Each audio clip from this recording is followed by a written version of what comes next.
It's a nightmare. She won't stop till she gets under the blanket and she starts, her nose gets wet. I love that cat. And she's like any woman. You pick her up, they fight you. And once I got it good, she lets me kiss her like 18 times, scratch her stomach, and kiss her in the face, and I clean her eyes for her. And at one point, she just takes off. Bam! And she fucking hisses at me. But then she's back in 3 minutes. She knows who's got the good dick. You know what I'm saying?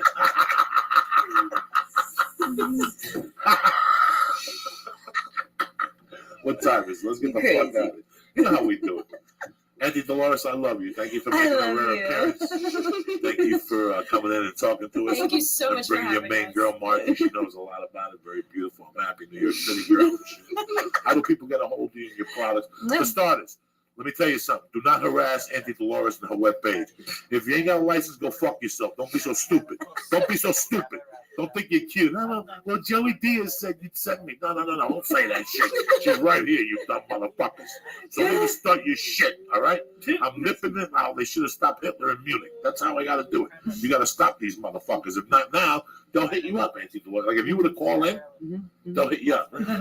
Joey said that you'd send me a box. No, Joey didn't say dick. Joey don't say nothing. Well, they can become a member of our co-op very easily now. Our website is more functional for this. But they gotta live in California. Yeah, they have to be California. No, these guys that'll call from Florida. Trying to put one over on you. Like, sorry. Well, maybe one day our products will be in Florida. Those fucking backward hicks. They voted against it in Southern Florida. Nobody smokes more pot than fucking Floridians, especially in Miami, those Jamaicans and shit down there. And nobody, they didn't legalize it because they got some fucking, they got some heavy duty behind all the drugs and all that. They got some fucking right wing.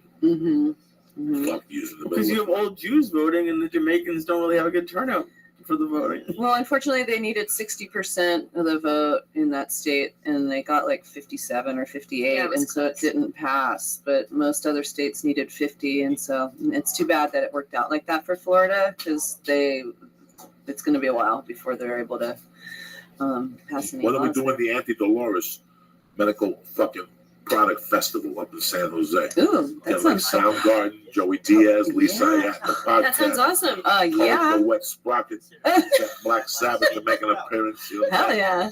The Auntie Dolores Medical Marijuana Festival. $100. Fucking all you could eat and puke and die, you cocksuckers. Come up, give us the yardstick. Huh? I like it. Yeah. Lee's the host with the most. Lee, how you feeling?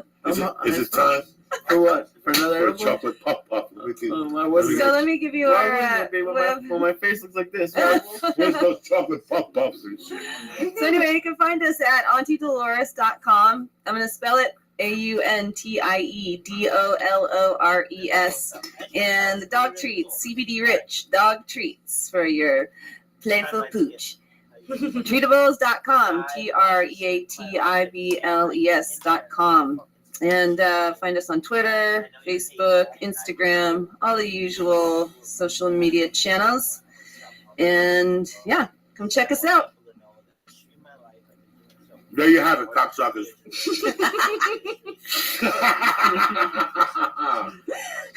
Oh, yeah, and you can become a patient through the website. You can also sign up your dispensary through our website if you want to place wholesale orders. And the dog treats, you can get them directly from us. We can send them to you in California and soon in other states. So those you can actually order online. Dog treats. They don't care where you live. No, only California. But you don't need a medical prescription card to order your pooch, the dog treats. You do need a medical card to order the THC treats, which are for humans. And we're not suggesting that you give your dog pretzels. Do not give your animals Auntie Dolores. Auntie Dolores is for humans, not animals. Can I ask you a question, Marjorie? Yes. You're very knowledgeable about this. What's New York's? Where are we in New York? Oh, it's such a mess. Such a mess. So New York has nothing. No, they do, but it's no flowers.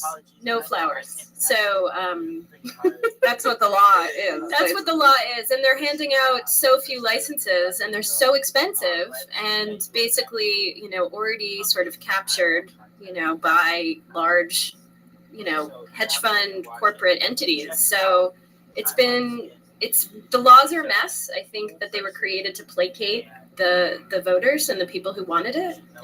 They're not going to help the patients. They have a cap on the amount of dispensaries. It's so few. I can't remember the It's number. Five through all of like New York. How are people gonna get product? Like that's insane. So no flowers, just edibles. No flowers. and Like, can you? vaping. Like it's so nonsensical. Now, are there still a program where people get the tin filled with joints from the government? Is that still alive? Yeah. Because I saw that. I mean, I think the reality is New York has such a black market, such a strong black market. Yes. And honestly, there's branded products on that black market that because these laws are so poor, there's no incentive for those people to switch to the legal market. Basically, they're like, yeah, fuck you. Thanks. Like, they're just going to stay on the black market. And it's ridiculous. And tragic, honestly. Very tragic. You know, I know a lot of people need it, and they have to go on the black market and pay so fucking much in New York. Those bicycle delivery motherfuckers get you. Those motherfuckers. They have bicycle delivery? Yep. Oh my God. And they charge you $20 for a joint and a half, dog. Well, also, I mean, when you're working on the black market, like people aren't lab testing, people aren't, tracking how much a dose is. Like you don't even know what you're eating. You know, maybe the person tells you, but really, you don't know. There's no, regulation at all, which I don't think helps any consumer. One of the best things about the legal market is that we actually get to know what the hell we're ingesting, in any form. This is why I love your new packaging, because I think that's really going to help people know that this legitimizes you. And we have all the dosing listed on there, exactly how many pieces, equal. Butter, everything. No, it's amazing. You can break it down to a fucking pubic hair. There's a pubic hair in that motherfucker. We know it. Oh, man. We do not put that in our product. I love you, ladies. Thank you for dropping in and sharing your knowledge on the subject. For all you motherfuckers out there, please support Auntie Dolores. What's the webpage? AuntieDolores.com and treatables.com. And when can we get a hold of Marjorie? Anytime. Just in case some fucking eligible bastards out there want to give Marjorie a call. Maybe they want to rub her feet. Go to New York, we're gonna rub some fucking CBD Or be my oil. cannabis assistant. You know what? I'm gonna rub some CBD oil on my fungi nail. Maybe that'll fucking help it go away. It actually you know what I'm saying? might. What if it just disappeared immediately, like it sizzled away? Oh, I would fucking drink that shit because my insides gotta have something bad in there. Oh shit! As usual, onit.com. What's it called again? Optimization. That's what I'm trying to tell you, motherfuckers. If you want to be the best at what you do, want to feel good about yourself, go to onit.com. They got some great products. Let me tell you what's going on. I lost a couple pounds. Okay. I took the shroom tech. Now I'm getting too much fucking oxygen in my lungs. Now I'm getting dizzy because I can't stop fucking breathing. It's amazing. It's amazing how my mind works. I almost thought about quitting jiu-jitsu today. You know that? Why? Because I was getting dizzy from too much fucking air. Like those shroom tech. What kind of shrooms do they put in there? No, cordyceps mushrooms. When they give you some extra energy, they expand your lungs. It was just too much for me, which means they're doing the fucking job. So don't just sit there like a fucking jack off. Hey, they got great products. They got supplements. They got weights. They got fucking kettlebells. They got monster kettlebells. They put out a great fucking product, and it works. That hemp chocolate protein powder, that's what I've been living on the last 2 weeks, because all the other protein powders I was living on give me that shit like a Vicodin. They clog you up. That hemp protein powder that they got from Honest, that shit doesn't clump up in your stomach. You're in the back of the next day hoppy, whistling and shit. I'm not sitting there in pain. So let me tell you what. Go to honest.com right now. Cut the shit. Go through the webpage. See what they got. Supplements, ropes. I can't take care of you with the other shit, but the supplements, I'll get you 10% off. Who's better than me? And not a small 10%, a big 10%. Lee, what do they put in the box? Church. Bam! And you get 10% off your Honest product right fucking now, all right? Number 2, listen, I'm going to tell you something. When it comes to snacks and stoners, we take our shit seriously. How much longer are you going to eat potato chips? How much longer are you going to eat shit? How much longer are you going to fucking eat stuff that has cancer and all this stuff? I got the answer. It ain't going to cost you guts, dick. Naturebox.com. They got some new products I'm making. The black and white pretzels, the teriyaki turkey jerky, and the mini Belgium fucking waffles will put a hem in your skirt. Never mind the cocoa fucking almonds and then the French toast granola. They got Sriracha cashews. Sriracha cashews. They got shit that's so healthy. And when you're stoned, what do you want to do? You want to keep eating the shit? You take a look at yourself in the mirror. You look worse than I am, and you're 22. You fat fuck. Stop eating that shit. Go to naturebox.com right now. Nutritious, delicious snacks. They're going to give you a free fucking box. What's that? That's right. Fucking free. Who gives you anything for free anymore? Who got? Nobody. Nobody. Everybody wants it by the way. They're going to give you a free sample box. 2 big bags, 3 little bags. Go right now. Naturebox.com right now. Put in Joey. in the box. They're gonna give you a free one on the fucking arm right now. Next time you're stoned, you're gonna thank me. You're gonna go, Uncle Joey's a fucking genius. This shit is fucking tremendous. Go ahead, go look at what they got. Try the black and white pretzels. Your fucking head's gonna explode. You're gonna get sent to your house for free. Free shipping is gonna cost you like $1.90. What are you gonna complain? You're like the fat lady with the ham under her arm who's pissed off because she got no fucking bread. You fat fuck. Go to naturebox.com right now and get your free box set right to your house. All right. Listen, you're sitting there right now. You got crusty underwears. We're talking about underwear before. I got some fucking tremendous underwear on right now. I got me fucking undies. Look at these things. These are fucking savagery. You understand me? Zoom in on the Didn't know it was gonna be this kind of party. Don't fuck around. Look at these motherfuckers. I got these leopard things right here. Wow. You touch these motherfuckers, they're not sweaty or nothing. Because the fucking moisture, it gets pulled out of your fucking skin, so your nutsack is fresh. All right? And they got women's designs, they got men's designs, and they don't stop there either, cocksuckers, all right? They go full boat. They got some t-shirts you can put under your gi. They got long sleeve, short sleeve, tremendous. They got women and boy shorts. I know you love saying that. You like to hang It's out on with the paper. Yeah, I know. Because they want to fucking get... It's a kind of underwear. Yeah, then let them go on Santa Monica and jump up and down. We got no time to fucking hang out with boy toys here. This is for fucking men and women, all right? Like Auntie Dolores and Marjorie, all right? Go to MeUndies.com right now. They got some fucking... They got some tremendous... Don't mess with Uncle Joey's Women- underwear. That's right. Women and fucking men's undies are going to knock your socks off. They're tremendous. Go there right now. They're going to give you free shipping in Canada and the United States, bitches. You understand me? Go to MeUndies.com right now. Look at what they got and press what in the box, Lee. Joey. Boom! And you get what up? 20%. 20%. So I'm giving you free fucking snacks, 20% off on undies, and I'm going to get your head straight. You don't have to go to some psychiatric fucking momo. What's going on over there? Number 3. So go to MeUndies.com right now and press in what? Joey. And get 20% off your first order and free fucking shipping in Canada and the United States. You're sitting there going, Joey, it's Memorial Day weekend. What movies do you recommend? Well, you go see Mad Max. You go see the other one, Pitch Perfect. You go see a lot of shit. What are you going to do when you get home at 9 o'clock at night? You don't have to go to work Monday. You want to stay up? You want to explore? Go to Iron Dragon TV right now. Don't you want to see Chinese people flying through the air, poking themselves in the fucking eyeballs? Classic martial art films for you right there on Iron Dragon TV. What do they got, Lee? They got the Ip Man series, early Jackie Chan. Early, like a motherfucker. He was still playing the drums in the heavy metal Home band. videos. Home videos and shit. Him throwing sidekicks for Jesus. Go to IronDragonTV.com right now and get 2. That's right, 2 fucking free movies. Explore. See what they got. They got haunted videos. They got Joe Rogan talking about meteors or some shit. They got a bunch of stuff on there. Go to IronDragonTV.com right now and knock yourself out. They got some tremendous classic martial arts films. You're going to love it. You And can new get 2 of them. stuff, too. And they got some new stuff coming in, which I'm not on top of. We're trying to shoot this show and put the whole fucking deal together, but I don't know what's going on. So I gave you onit.com. The code word is Joey. Church. church. I gave you naturebox.com Just Joey. for a free fucking sampler. I want you to order something right now. You'll get it by fucking next Tuesday, but it's coming. You got MeUndies underwear. You see the fucking leopard print I got or the camouflage? I don't even know. They got to zoom in. That's right. They got the full view. And you got IronDragonTV.com. All right, people? As far as everything else, I'm at the South Point Casino. Next week, I'm in Oklahoma City, and the week after that, I'm at Denver Comedy Works. All right. Besides that, I want to thank Auntie Dolores for coming on tonight, and a beautiful little friend, Marjorie, from New York City in the house. I want to thank the Flying Jew, and I want to thank you. Have a happy and safe weekend, especially if you're driving. There's going to be a lot of fucked up people out there, a lot of perverts. Put on underwear, ladies, because when you pass down the side of the road, they'll finger bang you before they put you in the ambulance. It's disgusting. I love you guys. Stay black. Have a great weekend. What up? How are you? Suit, you goddamn Wait, you got to say the last motherfucker. announcement. I am. Suit, you slutty bitch. Right now. Suit, how the fuck have you been, man? What? No, it's a projector controller so that I could hear you.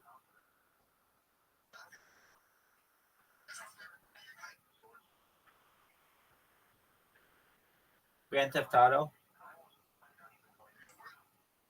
All of them. Probably Grand Theft Auto Vice City.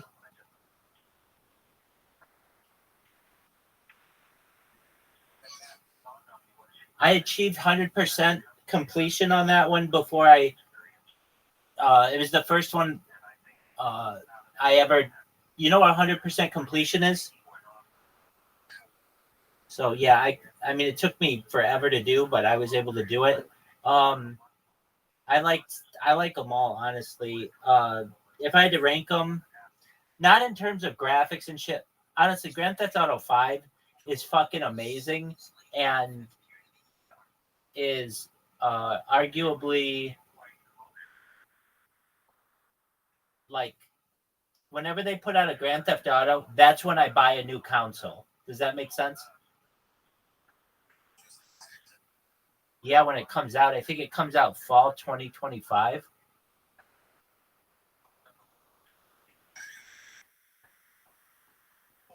You know, it's going to be in Miami.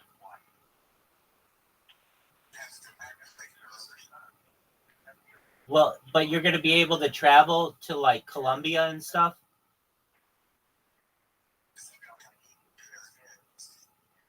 It's not exactly Vice City. You're going to be able to travel to Colombia. I've seen the map.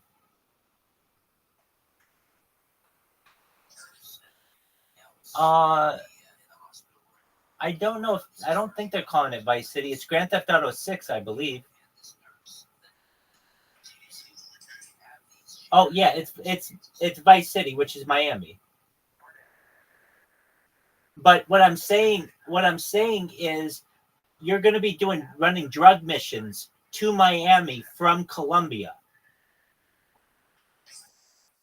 In the new one, GTA 6. Vice City was Grand Theft Auto like 4.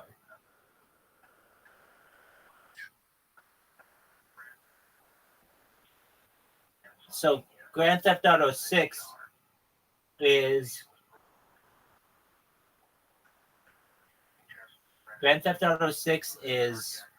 going to be out in a little more than a year. Do you have Instagram?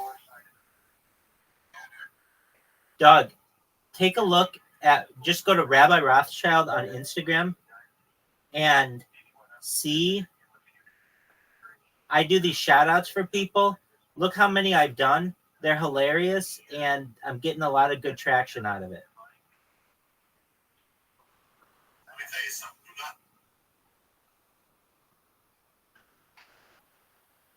Do you see them?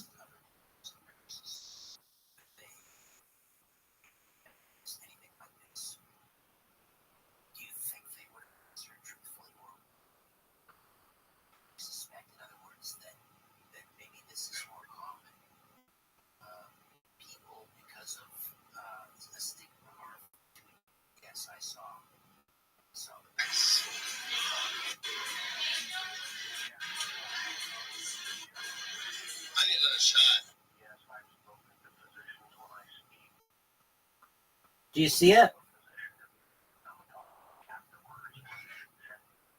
Just type in Rabbi Rothschild into Instagram.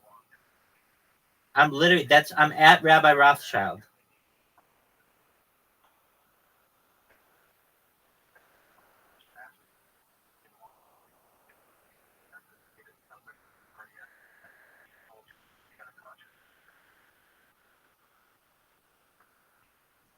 Do you see it?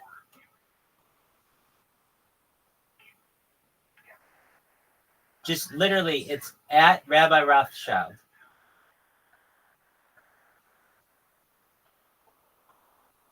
Zoot.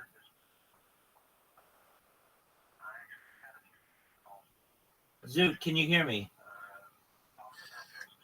Okay, you hear me. So go to Instagram and type RABBI ROTHSCHILD, and there's an account that's at Rabbi Rothschild. Click it. You will see all of my shout outs to different creators. Do you see this?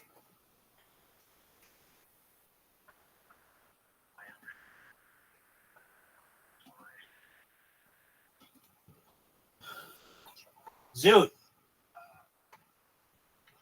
Do you see it? Dude, are you typing my name? How are you spelling it? ROTHSCHILD? I.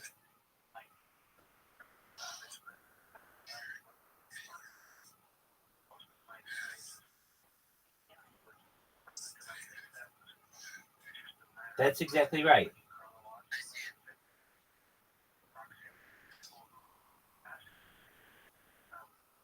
You're looking at Instagram.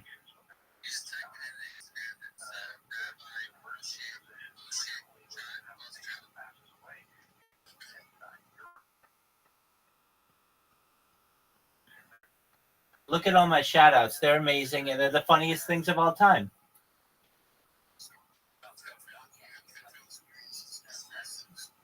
No.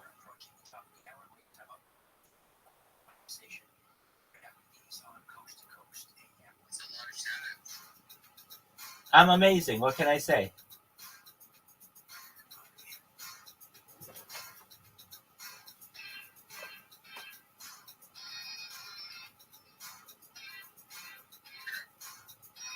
Do you guys know about my robots?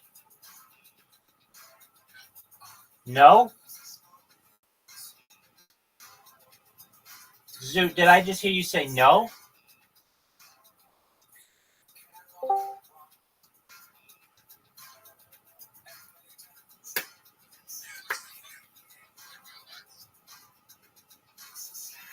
Zoot, did you say you've seen my robots or no?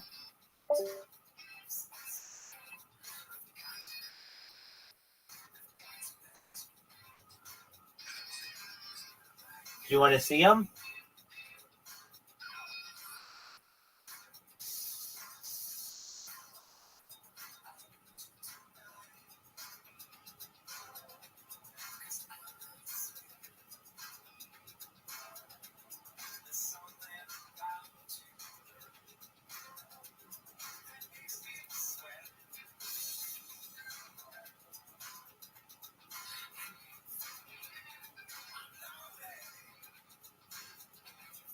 Zoot, how did your coin go that you were going to launch on April 1st? Is it doing okay?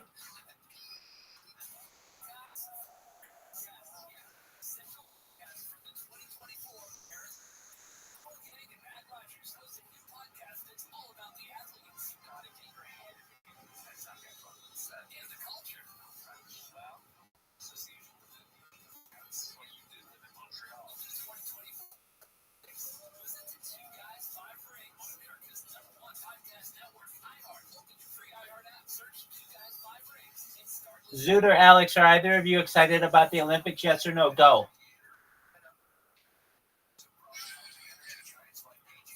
Excellent.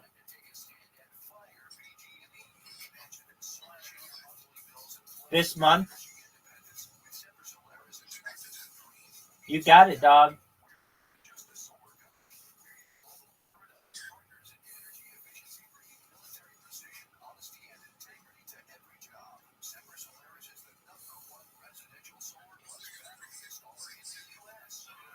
What'd you say? You want to see the mascot? I haven't seen it. I don't know what it looks like. Do you remember? Do you remember who hosted them in the year 2000?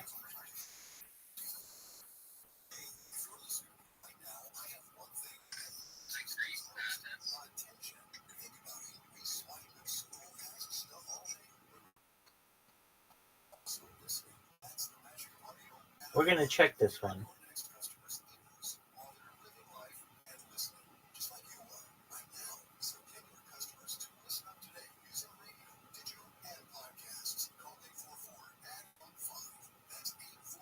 It was Sydney. It was Sydney.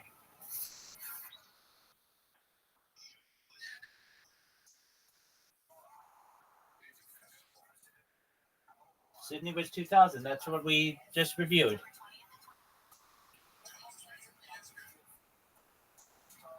Were you able to attend anything?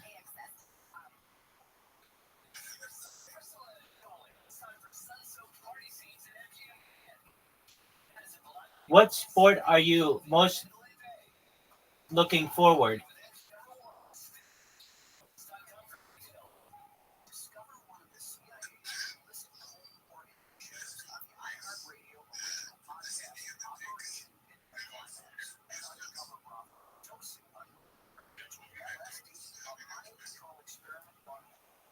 All right, you ready to see this robot Zoot and Alex? All right. Dun, dun, dun, dun. Dun, dun, dun, dun, dun, dun. Dun, dun, dun, dun, dun, dun. Dun, dun. Dun, dun, dun, dun, dun. Dun, dun, dun, dun, dun. Dun, dun. Dun, dun, dun. All right, you're gonna see this follow button.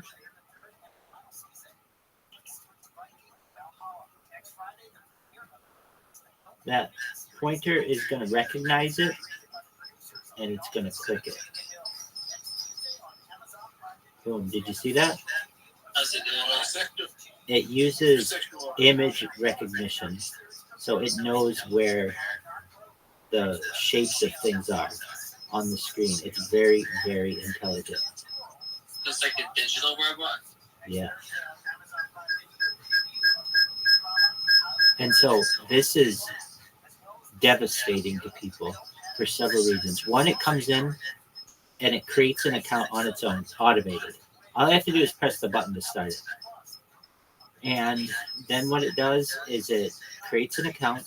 It does an OTP, a one-time password, to an email address that it makes, or actually that it uses a temporary email address.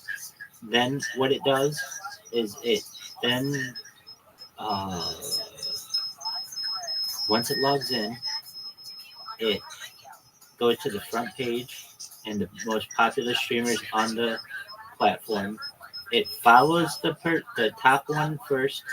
It does each one individually, with it starting at the top. It'll follow them.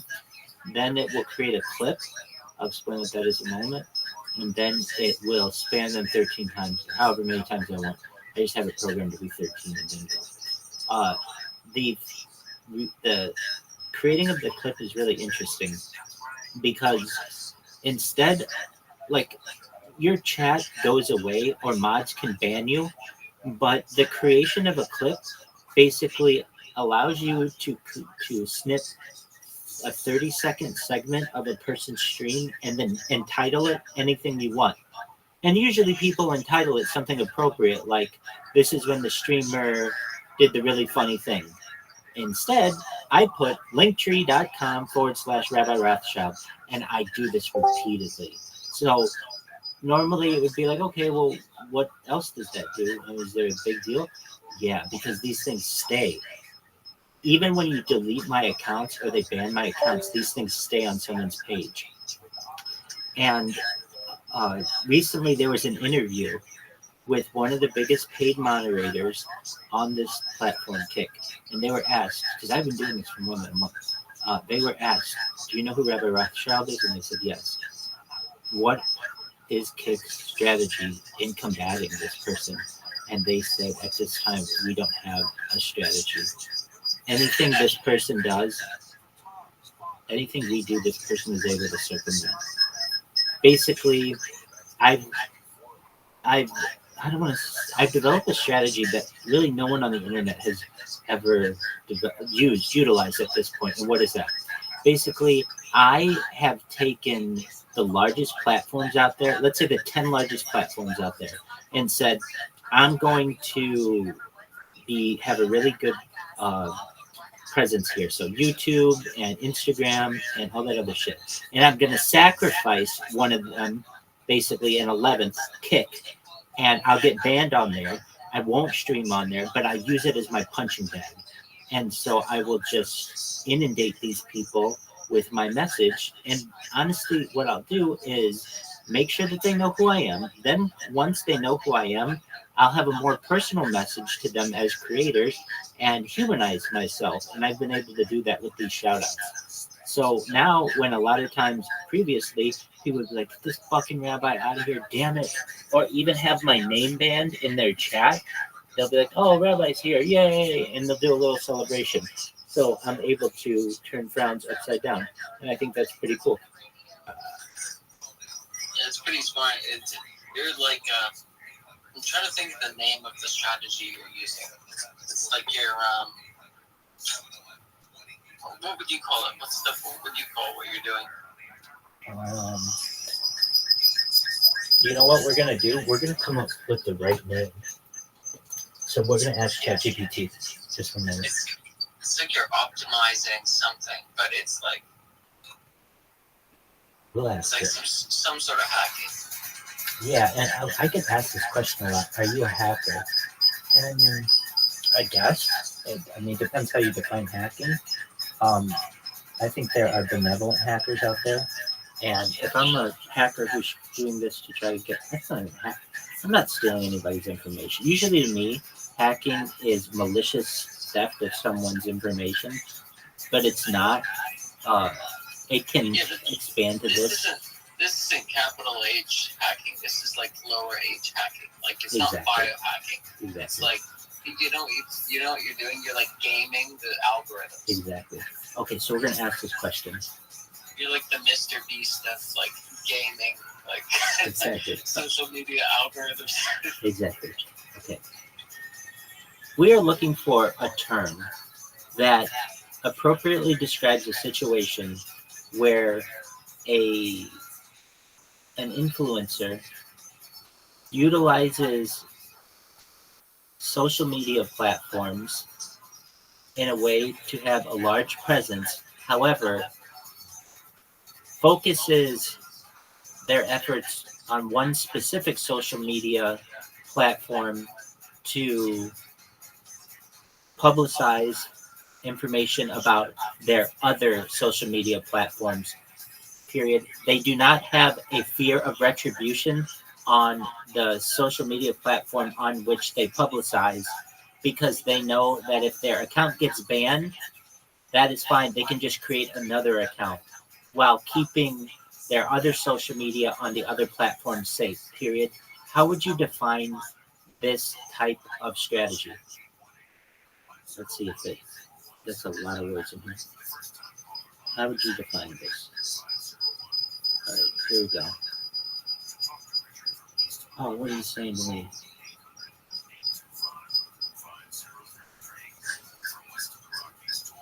Unusual activity. Reason. Try again later. Interesting. Oh, interesting. It's like it doesn't want to answer a question about like hacking basically. Let me see. Regenerate. Let's log in again if we need to. Okay. We're gonna answer this question again, but I do have it saved, so I don't have to go through all that terrible description. All right. I just pasted it. Okay, here we go. You could call it like something to do with a catalyst, because in chemistry, when you have a reaction, sometimes you'll introduce an element that isn't necessarily part of the desired reaction, but it'll be sacrificed to speed up the reaction. I can tell you what I call this. I call it the kamikaze method. Basically, I create a whole bunch of accounts and use them on suicide missions, not caring if they get banned. That's what I've been calling it, as a kamikaze method. That's pretty good. If it might be a little bit culturally insensitive, but dog, in like 500 years, people won't even fucking know the kamikazes of Japan. They will only know my robots. That's how influential they will be. I understand what you're saying, that it could be considered culturally insensitive. And what do I want to call them? The fucking, what do you call those people who like jump in like with a vest, a bomb vest or something? Al-Qaeda. Yeah, like well, but that's the group. The suicide bomber. There's a better word for this. They're like low tech kamikazes. Exactly. They are like saboteurs. That's what probably a better name for them. Do you know what a saboteur is? Yeah. It's Yeah. French for someone who sabotages. Exactly.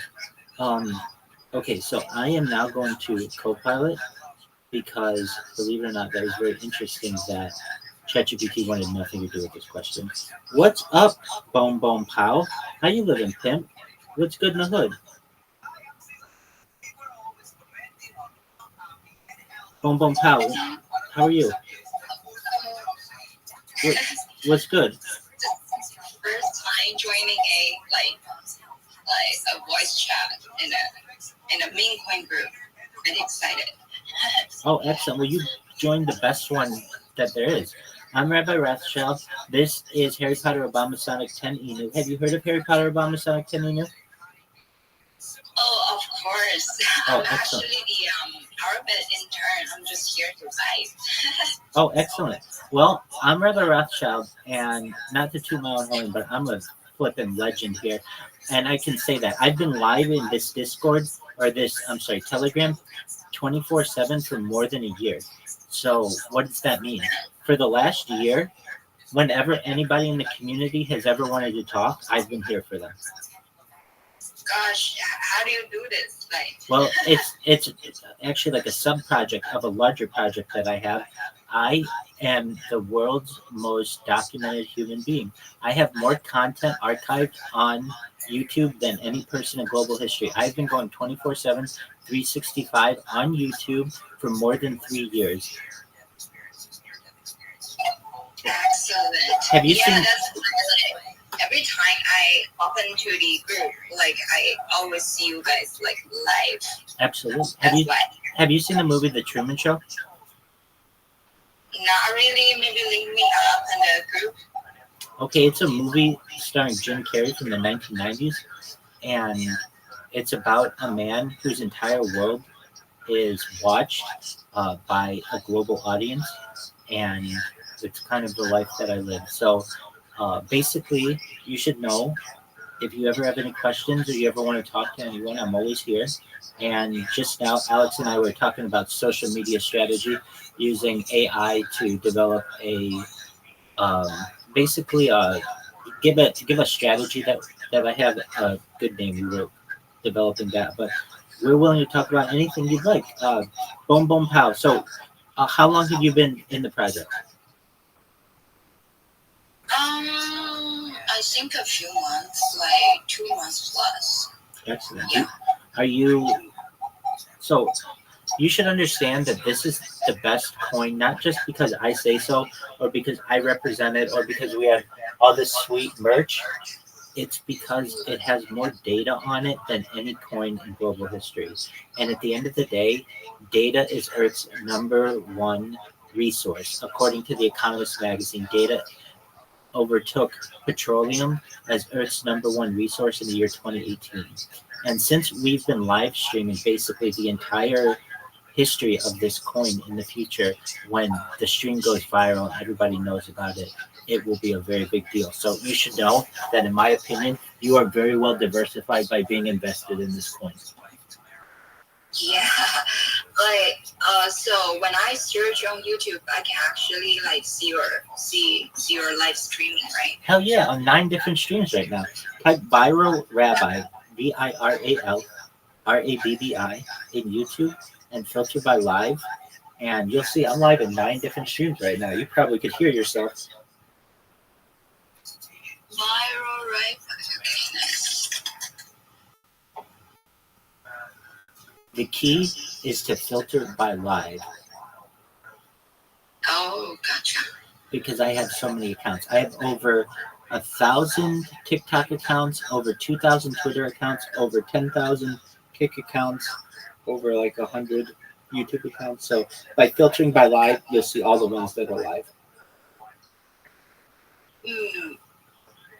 Yeah. Do you see them? Okay. Yeah. Excellent. I'm waving to you, girl. Nice. Excellent. So as you see, you can watch me in 360 degrees, 24/7, whenever you want. People come in here, tell me about their day. They come in here and ask for advice. We've had people in here who are lost literally somewhere in the world, and because we have access to Google Maps, and maybe at the time they didn't have access to it, we've been able to guide them to the right locations. Just quite a lot going on in here. And essentially what I've done is I've created a time capsule for the world. I think in the future people will study this. 24/7, 365 data, essentially the ability to study a human, their sleep patterns, their behavior, their emotions, their circadian rhythm. Everything about a human can be studied, and I think it'll probably be studied in the future at length. And alongside of that, this coin has been along for the ride, and that's why, again, I think that you're very, very well invested, and you have been now for a couple months that you've been in this project. Alex Holden, what do you think of that? Hey, Do you agree? I'm pretty impressed. It's like a human time capsule. That's exactly right.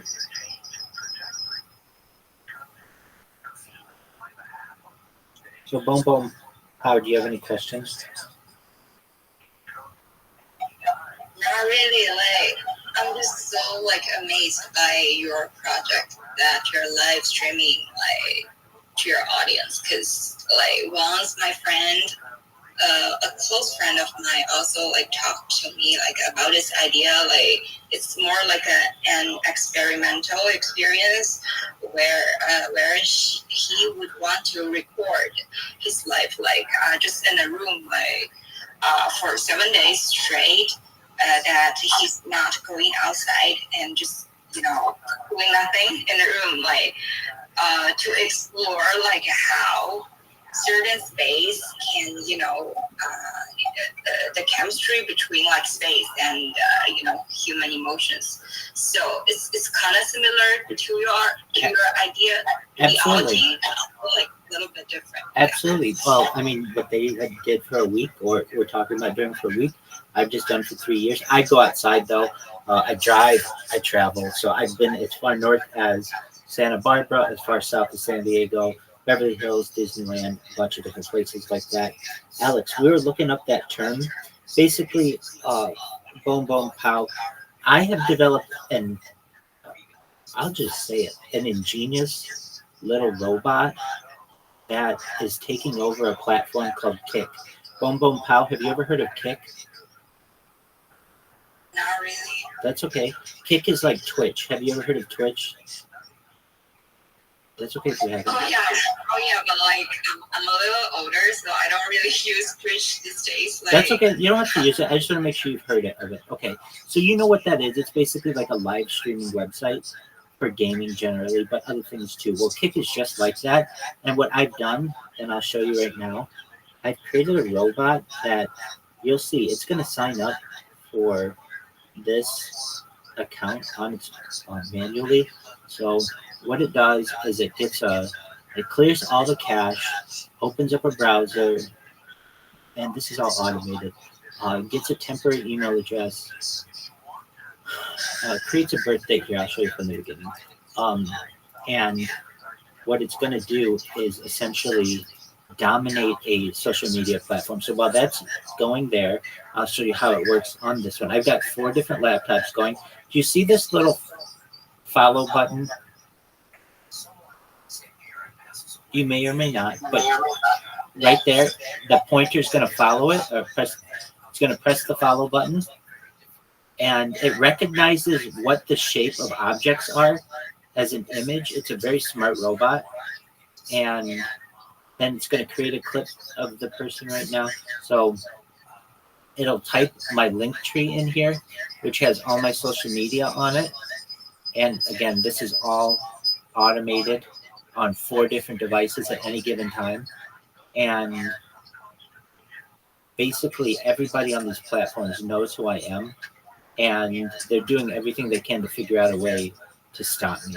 And I was just saying to Alex that I heard recently that they don't have a strategy to stop me.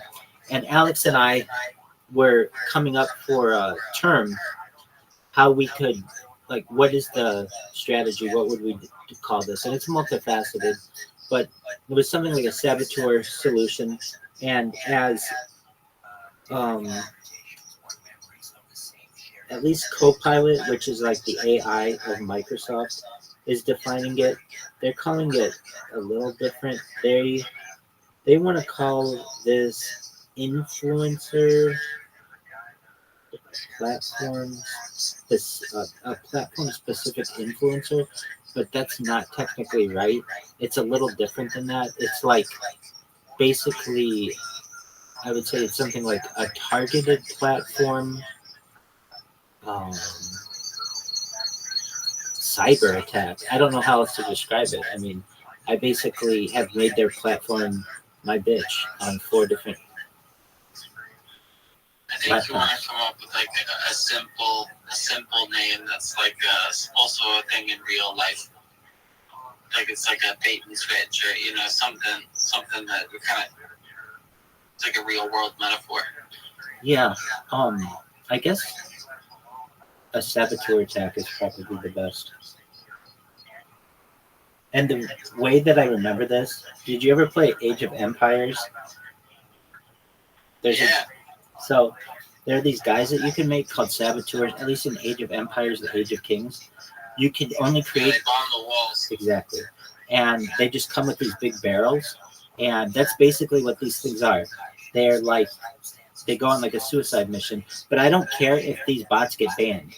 They go ahead, ban them. I'll just create a bunch more, and they don't really have a way to defend against it. There are ways to defend against it. I don't want to say what they are. They're pretty simple. But unless Kick wants to do some major revamping of the security of their website, there's not a whole lot that they can do to defend against it. Here we're going to see these bots.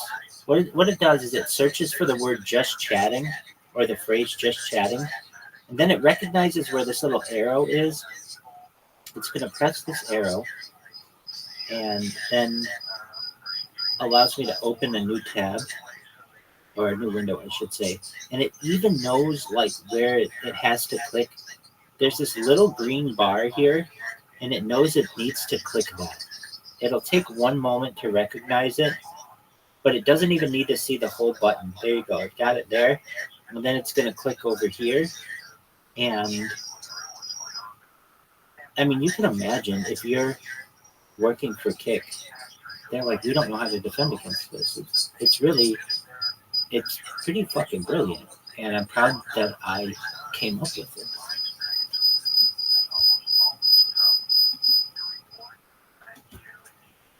So I have just been, thank you. I have just been basically the last month inundating their platform with this. And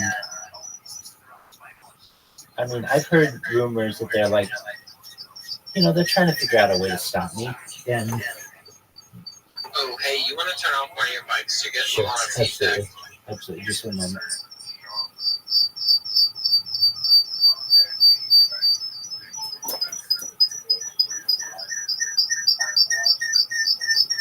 Okay, that should be better. I see that their best defense against me is to just ban my account. But guess what? I just created another account. So what are you going to do?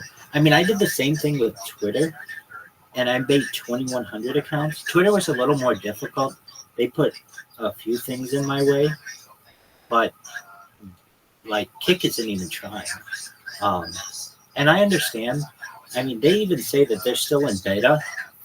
If you see Kick beta, so they're still pretty new. But I mean, they're offering people huge contracts, $10 million contracts to exclusively stream on their platform, and I dominate those people. Like they have, I think, at least like 4 people who they've given at least $10 million to, allegedly, on Kick. And if you look at those people's channels, all of their clips say linktree.com/Rabbi Rothschild, and their chats are just inundated with Rabbi Rothschild shit. It's hilarious to me. Are you familiar with Steve Bannon? Yeah. Why do I know? Oh, this is that Trump guy, right? Yeah. He came up with something he called he said calls it flooding the zone. So it's basically kind of it's just flooding like when there's so much data and people are trying to get you to pay attention to something. The strategy to beat it back is you flood the zone. So I guess you're kind of doing that. And are you kind of hoping, like, I guess the strategy is it's like one day it's all gonna break and then it's just gonna be a complete flood in your direction? Yeah, so I use a multifaceted approach. I don't know if you've seen, but I think I was saying it earlier. If you look at Rabbi Rothschild on Instagram, every single one of these people, I do a shout out to them. Let me see if I can pull that up. Let me see here. There's a lot of link backs. Let's see here. Phone screen. Start. You tag them when you do that? Yeah, dude, check out what I do. It's fucking amazing.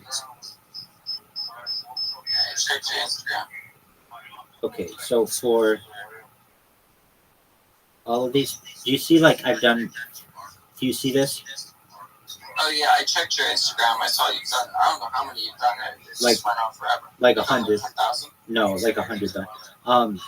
But yeah, so I tag them all, and then I also go into their chat and ask them if they've seen it, if they haven't reacted to it or something. So it's like, dude, you are fucking everywhere, dog. Like, what else can I do? So here's the plan. I'm using what's called in psychology the mere exposure effect, or some elements of it. My plan is just to be present. And the more and more I can make impressions on these individuals, the more and more positive they're going to be to my message. So essentially, at first, they don't even know about me. Then they ignore me. Then they get angry with me. Then eventually I'm able to win them over, and then I win. And that happens with just about every single person, especially once they see I've made a personalized video for them. And in everybody's video, even though I cuss and I'm very aggressive, I'm very positive to everything that they're doing. So I might be like, this phone sucks, or Kick the platform needs to have a better app. But I'll be like, wow, look at how great this person's content is in their social media, et cetera, et cetera. And so some of those people repost what I've been doing. And I think, okay, at a certain point, some of these people have 500,000 followers or 2.8 million followers on Twitter or Instagram or whatever.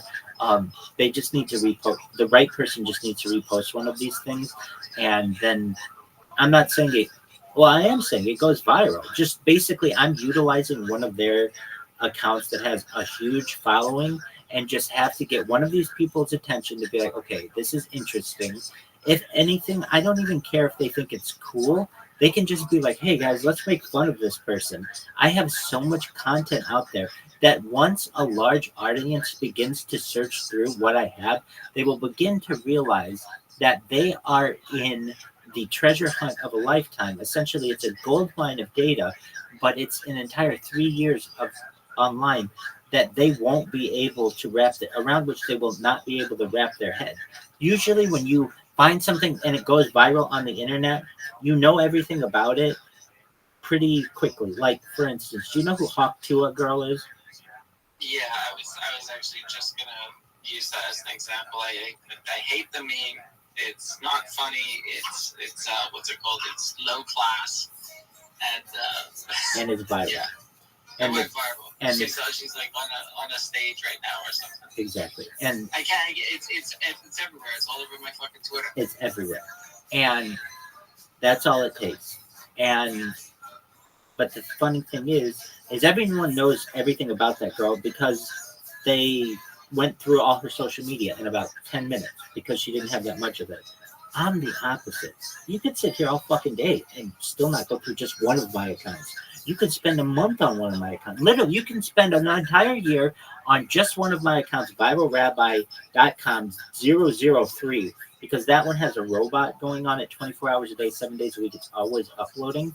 And so, I mean, just go ahead, watch that whole fucking thing if you want. Literally, what I'm trying to say, you'll literally never be able, I don't want to say never, but it will take you years to be able to get through all of this. Now, people may say, well, is it just long form content where you're just like in a room or something like that? No. As you see, I create custom content for people. I do both. I do IRL. Basically, I do in the field. I do desktop streams. I do reaction streams. You name it, I do it, or I have done it. So once people start to know about that, it's going to be an overwhelming amount of content for them, and hopefully starts to make changes in the world. Yeah, it's like I don't want to say like data pollution, but it's like I've done that. I have absolutely done that with some things. I have some social media that has very good content on it, but what I ended up doing was like creating a robot that uploaded the same thing 2,000 times on the social media account. So yeah, it's got a lot of great content, but you have to dig through, I don't know, 250 of the same videos in order to get there. Nobody's going to do that. So yes, I self-pollute, I would say. Now, I haven't done that recently, but the thing is, I was doing that purposefully. I wanted to, in one way, I set this little bomb that I think is going to take over TikTok someday. Basically, if you go on TikTok, I uploaded 10,000 of the same video, and I just did it with a whole bunch of phones over the course of like a month. I just had them all uploading the same video. So that someday somebody's going to see all my shit. And in addition to all the shit that I have like 10,000 of the same video that's already been uploaded to TikTok. That will be a huge bomb. Because once people start looking at that, it's going to be on everybody's fucking feed, like my own organic advertising on their platform. Unless they're able to like remove those posts, which they absolutely can. But until they do, it's just like organic advertising. I mean, basically what I did is I created a huge amount of these just like a one page. It says like follow Viral Rabbi on YouTube, blah blah blah blah blah blah. And then because I created 10,000 of these things, anybody who follows me or anyone who has anything to do with my little universe gets these random fucking basic advertisements that are posts, but they just turned out to be advertisements. And because I have so many of them, they end up like overwhelming your algorithm. Now, is it the nicest thing to do to someone? No, but it is what it is. Now, I do have worries about what they could do to stop me. There are a lot of ways. Well, a good question is, Rabbi, why don't you just do this with YouTube? Like, YouTube's your bread and butter, dog. Why are you doing it on Kick? For several reasons. All of my data is on YouTube. And that's like my backup. That's like my big backup. Why?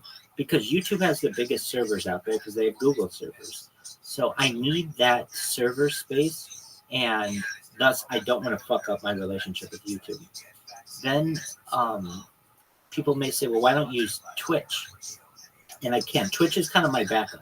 If for one reason or another they say, or whatever, I can't do this on Kick anymore, I'm just going to do the same shit on Twitch.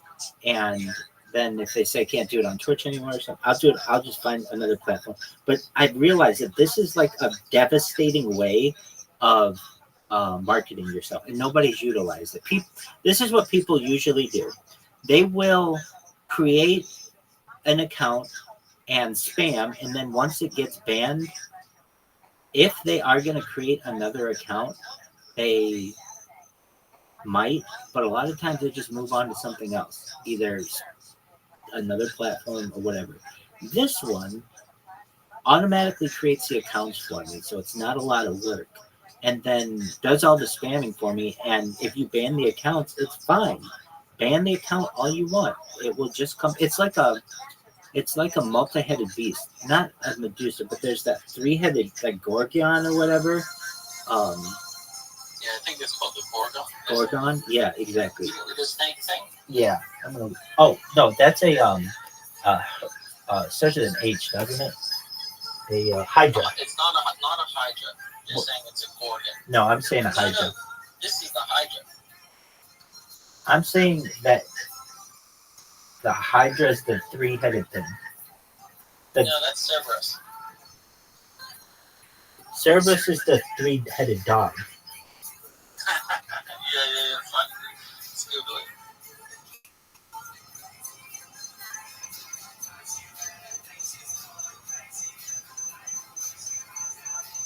All right, so a Hydra is. I need like the Hydra. You chop off one head and two grow back. Exactly, and that's what this is.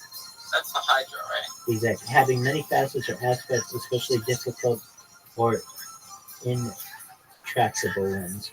And so if you cut off one of my heads, I just have other ones that come back. Basically, if you kill one of my kick accounts that I create, I've got another 3 that are going to come back and get you. And here's the very funny part about it. When I first started doing this, I could almost tell when the people at Kick would take their breaks, because I could tell when like I would get every 8 hours they would do like this massive thing and ban all my accounts. But for like 8 hours, I would be able to get away with whatever I wanted with them.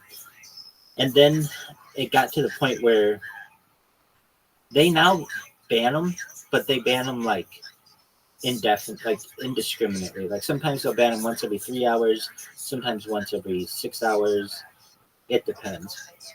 But I just know that if I go into anybody's chat, this is what happens. If you type the word rabbi, usually you can't, because they have it all blacked out. It's like one of the banned words. Rabbi's a banned word. Rothschild's a banned word. Pussy eater's a banned phrase. Because there are all these things that I spam in people's fucking chats. The platform did this, or the individual creators banned these words? The individual creators banned these words. However, then there were third-party developers that developed bots to counter my bots, so that whenever one of my accounts came in that was named Rabbi Rothschild, it would automatically ban me. Basically, a third-party developer developed a bot against my bots. So what I did is just change the spelling of my name so that when I type Rabbi, instead of it being Rabbi in like capitals, I have it be Rabb lowercase l, and you can't tell the difference. And like when I spell Rothschild, Rothsch, and instead of it being I just have it be lowercase l, and you can't tell the difference. And that means that their bots don't recognize that it's saying Rabbi Rothschild, and then I'm able to spam them all I want. And there are a bunch of things I can do to get around their bots. And people have come up with different kinds of bots. There are people who have bots that whenever I follow them with the name Rabbi in it, it bans me. There are other people who will allow for the follow. But it will time me out for 31 days, so like an entire month, or sometimes only 7 days, or sometimes just like 4 hours or something. And then there's another kind of bot that they created that whenever the word rabbi is typed, it automatically bans you. And then they also have the one that does the asterisk. But I mean, that's a bunch of different bots that they've had to create for me. I think it's pretty cool. I think it shows how much they love me. You're making a digital impact. We're done. And I do it for world peace. I've never known anyone. So when you travel, I guess you trim down some of your cameras and do what's your travel setup look like? Yeah, so I did this for 2 years using 4 different. I got a family plan at Verizon, so I have 4 data plans, and I did that for 2 years. It's very expensive to do. It was like my bill was like $400 a month. But I had unlimited data on 4 different iPhones, and I bought 4 different iPhones. So I did that for 2 years. So I'd go out in the field, and I did a lot of streaming of golf, like golf courses and my golf swing and stuff. And a lot of my driving a car, just like all throughout Southern California.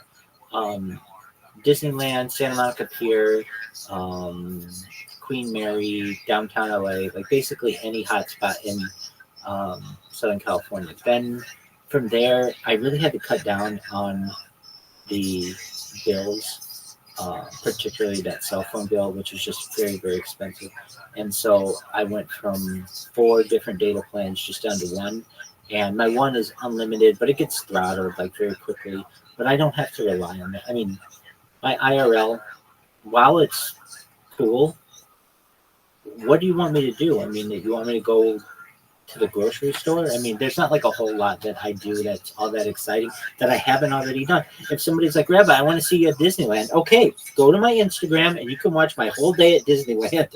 I mean, I can do it again if you want, but just keep in mind, like, I have a whole lot of content out there that no one has seen. So if you're like, oh, Rabbi, I want to see you at the beach. Okay, well, just here, go to Rabbi Rothschild 7 and you can watch me at the beach as much as you want. And that isn't to say that I can't go again, but here's what's going to end up happening. I'm going to get all the way to the beach, and then you're going to stop watching.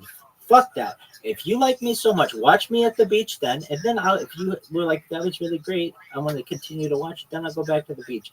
But as of right now, just because of how limited my data is, it's in my best interest to stay with desktop streams now. That isn't to say that I don't do IRL data streams, especially when I go to walk, like in the park or something like that. Or I've had people visit me on the stream, and so we will take my phone and go out to wherever we're going for IRL. But I'm someone who is very dedicated to this stream, and honestly, when I do these IRL streams, half the time I get the message like low connectivity or like connecting, and I don't want that. I want as clear a connection as I can get, and I find that obviously I'm going to get that near a router.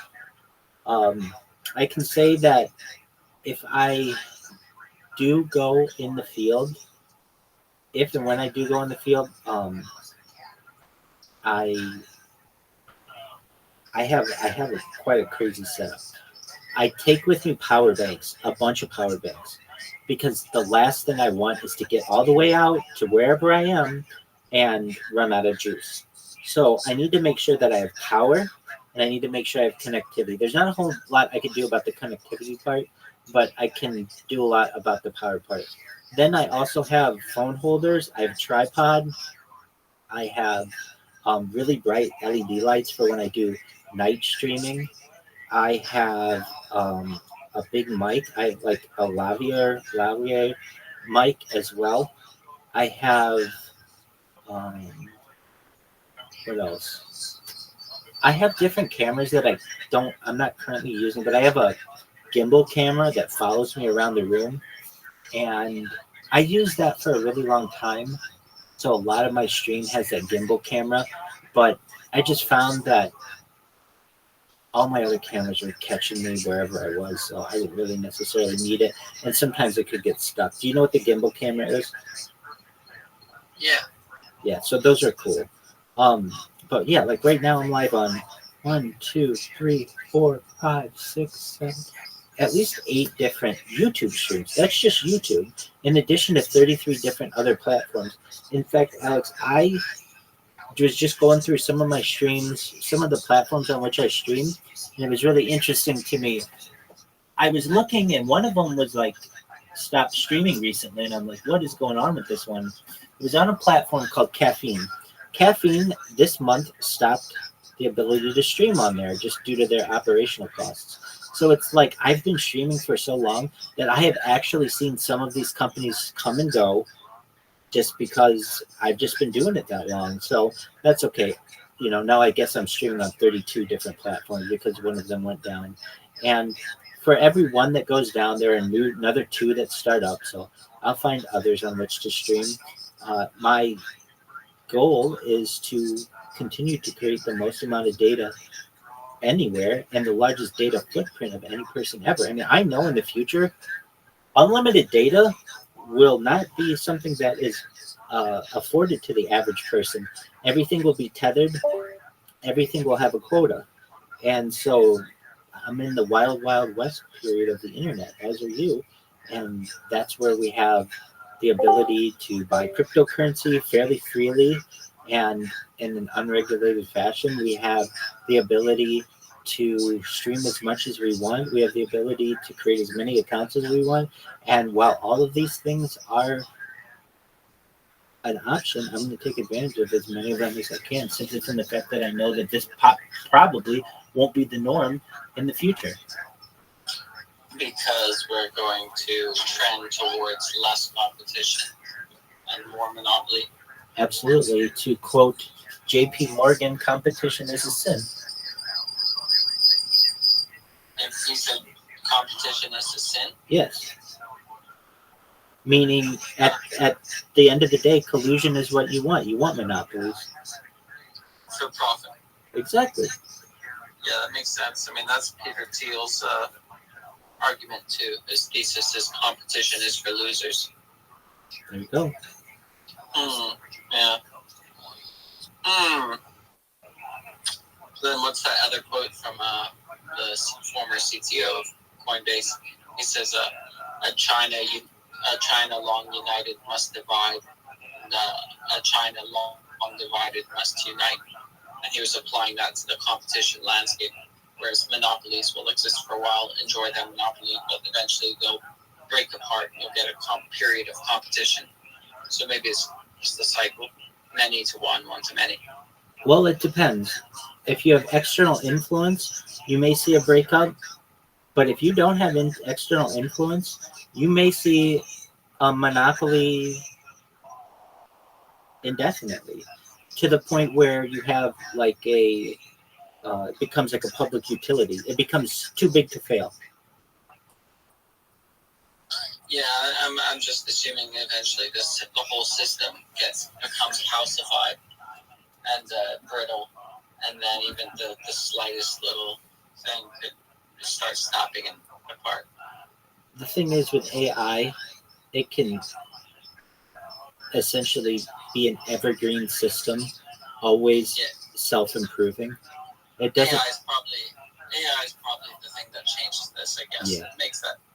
That's because that'll be the thing that just like it plugs its own holes. Exactly. In the past, when we'd have to rely on human ingenuity and also the issues that arise with human nature, we don't have to worry about that with AI. AI, we can program it to always be as efficient as possible and make this system as efficient as possible, as opposed to humans, which have their own motivations and might design the system differently.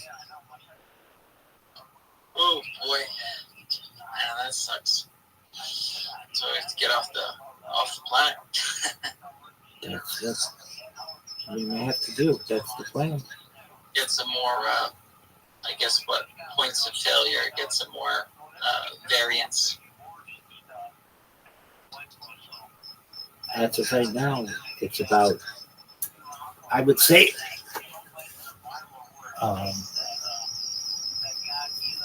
diversifying yourself as much as possible, ensuring that you're as well invested as possible. And I've said it before. I even said it not like I said it to someone a few hours ago. You're either one of two things in this world. You're either a creator or you're a consumer. At the end of the day, whether you're a doctor, a lawyer, an investment banker, a custodian, a rabbi, a pastor, a imam, at the end of the day, you are either someone who is creating for society or consuming in society.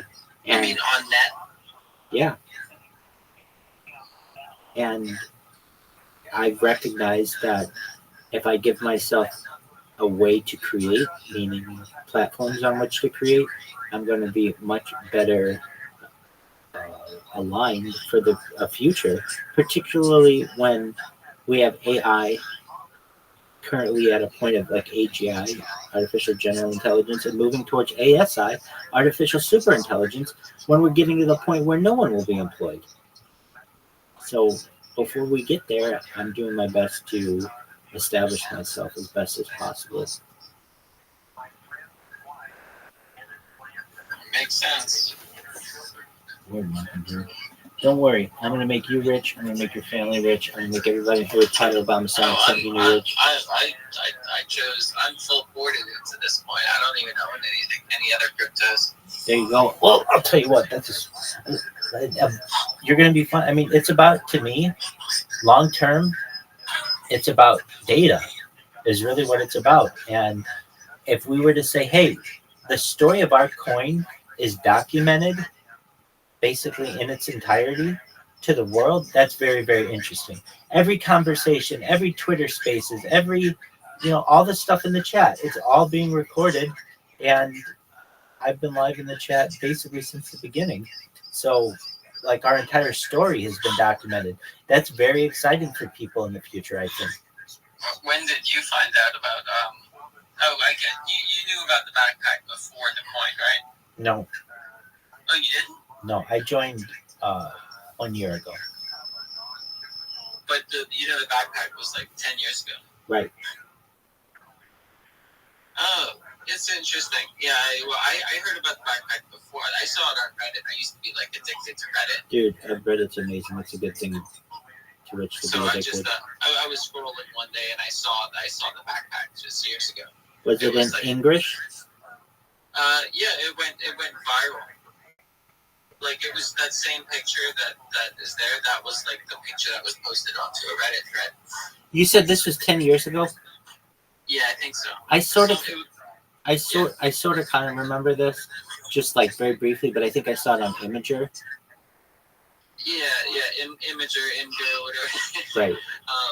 Yeah, it was definitely it was going around. And basically, like it just went viral for a little bit. Right, but I did not associate the two until much later. It's kind of like a teapot. It's like that teapot meme where he's got the teapot for sale on eBay, but he takes a picture and it's him naked in the teapot. Well, that's a take. What does that mean? Oh, it's okay. He says teapot for sale, almost new, and he posts it to eBay. But see, he's naked when he takes the picture of the teapot. So you look deeper in the teapot and you see a reflection of the guy. And it's Hilarious. Showing it. It's funny. If you look it up, it's actually really funny. I'm looking at it right now. Like a kettle for sale.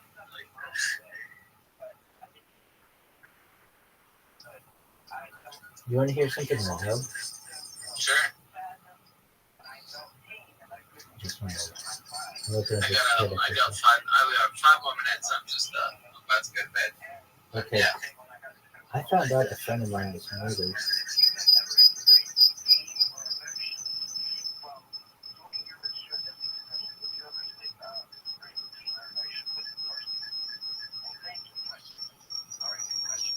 That is unfortunate. Yeah, dog. So here's what happened. Just a moment. I'm looking at this fucking. It's a kettle. Yeah, metal kettle, and like he posted on eBay, but he forgot to delete it. He didn't realize what he was doing. He was taking a picture of a reflective surface. So.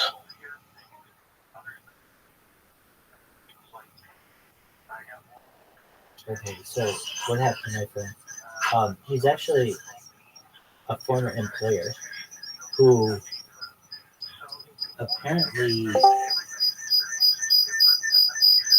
Okay, I'm looking pretty hard for this fucking kettle. Just one moment. So sorry for the feedback. Teapot meme. All right, we're gonna just hold off on that. I think I know what you're saying. I think I've seen it. Okay, but to my friend, here we go. He was. Rabbi, Yes, can you hear me? search famous kettle eBay meme. Famous kettle eBay meme. Famous kettle eBay. That's very close to what I was thinking. But it is a little different, so we're going to see. It should be the first one.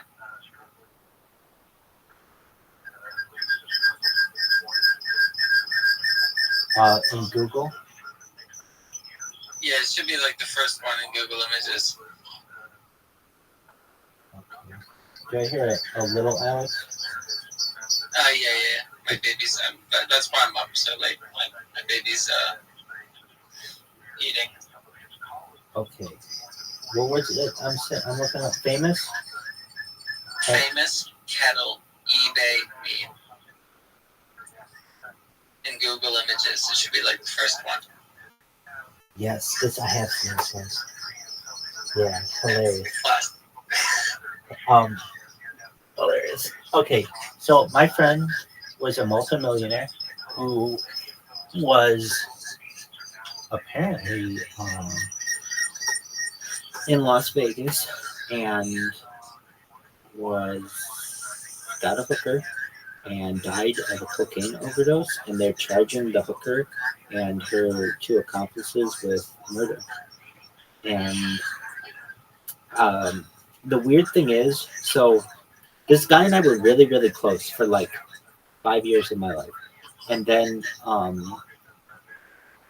he was my employer, and I was working really, really hard for him, and I got his company to be really successful, and he was putting a lot of pressure on everyone in the office. He wouldn't put that much pressure on me though, because I would stand up for myself. What ended up happening, the state of California changed the law under which we could operate as a business, and so I took another job. He continued to work with that company, and went against my warnings and got sued for $50 million by the state of California. So he was under a lot of pressure, and I think just was having a vacation, or not even a vacation, because that's not how this guy's vacation. This guy's vacation, crazy places. But he was just kind of like blowing off some steam in Las Vegas, and got a hooker, and apparently he was playing a slot machine, and she came up to him, and they went up to his room, and they were there for like an hour, and then she was seen leaving his hotel room in a panic. And the weird thing is, he died in like 2023. So it's like, oh, you're just finding this out? Yes. I didn't know about it. I hadn't spoken to him for like 3 years. Not that there was any bad blood or anything. He was like an old employer. I don't really talk to them, you know what I mean? Like, Sure. But I liked him, and I wanted the best for him. He ended up dying in 2023, and just now are they bringing murder charges against these people. So they wrote a newspaper article about it, and because there was the hooker. Yeah. So because there was fentanyl in the cocaine, there's a law that says like you can be charged with second degree murder, and I think that's unfair as fuck. But it's like, look, I'm telling you, this guy was my friend, and I'm telling you, he lived a hard and fast life. He's the one who wanted the fucking cocaine. He did not. Well, yeah. He didn't want to die. I understand that, but it's like he's taking a risk when you're going for cocaine, and yet. Well, but yeah, this is an argument. I mean, we'll let you finish the story, but this is an argument for regulation of the industry, because if you're buying cocaine from a pharmacy, they wouldn't have fentanyl. 100%. But you've got these fucking these people who can't do math, like mixing fentanyl into a vat of cocaine, and they're not chemists. They don't understand molarity or anything. You're 100% right, and so I'm about decriminalization. I'm about the safe access to it, all of that. I'm also about safe access to testing strips, where if you want to do a bump of coke, that's cool. You can get a testing strip just to make sure that this doesn't happen to you. Here's what I kind of think is the sad part of this. This guy had a really nice family, and he always lived like a secret life. And this was his secret life. yes, and so can you imagine his wife is reading an article that this motherfucker got caught with a hooker and died, and now from fentanyl over, and now it's a murder trial. So now it's like, so now it's like all your friends and family know that he was cheating on you with just, and they have a picture of the woman too. That's the other thing too. His wife is a beautiful woman. It's really sad that like I don't know what you're thinking, man. You know what I mean? Like it's always like you don't realize what you have at home. But his wife is beautiful. She's a professional woman, and he basically like got caught with his pants down, and he doesn't know it, but it's very embarrassing. I mean, he had businesses and things, and everybody wondered what happened to him. And it's like, oh, he died in Las Vegas partying. I mean, that's cool and stuff, but it's like, not really if you're cheating on your wife and doing all this other stuff. And well, you know, I hadn't spoken to him in like 3 years. I can tell you that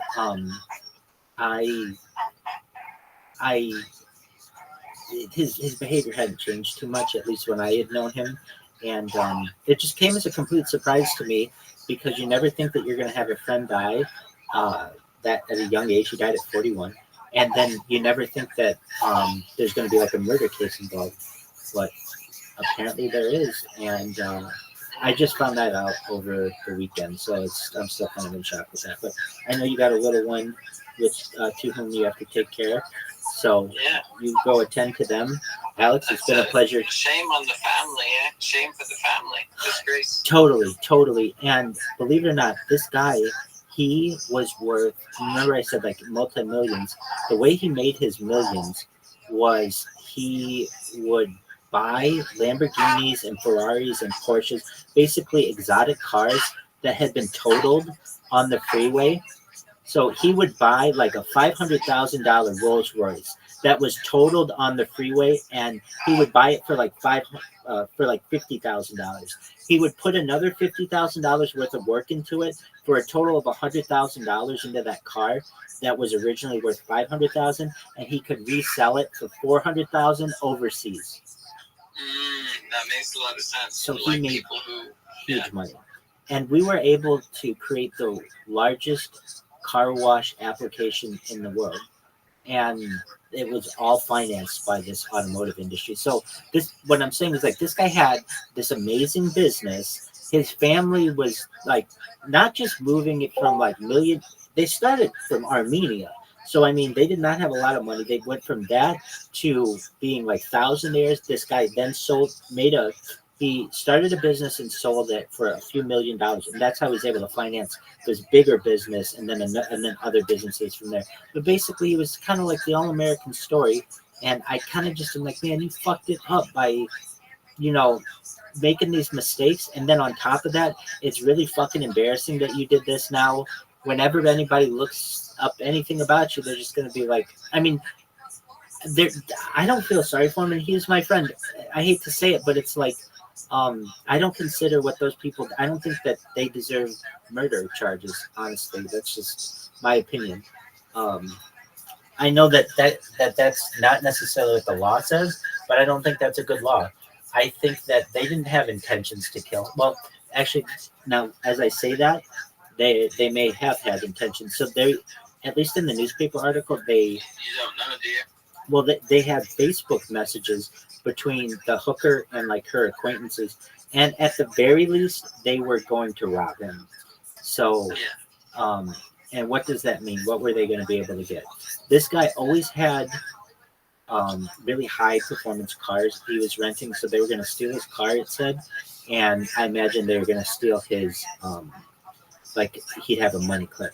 So they'd probably be able to get maybe like $5,000 out of him, 10 grand, something like that, which isn't, you know, a huge amount. And they were going to be able to steal his car. What are you going to be able to get with that?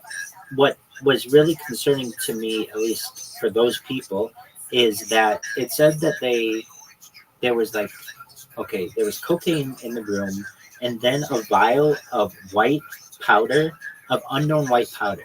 And I can tell you this. I never did this with my friend, but I know that he had told me in the past that he had done methamphetamine. He liked it a lot, and so it almost makes me wonder if like there's even a third drug in there that they don't know about. They just said it was an unknown powder, but I'm guessing that's probably what it was or something like that. So long story short, my friend took a huge cocktail of some fucked up shit. He died, and nobody, I mean, his family knew he died, but like basically other people didn't know he died until this really embarrassing article came out about him. Boy, it's a wild story. I agree, and it brings into perspective, at least in my opinion, like, you know, you have to watch what you do, of course, but it's like at your very at this if I were to ask my friend like at what would be the most embarrassing thing you could be caught doing, he would probably say something like be caught with a Las Vegas hooker who was really bad looking in comparison to my wife. Like, and there was a picture of her. Because then everybody, all your friends are just going to be looking at you like, you dumb motherfucker. Like, I'm saying it to you right now, to random people, basically. But, like, dude, it makes you that's your legacy. Exactly, that's your legacy. And that's so funny because there is a phrase that people don't remember you for your failures; they remember you for your successes. But in this case, that doesn't apply. No. People remember him for that one big L. Exactly, and it's still not done. There are 3 murder trials that have to do with this, and you know. I'm sorry for laughing. No, I understand. And I really think that I think it's unfortunate that these 3 people are probably going to be found guilty because of how the law is written. And it's just going to be like, look, if anybody was given any kind of drug that gets found with fentanyl in it, you're going to go down for this. And they made it really, really strict. And basically what happened... Because it's so dangerous. I mean, you've seen those pictures of how many grams it is, right? Exactly. They had it in They had the picture in the article. They had something from 2016 and the CDC, or the I think it was the CDC, and just a little. You just need a couple of flakes in there, and. Compared to the amount you need for heroin, it's like 1,000 times less. It's like micrograms, not even milligrams, micrograms. Right, and it's 50 to 100 times more powerful than morphine. Yeah, I mean, that's the thing that always pisses me off about the George Floyd thing, because I'm like, come on, guys. Like I saw, if you watch the video, you see him eat the fucking bag, and it's like, oh, the plastic's gonna stop it from breaking in your stomach. Yeah, that's an excellent point. And so this is a very interesting thing too. My friend is being sued by the state for $50 million. And now what happens? It's like, well, they can just go after his estate basically, but there's not a whole lot. It's a really sad story. I mean, he had 3 sons and 1 really nice wife, and he had just built this mega house. I mean, a giant house up in the hills, and they had to sell all of that from what it looks like. They had to sell all the property because, as you can imagine, the state's still going to come after all that shit.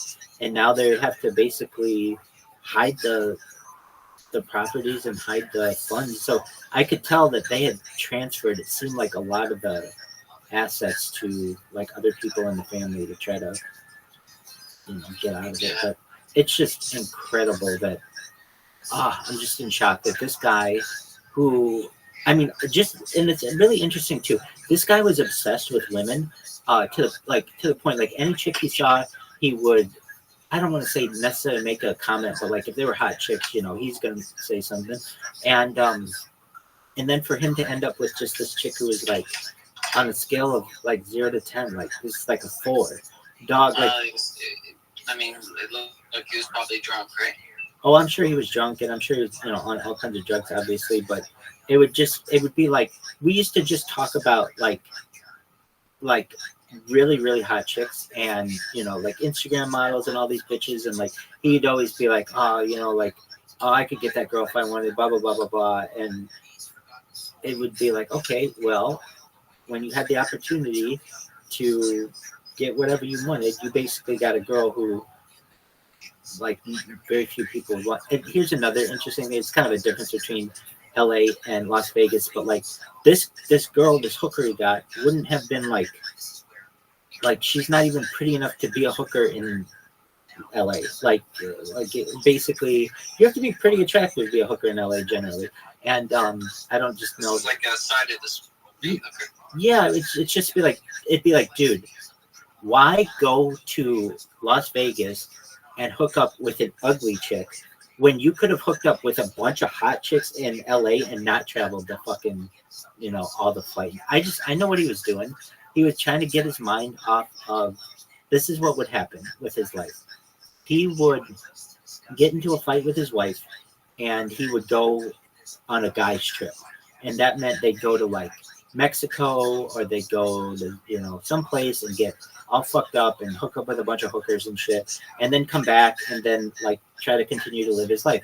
Now he's a very high net worth individual, and his wife, liked the stability that he provided. But I know that whenever they would fight, little things like this would happen, where not little things, but he would go and leave. Now, did he ever like cheat in front of me? No, but he would just hint at it. Like, I remember when I first met him, we were talking about his family, and I thought he was like a family man, like a really nice family man, like home for dinner and all that other shit, and with the going to kids' baseball games and all that shit. All right, well, I was like, okay, so you're married? He's like, yeah. And he's like, yeah, but look at this girl. And he shows me this girl on Instagram. He's just like some Instagram hoe. And I'm like, wait, but aren't you married? Yeah, exactly. I'm like, but aren't you married? He's like, oh, yeah, bro, but man, isn't she hot? I'm like, yeah, but like, you've got a wife. Like, why are we even having this conversation? Like, I honestly, I knew what I was getting myself into even before then, but I'm like, man, this guy's a scumbag. I don't know how good of an employee this. I've met hundreds of people like that, and they're all the same. Exactly. Like, I don't know. It was just low class, right? 100%. And under normal circumstances, I probably wouldn't have wanted that job as badly as I did, but I needed a position, and it was. What were you doing? I was managing director of a technology company. So we launched the world's largest car wash app. It's like Uber for car washing. You press a button on your phone, and someone comes to you and details your car. So you were managing? I managed the company, so all the employees, they reported to me, and then I reported to him. Yeah, so I guess it makes sense, right? So you have time. You're not streaming 24/7. You have time to like do stuff. Oh no! I am streaming 24/7. I did this from 2016 to 2020. Oh, okay. So you right. You probably couldn't get away with doing that while you were streaming. Well, the two never overlapped. Basically, 2016 was when I started that project. We launched within 6 months, made it the largest, most successful car wash app in global history within the next few years. And then the law changed of the state of California. It changed on January 1st, 2020.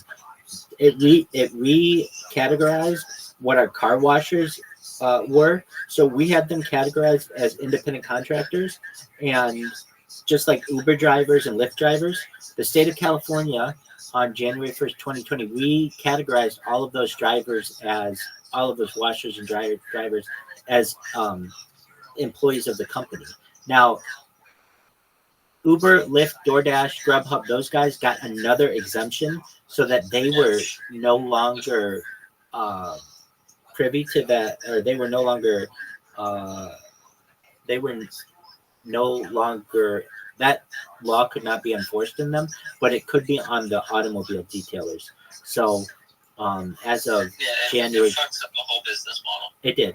So what we had to do was I had to find another job, because I knew that that job potentially couldn't continue to be done legally. So I actually left that job for another position like 10 days before the state of California came and ended up suing him. I had no idea that the state was going to sue him. What ended up happening, though, they sued him for $50 million, and they're still in litigation with all of that. And what's amazing to me is they just didn't drop the case once the guy died. Like, oh, he died? Like, okay, well, there's nothing else to go after. but there are his assets, and he has several houses, bunch of businesses, he has a card collection, house, like beach house. So they're going after all of that, I'm sure, but it's still not going to be $50 million. And yeah, so Well, they'll take what they can, right? They're trying to get how much? $1 billion from Alex Jones. something like that. Yeah. Hey man, it was good talking to you. I think I'm gonna crash to bed. Take care, Alex. You take care of the little one. Yeah. I'm gonna come in here more and chat though. I didn't realize you were up so late. Please do. Because I'm on the night shift all the time with my newborn. Absolutely. Well, I keep the midnight oil burning just about every night. So come on in and we will chat. Come on in every single night if you can, while you are feeding the baby. I'll come hail you up, man. Excellent. Please do. Yep. All right. Hey, have a good night. You too. Take care, Alex. Bye.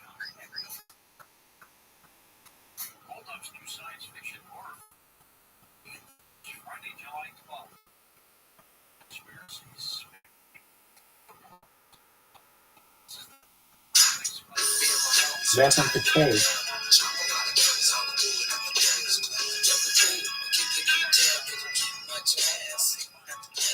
I got a whole name real real. She got a buddy named SP12.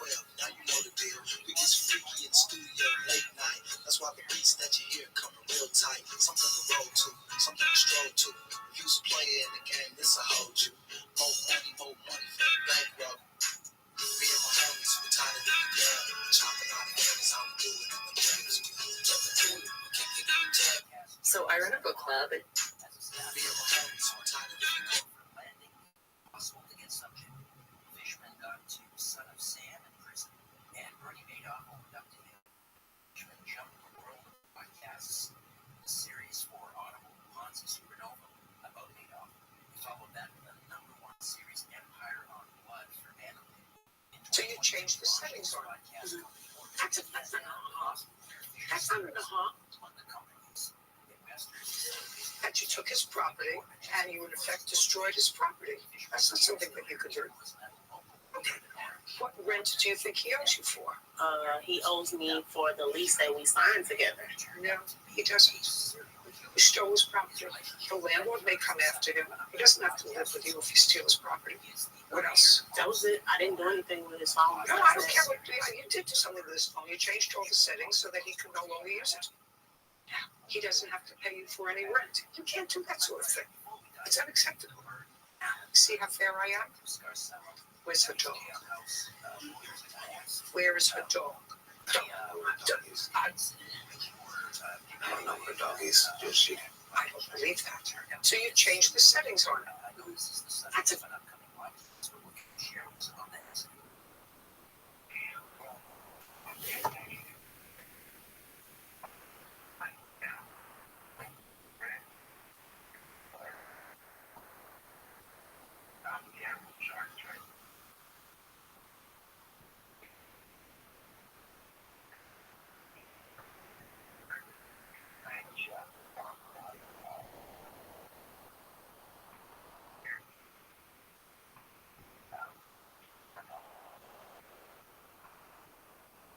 What's up, Slutty? It's everybody's favorite slut slayer here, Rabbi Rothschild. Next up on Rabbi's big board.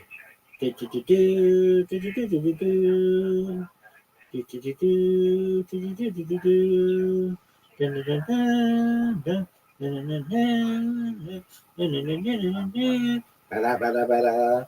this? I don't miss ya. What up? Need subs for a boo-boo.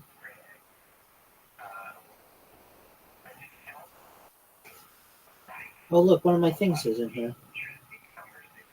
Have you seen your custom shout out from Rabbi yet? I'm making it right now. Hey, Rabbi on TikTok, Super Rothschild, Discord. Please share to be a trillionaire. Type Rabbi. And build it alive. This is the biggest event in global history. Amazing. Well, it is. I don't miss you. Let's check out your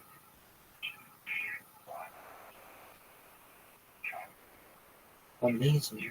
Look at all these. I love your taste in links of clips and their titles. amazing. Let's take a look at your Discord, girl. Get in that Discord. Girl, I get in that Discord like a finger in a bowling ball. All right, let's take a look at your TikTok. Couldn't find this account. We're over 2, girl. Let's check that Gucci, that Instagram, girl. What up, Allie? Or is it Ally? Whatever it is. How you doing?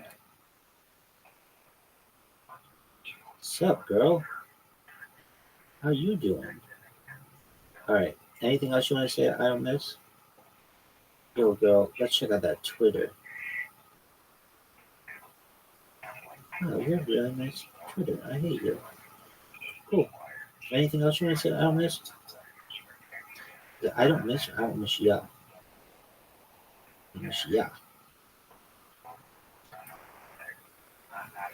Yo, I still hear Peter Griffin. Yo. Okay.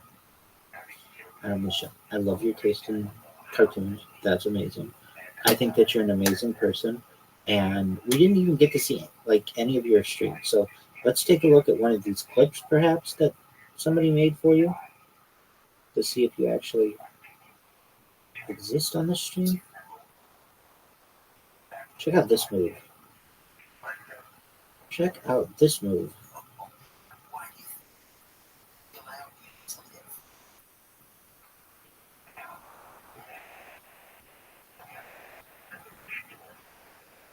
Here you are. You're just chilling. Good on you. Alright. I don't miss you. Apparently we did miss you. So you should know that we think you're an amazing streamer, that you have a lot of potential, that you are going to continue to grow as a streamer. Rabbi Rothschild loves your stream. Rabbi Rothschild streams live 24/7, 365 for world peace. You can check me out whenever you want. Type Viral Rabbi in any search engine filtered by live. If you have any questions, check out Viral Rabbi live on any social media except for Kick because he's been banned on Kick. Any other questions? Check out my linktree, linktree.com/Rabbi Rothschild. Shout out to I Don't Miss You. Apparently we did miss you. That's cool. Shout out to Rabbi. Stay back, everybody.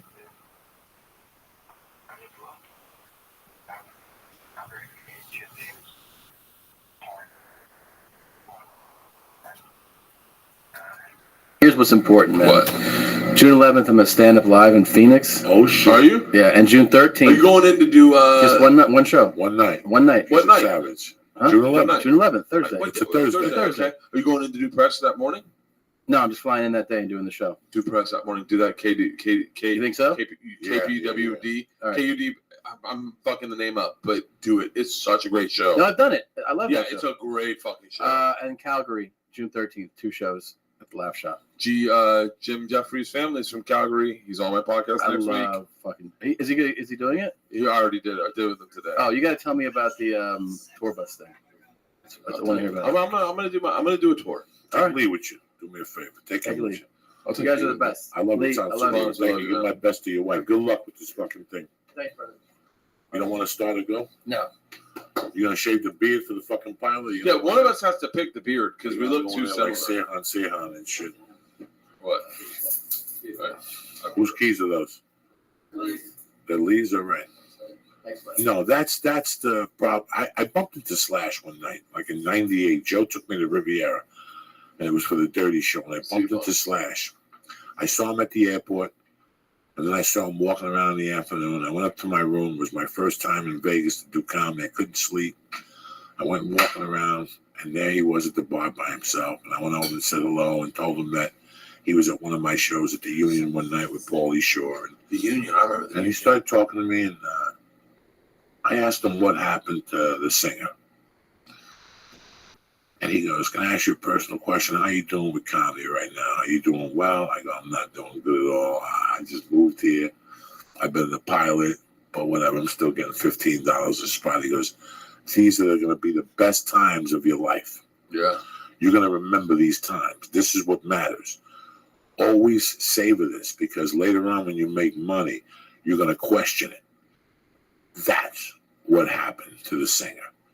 He started questioning, and all of a sudden he started looking for spiritual answers, why he did what he's doing, and he really believed. You know, sometimes is my mic on or is it low? Put it a little louder. My mic. Sometimes, man, you see it. Yeah, like crank my mic up. I love Jimmy Fallon. Yeah. Do I mean, is he Johnny Carson? Fuck no. Is he Dave Letterman? Fuck no. But it's 2015, and he puts something different. You know, he does sketches and he sings with people, and he does kind of cute stuff sometimes that even I tolerate. And I'm not a half a fucking fruitcake. I tolerate. I'm like, you know what? I see where he's coming from as a comic. Yeah. I still remember him going into the improv with a guitar. He had that fucking manager lady that was a savage 15 years ago in LA. Yeah. That chick got him from point A to point B like that. I still remember him doing sets at the improv, coming in with the guitar, Jimmy Fallon. Anyway. I never saw that. So this is 97, 98, and I never saw him again. And then we had Sting on there. Now, my personal opinion of Sting, I love music, but he's a fucking scunt. He broke apart one of the greatest bands. Police is a fucking amazing band. But he's such an ego. He's such a fucking cunt ego that it leaks out of his pores. Yeah. Me, I get it, so I gave him the benefit of the doubt. He's such an ego that he even killed Jimmy Fallon's touch. Like, Jimmy Fallon even felt insecure. You can see it. I had to go down and hang out with you guys at the casino. I was really, I don't know what my point is, but that's how much of a fucking kiss of death he was. Like, that ego will kill you. Yeah. That's a little too much ego. Yeah. But that's why when I get a residual check from Spider-Man 2 and it's 14 grand, I got two options. I go question how the fuck I got this and snort a bunch of blow and start crying and walk around like the guy from Nirvana, or I could just suck it in and move forward. Have you seen that documentary? Yes, I have. Shocking. Yeah, but did we talk about that already? No, but I saw you tweeted something. Yeah. Montage of Heck. It's fucking insane. It's, you forget just exactly how good Nirvana was. Tremendous. Amazing. Kurt Cobain was amazing with just fucking hardcore riffs with great vocals, great lyrics. Amazing. And Dave Grohl was the quintessential drummer of that time. Didn't say shit. Oh, it was fucking amazing, man. And that when you watch him like nodding out on heroin, it breaks your heart. It breaks your heart. You go, God damn it, man. And I've never been there. I've never been there with my kids. I can see it.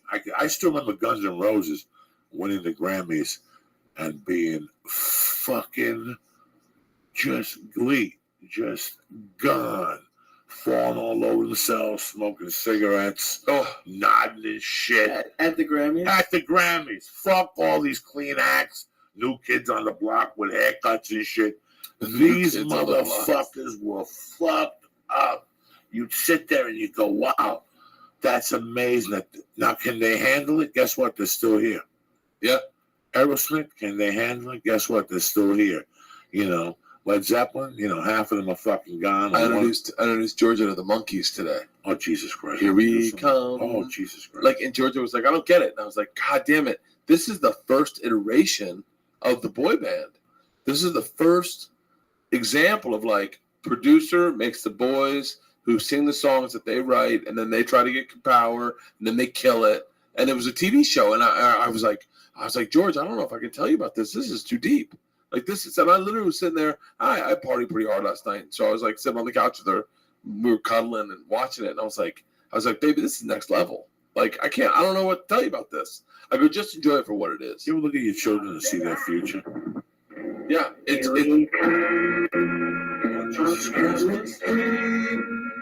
just the funniest love song, and the one we need. Here's one of the first things I saw out of Cuba. The When I Monkees? came to the country, this is what was popular on TV. This, the Green Hornet. Hey, I'm doing Felipe's podcast tomorrow. Are you going to do it with me? No, I got 1,000 things to do tomorrow. I want to do a podcast with you and Felipe. I'm waiting for this answer right now from this guy. He just texted me now to see if I can meet him tomorrow. You ever look at your kids and kind of in a way see their future? I do with Isla. I don't with Georgia. I don't know what Georgia's going to do, but I can see Isla's not going the right path. I can see it. Why do you say that? You know Isla. No, Isla's just a free, beautiful child. She's a free, beautiful child that's going to end up a drummer in a fucking lesbian band, or like she's not going to be like a doctor or lawyer. Like she, I just don't see her taking the conventional path. I think what she respects in life is not what the average child respects in life. Which is good. Like today we were my hands were all painted because I'd bought these spray paints that go on shirts. She wants to make shirts for me of animals. That she'll draw a stencil from the animal and then she wants to make shirts. But she's only 8. Like it's like a entrepreneurial angle for her. But she doesn't know that you can make money of it. She just knows that she wants to do it. So she made these owl shirts with the letter B in the center of the owl. It looked so badass. I was like, how are you doing this? And then she would just like, really like, do you remember like Bob Ross? Do you remember that guy? The painter Bob Ross that would be like, with the afro, they'd be like, yeah. Squirrel in the corner. I would just take a fucking, there was this black one she did that had an owl in the center on a gray shirt and had the letter B in the center of the owl in like stencil. And then she just took the color blue and sprayed it all over. And it looked badass. And I was like, fuck, that's not a regular brain. That's her brain.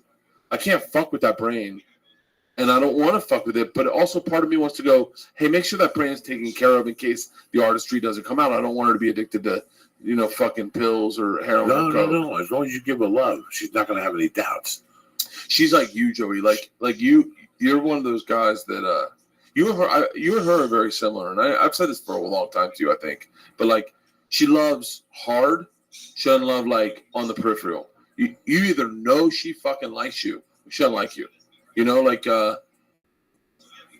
one of those people that my dad loves. But my dad doesn't love a lot of people, but he knew that you respected him and that you had love for him. And so in a weird way, you guys connected.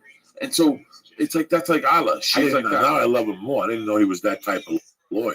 Yeah. That's a heavy type of lawyer. Yeah. It takes a heavy person to be that. My secret dream, if I ever get reincarnated, I want to come back as a top-notch attorney.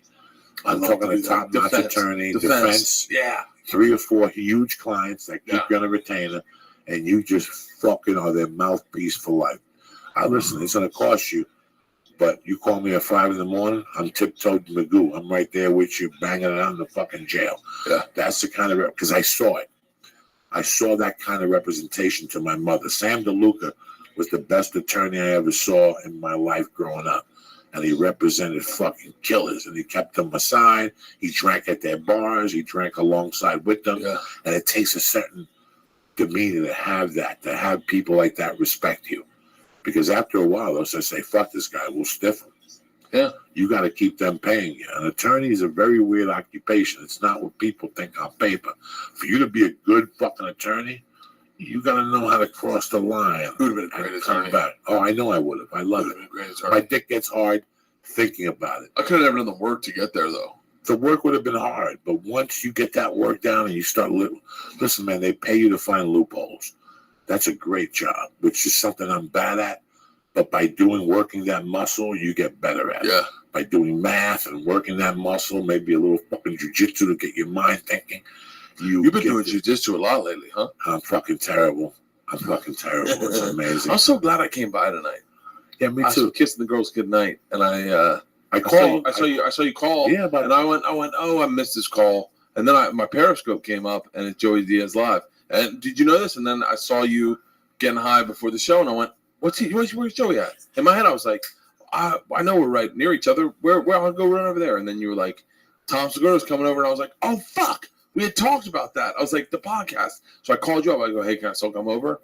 And I kissed the girls goodnight, and I just got in an Uber and came over. Thank you. And I was like, God, I'm fucking so glad I did. And this is such a great night. You came with ammunition. I brought booze. I'm not going. Did you Uber it? I Ubered. Always Ubered. Well, look at you. Yeah. You Uber, Lisa? Yeah. No, Joey's not a huge fan of Uber. Oh, really? Sure I am. Not for you to Uber, because I want you to be mentally tough. You don't need to Uber. You're a fucking animali. Oh, my God. What happened? Lee, how long have we been doing a podcast? This one? Yeah. We're almost at 300 episodes. No.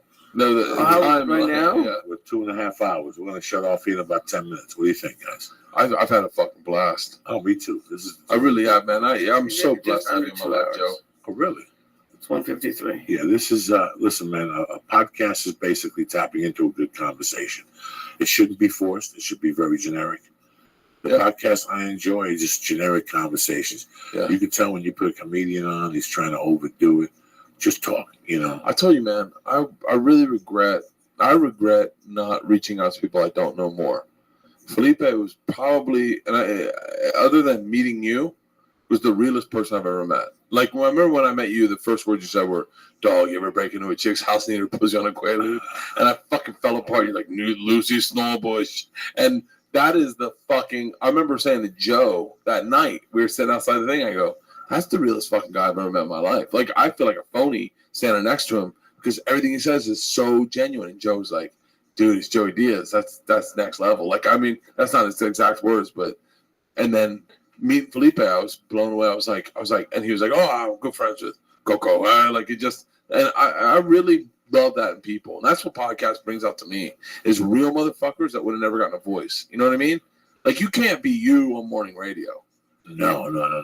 I try comedy. I was telling Joe and I was talking to Ari, and if you're a fucking idiot if you don't know this, comedy's at an all-time high. Yeah, people are going out every night to watch comedy. People have, we're like, it's back. It's back in full motion. You know, it really fucking is back. But what are you doing over there, Lee? Is that Just listening? No. This is what's happened for a long time. For a long time, people would sit at home and they'd only see the comics that they see on Comedy Central. And that's great. There's some great comics on Comedy Central, but there's also some fucking shitty ones. But that's where America thought it ended. And all of a sudden this thing, social media popped up and YouTube popped up. Now you can look up these comedians. Now feature acts have a fan base, you know? And what the fuck are we talking about here, Lee? I don't know. So I think we're all on now what's happening is you're introduced to comics you would have never met before.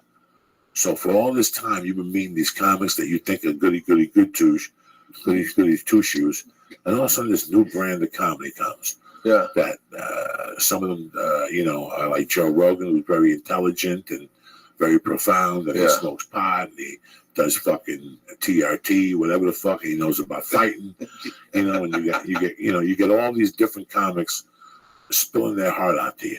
So it makes you love them. So it makes you see comics that you wouldn't usually see. Like myself, Comedy Central would never dream of putting me on.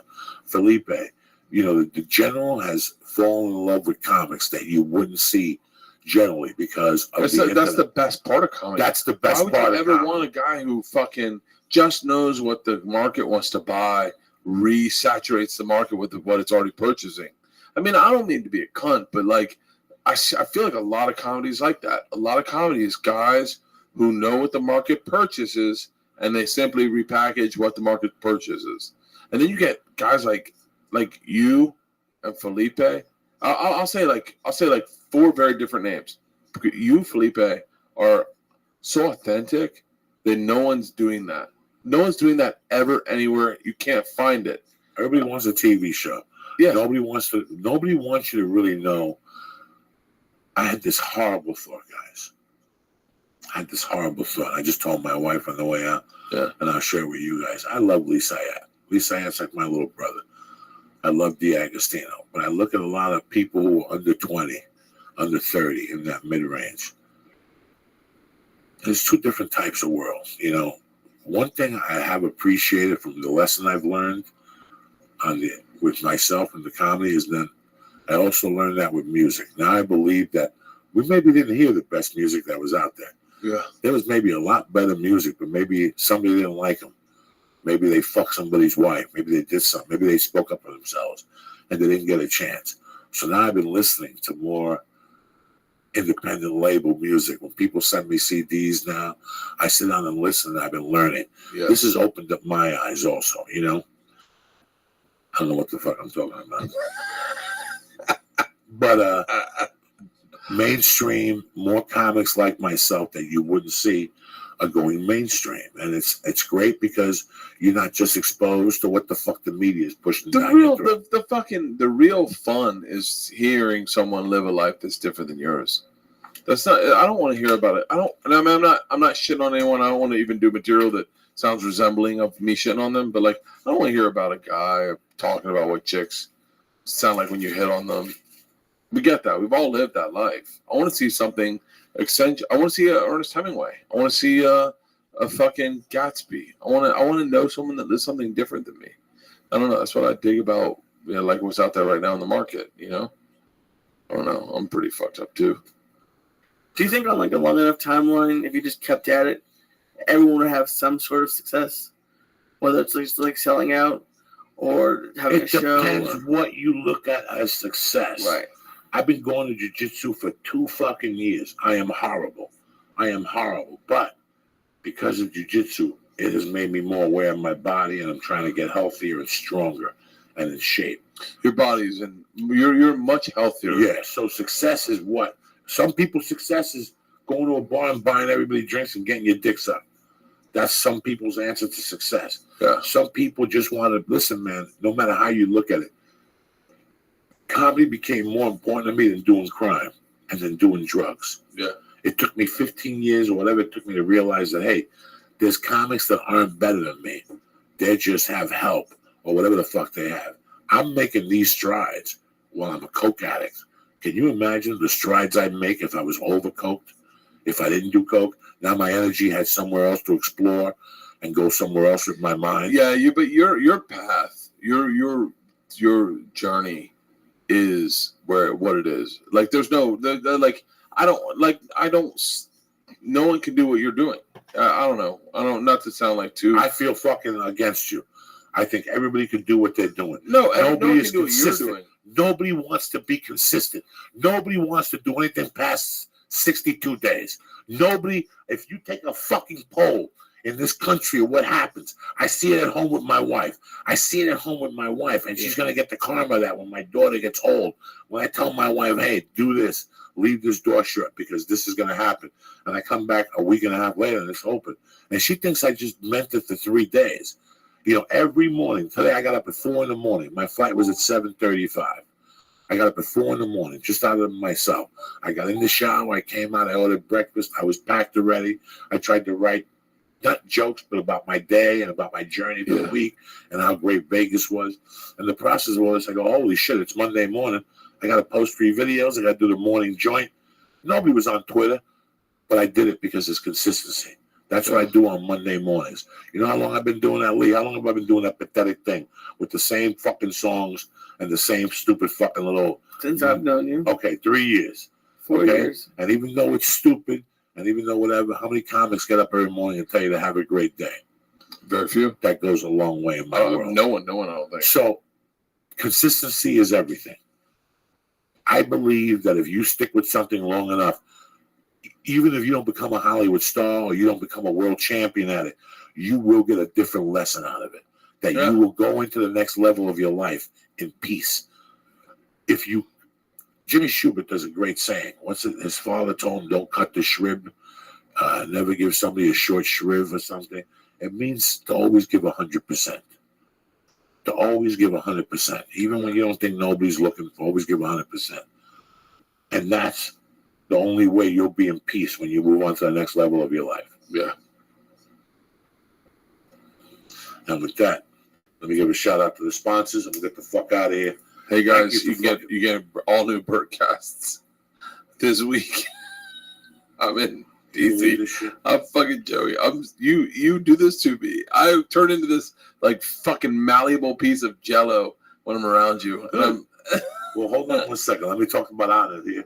Maybe you should take some fucking Shroom Tech. Maybe you should take some fucking complete earth-grown nootropics with alpha GPC and AC-11.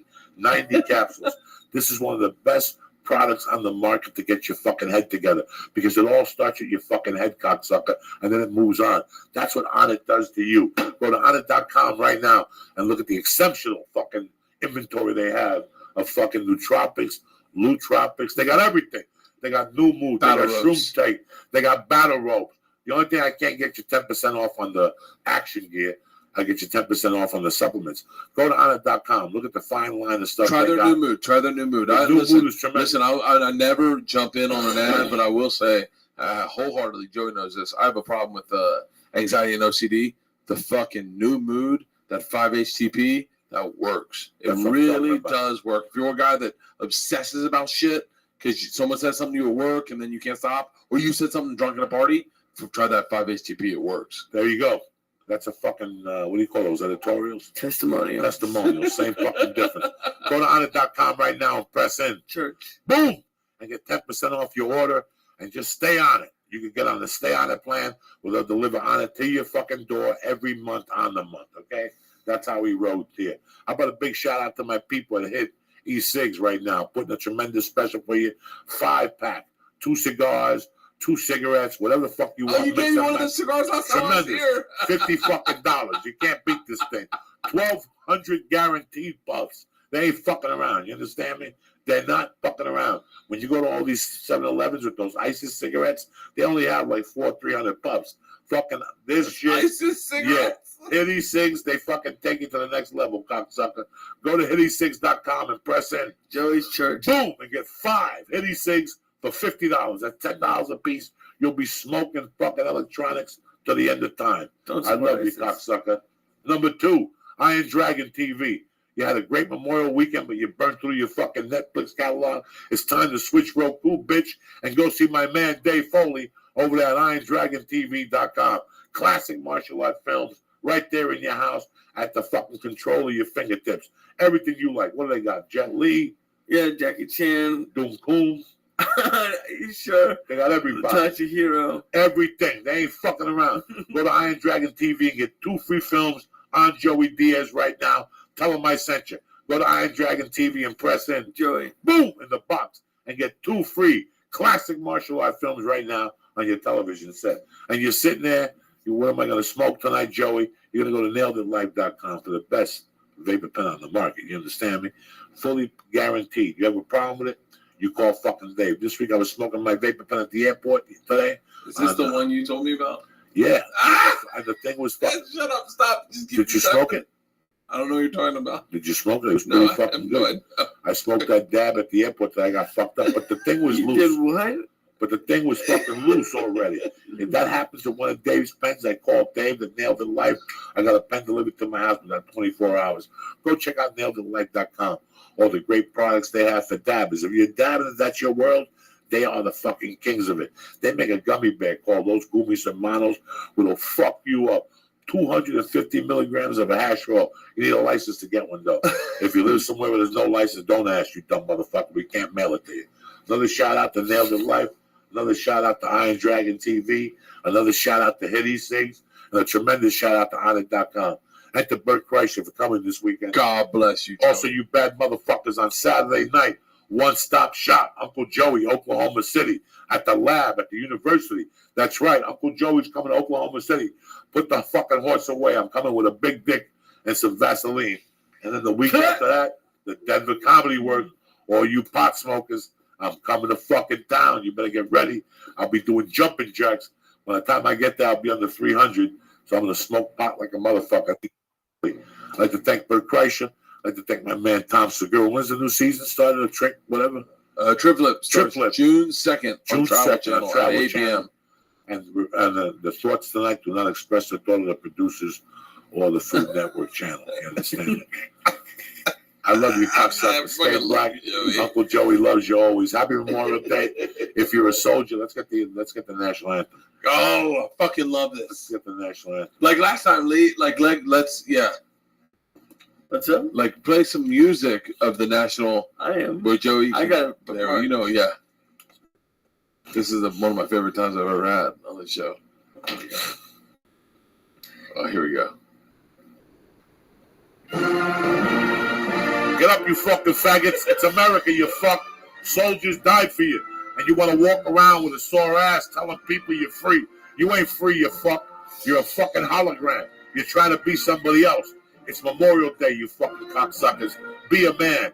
How long can you live this fucking lie? Soldiers died for you. Korea, Doom Koon, fucking Vietnam, Germany, fucking Hawaii, Soldiers have died for you, motherfuckers. And you cocksuckers are walking around acting like half a fags thinking you can do what the fuck you want to do. The party's over, you fuck. ISIS is knocking on your fucking door. And who you gonna cry to when you cut that fucking haircut off that you paid $90 to?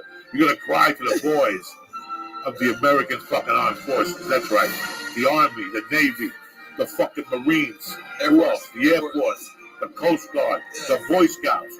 It all starts right there, you motherfuckers. Yes! Get up tomorrow. Be a fucking man. Get tired of living a lie. You're a fucking American. If not, move to fucking Sudan or to some region and switch governments, you miserable motherfucker. Be an American. Thank you. Good night. Rest in peace. Rest in peace. Rest in peace, Dan Murr. I love you, cocksuckers. Rest in peace, Dan Murr. Oh my God. Oh, I'm so glad I came over. Fuck yeah. He is here, my main man. Lee Boom Boom Sayat. What's happening, brother? In the house. I had a great day. Had a great day yesterday. That was a lot of fun. Just a lot of, it was great. Paul had a great time. So. Then you went to the donuts. Oh my God. Hooked you up with some yum, I didn't yum even donuts. know we were going to get donuts. You should have seen your face every time you bit into a fucking donut. I haven't had a donut in forever. No, oh my God. A glazed donut. I've tried all the new ones, like the maple bacon bar and all that stuff. A fresh glazed donut beats perfect. everything, hands down. Listen, man, I didn't eat donuts I don't know how long. And I moved up here. In the beginning at night, before the baby, my wife and I would walk around the neighborhood after dinner. Oh, okay. Yeah. And one night we went for a walk and we went to Yum Yum Donuts. We went in, we never came back. That was it. We never looked back. And it's fresh. They're fresh donuts. If they don't have, let's say they have a chocolate donut and they don't have the chocolate coconut, they'll go in the back and get you the chocolate coconut. They'll put coconut on it for you. Just a great place. A bad place if you're on a fucking diet. Oh my God. But a great place if you want to be a fat fuck and hang out with your buddies. And, you know, I mean, it was great. I like all that shit. Like just, you know, because I grew up on Dunkin' Donuts. Yeah, me too. But Dunkin' Donuts just blows. Like I was excited when I was shooting the longest shot. I was in New Mexico, and they have one in New Mexico. Oh, really? And every morning I go over there and I get a donut. And I was excited. It tastes like shit, and the coffee's great, but you gotta wait 20 minutes to drink it. It's too fucking hot. Is it really? Yeah, it's too fucking hot. See, that's why I never got into coffee. I mean, it's different everywhere. Like a lot, like if it gets bad at a gas station or it's bad at Starbucks. It's too much guesswork for me. But yeah, even in Boston, they don't make the donuts at the Dunkin' Donuts anymore. They come in and deliver them in trays. I didn't know that. Yeah, I grew up on Dunkin' Donuts too. I didn't know they were that bad. And then I had one in 2005 or 4 when we were shooting a movie, and I never went back. And when I go home now to the East Coast, there's a Dunkin' Donut up the block from the hotel, and I go up there and get the coffee all the time. That black Brazilian bowl, the brown. You like that one? It's fucking stronger than shit. It's delicious. Yeah, but they have the K-Cups. Do you like that or no? You probably brew pod, don't you? Well, I have a Keurig. Oh, you do have one? Okay. And Rogan got the K-Cups today with the marijuana in them. Oh, no way. Yeah, the coffee's already has the medical marijuana. There's 10 milligrams. I got to have 100 cups of coffee. I mean, it's nice to add a little pep to your step in the morning. I wonder what they taste like. Have you ever had anything like tea with marijuana? Yeah. About 6 years ago, there was a company that made a tea with marijuana in it. They were okay. First couple times you got high. After that, they didn't do dick. Have you tried the tinctures? Yes. Like that's what I want to try. Or even pills. I don't even know if they make those. I got the pills at the house. But do you like those? What do you think about those? Yeah, Nailed It Life. They gave me they do some pills? Yeah, they gave me some pills, like capsules or something. They're not bad. The tinctures are fantastic. I felt it just took a long time. Okay. But like one time I took them in the afternoon, I forgot about it. And that night I'm like, why am I so wrecked? I mean, I was beyond high. I was like wrecked. So the tinctures aren't bad. They come a long way. Like I never thought, when I started smoking pot, I just thought it was something that you heard about legalizing it, but you just kept, you want to turn that air on this fucking. Already? Okay. Yeah, it's hot. You're sweating already. I am? Yeah, look at your little domey over here. It's okay. It's all glittery and shit. You look like it, but that's what it was. When I first started smoking pot, I never dreamed it was going to be legal. You know, throughout the years, you heard of the cookies and the people who made the brownies and stuff like that. But this is, every time I go into the weed store now, I leave there like just shaking my head. You know, I don't try everything anymore because it's not strong enough, or it's just, you know, I don't want to eat a big fucking cookie that's 800 calories. I don't need to eat a pizza pie. They have pizza pies over there, 200 milligram pies. I ate one of those pies one night. It wasn't bad, but I don't remember getting high. The thing for me, if I had a wish, would be just to get it super quick, like the least amount to eat, and it gets you high the fastest. That's what I want. That's why I like the Devils. I like the Green Hornets. That's why I like the Stars. I think that they're little and they give you a big bang. I like Anti-Dolores. Listen, those Choco things for 10 milligrams, the Anti-Dolores has, they're not fucking bad, man. Is that what you do? Like when you get super high, like you'll just add little stuff to it throughout the day, or do you? I mean, you take big ones too, but yeah, I haven't been eating throughout the day because they make me too fucking hungry. Yeah, God. So I usually pop an edible at 7:00 and I deal with going home at night. That's the toughest. Is going home at fucking 11. And I eat popcorn, so that kills my carbs at night, Yeah. But it's not like I'm eating a cheesecake. No, I'm not eating nothing like that at night. I'm not making sandwiches no more at night. I'm not cooking leftovers at night. I haven't eaten leftovers in like 5 months. Nothing like that. Really? Nothing. Yeah, she bought this popcorn I eat at night. It's not bad. It stuffs you up. Sometimes you can't eat the fucking popcorn, so I'll switch to a banana or a few fucking apples, But after I eat all the fruit, then I got to dig into the real stuff. I'll make like a can of tuna and eat it with crackers or something like that, just something at night, but it's too much. One of these edibles, 11:00, 3:00 in the afternoon, you're fucking starving. I know. And that's the downfall to it. There is a downfall. There it is right there. I heard they make appetite suppressant strains, like certain things that make it so you don't get hungry. You're gonna look for what? A year to find the strain and it's gone? Just deal with it. We've been smoking pot for so long. You just deal with it. The reefer doesn't make me hungry, but it gives me an initial appetite. You were asking me what I do in the morning. I try to drink coffee with my first joint or a half a joint, and I do that to get the appetite going. When you're on a diet and stuff, you want to sit as you wake up. You don't want to sit for 2 or 3 hours. That's just bad for your body. So you want to eat as soon as you wake up. Something. Water right away. A glass of water. As bad as it tastes, with toothpaste in your mouth, and as bad as it fucking feels in your stomach, because that gets your metabolism going. Those are 3 hours that your body's just in limbo in the morning. So when I get up, I drink that coffee. I'll drink a little water. Then I hit the coffee, like Dolce said. And then when I'm drinking the coffee, I smoke a half a doob or a couple pipefuls, and that gets that breakfast appetite going. Yeah, because I don't know how you make it through that periscope that you do, because you smoke an entire joint, and I know that's not your first edible or your first joint. Fuck no. Oh my God. Fuck no. For people who don't have it yet, if you're Android, they just came out with the Android app. So What's an Android? It's just the other kind of phone company. It's not even the phone company. It's like all the other phones are Androids. It's an operating system. It's just what your phone runs on. And then there's Samsung and all the other companies. But they have the app now for Periscope. Everyone used to get mad when I have Periscope because it's only on Apple, but now it's for everyone. Okay. What do you think? I love that app. It's especially now when there's so much of everything. It's hard to like have something go crazy and be that great, and to have that idea. And as soon as I saw Periscope, I was like, wow. It's just amazing. Listen, man, they're developing new stuff every day. I'm not a computer person. I don't read computer magazines. I'm not hip. I don't know what's going on, but I wish I was. Like I don't change tires. I can't do oil, but I always wish I was good with cars. Now it's computers. I always think about buying an Apple computer just to get the training at the store. If you buy that package, they give you training. So if you buy a camera, they'll give you fucking free training with the camera, a couple hours a week. You probably like the Apple. It's super easy. It's super user friendly. Like, what do you mean? They try to make the computer as easy as possible to run and like how to find applications. That's where they're going. Like PCs are more for people who like to customize and stuff like that. But for idiots, it's Apple. But yeah, and they're more Mac? expensive. That's the same thing. Apple and Mac are the same thing. Yeah. That's how much I fucking know. I'm getting an education from Lee about Androids and shit. I don't know what the fuck people are talking about half the time. Yeah. It's hard to keep up, but it's crazy. Like you've always talked about how like Dane Cook took over MySpace and stuff like that. So as soon as I saw Periscope, I was like, oh shit, this could be like, because the thing we've talked about forever is that you just need a camera on you constantly.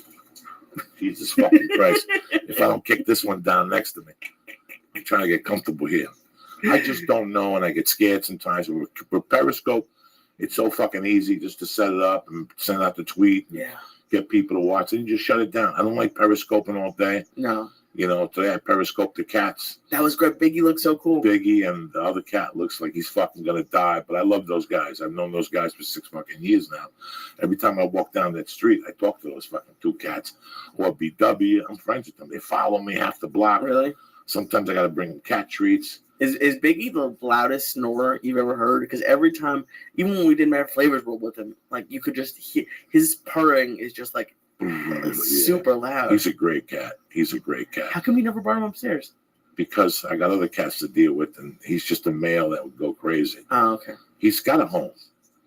They all have homes. Jill's their fucking parent. Do they ever go inside? Yeah, they go inside at night. Oh, I didn't know that. Yeah, they go inside at night. She lets them out at like 5:30.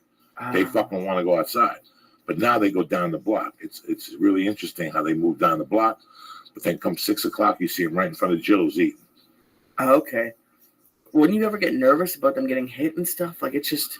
I get nervous every night, but they don't move. The fucking Bruce Jenner and his assistant across the street, Monaco, fucking were feeding the cats at night. And they were walking down the corner, but something happened. There was a fight with one of the cats, so thank God they stopped coming down. Somebody started feeding them down there. Oh, okay. And Biggie's like, I'm not walking all the way down the block to hang out with fucking Bruce Jenner and fucking those crazy motherfuckers. Bruce Jenner don't come out of the house no more. The other guy that did the operation. Oh, Monica? No, his buddy. Fuck stick. Captain Annoying. He don't come out no more from his side. He just hangs out? Yeah, I don't know why he switched governments if you're not going to go out and show that pussy. If you're not, why'd you switch governments for? I don't get it. He sits in the fucking house all day. Both of them don't have jobs. I know they get some type of disability from the government. How the fuck do you live your life like that? Maybe he's just looking at the pussy. Maybe he likes to just look at it. Who? The other guy, not Monica. I don't fucking know. I don't get involved. I don't get involved with nobody on that in that little housing compound. There's the drunk chick that her and her boyfriend are always drunk. She has a job and he doesn't. I think he's on disability too. Jesus. And they just live their life, and he walks to the liquor store. I see him like at 8, dog. He comes back with a fucking 24-pack, and then when she gets home from work at 6, she brings a 24-pack, and it's on. Them two motherfuckers drink 48 cans of beer a fucking day. Jesus. And the other guy's skinny as fuck. I don't know how he does it. He probably doesn't eat. So it's got him, the chick that's a painter or whatever the fuck she is. Okay. The two fucking whatever across the street from me, Zombo and his assistant. And then you have the Spanish dude move. Fuck him too. He used to break my balls too. It's fucked up how like wake and bake is cool, but anytime even if I see like a guy with a beer at like 7-Eleven in the morning, like it looks weird. Like drinking in the morning is not accepted, really. It is if you're in that world. I have tons of friends that drink in the morning. Really? You know, I was telling you guys one of the scariest. Before my mom died, she sold the bar. My mom had a bar on 29th and Bergen Line. But then on 30th and New York Avenue was this other bar, Otto's.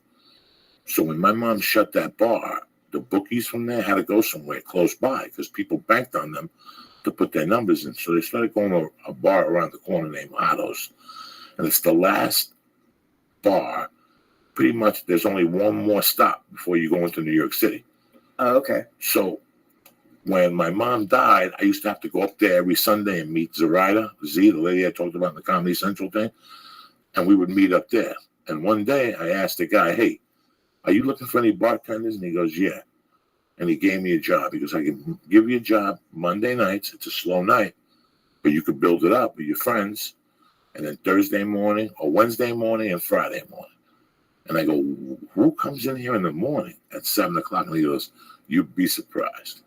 So he goes, I want you to think about taking the job at 7 in the morning, because if you take this job, you really have to be here at 6:45, 6:30, because those people show up here at fucking 10 to 7. I'm like, he's lying to me. Oh, my God. He's just telling me that to make me go there early. Well, let me tell you something. Guess what I did the first day? Sure enough, I get there 5 to 7. I had 18 pissed off people. No.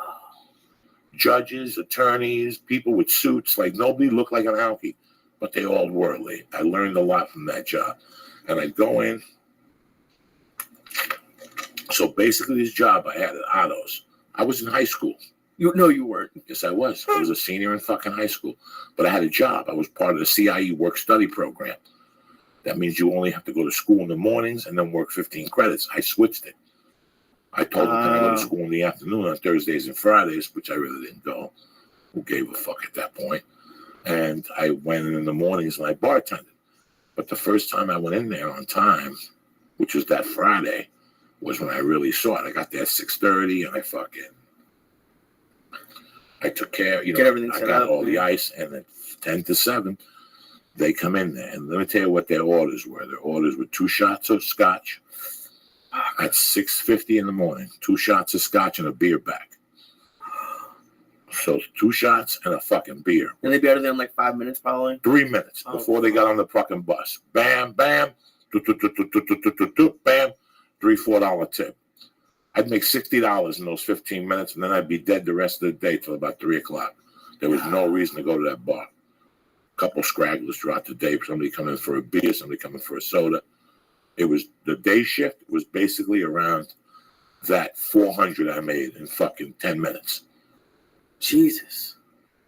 And it was steady. Like I had a big load of people come in at 10 to 7. So it wasn't like people working the overnight coming in. It was it was people getting ready to go to work in New York City. Oh my God. So they get a drink to get on the bus. Yeah. Then they get into the city, and there's probably a place where they stop and get a little bottle to take them throughout the day. They go back there on the way back, get themselves a little bottle, and that finishes out the day for them. I guess there's no difference between that and no, it's smoking. It's just people do it all the fucking time. It's just a way of life for some. Now you have alcoholics, and you have drug addicts, and then you have functioning drug addicts and functioning alcoholics. Yeah. I was a little bit of all of them. I could fucking get high and act. In our minds, in the junkie's mind, you think that they don't really know. Right.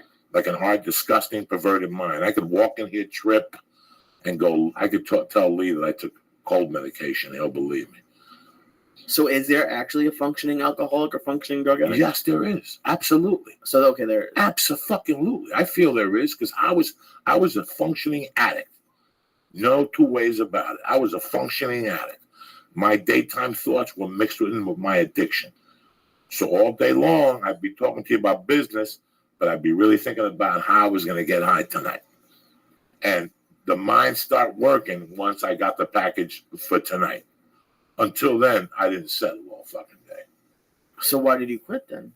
Why'd I quit what? Doing drugs. I don't know.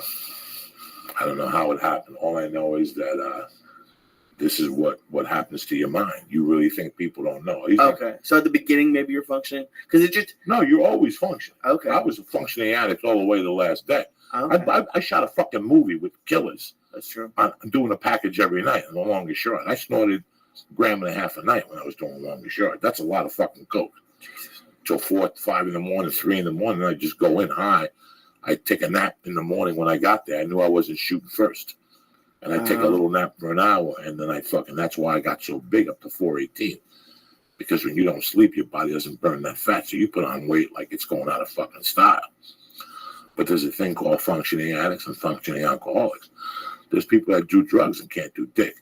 There's people that shoot $10, $20 worth of heroin a day and hold down a job, and you'll never know they're addicted.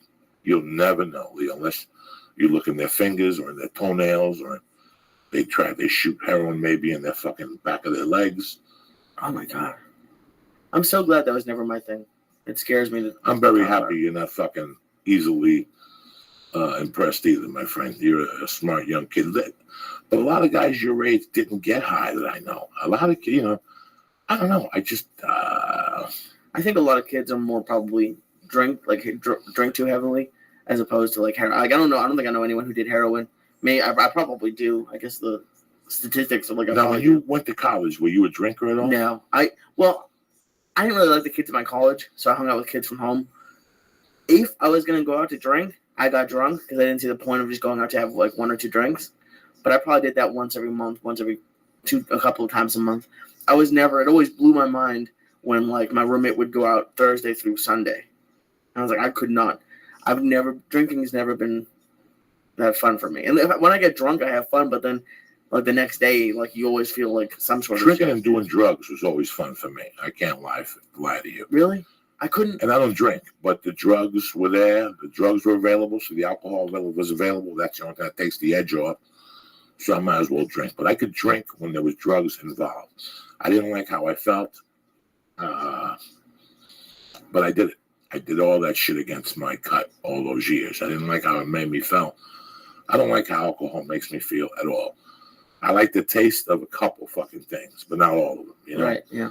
That taste of alcohol has always bothered me as a young man. Whatever I drink, whether it's blackberry brandy, whether it's fucking whiskey, I'll tolerate it. If I'm doing blow or if I've never, like a couple weeks ago, I was looking at my friend's kid's Facebook page. And he's 20, he's in college, and his Facebook page was just covered with alcohol stuff. Like, that's so we're stupid. going drinking, we're going this place skiing, and you saw the amount of booze they bought. Their lifestyle was around drinking, which I think a little wear off after college. That's what they have. That's what you hope, yeah. I don't know. I was never that crazy about the drinking part of it. I can't sit at a bar. I can't fucking sit at a bar. When people come up to me after a comedy show and they go, hey, man, we're going to be in the bar across the street. You're going to swing by. Listen, guy, that's the last thing I want to fucking do. You'll never see me at a bar after a comedy show. I just don't have use for it. I never did. I never really had use for any bar. And would you ever like sit down at like one of the airport bars and have a drink or have a drink on the plane? Fucking close. No. I'll have a drink on the plane. Like an alcoholic drink? Fuck yeah. What do you have? I always have a White Russian. Oh shit! If I get upgraded to first class, fuck yeah, I'll fucking do a White Russian. When I got the free drinks from Southwest for flying business class, like if Joe Rogan takes me on the road or I shot that thing, they gave me a business class, you get a free drink coupon. Oh. I'll fucking drink. I'll do one drink, but I do a fucking appetizer drink. I do a faggy drink. I'll do an amaretto. I like White Russians with ice cube. I'll do a White Russian with a little bit of Coca-Cola in it. A Colorado Bulldog, whatever the fuck. You ever have a White Russian with Coca-Cola in it? No. Oh my God. How much Coca-Cola? Just a splash? Just a little splash up on top. I'll try that. That sounds good. Fucking delicious. I like amaretto and ginger ale. That's like my girly drink. Really? It's super sweet. Like you can just put it straight down. That is fucking horrible. I like amaretto milk with a Valium. Whew. A nice 10 milligram Valium. You sleep like a fucking baby, Lisa. I already do sleep like a baby with this stuff. It's funny. I started missing Fidel today. I found one of the cards my main man sent me over here. Bob Lellinger's, my main man from fucking Chicago. Bob Lellinger, whatever his fucking name is. I can't even tell you. You know who you are, Bob.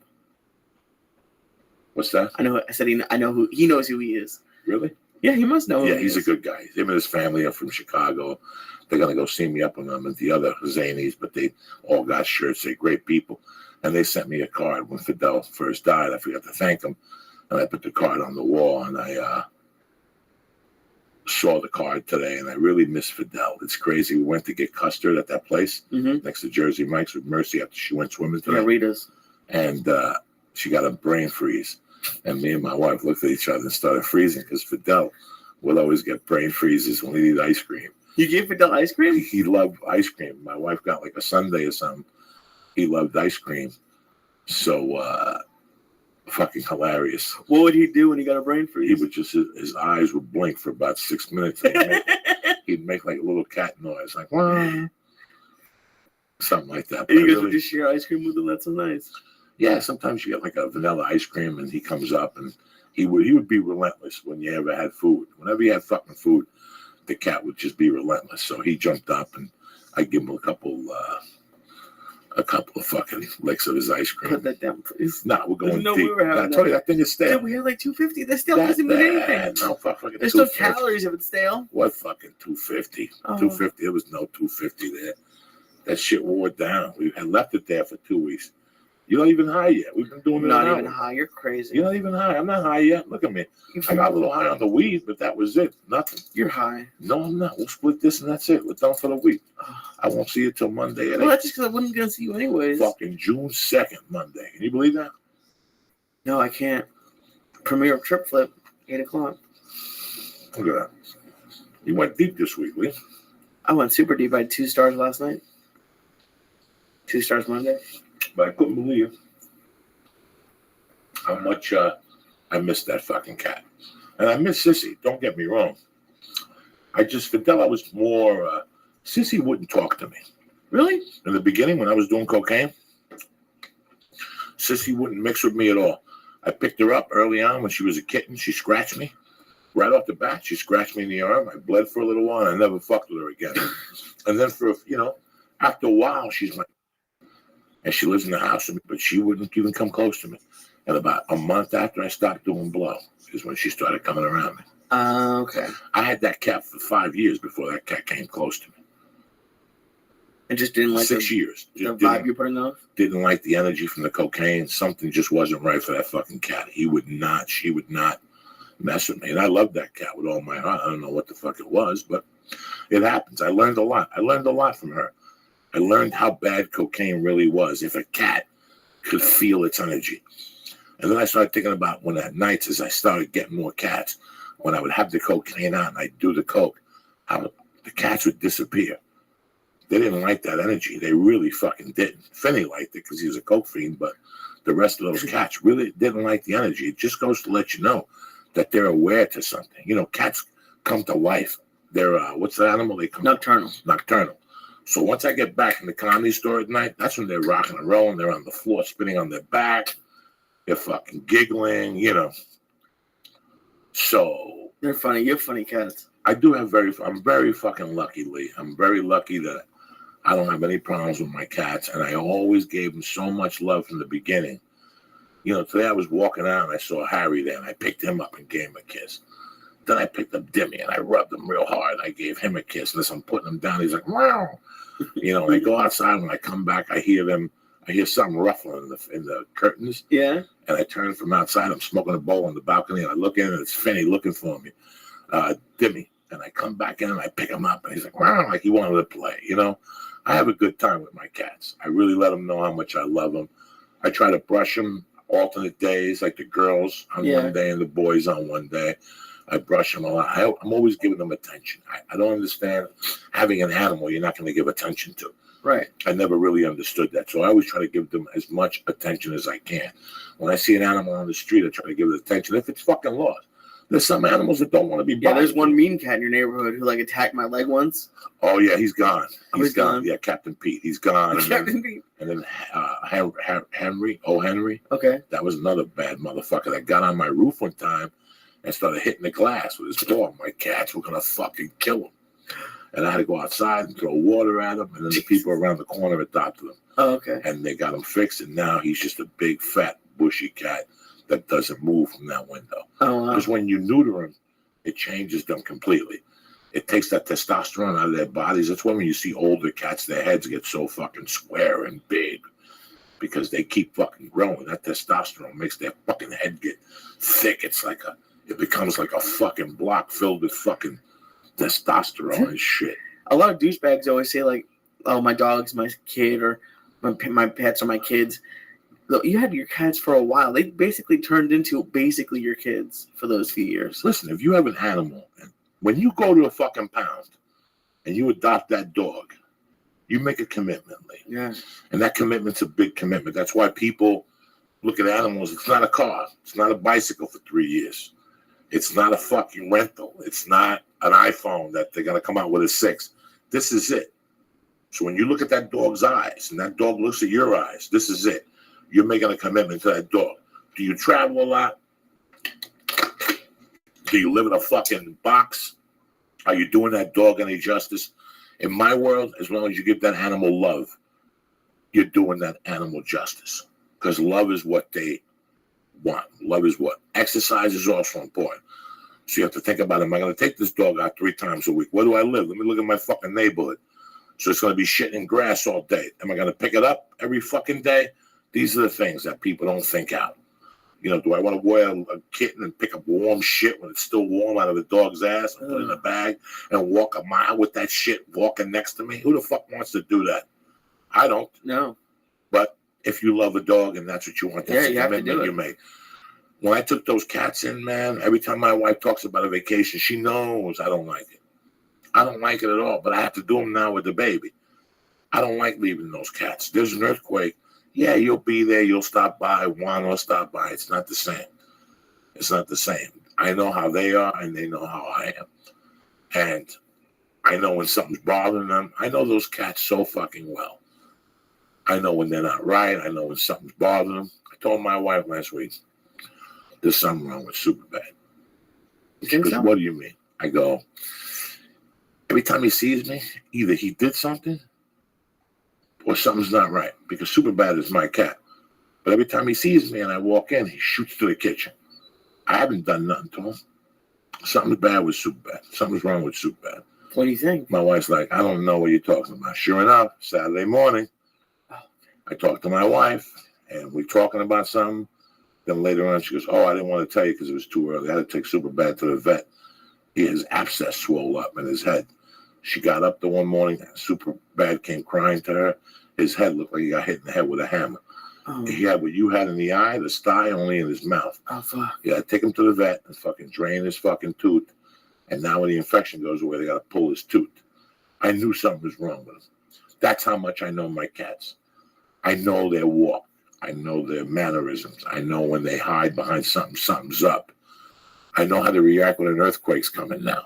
Really? Yeah, 20 minutes before, 10 minutes before, 15 minutes before, they start crossing each other. It's the weirdest thing you've ever seen. Like an X? And I saw it 3 times. We're getting restless. Oh. And they walk back and forth, but they would cross. It's really weird what they do. So now I know when there's going to be an earthquake. I mean, I have to really be paying attention and be thinking about it. But I could tell when something's going to happen. If there's a full moon, something like that, they act fucking weird. It's amazing how you get to know your animals. Yeah. And if you don't know your fucking animals, then you're not paying enough attention to them. It's like anything else that lives in your fucking house. You have to pay attention to them, you know? I always feel bad when I see like a big celebrity or like a teenage like singer getting a dog. I'm like, what the fuck? Where's that dog gonna live? Well, sometimes people confuse money for love, and that's the bad thing with an animal. Like, I'll give him a bed and I'll dress him up and put a magician's hat on him, and he'll feel love. A fucking animal should not have a magician's fucking hat on him, okay? You don't have 20 years from now, when they go into the fucking dog mine, there's not going to be a dog that's going to say, wow, I can't wait to get out of the pound so I can put on a fucking magician's hat and a cape and go to some fucking party with a bunch of fucking Gentiles looking at me. There's no fucking dog. No Chihuahuas. No Mexican dog wants to dress up in a fucking tuxedo and go to a fucking party dressed up. They don't. But these Gentiles, they got a lot of money, and that's a way to do it. I can never dress up my cats. Where are they going to go? I'm going to put up a dress up with my cats. They got their own fucking personality. Cats weren't made to. But when was the last time we seen a fucking lion with a dress on in the fucking Serengeti, whatever the fuck they call it? Right or wrong? I know. I agree. A lot of people love it though. There's famous dogs on Instagram and Twitter. It's crazy. Like they have like FedEx sponsoring them and Pepsi, and they make millions of dollars. It's crazy. It's amazing. Yeah, I know. And who spends the fucking money? The dog? What's a dog do? Go to Europe? No, but it's the people who they like looking at dog pictures. And I get it, they're really cute, but I love looking at dogs too. I love action. I love hugging dogs. I love petting dogs. I don't want to see no dog dressed up like the fucking the village people. You know, a mailman, a construction guy, I don't need that. They have a lot of stuff now. It's fucking crazy, isn't it? That you have that much money and that much time to dress up your fucking dog. It's amazing how they misuse the service dog in this country. Yeah. They gotta find. They found the fucking loophole. Every time I fly, I gotta fly with a young couple, some chick that looks like she sucked 80 dicks, with a fucking dog that's gonna save her life and make her feel stable. When she's blowing guys, she ain't that. You know, it just drives me fucking crazy. Yeah, that part of it isn't cool. But on the flip side, because I dealt with it with the dog I got, especially here in LA. I don't know if it's everywhere. Apartments make it super hard for you to have your dog. So like I think they just found a way to get around it, and they wouldn't be bringing them on the plane if they could just have a dog at their apartment like an adult. Like I get that you want to keep your apartment nice, but we're all putting a deposit down, and you never get all of it back. So it's almost impossible to find a place that you can get a dog. And like, what if you had a pit bull? You're never gonna find an apartment that takes those. Really? Almost no one. Yeah, it's super hard. And I get it. There's a lot of angry ones on like the mean ones, but there's also like super sweet ones. When I went to the pound to go look for dogs, all of them were pit bulls. Almost, they had rows of them. All of them. It's so fucking sad. Yeah. Mixed with other dogs, a pit bull mixed with a wolf, a pit bull mixed with a bat. It's like, I think before you get a pit bull, you should take a fucking GED examination. That's what I think. I don't think you know the potential of the pit bull. You know, Joe loved Frank. Joe Rogan. He had a pit bull. Oh my God, Frank Sinatra was a great dog. His name was Frank Yeah, Sinatra. beautiful. He was a great pedigree dog. He was a loving dog. He was big. The worst thing Frank would do to you would lick you to death. I mean, the worst thing Frank would do to you would lick you to death. But when he saw another dog, there was no controlling him. And I was there for a 4th of July party. That was fucking horrible. You had to stick your and once the dog bit into another dog, you had to stick a finger up his ass to loosen his jaws. This was crazy. You know, when all that stuff went down with Joe's dogs, I spoke to him on a plane, and I was really upset about Frank. But he told me, he goes, I got to tell you something, man. I miss Frank, but it was a big stress off my shoulders. It really was a big stress on him. Yeah. Because people are just, I do not hate a dog. If you came to me right now with a dog, I wouldn't care what breed it would be if it needed help. I would open them arms into my house because love is love. The dog's eyes are the dog's eyes. But you always got to be careful with those dogs that bite people. And let's get this straight. Any dog can bite anybody. Yeah. Any dog. I've been bit by everything. Okay. Some of the meanest dogs are Chihuahuas. Chihuahuas and those little mutt-looking motherfuckers that'll bite you. But with a pit bull, man, it's like a gun. They just have more capability. Like they can do more. Yeah. It's like a gun. So I understand how it makes people nervous. I got to tell you something. When it was just me and Mercy, if it's me and Terry, if it's a pit bull, I'm not going to worry. But when I see Mercy, I don't need her getting bit by a fucking dog. So you got to put that dog on a leash. Yeah. Because I will shoot you. I will shoot that fucking dog and wait for the cops. And I will sell my fucking soul. I'm not going to go to jail. You cannot have those dogs. It makes people uncomfortable. You have to be smart. And I love pit bulls. But why would you? There's guys like, my dog's not going to do nothing. Listen, I know he's not. But just for fucking the sake of argument, put the fucking leash on him. Yeah. Because you're making people nervous. That's just common sense. I know you want to out fucking think everybody. But let me tell you what's going to happen, you dummy. You don't have a dime. You don't have a dime to your fucking name. You work 2 jobs. You got this pit bull. You're giving them gunpowder when you're fucking whatever the fuck you're trying to do to them. One day he's going to break out, and there's going to be a little boy playing on your corner that doesn't deserve to get bit. And your stupid fucking dog, who I know doesn't bite nobody, he's going to bite that kid's arm off. And that kid's going to live. Every time he sees a dog, he's going to shit his pants. You're too stupid to understand that. Some people are too stupid to understand that fucking notion. But it's true. So when you get those dogs, you really have to think it out. And listen, you give that dog a ton of love. I agree with you. A ton of love you give a pit bull or any other, those Doberman pinches. You know, 20 years ago, it wasn't a fucking pit bull. What was it? 20 years ago, no. The pit bull came around like in the early, was when I started seeing. My friend had a pit bull in 85, Topaz. You know how Topaz died? Huh. Great fucking dog. You know how he died? He chewed on the refrigerator wire. And he electrocuted himself. Great fucking dog. Smart than shit. One day he just chewed on the fucking refrigerator wire and electrocuted himself. Jesus Christ. Okay, so that was 84, 85.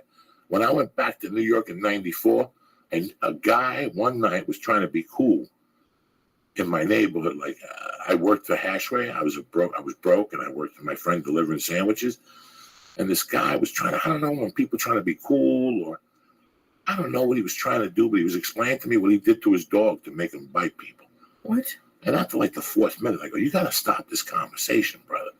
I got a lot of respect for you. I don't mean to be a fucking rude asshole, but I don't want to hear this. You're training a dog to bite people. You're not a millionaire. You're not a drug dealer. You're not a fucking diamond cutter. You're not a judge. You have nothing. You are nothing to have this dog to want to bite people. What if this dog bites somebody? Are you liable for this fucking dog? No, well, you know, they shouldn't be fucking around on my block. You're blocked. You're blocked. You live with your mother in the basement, and it's your grandmother's fucking house. But that's the mentality. And, you know, that's the way you have to think that out. That this dog, maybe he won't bite a kid. Maybe he'll bite him in the leg, and that kid won't be able to deal with dogs for a little while. After I got bit in the face by a German Shepherd, I didn't deal with dogs well for a long time. How could you? Yeah. I didn't deal with them at all. Fucking, I was scared shitless every time I saw a fucking dog. So How did we get on a conversation I have about no dogs? idea, man. Talking about fucking cats here. How There I you miss go. my fucking Fidel. Do you ever think? Yeah. Do you ever think about Finney or any? Because I mean, was it hard? Because you did a joke about that for a while, so you had to think about him like every night. Was that hard, or like, was it? Did you like it? I still think about Finney. I still think about Crystal. One of the Did I biggest, even know Crystal? no, one of the biggest pains in my life was when my mother died. Wasn't really my mother dying. It was Crystal. Crystal was a dog I got maybe 6 months or 7 months before my mother died. And I was so in love with the dog, Crystal THC, well, the drug, Crystal THC, which is really angel dust and drag. That's all Crystal THC was. That I named the dog Crystal. And, you know, the house was just my stepfather was gone. It was just me and my mom. And it was just me and this dog. And I loved this dog. I would play with the dog. I'd sleep with the dog. I'd walk the dog. The dog used to kill Maloney's roosters up the corner for me. I think 2 times Mr. Maloney came with my dog, and he said, your dog killed one of my chickens. You know, I had my dog in the yard. I love Crystal. Crystal was, don't even ask me what type of dog she was. She was like a lab and something else mixed. She was just a beautiful little tiny dog. Yeah. And she was white, and she had yellow and black spots on it. That's why I called her Crystal, because Crystal was a white powder, but it had like little black spots, like vanilla really? ice cream from Breyer's ice cream. You know what I'm saying? So I picked up this dog, and I fucking loved her, and I walked her, and I slept with her, and my mother boiled bones to take the fat out of the bones to put on the dog food, and my mom had the thing in the refrigerator, and I would feed it every night. Then my mom died. And I had this dog, and I didn't know what to do. So I couldn't take it to the Bender's house. So one of my mom's friends said, I'll take him, and you come up there and visit him, you know. And it was fucking heartbreaking. Like, I would go out with my friends, get drunk, and then jump her fence on 51st Street just to sit in the doghouse and play with the dog. And then, like, one night she came out like at 3 a.m. She caught me out there crying. And she goes, what the fuck are you doing out here? And I'm not. I come over here every night when I'm out, and I jump the fence and play with this dog. And I always had a dream that I was going to get that dog somewhere. Like in high school, my father would give me money that belonged to my mother. I go get that dog and provide a yard for that dog in the house. It never happened. I don't know what happened to that dog. Somebody said that they saw Nina, the girl who took it years later. They said he jumped over the fence and got hit by a car. So I always lived with this guilt about Crystal. Crystal is always, I still remember what she looks like. There's times I see dogs and I think of Crystal, and it fucking eats my insides up. That's why I'm so good to my cats. That's why I always, every day that I'm alive, I always say, you know, I think as I'm floating into the universe, wherever the fuck your soul goes into, I think besides missing some of my friends, I'm going to think of my fucking cats. I would, because I want to think what's going to happen. I mean, when Marilyn died, they had to put her cats to sleep. I couldn't do nothing with her cats. She had 6 fucking cats like I did. And they were all really overweight, and Marilyn didn't take care of them. But I remember Dave calling me and saying, I'm going to put 4 down and keep 2. There was one cat that lived in the litter box because Marilyn was really sick, so she stopped looking after him and stuff. And I always thought of that moment. I was going, can you imagine if I died doing blow, all these cats? My wife can't handle these cats by herself. She's going to have to give them away. And these cats going to live with that. That was part of all these things were the things I thought about when I quit doing coke, Lee. I didn't just quit doing coke. I put myself in the worst position I could. What if I just die? What if my wife wakes me up? What if my wife wakes up in the middle of the night to go pee, and there I am on the floor with a ring around my arm, from my arm being black and blue from dying, your heart blows up, whatever happens. Jesus. When you have a massive heart attack, that's what happens, Lee. You find somebody and their arm is purple. And you're like, what? And their neck is purple and shit from the explosion in their fucking heart. Could you handle that? So I thought about that. I thought about what would happen to my cats. Okay, what if my wife didn't find me and I died in a hotel room on the road? Fucking people have to come in and drag you out of there. They got to pack your clothes, my sleep apnea machine. Fuck you. I ain't doing blow no more. Someone has to pack your sleep apnea machine. Fuck yeah. See little snots in the mask and shit from the night before? Fuck you. That was part of the reason why I quit doing blow. But back to the dog Crystal. That killed me for years. Killed me.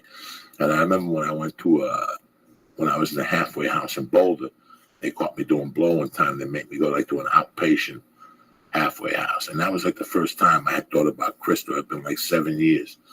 And I remember I got really sad for a few days because I always thought like I left crystal out there. I never left crystal. I had to get rid of crystal. I couldn't take her where I was going. I was 16 years old. I couldn't afford my own apartment. Nobody was going to give me money to pay my own rent and keep crystal. And half the things I had to give up, you know. So you live and you fucking learn, Lisa, I am. But that's why I'm a good pet owner now. And then Hercules. I had Hercules from fucking day one. Really? Yeah, my friend George Karabatsis gave him Hercules. You never met George Karabatsis. He was a guy up in Aspen, Colorado. My friend had a dog named Sarge. My friend George Burkle had a dog named Sarge, and he left with a chick. And he gave me and his brother Sarge. Then his brother said, I can't take care of Sarge. You take Sarge.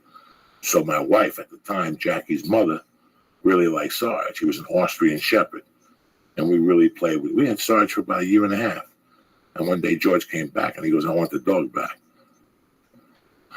I didn't really like the guy and I didn't really want to fucking go back and forth with him. So I gave him the dog back. And my wife still missed the dog at the time. She was my girlfriend at the time. So I told my friend George and he gave me this beautiful shepherd named Hercules. I named him Hercules. And I had Hercules from 1986 when he was a puppy to 1994. And then I gave him to my friend to hold for 3 days. I go, take him. I'm going to New York and I'll be back. I'm going to do comedy. This is when I first got into comedy. A friend of mine set up a gig. And when I came back, I go, where's the dog? He goes, your wife came over and said, you called her. I said, to come take the dog. I never saw that dog again. No. Yeah, Hercules was my German Shepherd. So trust me, when I made commitments this last time with the cats, I made commitments. I made sure that shit wasn't going to happen to me. If my marriage breaks up, I lose my cats. It would kill me. It would kill me. I love my fucking cats. I love that that's your reasoning, though. I can't break up because of the cats. You know, I don't think when I was 20s and my 30s, I didn't think things out when I did things I shouldn't have done. You know, because when you do stupid things, you hurt people around you. But sometimes it goes deeper than that. It goes into your animals. It goes into, it goes into so much. You go to jail. What are you going to do with your fucking cats? Yeah. What, you going to take your cats with you and shit? Fuck no. CSNBC will give you cats 10 years later, and they'll bring them to the jail, but they ain't the fucking cat you left behind or the dog you left behind.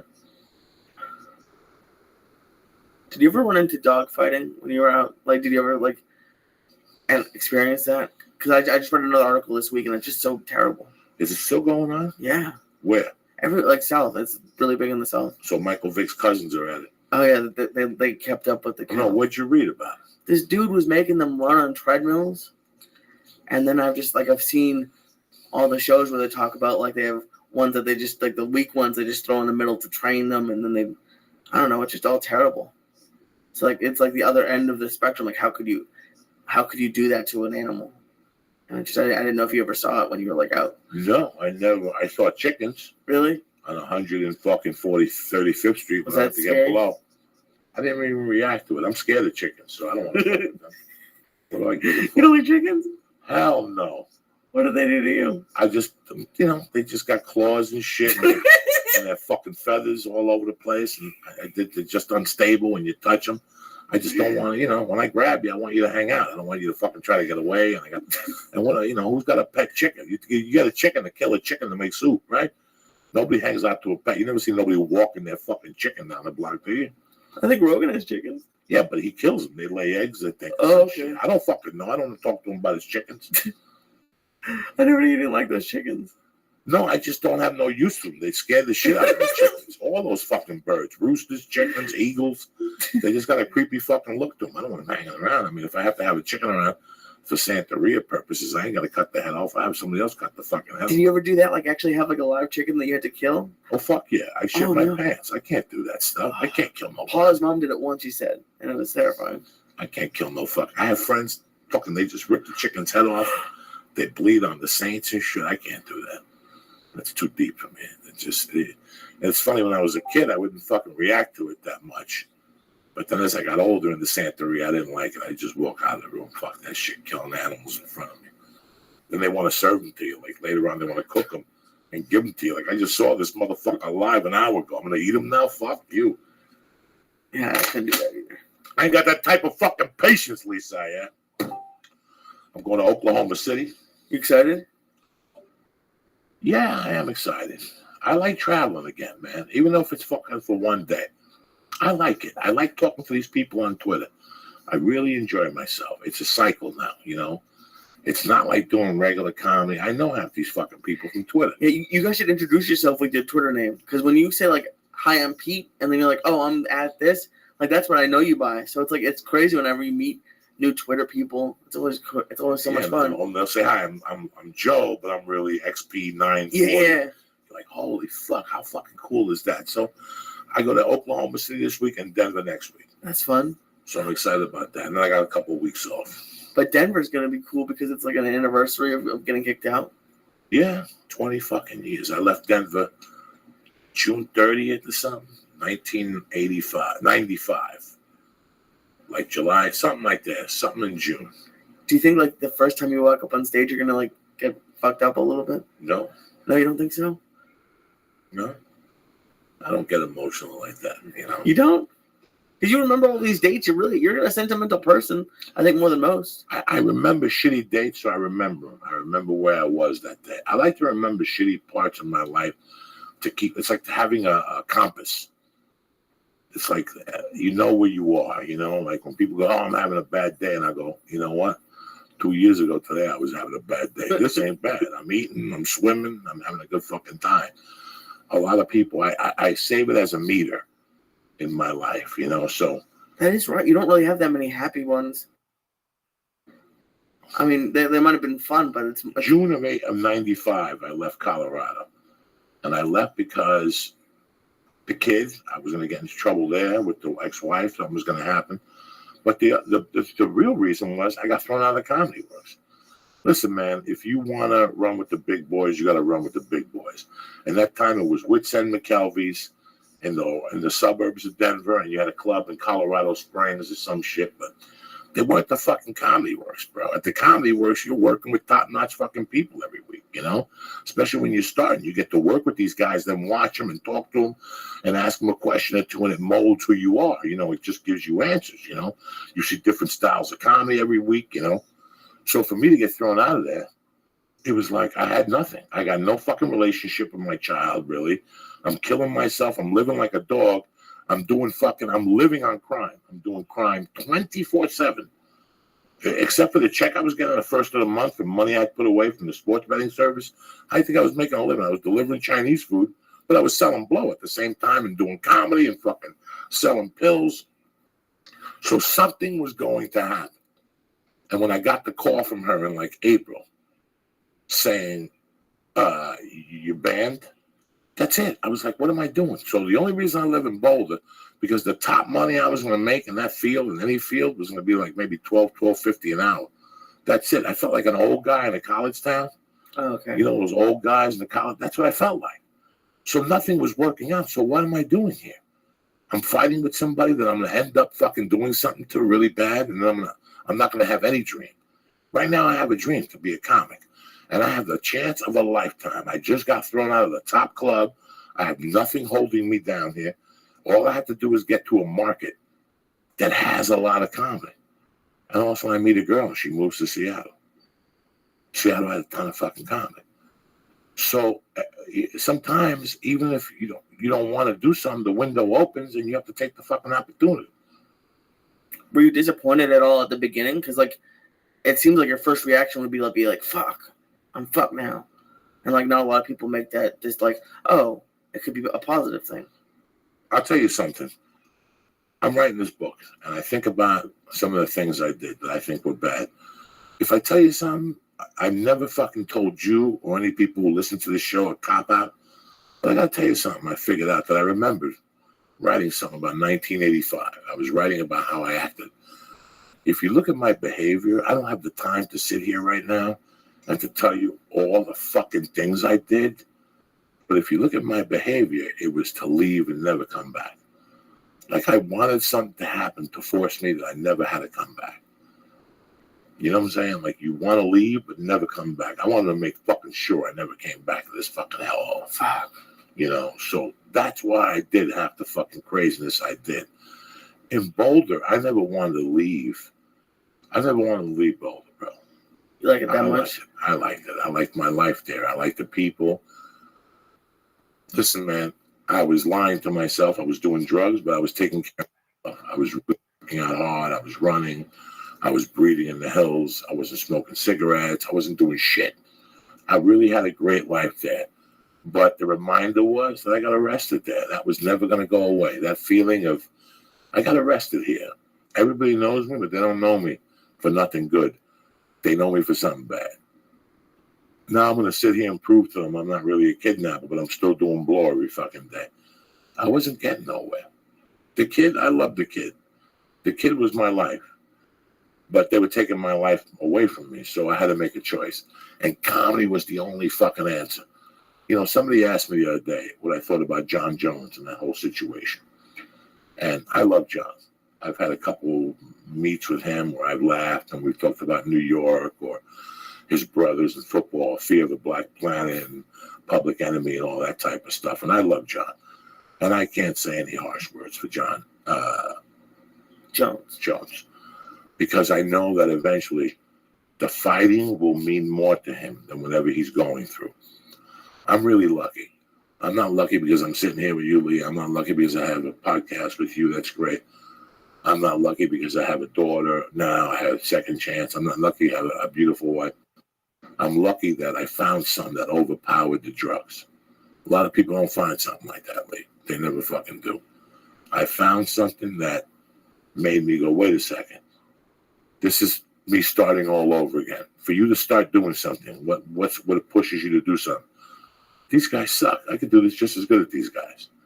Finally, one day, after I got the longest yard and a bunch of other shit, I sat there one day in 2006 and said, look at these people that are doing fucking great things. They're not even that fucking good. Could you imagine if I stopped fucking getting high, where we'd be? And this is where we are today. I have my daughter today because I stopped getting high. I met you because I stopped getting high. We have a great podcast. We're going on 290 episodes. Mm-hmm. You think I could have met for the first year and a half? I would have showed up here at 20 to 6, sober and ready to do a podcast. I would have left you here 10 times by now if I was still doing blow at 6 in the morning. I would have left you here a ton of times by yourself. Jesus. I wouldn't even have called because I'd be too paranoid to call you. So that's how lucky I am I got off this shit. That's fucked up. We're very lucky, man. And that's all I pray for John Jones. That he loves fighting more than he loves partying. But it's possible that he won't.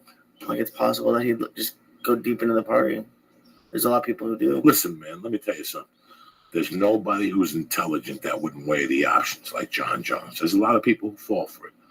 They really, for you to stop doing anything bad, you really have to see something good. And a lot of people don't see the good. When I was 25, if you came to me and had this conversation with you, immediately I'd probably shoot you because I saw nothing good in my life. So the only way to get rid of the bad stuff is to see good things, and then you do couple more good things. Oh shit, I did this pretty good. Let me do this. Let me do this. Let me do this. But I guess it depends on what you consider good, because like most people would think being a UFC champion and being a millionaire would be good. No, for some people, just getting up in the morning and going to work and not killing somebody's good, and they know it.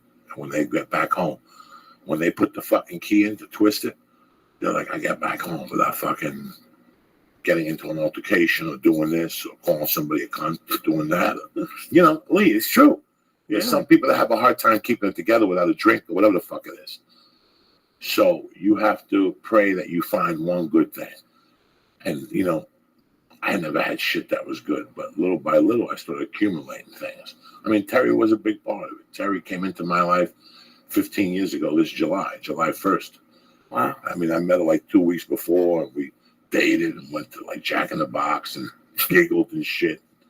I would break her balls, but we got serious. And we went to Lake Havasu together to do comedy, and the car broke down with Finney. That's how much she loved that kid. She goes, I'll go to Lake Havasu with you, but I'm bringing my cat. I ain't going nowhere without my fucking cat. Was she doing comedy or she just came to be She with just you? came to drive me and we went on Okay. a date to Lake Havasu. I was going to say, I didn't That know was she did. mine and her first, like, I don't know, because we had gone out to dinner.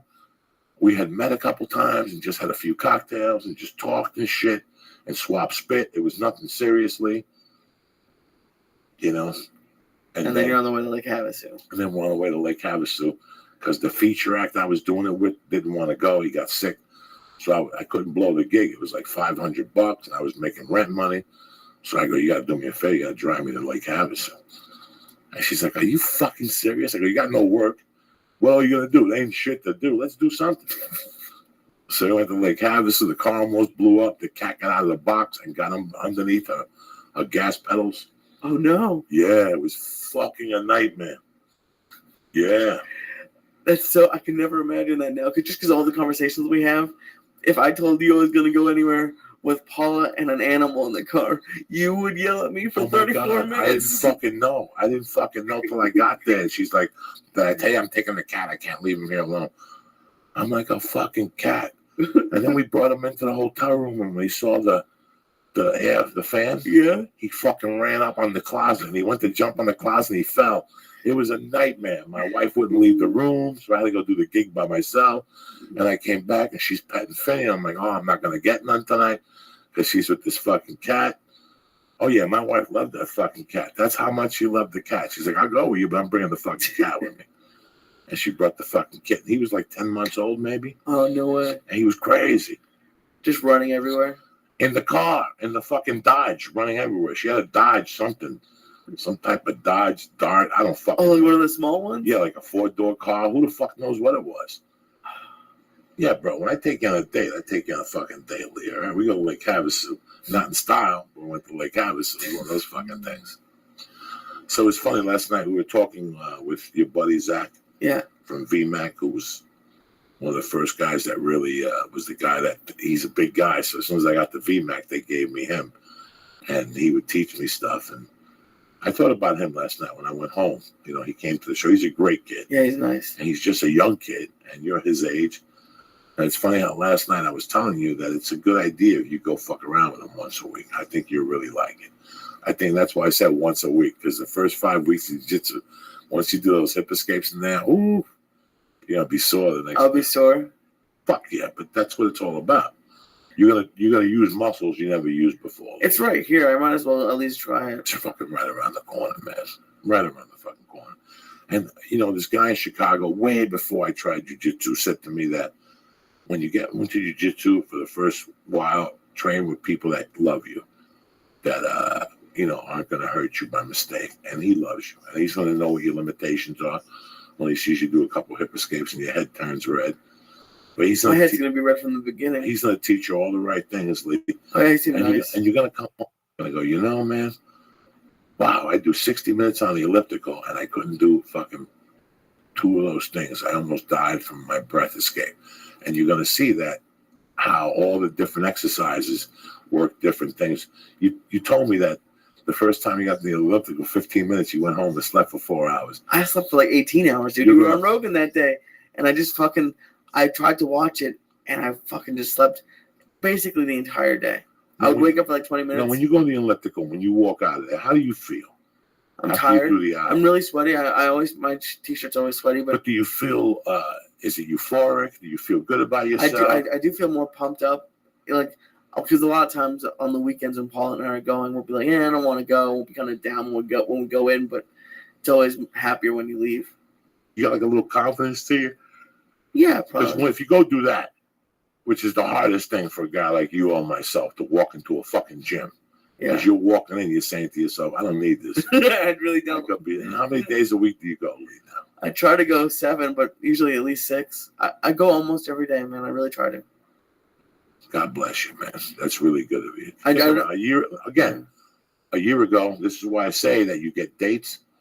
Yeah, June 20th. June 20th. A year ago, you weren't fucking doing this. No. You were listening to me going, he's crazy. No, I knew I needed to. No. But in the back of your mind, you're going, he's crazy. Oh, yeah. Going to a gym in the darkness and getting on stairs and sweating. Who needs that in their life? And now it becomes a party. When after you do, and you like the fucking bicycle. I really like that class. Yeah, the seat was really hard, so like my legs were really sore like the next day. But it was fun. It made the hour go by a lot quicker. You're not gonna go back. I might. Paula has a bad knee, so she doesn't want to do it again. But I might try it. You're a good dude, bro. You're a bad motherfucker. You know what I'm saying? You either got one shit going on or the other. You know. I'm trying. We're here. It's the end of the fucking month. We were gonna put a guest on tonight, and we said, "Fuck it." It's just me and my main man Lee Sayat reviewing the fucking month. What's going on next month? We got a great week next week. You know, shit like that's happened. Josh Wolf has a new show on CMT. It's gonna be a late night talk show. And I think I'm doing the third night. So Josh's going to be on next week. We're going to have a couple people. He and Edward's going to be on next week. That'll be fun. We got my man Martin, the Systemic guy's going to be on next couple of weeks. Darren Carter. Got a couple surprise fucking people called me recently. Got to get your boy Stephen Bauer again. This time he wants to sing The Doors with the wig on. It's all over. Like, this is kind of what we were talking about with Bert and Tom. It's like all these people are starting to get stuff. Now Josh Wolf has a show, and Ari has a show. So it's just like as like you being you, do you think, oh, it's like it's getting to be my turn? Like it's like everyone around me is getting it. Like, do you allow yourself to think like that? No. No? I would. I'm very happy coming over here, Lee. I'm very, very happy walking over here at night and sitting here with you. If we did a show, the production would be better, but I don't know how we would translate this to TV or a show. I'm not even saying it's this, but I'm just saying you might get a movie, you might get a different kind of show. You know, I'm the type of person, man, I'm really happy with what I got. Mm-hmm. I wasn't supposed to get the longest shot. I wasn't supposed to get Grudge Match. You know, there's times I forgot I was in Spider-Man 2. I forgot so many fucking things that I've done. You know, people remind me, hey, somebody said that they saw me an old episode of ER from 2003. No way, you did ER? Yeah, I did ER. They cut my hand. And shit. Once I was a co-star. It doesn't matter. I did these things, and sometimes I forget, and I can't believe I'm doing it. And listen, and I'm telling you, this is on. If I would have done one thing, like if I would have just got ER, I would have been happy. For me to get the opportunities I did to do our list with James Coburn and to do, you know, all these fucking dumb movies I've done and shit. It's tremendous. So to get another movie or something, it's great. But I'm very happy with what they've given me. I'm very happy doing this, Lee. I'm very happy opening up my heart to people on this thing to make somebody's day go by a lot easier. You know, sometimes I say something about drugs and somebody will hear it and go, Jesus, I thought I'm the only one that felt that way. No, a lot of people feel that way. And that's something I was naive to. In my 30s, I thought I was the only person that was feeling the anger and the shit I was feeling and the confusion. No. People do it now at their fucking 30s. You know, they don't know what their next move is, what they want to do. So it's good that we talk. I like this, Lee. But if somebody told me what to say, I couldn't do it. I don't want to fucking do that. No, it wouldn't be good, I don't think. I don't want to do that right now. I'm too old. I don't want to be, you know, look at me. I got white hair. Every time I shoot something, they fucking dye it. I just want to have white hair. Nobody wants to see a white-haired guy. You know, and I'm not trying to act like I'm fucking 20 or 30. I'm whatever the fuck I am, but I have a good time doing it. I don't give a fuck. You don't see me with a goatee, shaving my head with designer jeans. I got some Lee jeans. I finally got my size, 44 30s. Do you like them? Yep. I like that cut because fucking Target stopped making my fucking jeans. They started fucked up. That's fucked up. So now they started bringing Wranglers and shit. They pissed me off. But the other shit they had, those jeans, those light jeans I had, yeah, I've had these for 6-7 years from Target since I moved up here. I won't get rid of these things. These are the most comfortable pants I've ever had in my life. Oh my God. But now fucking Target cut those off. So I've had to turn back to conventional Wranglers and Lees. I'm not too happy about it. So I've tried everything. The other night I tried the Levi's. Okay. I tried the Levi's, okay, because I forgot what it felt like to have fucking Levi's on. And then I tried the Lee jeans, and they're okay. So let's see what happens. Then I got my old fucking Target pants on. But somebody asked me the other day, man, I'm going to take you to go clothes shopping for those pants. I'll get them for you for like $125. I don't want no fucking designer pants. I can't sell designer jeans. I got no ass. I got nothing. fucking designer jeans. You go commando sometimes, so I it's have like to. really important that it's like soft and doesn't have like a jagged piece of cloth. Yeah, I don't want no fuck. Sometimes I forget to put underwear on. I'm in a rush and shit. Sometimes I go to the gym. You can't wear your sweaty underwear with your jeans. So when I leave jiu-jitsu, I just take those underwear off. They're fucking sweaty. They're fresh. I just put them on before, like tomorrow. Before I go to jiu-jitsu, I put a brand new pair of MeUndies on, or cotton ones, But I put MeUndies on because it keeps my nutsack intact. When I finish doing jiu-jitsu, the MeUndies underwear is drenched. Not really drenched, but it feels like there's sweat on it. I can't put my jean over it.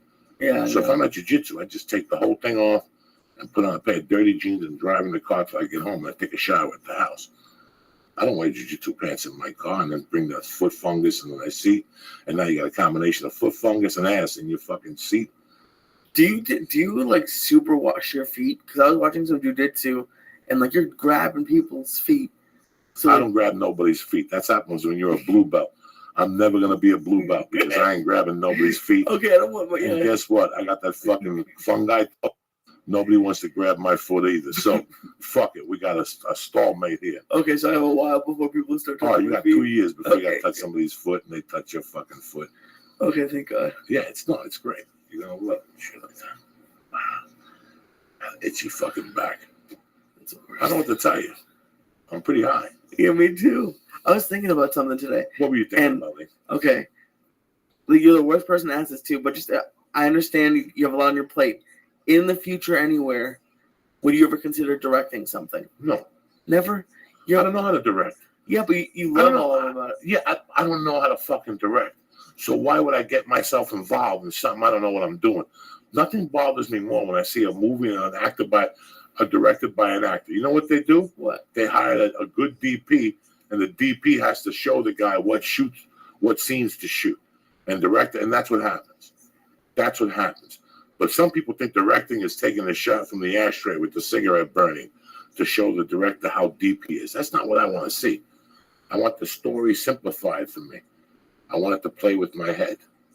I just showed you a great clip before the movie started. I showed you a clip of that you never saw before. That pissed me off. Fucking the deer hunter. The deer hunter, when he goes back to Vietnam to get his buddy, played by Christopher Walken, and he's playing fucking Russian roulette. When that movie came out, you know how many fucking kids died after that from playing Russian roulette? No. Oh my God, everybody started playing fucking Russian roulette. Oh, those fucking idiots. No. I was at a house one time where a kid pulled a gun and started playing Russian roulette. Fuck you. I got the fuck right out of there, bitch. Oh, thank God. Fuck you. I ain't that dumb. That's so stupid. Fuck you. So this isn't a new thing with kids being stupid on the internet. Just they're always. That wasn't on the internet. I know, but they're still doing it. You can't blame the internet then. And there was the thing with kids committing suicide, listening to fucking Ozzy Osbourne backwards and shit, playing the music backwards. Judas Priest with one of those bands. Kids are always going to have something. They're always going to point their fingers at something to parents when they should point the fingers at themselves. The kid was missing something. You didn't notice it again. If I notice, first of all, I'm the type of person that if you get a haircut, I'll notice it. And I go out of my way to do that, to have that skill, because that means I'll see something that's out of place. Oh. So I train myself to look at women's hair and look at their hands. And I always compliment the woman on her hair, or somebody gets a haircut. I train myself in that. You do that a lot. All the time, because I want to know if something's out of order. So what would you do if I had like a weird haircut? I compliment you on it and tell you look good. I'm lying, But my point is that that's why I do that, because I try to notice people. A lot of people live their life without noticing people. That's why I hate this fucking phone now, because for years people have lived without noticing people. Now without the phone, they're going to notice themselves more. Do you follow? That's why I piss off. I don't say that to you to break your balls, Lee. I say that to you because I don't want you on the phone in the daytime. Tell Paula to call you. She got something to say. You know what happens when your head's down? You get hit with a missile. And when I say a missile, I can mean anything. A black guy with a pair of knuckles, a chick with an umbrella, a car that goes off there. But there you are looking at the phone. Don't take your phone out. Tell people you need me, you call me in the daytime. I ain't got time to stop in the middle of the street and text you. You're not looking. You're not paying attention. That's the first thing your mother told you. So if we weren't noticing shit 20 years ago, now people, I see my wife doing it all the time. Today I was sitting there with Mercy and I saw my wife get in the car and I saw a homeless guy catch him watching my wife. If I would have said something to my wife, she was in the car texting. I go, look up. And then she looked at me instead of looking at the guy 2 feet from her. That guy could just come and bitch slap you in the fucking face by the time you notice what's going on. Put the fucking phone away. That's why when people text me in the daytime, I don't answer them back. I don't even reply to them. I ain't putting my head down. You need me, you fucking call. Yeah. It's my playing field. I'm like the Niners in '81, bitch. I don't give a fuck. You can't put $100 bill over the phone, so I ain't really missing none. Yeah. The people who give me work, they don't text me. The only people who's going to text me will work are people who ain't paying. So I don't give a fuck. I ain't looking down. I don't ever look fucking down. I look straight ahead all the fucking time. It is scary when you see other people texting and driving. But I've done it. I see people walking and texting. That gives me a woman walking and texting. That gives me a shot to get behind the bush up the corner, and you're not going to see me. By the time you get to me, you're in the fucking phone. I already got, what's your phone going to do? You ain't got no bullets in that fucking phone. Put the fucking phone away. Pay attention to life. It's moving fast, man. It moves fast. That's why I don't like that shit. Not because I'm an old man or Joey doesn't like technology, because I don't see the wisdom in it. I'm not looking straight ahead. And straight ahead is the only way your eyes are supposed to fucking look. I got time to be reading Twitter in the daytime. Once I do my Twitter, I move the fuck on, Jack. If I know I'm going to get a message from somebody on Twitter, I'll check it. But unless, I don't fucking need to tweet you a picture of my dog or something. If I'm in a hotel, I'll take a picture of my weed and I'll send it out to you. But I don't want an Instagram either. I don't want to fucking Instagram either. Somebody asked me, why don't you have an Instagram account? But I could, because I ain't Johnny fucking photographer. I ain't got time to be taking pictures. But it'll be blurry. Fuck you. I ain't got time for that shit. You want to see what I see? Move to Northern California. Where the fuck I live? Where do I live? Southern California. That's right, Lee Cocksucker. What do you got planned for the weekend with Mama? She wants to go to a comedy show, so we'll probably go somewhere. So where are you taking the Saturday night? I don't know. There's no one at the Improv that I can remember. So I'll probably take her to the store or something. Let's just fucking take a plane to Oklahoma with Uncle Joe. Catch a tornado. Let's see what the fuck's crack-a-lacking. Let's do it. So, when was the last time you were in Oklahoma?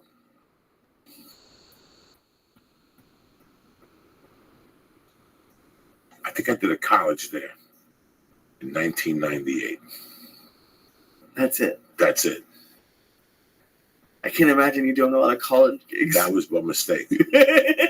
I think I said something. They got pissed off. I forget who booked me in the gig. Somebody fell out, and they booked me at the last minute or something like that. Who gives a fuck? Listen, people, let me talk to you guys about something real quick and real interesting. We give you the podcast for free. Okay? We don't charge you. I don't want a dime from you people. You people work hard. Lee and I do not mind coming in here and doing this twice a week. When we got into the podcast, myself and Felicia or even Lee, we started this as just a thing, an outlet for us. But then in time, people start offering you stuff. I got to tell you something. Since I've been doing this podcast, I could exaggerate. I get 3 offers a month of people that want us to help them, whether it's selling stuff and we have agents that help us with people. And then I talk to people and I take requests for sponsorships and I look at the stuff. Guys, we get a lot of shit. I could sit here and just do an hour podcast and probably make $100 fucking grand a week. But I don't want to insult your intelligence, and I want you to listen to the podcast. I want you to hang out with us. So, Nature Box, they give you something for free. I like Nature Box. When I get high, I tear that fucking shit up, whatever the fuck they give me. It's delicious. It tastes great. Nature Box came along. I got some stuff sent to the house. I tried it. I told them yes. I did some reading up on it. Now I'm giving you a box for free. Okay? A year later. MeUndies.com. Underwear. Who the fuck thinks about underwear? They sent me a box. I put it on. I tried them. I like them. I like how it feels with jeans. I bring them to you, I get shit sent to me all the time that I try the t-shirts. They feel like shit. Or I try something to eat and it tastes like ass. Mm-hmm. Some guy sent me some granola. Oh, God. You just get shit sent that people, they don't think it out. And then they try to get on Shark Tank or whatever. And That's hysterical. everybody wants exposure for their products. Yeah. But I have a guy that every time he hits me up with products, he sends me not one box, but a couple boxes. And he sends me all the literature on it, and it gives me a chance to read it. And then we talk about it. But what he does, he sends me something else other than Yelp, like the customer things. Okay. And this was a product that came to me, and I really fucking dug it. And I'll tell you why I dug it, because everything came in a box. When me and my wife got it, we got 3 different meals. The one was like a turkey tetrazzini or something like that. I forget what it was. Don't quote me. But the one was an iron skillet steak, Oh, flat nice. steak. And the other one was ahika fish, some type of fish with portobello mushrooms and stuff. Oh, that's nice. So one night we got home late from something. My wife goes, "Hey, we got that the Blue Apron stuff in the mail from Oxford. Why don't we cook the dinner?" We did the fish, the haku fish. That's what it's called. Okay. Haku fish with portobello mushrooms. First off, it took 20 minutes to make. All the ingredients were in there. I mean, from Like the salt, everything you need. everything I needed was in this fucking thing. So, boom, we made it together. I looked at the fish was delicious. The mushrooms were fresh. I forget what the side dish was. I'm sorry, but everything was really delicious. And when I went to do the reading up on it for the serving they gave me, it was like 600 calories. Everything's under 700. Right. Protein, this, that, everything was broken up. I was really fucking impressed. And then I started thinking about it. I'm like thinking, all right, so a guy like Lee, is this what Lee? So I looked at the menu. I made the iron skillet one with my wife. Yeah. And that came with caramelized onions or something. I forget what that one. Again, fucking delicious. The side dish was a vegetable thing, which I didn't like. But the fucking steak was good. And just because I didn't like the vegetables doesn't mean normal people like the fucking vegetables. And I forget what the dessert was and the whole thing. Okay. I went online. I did some more reading. Let me tell you guys something. Okay, let's say you work. All right, and I'm taking the time to do this because I look at this shit. This is important to me. I'm a fucking econ major, right? So if you get home and you work 5 days a week, you get home at 5, you go to jiu-jitsu, you go to the gym, you stop at somebody's house, you get home at 6:30, you're fucking starving, all right? The family deal is $8.74 per night for 3 people to eat, like 2 adults and 2 kids. Total? Total. Wow. The fucking, you have to go online to see this. Go to blueapron.com to see this. The single guy thing is $59 per week, right? And that's 3 meals per week. First off, no single guy, even Lee, cooks more. He'll cook 3 nights a week. No, it won't. If you have this, you No, will. that's what I'm saying. If you have this, you will. This is made for me. That's what I'm saying. Because I used to go, you cook one thing that's Wait, terrible. what do you think I'm dealing with? That's what I'm saying. I started thinking about how this I can know. help my podcast, and I go, wait a second. This is perfect because I deal with a lot of guys that are single, or you guys like to sling dick, or you guys got some fucking girlfriends. This is good because that means 3 nights a week you get home and there's 3 dinners. It costs you $59. Unless you're eating Burger King or McDonald's or shit food, you with a tip and everything that comes along with it, you ain't gonna get the food that comes in here for $59 for fuck. That's $240 a month. Everybody spends an average of $1 yard a week at the fucking supermarket. At least. Right? So if I take 60 off you, now I leave you 40 fucking miscellaneous. What you gonna stop and eat? Which I understand for whatever your budget is. It's not fucking bad, guys, the meal they give you. Let me give you some fucking examples here, right? This week, all right, $5.25. This is what you can pick from. Indian chicken thighs, sugar snap peas, fingerlings, and pea tips. All right, seared salmon with sorrel and fiddlehead, fern salad, and creamy barley. All right, fern salad and creamy barley. Or Chicago-style beef sub with roasted potatoes and pepper onions. That's the regular. That's the 3 meals you get this fucking week, okay? Let's say you're a vegetarian. You get the jailan and cashew fried rice with sweet potato and miso butter. You get the beluga lentil salad with asparagus, egg, piave, French breakfast radish. Or you get the frigola asada with peas, ramps, walnuts, mint, and palm. That's what you get if you're a vegetarian. You can't fucking lose with this, okay? It changes every week. The last thing anybody wants to do after work is wait online at a fucking grocery store, or better yet, slap home and cook some fucking meal or whatever. For less than $10 per meal, Blue Apron will send you fresh ingredients, perfectly fucking proportioned, making cooking healthy fucking easy as shit. You bring a chick over, you can impress her, she'll end up sucking your dick. I mean, this is how good this shit is. Blue Apron is perfect for date night, cooking with friends, and even other family fucking plans. Let's say your family comes over, you cook for them, you want to impress them. But the best thing is you have a meal and you learn how to cook this shit healthy. They work around your schedule and they work around dietary preferences. So Blue Apron's experts source the best seasonal ingredients for incredible meals like Meal 1 or Meal 2. Indian chicken thighs, sugar snap peas, fingerlings, and pea tips, or a seared salmon with sorrel and fiddlehead, fern salad with creamy barley, or the Chicago-style Italian beef sub with roasted potatoes, peppers, and onions. You ever get home at 7 o'clock, you want something? Can you imagine having a Chicago-style fucking... Listen, let's end this conversation. You want to cook incredible meals, and you want to be both blown away by quality and freshness, correct? Blue Apron is the better way to cook. Do me a favor. Check out this week's menu, and I'm going to give you 2 meals for free by going to blueapron.com/Joey. You hear me? blueapron.com/Joey. My treat. Really, the first 2 meals are on me when you go to blueapron.com/Joey. And that's it. I'm breaking it down for you motherfuckers. This is a great fucking deal. We're not going to read these every week for you. I'm not going to break your balls. Do me a favor. Go to Blue Apron right now and press in the box what? /Joey. With capitals? I don't think it matters. And I'm going to give you 2 fucking meals for free. But try it in capitals. I'm going to give you 2 meals for free, all right? And I'm not going to stop there. Again, I'm going to give you 2 meals. I'm going to give you a box of fucking snacks. Naturebox.com. Dietitian, nutritionist approved, sealed. They get delivered right to your fucking house. No drama, no fucking games, okay? You can't beat that. Right to your fucking door. All I'm telling you is go to naturebox.com and in the box press in Joey. They're going to send you a 5 sampler box right to your fucking door. No crying, no bullshit.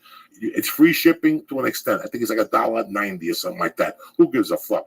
Take a chance. Columbus did. Stop sitting there going, I got no snacks to eat. Uncle Joey's giving you some on the arm you're going to fucking love. Then you're going to order it on yourself. But they're going to turn you on. Nobody. When you go buy blow, they give you anything for free? Fuck no. Go to naturebox.com right now and press in Joey. And I'm going to give you 5 bags altogether.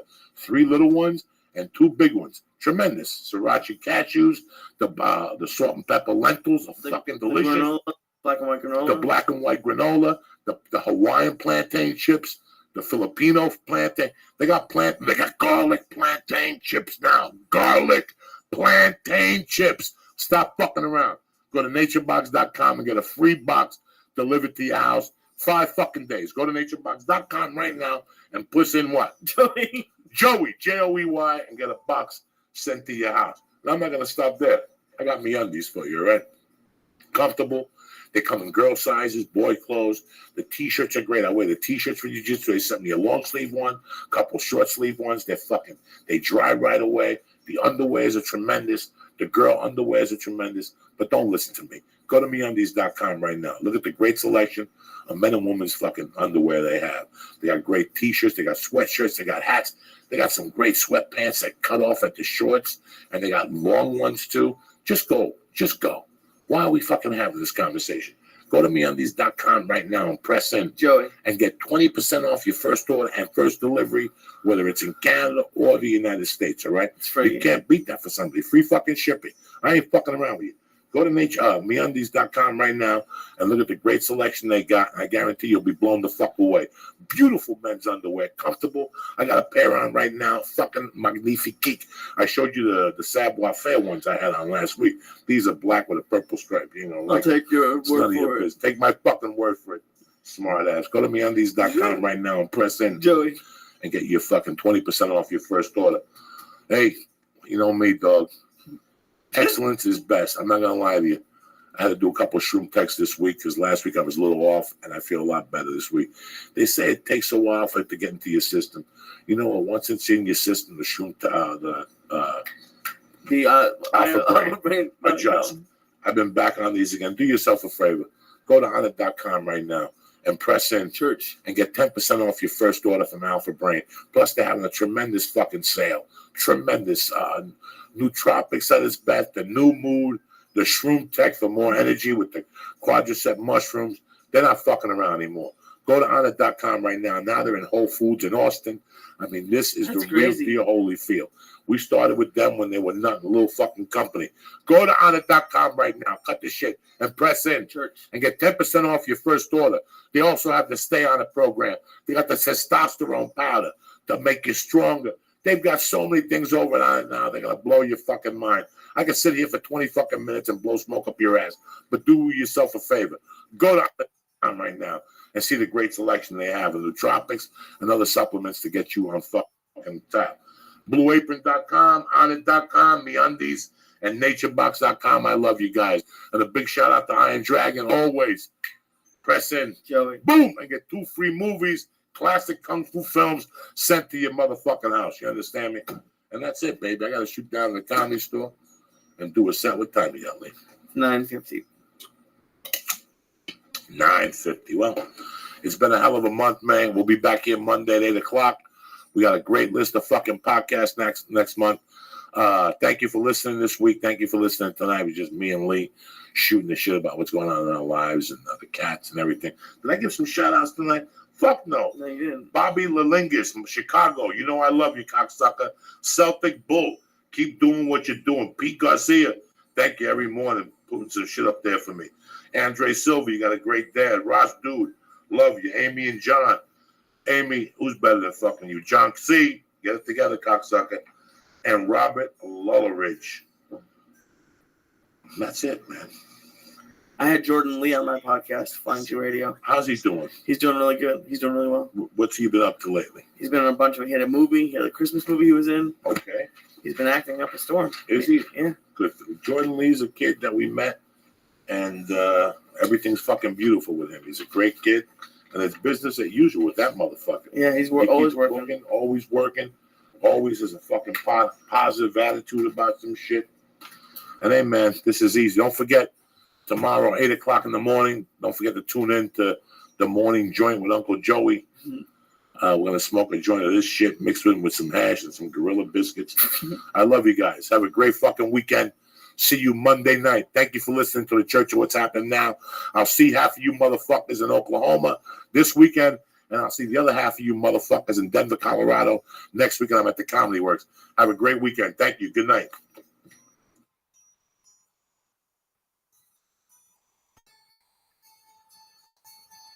What's up with you? Look at you. You got fucking suntan. I know. I never get suntan. You I know, went to the Jew beach. goes to the beach without SPF. We had it. We just didn't use it. You got to use it. Next thing you know, you want to sue the fucking sun. Cocksucker. You Oh, it Jews will sucks. sue anyway. Can you imagine calling a personal injury lawyer? How you doing? The son, I want to sue him. I want to take his He's like, I think you got a case. You can make this happen. How's your back? I was wearing a shirt. We did. You didn't take your shirt off on the beach? No, we didn't go to the beach. We went to. She got us like a Groupon for one of those paddle bikes, like kind of what water boxer does, except it's like a bike you sit on. So we just went around the marina. It was fun. I know you think I'm crazy, but it was in Marina Del You Rey. said you got to deal with them. You said you got to deal I with see. them. I see what you're doing. I see. It's a fucking amazing thing. You're a strong man, Joey. He couldn't go into the ocean. He could take a shirt with a fucking paddleboard about the fucking marina. And there was no sharks there when I needed them. Next time you're doing that, let me know. I'll put tuna fish in your pocket, cocksucker, and I'll call fucking the Jaws, whatever his name. Tuna fish. What's up with you, player? Man, just chilling. Just came from work and just headed. Traffic was easy. I thought it was going to be worse. And I just made it here, and I'm glad to be here, man. And I like fucking with Joey Diaz. I fuck with you. Good. No. That's tremendous. Now, do you shoot every week, or are you just writing the 6 episodes? Right? We're just writing the 6 right now, and we're gonna start shooting in a few weeks, and we should be done by let's say July, and it's gonna air in August. And yeah, it should be fun. We over at the Fox lot and just niggas on the Fox lot. How fucking great is it to walk on the Fox lot?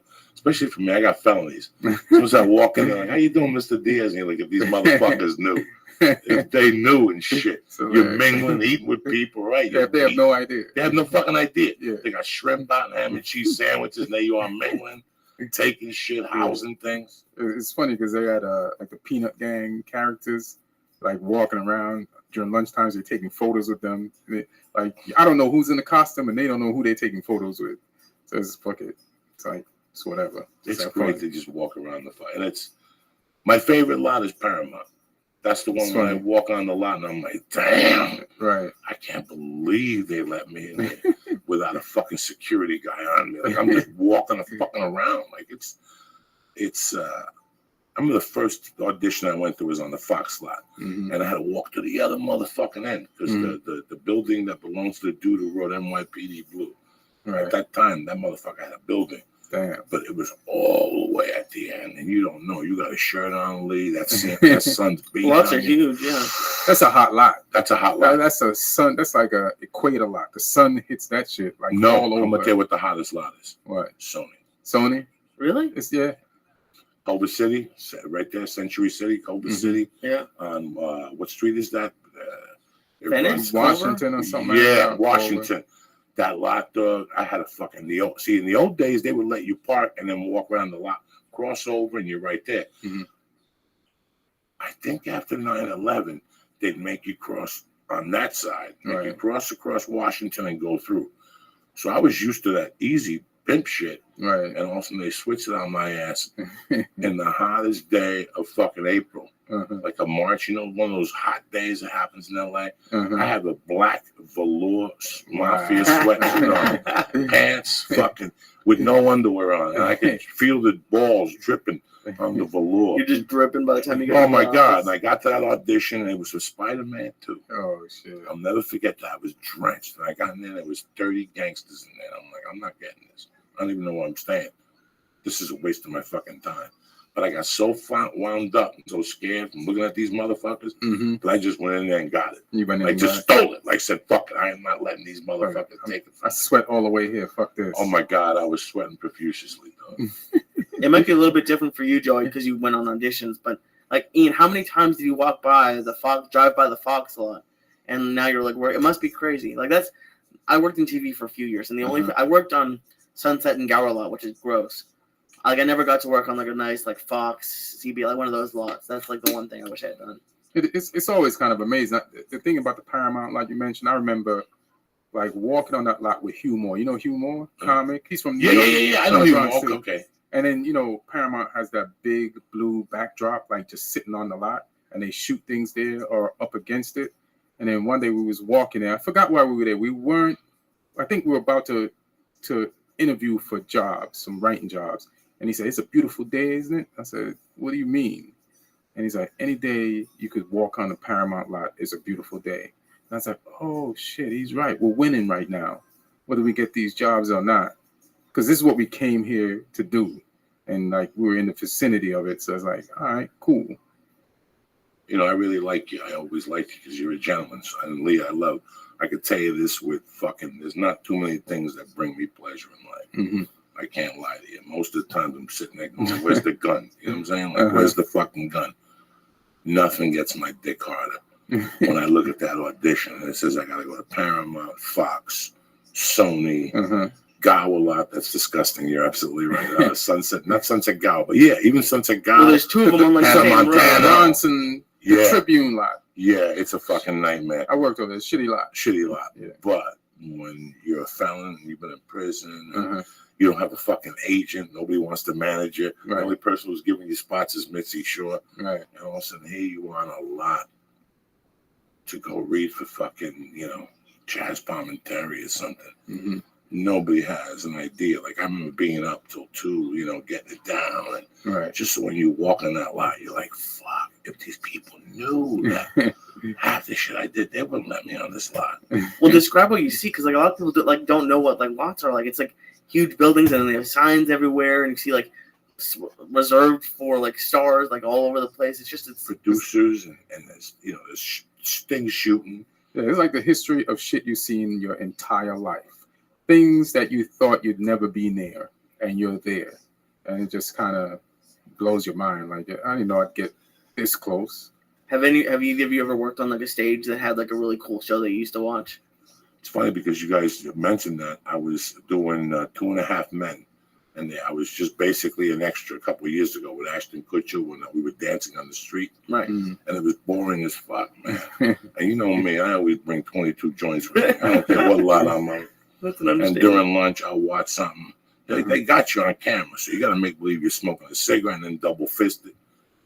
But I was smoking a doob one day. It was raining or something. That's why I knew they wouldn't catch me. And I went to one of those coves, and I'm smoking, and I'm halfway done with the joint. I looked, and it said they had a list on the wall of what shows. So they shot I Love Lucy there. I put that joint out so fucking quick out of respect. Out of respect. Where Steve Byrne shot his show, remember he tweeted all the shows they had shot there. Yeah, there's something to that. Yeah, there is something to that. There's something to that. It gives you can't. It's something relatable to it because no matter where you were in the world, you were watching this thing, and now you're aware this thing was shot, and it does strike you a little bit, at least a little bit. It gets you a little bit. It's always fucked with me. I just don't let it take over. Right. I just make believe like it's not happening. Like being like at a table reading, there's other people in the room, and you just gotta act like this ain't happening. Right. This motherfucker. This is normal. This guy is not standing 10 feet from me. I watched this guy kill a motherfucker in this movie and this movie and this movie. It's really fucking surreal. I don't even know how to describe it to people. I can't because I'm embarrassed. I'd rather tell you a story about stabbing somebody than telling you a story That's about easier. being on a lot next to this guy and what I was going through.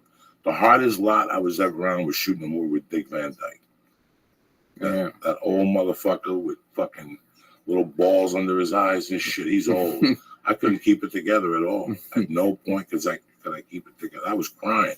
Every time I looked at him, I had to put my head down. Until finally, he was like, why is this fucking guy crying, bro? He's a big fucking dude. What's the problem? I had to tell him what happened. You must go through that a lot, though. That must happen all the time. Like, do you think if, like, Tom Cruise does a movie, it probably takes him a couple days to calm, like, all the rest of the actors down? Like, it must. I don't know. What happened with De Niro and Stallone? Just say hello. But, it wasn't... Maybe it was because they were already, like, into the movie, but, like, it must be crazy. Like getting to work with. You just say hello. You go like that with your hand, and someone will come over and give you their hand and say, "Nice to meet you." And you say, "Yeah." And then they ask you a question. You ask them a question. At the end of the night, you go home. I don't talk unless I'm spoken to. Right. That's what I was taught. I don't reach out. I love you. Yeah, I don't try to. Where'd you get that motivation from? I don't say dick. Right. How are you doing? Good. Yeah. You ready for this? Yeah, I am. I just try to have a good, normal time and not fuck it up. Right. Yeah. That's it. That's all. That's all you're saying to yourself when you're just don't fuck it up. Not even. You just like, all right, just be normal, Ian. Hi, do my thing, and then if they want to talk some more, okay, and then I'm out. There's some motherfuckers I don't want to see because I would have a nervous breakdown. There's certain motherfuckers. Damn. One of them would definitely be Muhammad Ali. Really? Like, remember we went to the store? I don't know. How long you been out here now? In Cali? I've been out here since like 2000, around 2000. Yeah. Like 3 or 4 years before that, I was at the store. And do you remember at the store, Lila Ali used to hang out there? One of his daughters. Yeah, one of his daughters. Yeah, she comes around once in a while. Was a comic. Yeah. And I left one night, and 2 days later, they told me, dog, she came up here with Muhammad Ali. And I remember going like, wow, and then going, I don't really want to see Muhammad Ali. I would have a nervous breakdown. I would start crying. Yeah, how would you act around Muhammad Ali? I don't know how I would fucking act. I don't know how I would act. I know I'd lose. I'd have to hug him. I'd have to hug him after a few fucking minutes. Yeah, you got to hug the champ. You got to hug him. Yeah. I'd hug Pete Rose. Yeah. Red Band said he saw him at the Glendale Mall looking lonely as a motherfucker. Oh, I'd shake his hand. Yeah, I would go. I like that dude. Yeah, me too. I would go up to Pete baseball. That Skechers commercial made me laugh, where he wasn't allowed to be in the hall, like his wife yelled at him. I don't know. I hope he gets taken back. They're really campaigning for it now. Yeah. Something's going on. It's crazy how quick we get like used to things. Like I was thinking about it as I was leaving tonight. I was like, I'm headed to work, and a year and a half ago I would have been hating life and like worried until I was gonna get home. And now I'm going to have fun and get high with Joey and Ian. And that's your job. And it's my job. That's and dope. it's just so it's like, yeah, you guys have been on a ton of lots, and it's just, but it's to someone 20 years ago or to someone back in New Jersey or New York, they must just lose their mind. Dog, if you would have told me 25 years ago I was going to walk on a Paramount lot, I would have spit your fucking Like, you have a favorite lot. Can you think about, like, that's crazy. Oh, they got good food. I can mingle on that Oh line. shit! One time, you know Patrice. Yeah, please. One time, Patrice. This is a few years. This is before he died. Maybe like 3 years before he died. We were driving around Hollywood. He was in town. We had some meetings, and then we was driving around Hollywood. We were gonna go get something to eat. Then in the middle of Hollywood, there was this lot, maybe around like Vine-ish. There's this lot, and it was set up for like food, like for like a shoot, you know. And it was lunchtime, and then we just like, I dare you that we should go over there and go get something to eat. And he's like, bet, let's do it. And then we pulled on with the car, said some bullshit to the security guy. We drove on, and then we got online at the catering shit, and then we got some food, and we sat down with the extras and started eating. And then I think it was like one of those TNT shows like Law and Order, and he knew one of the main actors from the show, so then we moved from the extras to sit over there and eat with them. And we could have paid for lunch somewhere, but it was just more fun to just fuck around and do this thing. And we had lunch, and then we bounced. I never had the. And we got some numbers from some of the extra chicks, because they use hot extras. Free lunch numbers, because everybody thinks y'all doing the same shit, and then they noticed that people were paying like Patrice more attention. Yeah. And then we had more freedom than them, because this didn't mean nothing to us. If we got kicked out, it was just gonna add to the story. So we were just looser, and they were just on their best behavior. Like, who's these loose dudes? I would never have the balls to do that. Just the thing of getting thrown out.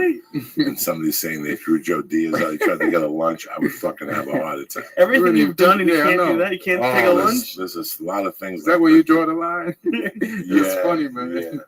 That's fucking crazy. No, I don't have the balls to do it. I couldn't get away with it. We just thought the shit would be fun. It is fucking fun. That is hysterical. We just thought it would be fun. That's like going to somebody's party when you weren't invited. Yeah. Those are like driving by. Yeah, it's like driving by and seeing a party going, let's take a chance. Let's go in there.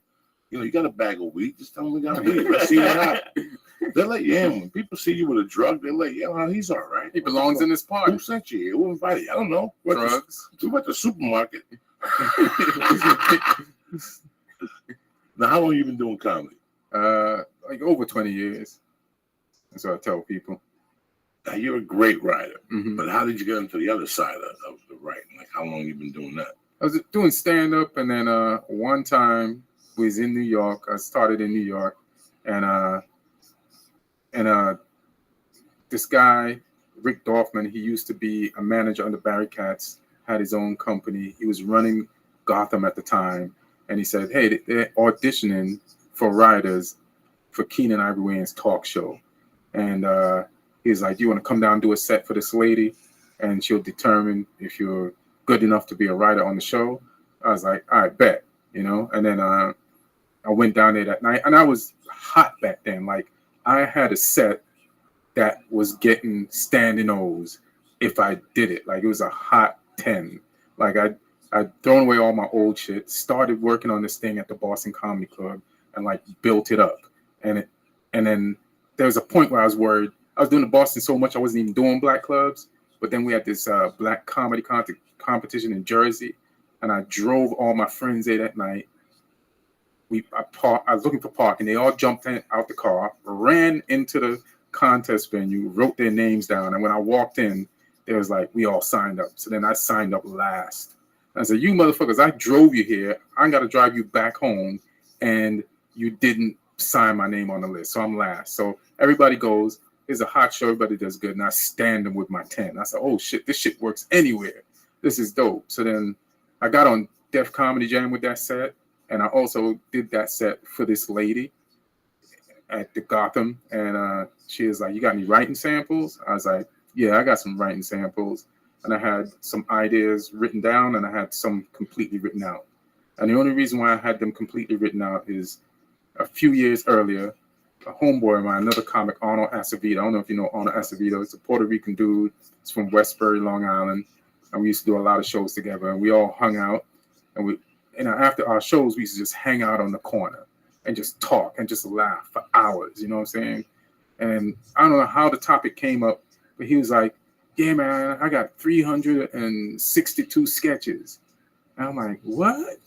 Yeah, 362 sketches? Like, why? He said, just in case if I get a job on SNL, I don't have to come up with a new sketch every week. I got sketches. And I was like, oh shit, I don't have no sketches. I'm like, how the fuck am I going to get 300 and something sketches? And I was like, calm down, Ian. I panicked at first inside. I'm just pretending to still be in this conversation with these dudes we're having fun with. But on the inside, I'm panicked because I'm like, I'm unprepared for this comedy life or for the possibilities that this thing could branch out into. Now I was like, calm down. Just whenever you always have ideas, but you just never write them down. You promise to write them down, you never do. So next time you have an idea, either write it down on a piece of paper, go home and completely finish it, or at least jot it down so that you don't forget it. And then it'll accumulate up to, and then I calmed down. So then I started doing that. And then this opportunity came along years later. And it was like 2000, it's on 99. So I went home that night, finished like 6 sketches. I had 3, wrote 3, and faxed them in. And then it was like December, mid-December. And I waited to hear from him for like 2 weeks, and like, you got the job, come out here in January. And I just came out and did the shit. And then the show got canceled 3 months later. Poor kid. Yeah. And you've been here ever since. Yeah, the first few years here, like the first 3 years, I love New York so much. I'm like, New York, I love New York. And you don't want, once you're from New York, you're proud of that title. I'm from New York, And I was here, so I spent most of my time in New York, even though I had an apartment here. And then I said to myself, Ian, you got to be in LA to do the shit you want to do. You can't be in New York just doing what you used to. You have an apartment in LA and you came there, and I decided to stay because one night after the show got canceled, me and Hugh Moore was driving around because he was writing on the show that Chris Spencer had, that Sinbad took over, and we were writing on competitive shows, and we both from New York, and we was playing Mobb Deep in the car one night, and then there was a line in the song that I never paid attention before, and Hugh Moore repeated it. He said, "Scared money don't make money," and that was the sign from God or the universe to say, stay in LA. Because when the show got canceled, there was like 3 weeks left on my contract. And there's a guaranteed contract up to a certain amount of weeks. And then I got paid $9,000 for free.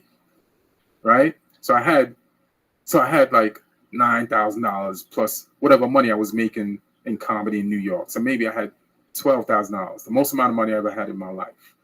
And I was like, I can go back to New York and do shows, and I'll definitely get shows because I always was getting shows, and I could add to the $12,000.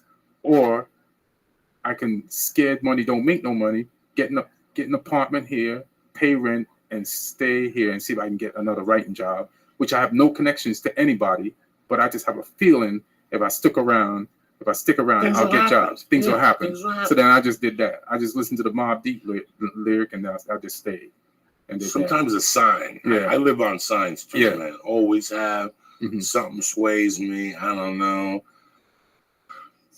I came out here on the same thing. I came out here to shoot a pilot, shot the pilot, didn't get picked up. Right. I had a choice, and I said, well, if I shot a pilot, let's see what else we could boogie. I'll give it 6 more months. Got a Taco Bell commercial, gave it a little more time, got this, got that, and you fucking stay. Right. Like, what the fuck am I doing somewhere else? My tenure in New York was maybe 4 or 5 months in 94. I was terrible. I was at the New York Comedy Club with Al. I went down to Boston, and you motherfuckers scared me down there at 4th Street. Dave Chappelle was there. Jay Moore. It was tough. And I just said, get me the fuck out of here. Nick DiPaolo was down on the Monday night. I was like, I don't belong here. And then I went to, my club was in New York. I fucked with Lucian a little bit. He pissed me off. And I fucked with the dude, the other one he was supposed to get a deal from Warner Brothers. Whatever happened to those fools? The guy on like 76th Street in the West Side. That's him and his wife. I know you're talking about. Remember? God damn it. Yeah, they called me one night. Stand Up New York. The old owners called me one night and said, there's a big thing going on in New York. You should fly back this week. Josh will fly back. And did the festival for them for free. And something with a festival they were trying to start, that all this industry was going to be there. It just sounded too kinky to me. And then I'd see him at the Comedy Store. Al something. No. They always say him and his wife, right? I know what you're talking about. I just can't remember his classes name there right or now. something. Mhm. They did something there. Fucking crazy. That was but New York was what kick-started my career because I Right. saw something. I saw John Leguizamo doing time at your old Triple N. Mhm. This old dump on like the in Hell's Kitchen, and they started their open mic at midnight. Right. In '93, fucking midnight. Who starts an open mic at midnight? But they're like, people like, yeah, there's like 8 people there. I went in there, it was just drunk motherfuckers trying to get $1.50 beers or something. And there's comics on stage. And I'm like, this isn't what I signed up for. Right. At that age, at that time, I didn't know this was it. Mhm. I didn't know this was what you did. So I never went back. And then I read something, or I talked to somebody at the club, and they're like, yeah, man, you got to go to those places. That's where you bomb. And I went down there. I was driving a limo. And I went to Kennedy Airport, and on the way back, I stopped in there, and I seen John Leguizamo on stage, and I said, I got it. All right, I'm going to pack my bags, go back to Colorado, and work on this shit. Mhm. And that's when I really, really got serious about Oh, so you went to Colorado? I didn't know that. I started in Denver. Oh shit, I didn't know that. I started in Denver in '91, but I was like selling drugs. Right. Just getting my dick sucked. I was doing open mic on Tuesdays. I was the host. All I had to do was 5 minutes, and I could do blow and sell pills at this place. So I took it seriously, but I didn't. Right. I was just killing time. I had just come out of prison. Mhm. I had a felony. I didn't know what I wanted to do, but this seemed attractive. I didn't know about that traveling, Right. and Right. being on the road like Bob Seger and shit. Fuck you. Sleeping in hotels. I like my bed, but Right. then people said, "This we got. You got to travel. You got to do this. You got to do that. This is what needs to be done." So, Yeah, I just didn't want to do a regular job, and so that's where it appealed to me. I didn't mind the travel. I might mind it now, but I know it's necessary. I'm gonna have to do a bunch of traveling to get this thing to where I want it to get to. You know what I mean? To be just so independent that I can call my own shots. So I'm down. depending on what career you want Right. to have, you have a great career, but you also have something else. You're also very funny. Mm-hmm. And for you to take over this motherfucker like you're supposed to, Mm-hmm. you got to get allies. Right. So you got to go to every state and get one representative. Dania Edwards is the baddest motherfucker, smoothest black dude working right now. Live nomination, you know what I'm saying? Mhm. Fuck Billy D. Williams, he's done. It's hilarious. And little by little, bam, bam, bam, and all of a sudden you have these little ports that got you. It's like when you were these presidents. Isn't the big thing fucking Iowa? Yeah. They get the signs like fucking Momos, and they're out there, a bunch of white people vote for this fucking idiot. Same thing with stand up. Right. We got to get out there. Right. It's hard. It's rough on your family. It's rough on you at a certain age, but it's also fun. Right. It's rough till you get to your hotel room, Right. and now you go into work mode. Now you go into animal mode. You know, Right. this is where I am. Last time I was here, I got my dick sucked. I went to this place. They got good wings. Let's talk about those wings. Let's talk about the dirty hoes in this town.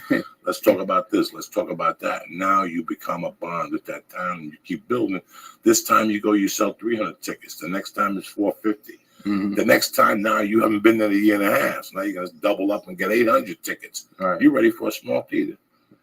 Now you got to go back and get that hump over. Now Right. you're ready for a 1,000-seater, and this is it. But I was talking to Josh Wolf this morning, and he was asking me how I felt, and I told him, for me right now at this part of my life, I didn't think I'd be doing this again. Right. I didn't think I'd be picking up my package and going to Salt Lake City and to Denver and to Boston. But this is it. Right. This is what we signed up for. Whether you're 52 or 22, this is Right. what you signed up for. So I've fallen in love with it. Right. Again, because of the social media aspect of it. Right. I'm seeing motherfuckers I communicate with an Avalon. What do they call that shit? Avatar. Avalon, Avatar, whatever the fuck it is. And all of a sudden, there they are in front of you shaking your motherfucking hand. So the experience came through. Right. It really came full circle, this thing that started on a fucking wire. This is on a wire. We're doing this whole show on a fucking wire. Right. This is a wire. We have put our videos on this fucking wire. 20 years ago, a comic, Richard Pryor, couldn't go home and put his setup in the Comedy Store on a wire. Right. If you're serious about this game, You could put your setup every night on the fucking YouTube. Right. And it's the same thing as going on the road. You're picking up allies. That's a different avenue. Right. You know, you do a Comedy Central special. Comedy Central airs it Friday twice and once on Sunday. And then, man, what are you going to do? You're going to go backwards and go on Showtime? Who has Showtime? Who has Showtime? Who has Showtime? Yeah, fucking people who are perverts that want the whole thing with the blonde chick that comes out and talks to you. That chick's hot. She saved my life in hotels a couple times. That little blonde chick, she's like just like Felicia Michaels. If you close your eyes, you think it's fucking Felicia Michaels. Hilarious. Who? This girl on Showtime, and they do a half-hour show, and she does the whole show naked. Oh, Katie Morgan, I think. I think that's her name. Really cute, blonde, squeaky voice. Yeah. And she talks about sucking dick and eating ass, and she plays video, and she'll talk about the history of finger banging. And it goes back to the history caveman. of finger banging. Yeah. I love that. No, this is, listen, shit. I didn't think I'd be on the fucking road at this age. Right. I thought I would just be collecting checks from the sitcom I did as the neighbor. Right. I had just done the 7-year run on the neighbor down at fucking, what's my favorite? There's another studio I like. CBS Radford? Yeah, like I just went to CBS Rap at Studio City. What do you want for lunch, Joe? How about a little sushi dang? Give me the chicken teriyaki white meat and double up on the salad and a few pieces of albacore, because that's how they roll over there. Right. That's what I thought, but no, it didn't turn out that way. So, but sometimes you want to go to China, but you end up in fucking Japan. Right. So it's the same difference. This shit is just more powerful. I love it. Like this why you this talking why about, is a bad motherfucker. This right why here. it helps me not have to depend on somebody else telling me who I'm going to be, how far I'm going to get, and there's beauty in this why. It's like control your own destiny in this why. There's no more excuses. There's no more excuses in this I don't why. give a fuck whether you live in Metuchen, New Jersey, or fucking Iowa. You want to do something now on this whole thing. You want to show me what you got. It's a. You know what? If you got an iPhone now, you can go on Periscope and show me what you got. Yeah. It's that simple. And if you're that good, you'll shine through. Yeah. It's that fucking simple. You could go into training now at the age of 9. You could do a show in your fucking bedroom if you're 9. Look at Cassius Morris. Yeah, I was gonna say. In 5 years, Cassius Morris is gonna be fucking Johnny Carson. You know. But it adds a lot of pressure, though. What's the pressure? That now you don't have an excuse. A lot of people No, like you to make don't have an excuses. excuse. Yeah, you don't have an excuse. Yeah, but the cream rises to the crop. But whoever was making excuses, then see you later. And then the people that don't care about excuses, they're about going out there and getting it. They'll get it. The only thing is sometimes some people have more balls than talent, but I can't get mad at somebody with more balls than talent. At least they're using their balls. That's how I look at it. That it's all mixed in some way or another. You know, you say whatever you want to say. This kid made $100 million. What's the? You can't touch this. Can't touch this. What's his name? Hammer? Yeah, that motherfucker used to sell albums in front of the comedy store. People coming out of the comedy store. No way. Chewy will tell you. Those door people tell you the stories. They still remember him. You know, he was a bat boy for fucking the Oakland A's. Yeah. You know, this sometimes you hear these stories, and this is what it. Lee, where the fuck were we? We were talking about the desire. Ian, tell Lee about the desire to be good at stand-up. What goes through your heart? What goes through your soul when you sign your name and you're last on the fucking list, and you see a dude up on stage that's killing him at the end of your fucking open mic thing, and you're funnier than he is, but you can't tell him what to desire. How many times do you want to go on stage? What do you think about all day? Do you think about anything else when you want to fucking be good at comedy? It's like it's something like you're in a job where you have to kind of prove yourself every time you get on stage, and you have to accept that this is what I do. I got to prove myself, and the desire to, like, this is a funny thing where if you don't do as much as you can, somebody will catch you from behind. And if you don't do as much as you can, you'll never catch the people ahead of you. And so you just always have to stay on your toes and keep working and keep grinding, keep writing, and trying to figure out ways how to gain inches on the person in front of you and on the person behind you. But you have to love to want to do that. You know, you got to love to want to accomplish something. Then it's for you. Then it's easier. You know what I mean? Like, I always want to be funny. I like hanging around with young comics. I think more than, it's like some older comics, they get like bitter, or they just get tired and wear down. Like, young comics inspire me. Like, oh, these people are hungry, and they look up to me. So I don't want them to never not look up to me, like the way I'm not looking up to this older guy who's just mailing it in. So I just want, I don't know. I think right now, because I'm not where I want to be, I'm still hungry. But I hope when I get to where I want to be, that I stay hungry as I am now. What I love about where I'm at now is the fact that I'm still hungry. Like that itself is a gift that I enjoy. I'm hungry in a motherfucker. You know? Yeah. Always. Yeah. That's why I love you. These like wheels are always fucking turning. Yeah. If I have an idea for somebody, I'll pass on the karma. Hey man, I was watching on stage the other. I think you should really fucking jump off a building, whatever the fuck it is that you do. I love watching you. You know,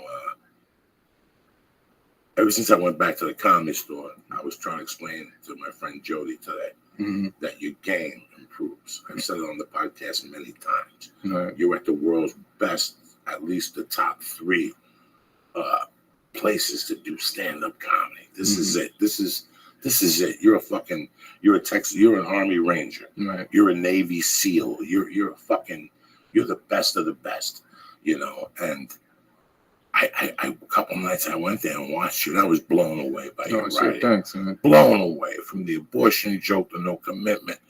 You know, you've got 3 things going on that you have broken the joke down. I would love to aspire to write like somebody like you. It is. Are you kidding me, Joey Diaz saying this? Oh my God! And you're smooth. You're smooth, which I really like. I like people that come around the back door and make you think, but fuck your world up. You make them think and fuck their world up. I come at you. Joe Rogan comes at you. It's a no-brainer.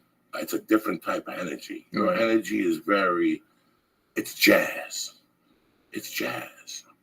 And you know what? It's Jamaican jazz, which doesn't exist. It's you. The smoothness in your voice and how your tones and you stop. That's the gift. Right. That's the gift that people don't know. The power of the voice and stand-up is what don't hit you till about the 12th year. Right. When you realize how powerful your voice is. When I whisper, yo, don't listen up. And then when I get loud, it's that the power of the mind. And I know it. I don't know how to teach it to you. If you came to me, Lee, and said, dog, I want to be the best stand-up, I was watching the other night and what you do with your voice controls the game. That's why they give you the microphone. That's why I fuck up and walk away from the microphone.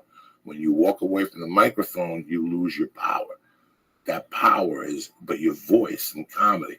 And you're a thing. Like when I close my eyes, it's like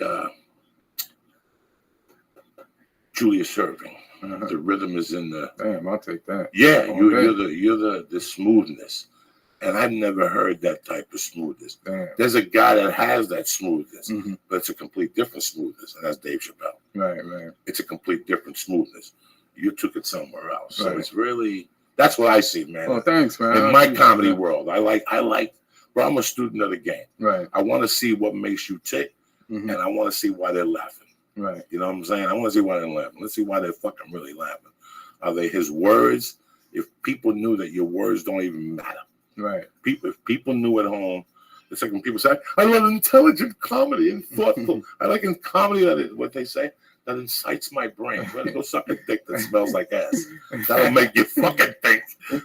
All right? You know what I'm saying? That'll make you think. Suck a dick that smells like ass. Yeah, why is this guy's dick smells like ass as you're sucking it? That's a $54,000 question right there. But it's, I love stand-up, man. I've always loved it. And the more I do it, the more respect I have for it. Right. I have a ton of respect for it. I've never run a light. I've never disrespected a comic like that. I have a ton of respect for it because it took me out of a dark place. It took me out of a gutter. I respect it. I respect it like a fucking lion. I respect that Comedy Store stage. I know what's happened to me. You know, I never went to Juilliard. Right. I ain't no fucking, who's the big black dude? Bing Rames. I didn't go to Juilliard. That motherfucker went to Juilliard. I didn't go to Juilliard. I didn't take no acting classes when I was in New York. You know what? Acting was fucking fronting drugs. Your life. That's your life. Acting is when you go up to people and say, dog, lend me 20. I'll bring back in an hour. I got this chick that's coming, this dude, I sold them an encyclopedia and they give me the 20. That's acting. And then you are in a fucking room with, you know, the director from Drugstore Cowboy, and John Travolta's in the room. And I thought about that today because Battlestar Galactica was. What's that movie Travolta made about the Scientologist?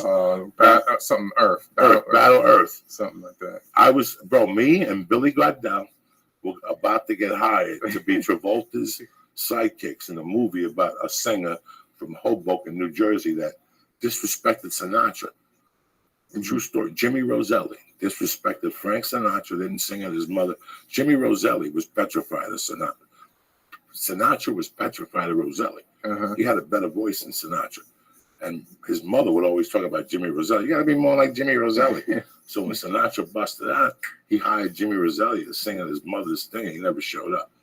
So he said, really? I'm cutting you off. He cut him off so bad that Jimmy Roselli used to sell albums from the trunk of his car in Hoboken, New Jersey. Damn. And the Italians would go, Jimmy, close the trunk. You're embarrassing us. So we had that fucking movie. And I'll never forget, dog. I went to the Comedy Store on a Sunday and got fucked up. Like blow and the whole fucking thing, eating somebody's ass like till 3 in the morning. Just a normal Tuesday. And I had a callback for this. Now I had gone over it. I knew it. But that fucking cocaine and all that partying threw this shit off. And I went in there Monday at 10 o'clock. And I thought it was going to be me and who directed Cocaine Cowboy, you know? Van Documentary? Zandt. No, the movie. The movie? With Matt Dillon, Van Zandt. Badass motherfucker. He did something after that wasn't bad. I thought it was just going to be Gus Van Zandt. Fuck no, it was Travolta. Oh, shit. At 10:15. Oh, shit. After the night you had. After the night I got, Travolta got to show up in this bitch. And I remember I had to go in there first, and he was great, and I did great. And they called my agent, and they said, you know what, we got a pin in him. And 2 days later, my agent goes, you got a spot tonight somewhere? They want to come see you. Gus Van Zandt and the casting director. I said, yeah, at the Comedy Store. And they fucking showed up. Gus Van Zandt shook my hand. He said, listen, I'll be seeing you soon. And I'm in Miami doing the Improv, feeling good about myself. I'm about to do a Travolta movie. And my fucking manager calls me and goes, dog, he took Battlefield Galactica over fucking some Scientology movie over your movie. It's over. It got written. The script is done. Nothing. They never did it again. I mean, he had to take that movie. He had to take Battlefield Earth. Yeah, they show the pictures of him playing with little fucking Asian boys, playing soccer with little Asian boys with fucking thongs on. They know all his secrets. They recorded them. Yeah, you have to take it. Who would tell somebody? That's how they got. You seen the Scientology documentary? I'll tell you what. This is how they come to you, though. You don't tell them shit at first.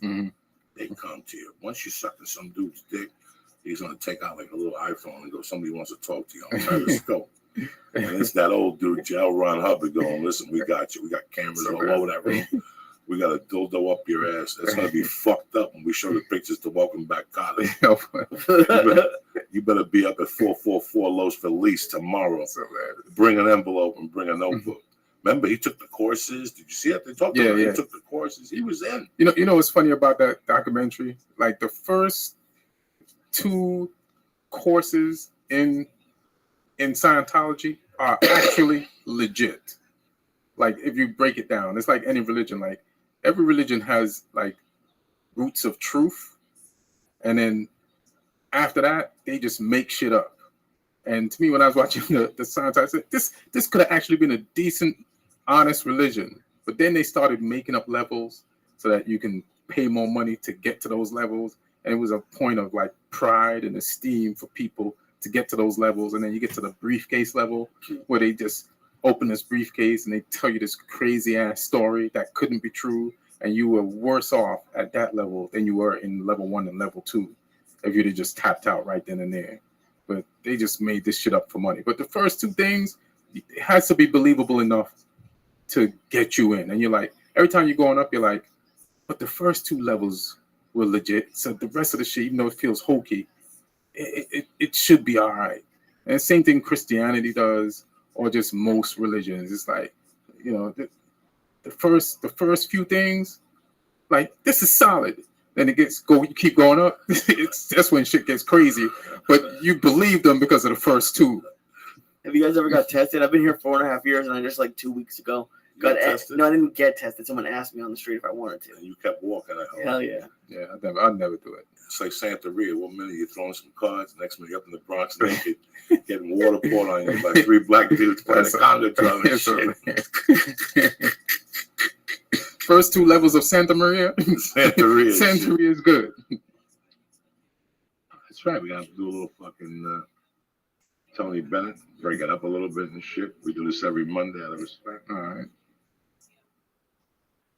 I wanna be around. This is a badass jam, bro. Yeah. I like this dude.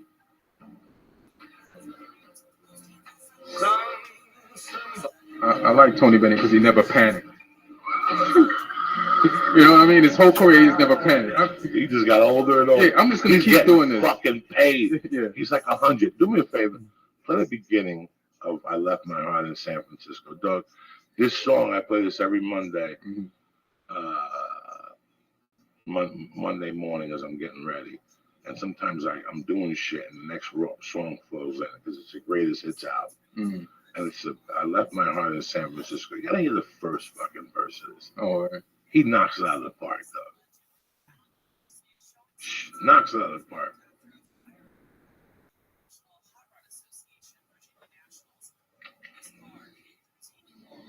Too much. Sorry, that was wrong. Sorry.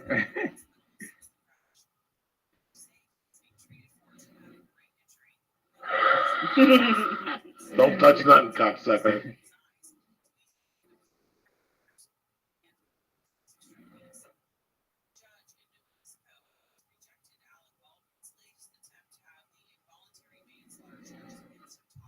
Don't touch nothing. I'm fine. We're good. Bite that fucking finger.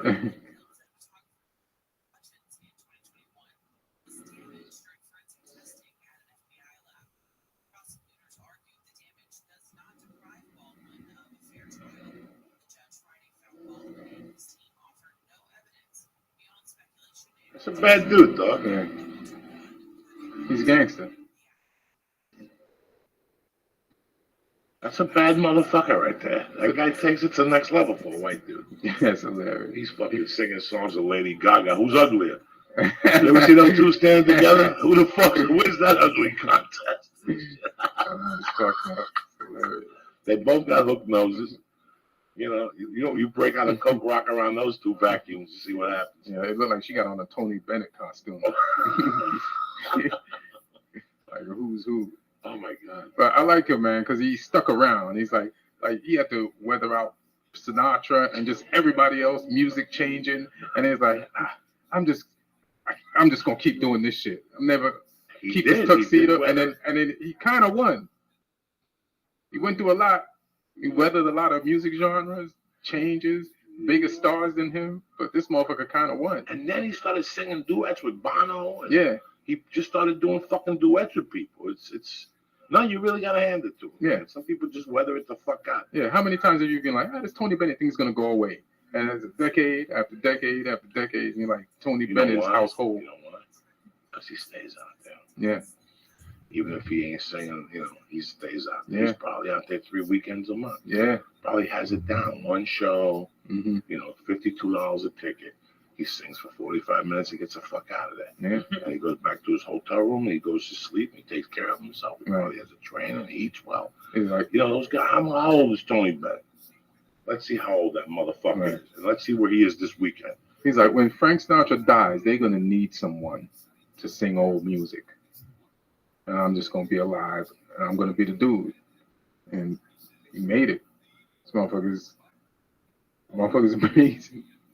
All right, so he's born in 26. So he's 74 there. 74 and 15 is what? 89. He's about to turn 90. He's about to turn.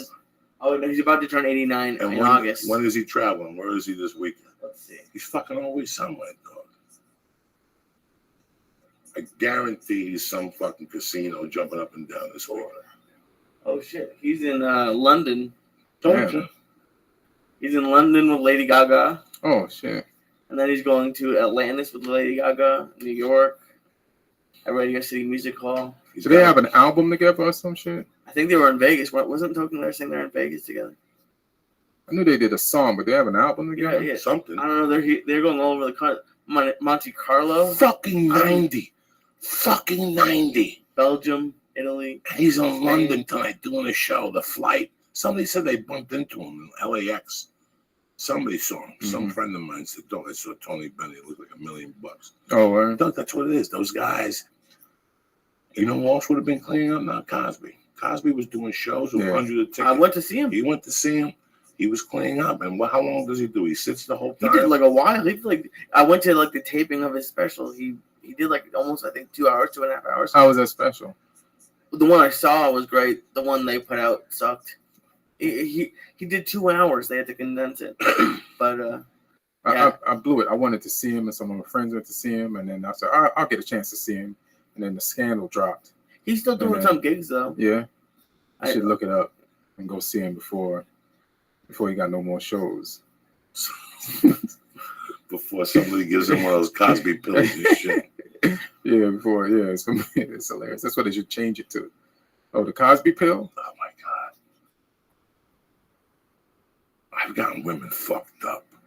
But I've never given them a Cosby pill. Do you know what I'm saying? Like, I don't have the balls to do that. Because they're going to know when they wake up in the morning. Right. And you're going to fuck them, and they're going to feel their pussy's fucked up. You know, what are you going to do? Just, what happened? I don't know. My pussy hurts. I got a fucked up thing in my eye. You know, what happened last night? Because I used to do creepy shit. I'd come in their hand when they're sleeping and shit. I'll do creepy shit, dog. Once I bang them, and then like my dick would get hard, like an hour later, they'd be passed out. Right. I go back in that room and like open up their legs, look at their little monkey again, and try to bang one out and shit. I'm fucking fucked up. Like, I thought it would be like on CNN, like another Joey Diaz accuser. There's no Joey Diaz accusers. I'm just saying it's true. But I could never give somebody. I remember when the roofies were big. Right. I used to hang out with a girl that liked taking. Like, for real? We'd split one. In Boulder. Damn. That's fucking crazy. But I've never put in some chick's drink. I'd be fucking embarrassed. That's not my game. I would never poison somebody like that. I don't mind poisoning Lee, giving him edibles, lying to him and shit. No, we all know you don't mind doing that. I don't think Lee would mind it either. I could take a break. Wouldn't be that bad. It's I don't know, man. It just I've known you for a while, but I didn't go to the store, so I didn't see you as much. Right, yeah. You stopped coming through, then I didn't see you. And then, but, you know, after the changes, you know, the Tommy out thing, and you and Rogan came back, and it just breathed like fresh air into the store, man. It's a great place. It's a great place now. Like some of that darkness, that it had more darkness, but you need some of the darkness to create the atmosphere that the store is, but some of it is lifted, so it has the right mix of like light and darkness. But the store does need some type of darkness. The darkness is what pulls the comedy out of you. Right. If you let the store get into you like that, late night sets, and you go down there 4 nights a week, and let me tell you something, it'll pull some shit out of you that you don't know is in there. Right. Because this is the way I used it. I had to follow Mooney. So by the time I got up, they had heard everything. They had heard everything, G. So now you got to talk to them about what the fuck was going on. And in that, there's pearls of wisdom. Right. They're tough to get to, but it's a different angle. I love being under pressure with 200 eyeballs on me. That's my world. That's when I can really kick it in, especially if I smoke a little bit and I'm just kicking back in that stance. It's going to be a fucking long night for you. But the store taught me that. Right. The darkness of the store. Listen, no regular people become comedians. Right. No regular people become from comedians. If you come from a normal fucking childhood, you don't become a comedian. Somewhere along the line, something stung you, and you're trying to work it out. You don't even know it's stinging. Right. That's the weird thing about comedy. You don't even know, you know. And there you are. For me, I don't know what the fuck it was. You said you made up your mind. You didn't want a fucking day job. I'll tell you what, neither did I. Right. And this was, I'm telling you honest, this was the path of least resistance at that time. Right. When I was 31 years old. This was it. I had nothing. at that time. I got divorced. I blew all my credit cards. You know, there was no more, nobody would front me no more pills. There was no coke dealers left. I couldn't rob nobody. They blame it on me. You robbed everybody. There's no one left to rob. There was no drug dealers left to rob in Boulder. And I had to do something. And I knew that if I stuck to something, because the plan was, Ian, if this didn't work out, the Mhm. next level, I was going to get a kilo of coke and 2 guns, and Yeah. let's play it out to the end of time to see what happens. Blaze of glory. Whether the fucking blow kills me or somebody shoots me, let's see what happens. And I'm really fucking happy that the comedy saved me, you know. Mhm. So when I got into it, I put a heavy commitment into this. It's Right. like you've been doing it 23, 24 years, Right. like me, 24 years. Mhm. At the 8-year mark, you're in. Right. You ever see people in LA when you got here, and all of a sudden you forget about those motherfuckers, and you see them on Facebook, and you see what the fuck they're doing now, Yeah. and you sit there like, and you go, I went to an acting class with this motherfucker, Rob. I went to a meeting. This guy was up for a show with me. He quit. It feels like you're looking at somebody's funeral. They're alive, but they're not doing what you met them doing, and you feel sad that they didn't continue. And it's almost like I remember, this is another huge story. I was like, hey man, Teddy's moving back to New York. And he's like, Teddy's moving back to New York? And he said it like Teddy died. I said, no, he's still alive. But you're right. That nigga's moving back to New York. He's dead. and that's how I look at it in that vein that you just mentioned. I look at it that commitment you told me you were in was all fake. You were confused. You came to LA, Right. You went to Montreal, you got the deal. You were at the store, you were at the Improv, you got a manager, and then one day out of the fucking clear blue sky, I don't see you no more. Right. I don't know what happened. And then 3 years later, Facebook comes along with Twitter, and there you are on Facebook talking to Lee. And I look at your page, and I see a kid or whatever, and I see that you're at a bowling league now. I'm not mad at you. By no means. I don't even think you're dead. I don't even look at it that way. And I know they all miss it. Like Mike Ricker misses it. Right. And Mike left. All his homies miss it. Yeah. But I don't understand how you came out here and had this commitment. We did all these things. You were at the Laugh Factory with me. We did all these things. And one day you just stopped. Mm-hmm. I never understood that. Yeah. I never understood that. I can't get that, and I hope I never get that. I never want to understand it. I just want to keep pushing forward and just keep this energy that I got to just keep going forward. Well, no, listen, you're a special fucking gem. You're already there. Mm-hmm. It's just, that jar right. that nobody could open, mm-hmm. and your mother comes along with a missing finger, opens that motherfucker. That's all that's right at the point where you're at right now. You and I both know this. Mm-hmm. You're talented. It's your time. You just need a little push over. You can never listen, man. This is gonna taste better for you. You didn't come here. You wanted a flash. How many flash in the pans you know out here? How many? How many people got a big deal in Montreal and they started cutting motherfuckers at the store, bumping bitches at the store, and now you see them and they can't even look at you. Look at that thing I read 5 weeks ago about Vinny Favorito. Weren't we at the store, Vinny Favorito? Weren't you at the store? I know that name. Who the fuck is that? The dude who robbed everybody in Vegas. He took loans. Italian dude. He's a comic, right? That dude came out here with a blaze of glory. Right. I mean, he shot every motherfucker. He went to the store, bam. Went to James Masada, bang. Mm-hmm. Went to the Improv. Not only did the Improv put him up, but fucking what's his name started taking him on tour with him. The old man. Who that? Fucking Bud Friedman started putting Bud. him everywhere. Oh, the kid went to Montreal, didn't get a deal, but came back. Somebody gave him a TV show. He took the magician in with him, and all of a sudden, shit started spilling out from everywhere. That this guy had fucking done an open mic class in Boston, took everybody's money and left. Oh, shit. He was one of those type of gangsters. Then he disappeared from here. Then people are like, no, he's in Vegas. He's doing fucking great. And I'm sitting there going, this dude had a really bad gambling problem. Right. And now he goes to Vegas. Weird. And it just disappeared. And I'm not the type of guy who's going to put him down. Mm-hmm. You just give a guy like that rope. Right. It's like me going to Miami in '95. I would have been dead right now. Right. You don't send Joey Diaz to Miami for no reasons at all in those days. The coke up here is $60. Down there it's $25. You know how many of those I can eat a fucking day? Yeah. It's like they sent Hollywood Henderson to Miami. You're too young for Hollywood Henderson, right? Or you remember Hollywood Henderson? I don't remember. Hollywood Henderson was a fucking bad-ass Dallas cowboy.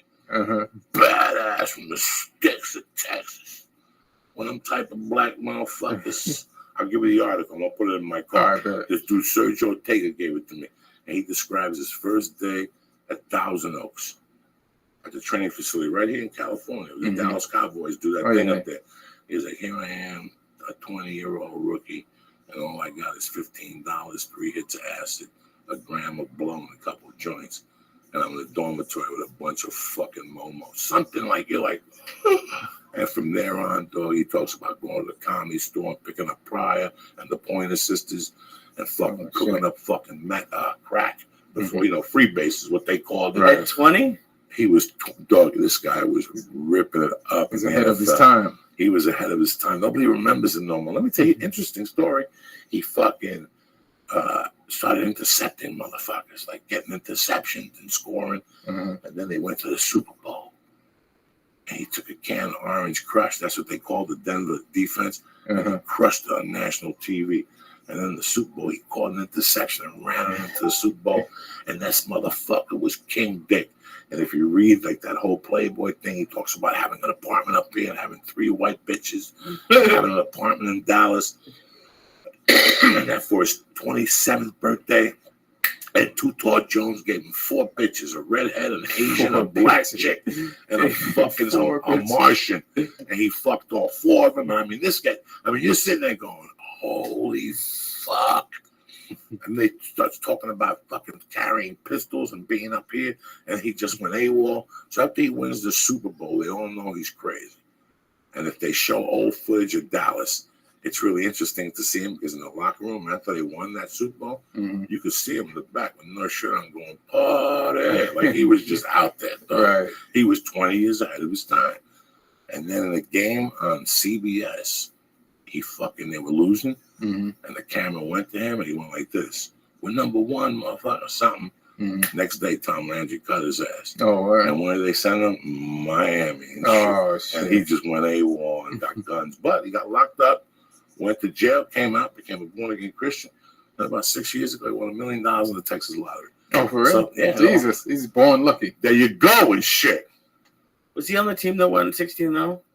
The Dallas? No, that's Miami Dolphins. That's what I meant. You said he went to Miami.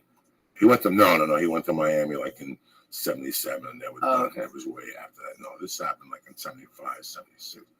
Gotta get your shit together. You're a lot younger. You're a young man. You don't remember these things and shit. I don't. You know You're what? not a sports dude. It might not even be an age thing. Like I was in Jamaica probably when that shit was happening. So I came. No CBS here. Sports in Jamaica. Yeah. So for some reason they didn't have American football in Jamaica. So Now, how many years were you in Jamaica? 9 to 17. Went to high school down there? Yeah, I went to high school down there. And you were smoking ganja and all that shit? Yeah, we did it like we had like a soccer field in my neighborhood, and then there's a play with like the older dudes, and then there was in Jamaica when people start building a house, it could take 20 years to finish building the house.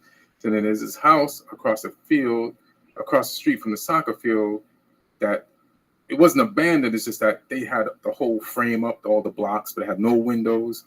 Some of it didn't have no roof. Like somebody was like building it slowly, sending money down and like building it brick by brick. So it was like kind of like a clubhouse with no floor. And we just hang out over there. I remember one day it was raining and I went to the soccer field, see if they was playing, and I look at the house and there's smoke coming from out the house, and walk over there. All the older soccer dudes were there, and they was passing joints around and smoke with them and shit, and do stuff like that. Let me ask you something. What's the religion Bob Marley did? Rastafarian.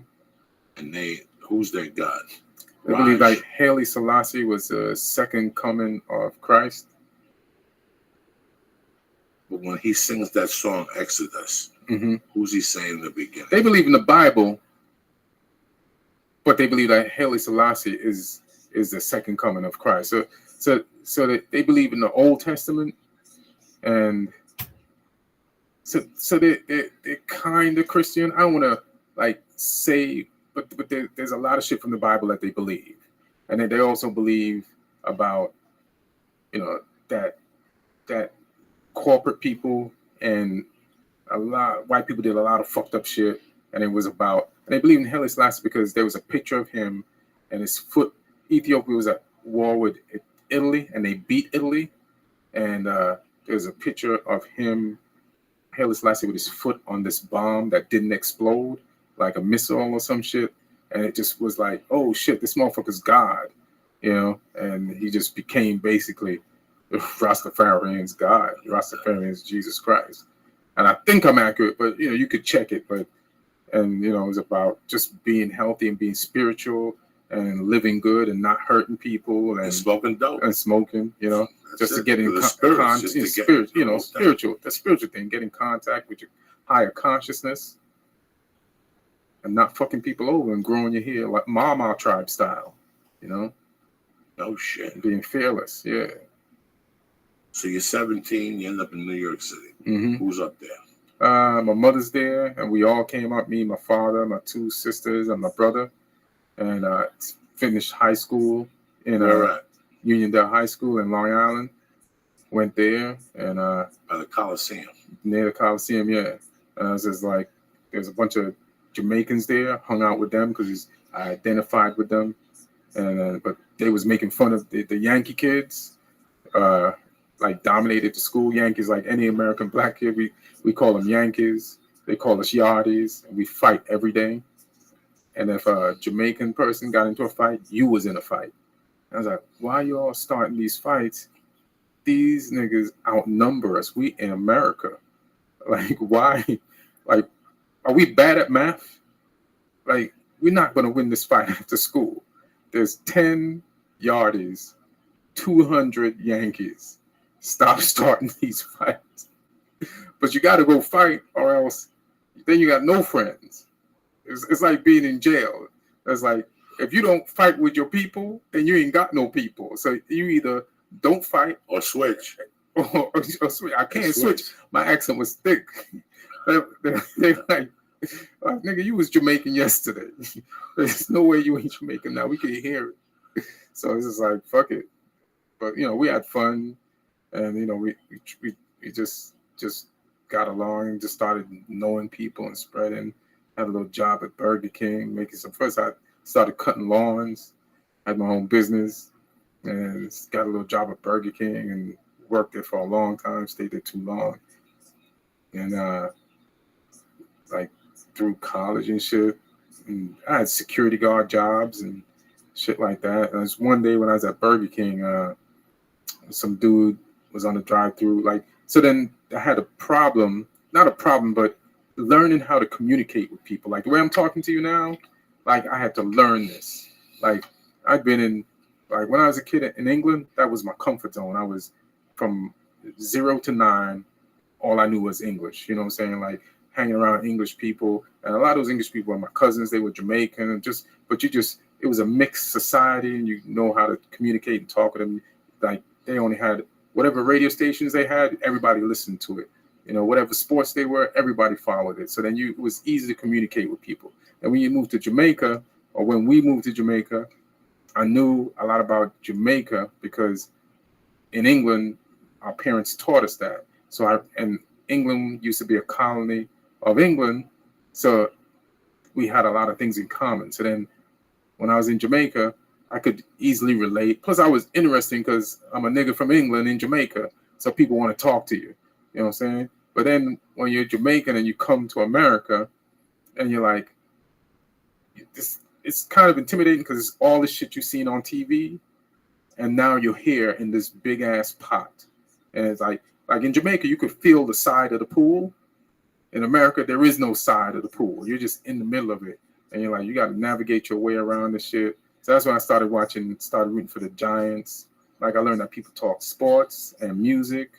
And sports music, and there was a guy there, his name was Greg Ellis. He was funny as shit. He was a singer, and he was funny as shit, and everybody loved hanging around Greg and working on his ship at Burger King. Like, this thing would just have you laughing, clowning people, and I enjoyed hanging out with him, and I was like, oh, that's what you do. You just get funny. You tap into your funny side. And, you know, I was so just socially lost. I forgot that, you know, something that I was doing naturally in Jamaica. You know, when you're trying to find your center in a new place, you forget until it hits you. It's like, oh, the shit you was doing in Jamaica, nigga, just being a person and being funny. And have some context on how to be funny, like no sports, no music, and because you feel behind, like the things that everybody knows out here, you don't know, so you feel behind. So you're doing a lot of catching up, and you're pretending to know shit you don't know too, just so you can like fit in. Yeah, you know what I'm saying? There's all that shit going on. Oh my God, you just took me back.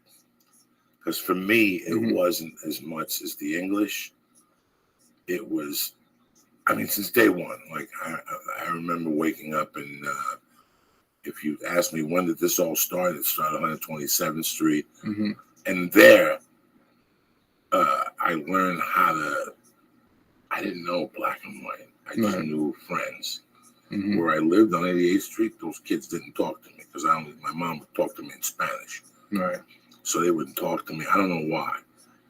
But after hanging out with Jasper and that whole scene, when I went back to 88th Street, mm-hmm. and once I got to that school, I was always very timid and quiet. I felt socially unacceptable. Right. I was Cuban. I wasn't as good as the white kids. Right. You don't know how to fit in. You're trying to find it. And who saved me was my mom. In the kindergarten on my birthday, that bitch brought a Carvel cake and a case of Coca-Cola in cans. Them motherfuckers loved me after that. They knew I didn't fuck around. Hello. And I got myself a little piece of ass, little Chinese girl after that. And I started going to her house. I ain't fucking with you. Her father used to draw for Charles Schultz. Oh, so shit. we get the first screenings of fucking any Peanut movies. Damn. She'd take me and we'd eat Chinese gum with the wrapper, Chinese gum. candy with the wrapper, and we'd watch it. I'd go to her house, and then something happened. And at that time, I was a decent kid. I was very quiet. I was very timid. Mm-hmm. The Green Hornet came along, and I'm watching this Chinese motherfucker bitch slap people, right? And I'm like, I like this, but I can never do this. Mm-hmm. This is not my world. I could never see myself lifting up my hand to another child. My mom was an antagonizer. Mm-hmm. My mom always wanted me to protect myself. Right. And I go, Mom, I don't want to hit him. My mom would take me home and go, next time that kid push, you got to punch him in the fucking face. And my mom would have hand signals, and sometimes I'd do it, sometimes I wouldn't. When I was in the park, I got hit in the head with a flashlight. Oh, at Central Park. Somebody hit me, took my, not a flashlight, a lunchbox, right, the container, and they hit me. And that changed my game because I didn't like that feeling of getting beaten the fuck up. Now I get it why my mom's saying, you got to slip and bitch slap a motherfucker. But it was too late. I got the stitches. So after that, my hook was being crazy. So if you jumped off the third floor, I jumped off the fifth floor. Right. If you fought two guys, I fought three guys. If you hit them with one egg, I hit them with three eggs. Right. I was one of those motherfuckers. And then I went up to 148th Street. And that's the melting pot. I was black, Puerto Rican, Irish, a couple Jews, a couple Germans. Everybody got along. It's like Do the Right Thing. Mm-hmm. Do the Right Thing is a beautiful movie because it's about people just talking out loud. But deep down inside, we all get along with one another. We have to communicate with one another every fucking day. I got to go to your Korean store. You got to walk by me to get fucking shoes. You know, there's interaction. No, there's interaction that you don't know about. Even though I'm sitting on the corner going, those fucking Puerto Ricans, those fucking niggas. Meanwhile, I'm at the corner with him, hugging him, giving him $1 so he get a bottle. Right. Because that's how I roll. But you follow me? If they get along, you just get along. And that's where I got that little melting pot is where I just got hip. Like I knew that you had to back your friends. Right. You know, if you want to be fucking whatever, if somebody's fucking with Lee and I'm there and there's 8 motherfuckers, you want people to not fuck with you, jump in for Lee and bitch slap. That's it. Right. You're the leader of this crew now. You're giving orders. You're hanging out with the other leaders and shit. So that's the way I knew. I never knew it was about being funny. Right. I never had an idea. That came in later on at 13, The Odd Couple. But being like jumping from the 4th window when somebody jumps from the 3rd, that shit is funny. Like you're doing a lot of funny shit, but you don't know how much you're entertaining people. You know, you're entertaining people more than scaring the shit out of them. You know what I'm saying? Like this like you're the crazy funny motherfucker. You know, but you're identifying with the crazy part, but people are like, this motherfucker's entertaining. I like to hang around this motherfucker. He's amazing. Do you remember the 45 singles? Yeah, the records? Yeah, records, okay. My mom had a jukebox at the bar. So when the 45 singles were done, she'd keep them in a box. When I went to her record shop, I'd take the 45 singles and put them in a bag and take them home. She go, what are you going to do? I'm going to listen to them. I'm going to listen to them. I go to my back window and there'd be people out there walking. Oh, shit. There was a parking garage back there. and I whipped those things out of there and hit motherfuckers in the head. And for months, nobody knew who it was. I would go out there and the kids would be saying, yeah, man, somebody's whipping fucking records at motherfuckers out there. He cut this guy, he hit this guy in the head, he hit this guy's dog. And finally, one day I told like these few little gangsters, I go, if I tell you a secret, you won't say nothing. I'm like, I'm the motherfucker that's been launching those 45s out the window. They're like, come on. No. And I go, come upstairs. I had boxes of them. Oh, these motherfuckers went nuts. I gave them like a ham and cheese sandwich. I let them up there throwing those things out the window for like an hour. Oh my God. You were in terror. That shit is crazy, but it's fun. You know what I'm saying? Like throwing records and eating ham and cheese sandwiches. Oh my God. For an hour? Oh, these little Puerto Rican kids. Where you going to find fun like that? No, that was my whole thing. I wasn't one of these, okay, I wasn't a bad kid. I just loved to rock. Right. Like at that age, even at that age with the broken English, I was a professional. In New York City, they had trees, but in the spring, they would come with these fucking dirt balls. They were these little fertilizer fucking Arab balls. That's how they built the World Trade Center, with these little things, and they were like man-made dirt, and they put it around the tree, and then it would, after the rain, it would sink in and break in. Right. Those things, when they hit you, they would hit you. They hurt a little bit, but they blow up. So you'd have dust all over you and shit, right? Dog, I would launch those little fucking things. I hit a motherfucker in Puerto Rico with an ice cube. Should have been a pitcher. Oh my God! From the 8th floor at the hotel, I took a You would snipe people? Like, dog, from the 8th floor in a Puerto Rican hotel with my family. I went upstairs. I started throwing ice cubes off the roof, and some dude was walking, and that ice cube caught momentum. And I knocked that motherfucker out. And they were looking to see who was doing it. And they knocked on my door. And they knew from the look on my face I was guilty as hell. I didn't have to say nothing. That's hilarious. You said something to me the other day. You said, like, you're going to be, like, Hummer's going to come back at you with mercy. Like, I know for a fact. My daughter, I know for a fact. I was from 4 to 7, man. I was brutal after my dad died. You know, you lose your dad, you got no control. My mom didn't know what to do. My mom was crazy. So she gave it back to me. Right. I would have overpowered a regular woman. Right. At that age. It was a horror show what I did to my mom. And I wasn't a bad kid. I just missed my dad. Right. Once she remarried, that calmed me down. And then... Did you accept that dude right away? Yes, I did. It was the weirdest thing because I yearned for a man in my life. You know, I was always around women and shit. I liked it, but after a while, I'm smelling perfume. People kissing me. I got lipstick on. They combing my fucking hair. I want to learn how to sling dick, Jack. So now you're in Jamaica and whatever. You mentioned something about the 45 records, like in Jamaica. So we used to live in this place called Church Pen, and there's this town called Old Harbor. It's like a 1 mile walk. And my father worked at the end of Old Harbor at this soybean factory. Like he was an engineer over there. And at night, my sisters used to cook. And then one of us had to take him the food for dinner. And so it was my turn. And we give us bus fare. But if you walk the mile and walk the mile back, you get to keep the bus fare. Sure. And then there was this record that was hot on the radio at the time, this record and shit. So I said, I'm going to walk there and back, buy the record and walk back. And then we get home. My father's going to be at work. Me and my brothers is going to just play this shit all night. So then I get to Old Harbor, walk, give him the food, say goodbye, stop at the radio, the record stop, get the 45.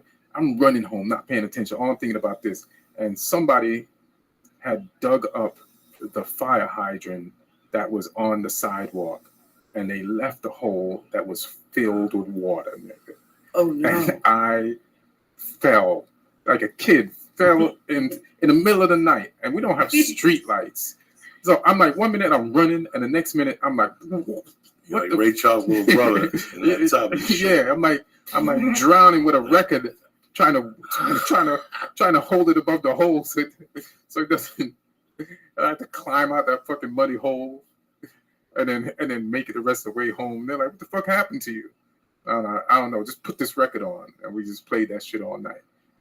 It's just shit like that. It's a crazy fucking world. It was Jamaica. What club did you go up first time? First time was I worked in East Meadow at Burger King, so the club The guy said that Hold on, thing. Chuckles. No, it was Chuckles. I did Chuckles too. Like I used to do Chuckles, but Governors was the first one. So I used to go back and forth between East Meadow, not East Meadow. East Meadow's where Governors at, and Chuckles and is it Mineola or some shit? Yeah, Mineola. Yeah, Mineola. Yeah. So I used to do that. Grandpa's in Staten Island. I never really fucked with Staten Island like that. I would go to Yonkers though. What was in Yonkers? Shooting Stars or some shit like that was Black there. Club, White Club. White Club. They'd have mics. Nights where, it wasn't the weekend, but, like maybe 5 or 10 people would show up in the audience and we just give them all our bad comedy. Just beat try to get all the bad shit out of us, try to do good. Some of us would. Some nights you'd be very inconsistent. It was frustrating. And most nights, first like 3-4 years of comedy, they wouldn't even be crowds sometimes. Sometimes like you wouldn't go on for weeks. Yeah. You get to a spot and there's like no show tonight. You wait around, no show. So you just go eat and talk shit. Who was around back then? What year was this when you were getting on stage for the first couple of times? Trying to remember who was around. I know I used to go to the comic strip to try to pull the lotto, numbers, right? The numbers. And I know so when I'd always get a number because the guy that used to give the numbers out. And I don't remember. It was a guy. He got killed like Mondays, right? Mondays or something. You went there. You get on a Monday, but you went there the first Friday of every month. They would do the lotto. Can you imagine that way? All right. So if you're a young kid or whatever, you want to get a spot on that stage for that month, you had to. There's a long line of like bad comics, including me, and you go up to the podium, and they have pieces of paper turned over. Some of them had numbers, some of them didn't. You got a piece of paper with a number, then they'd give you a spot on one Monday for that month. And I'd go, wait online, and it was a big thing to me. Like the first time I went there, like I wanted to get a number. How many did they have? How many like numbers did they have? Not maybe like I don't know. I never thought about it. Maybe 13 numbers for the whole month, and you drive to Manhattan is a big thing, and you want to get on, and then you're online, you're moving up, then it's your turn. And the first time I picked up a piece of paper, it had no number, and I just came all the way here for nothing. I'm not gonna get on. And then I just went back on the back of the line. I was like, I gotta try again. And then you get there, now there's only like 3 pieces of paper left. And you didn't get a number when there was more paper. Why the fuck would you get a number now? So then I'm looking at the papers. People are behind me like, nigga, hurry up and not pick a number so we can not pick a number. And then I'm like looking at the thing. There was a piece of paper in the corner. And it's just so funny how big of a decision this was, picking up one of these pieces of paper, because you just needed to get on. And I went for right here, like right at the corner of the podium, and there was a number on it, and I got a spot. And then every time I went to the comic strip to pick a number on the first Friday every month, I would always pick it from that corner, and there was always a number, and I would get a spot. And then I'd see Adam Sandler, Chris Rock come through, or just people you've seen on TV had names, and I'd do my spot. They'd tell me, no, we're not going to make you a regular, but I'd stay in that fishbowl section and just watch like people you've seen on TV. And you're a kid and you're like having the time of your life trying to make it. Like you at least you can see some end results, and you have friends that you went to high school with, but they're not doing what you're doing. They didn't see Adam Sandler that night. They didn't see Chris Rock. They didn't see Seinfeld or whoever came in. They're not living the life you live, and you start separating from them because you actually feel special even though you're broker than them. You know what I mean? You're like your life is never going to be filled with laughter like mine. I can't really fuck with you like that. And then I remember one Friday I went to pick numbers, and I was insecure because I picked like 5 numbers in a row from this corner spot. And I was like, there's nowhere it's gonna be here again. And I said, I panicked and I grabbed something from the middle. There was no number on it. I was like, fuck, I should have picked from the corner. I got back on the line and I was like praying, please let nobody pick a piece of paper from that corner. And I went back and there was a piece of paper in the corner and I picked it. There was a number on it. And then from then on, I never didn't pick from the corner. Fuck and no. I always got on. They never passed it, but I always got on.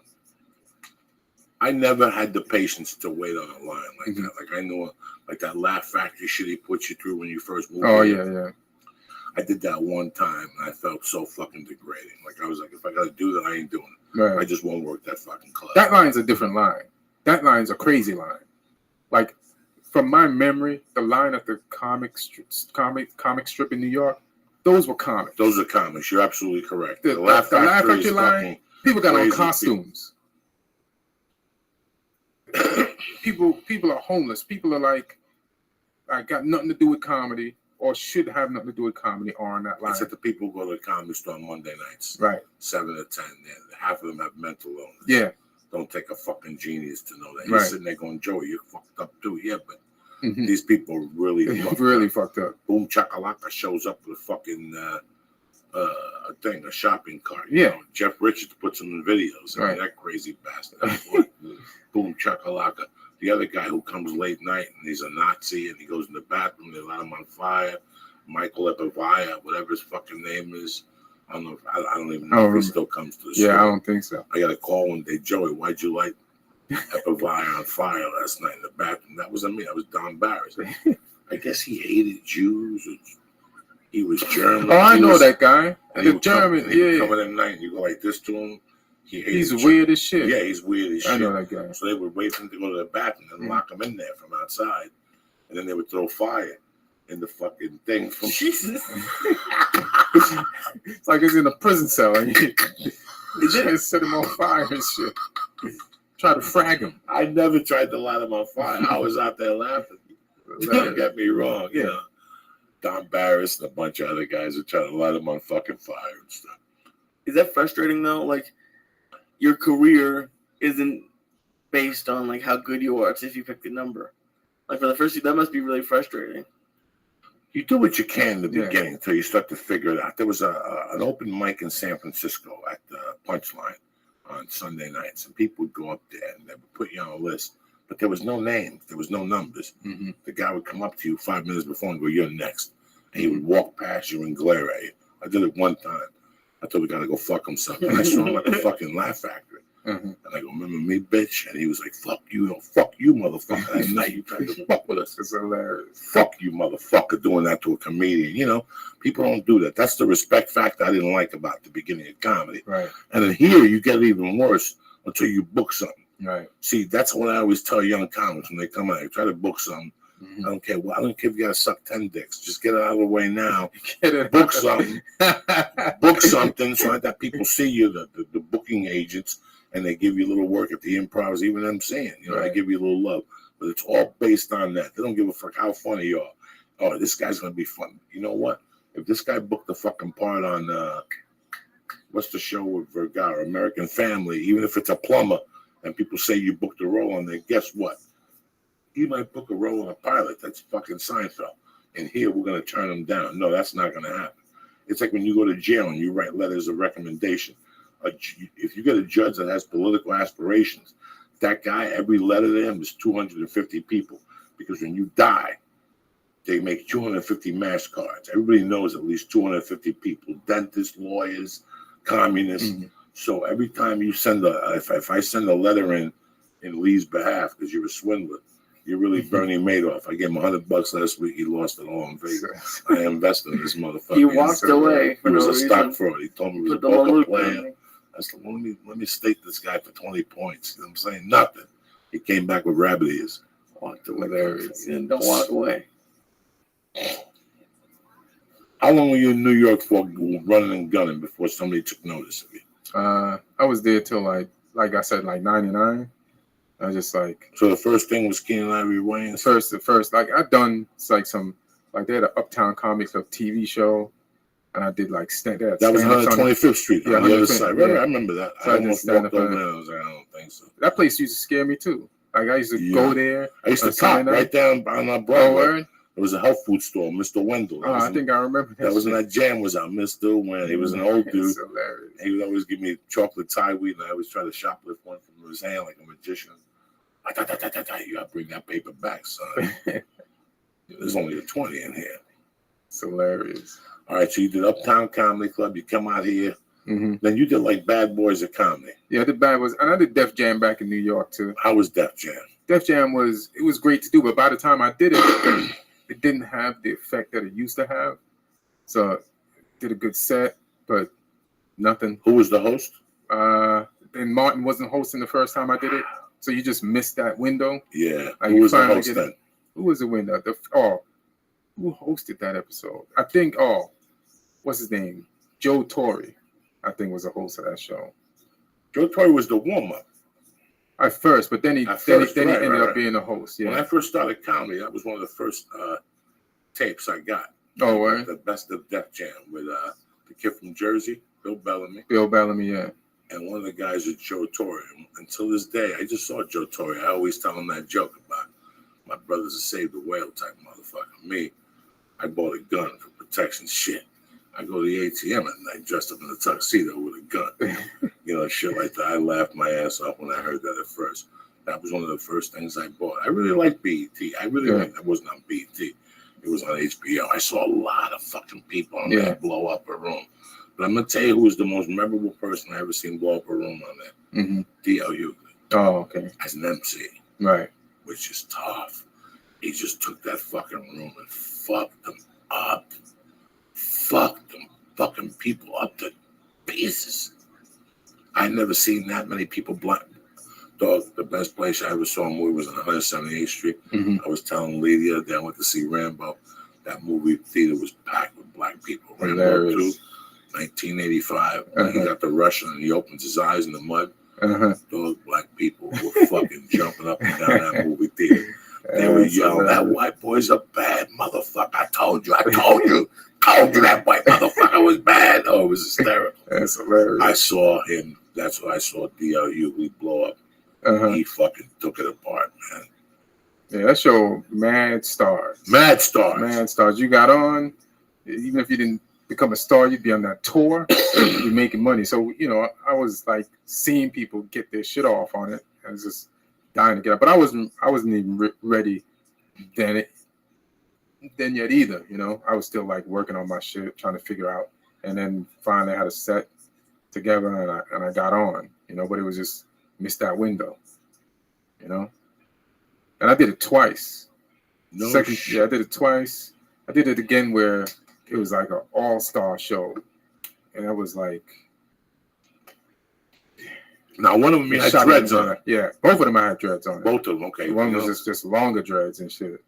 And then did good on that one too, but nothing. The show just didn't have the power it used to have.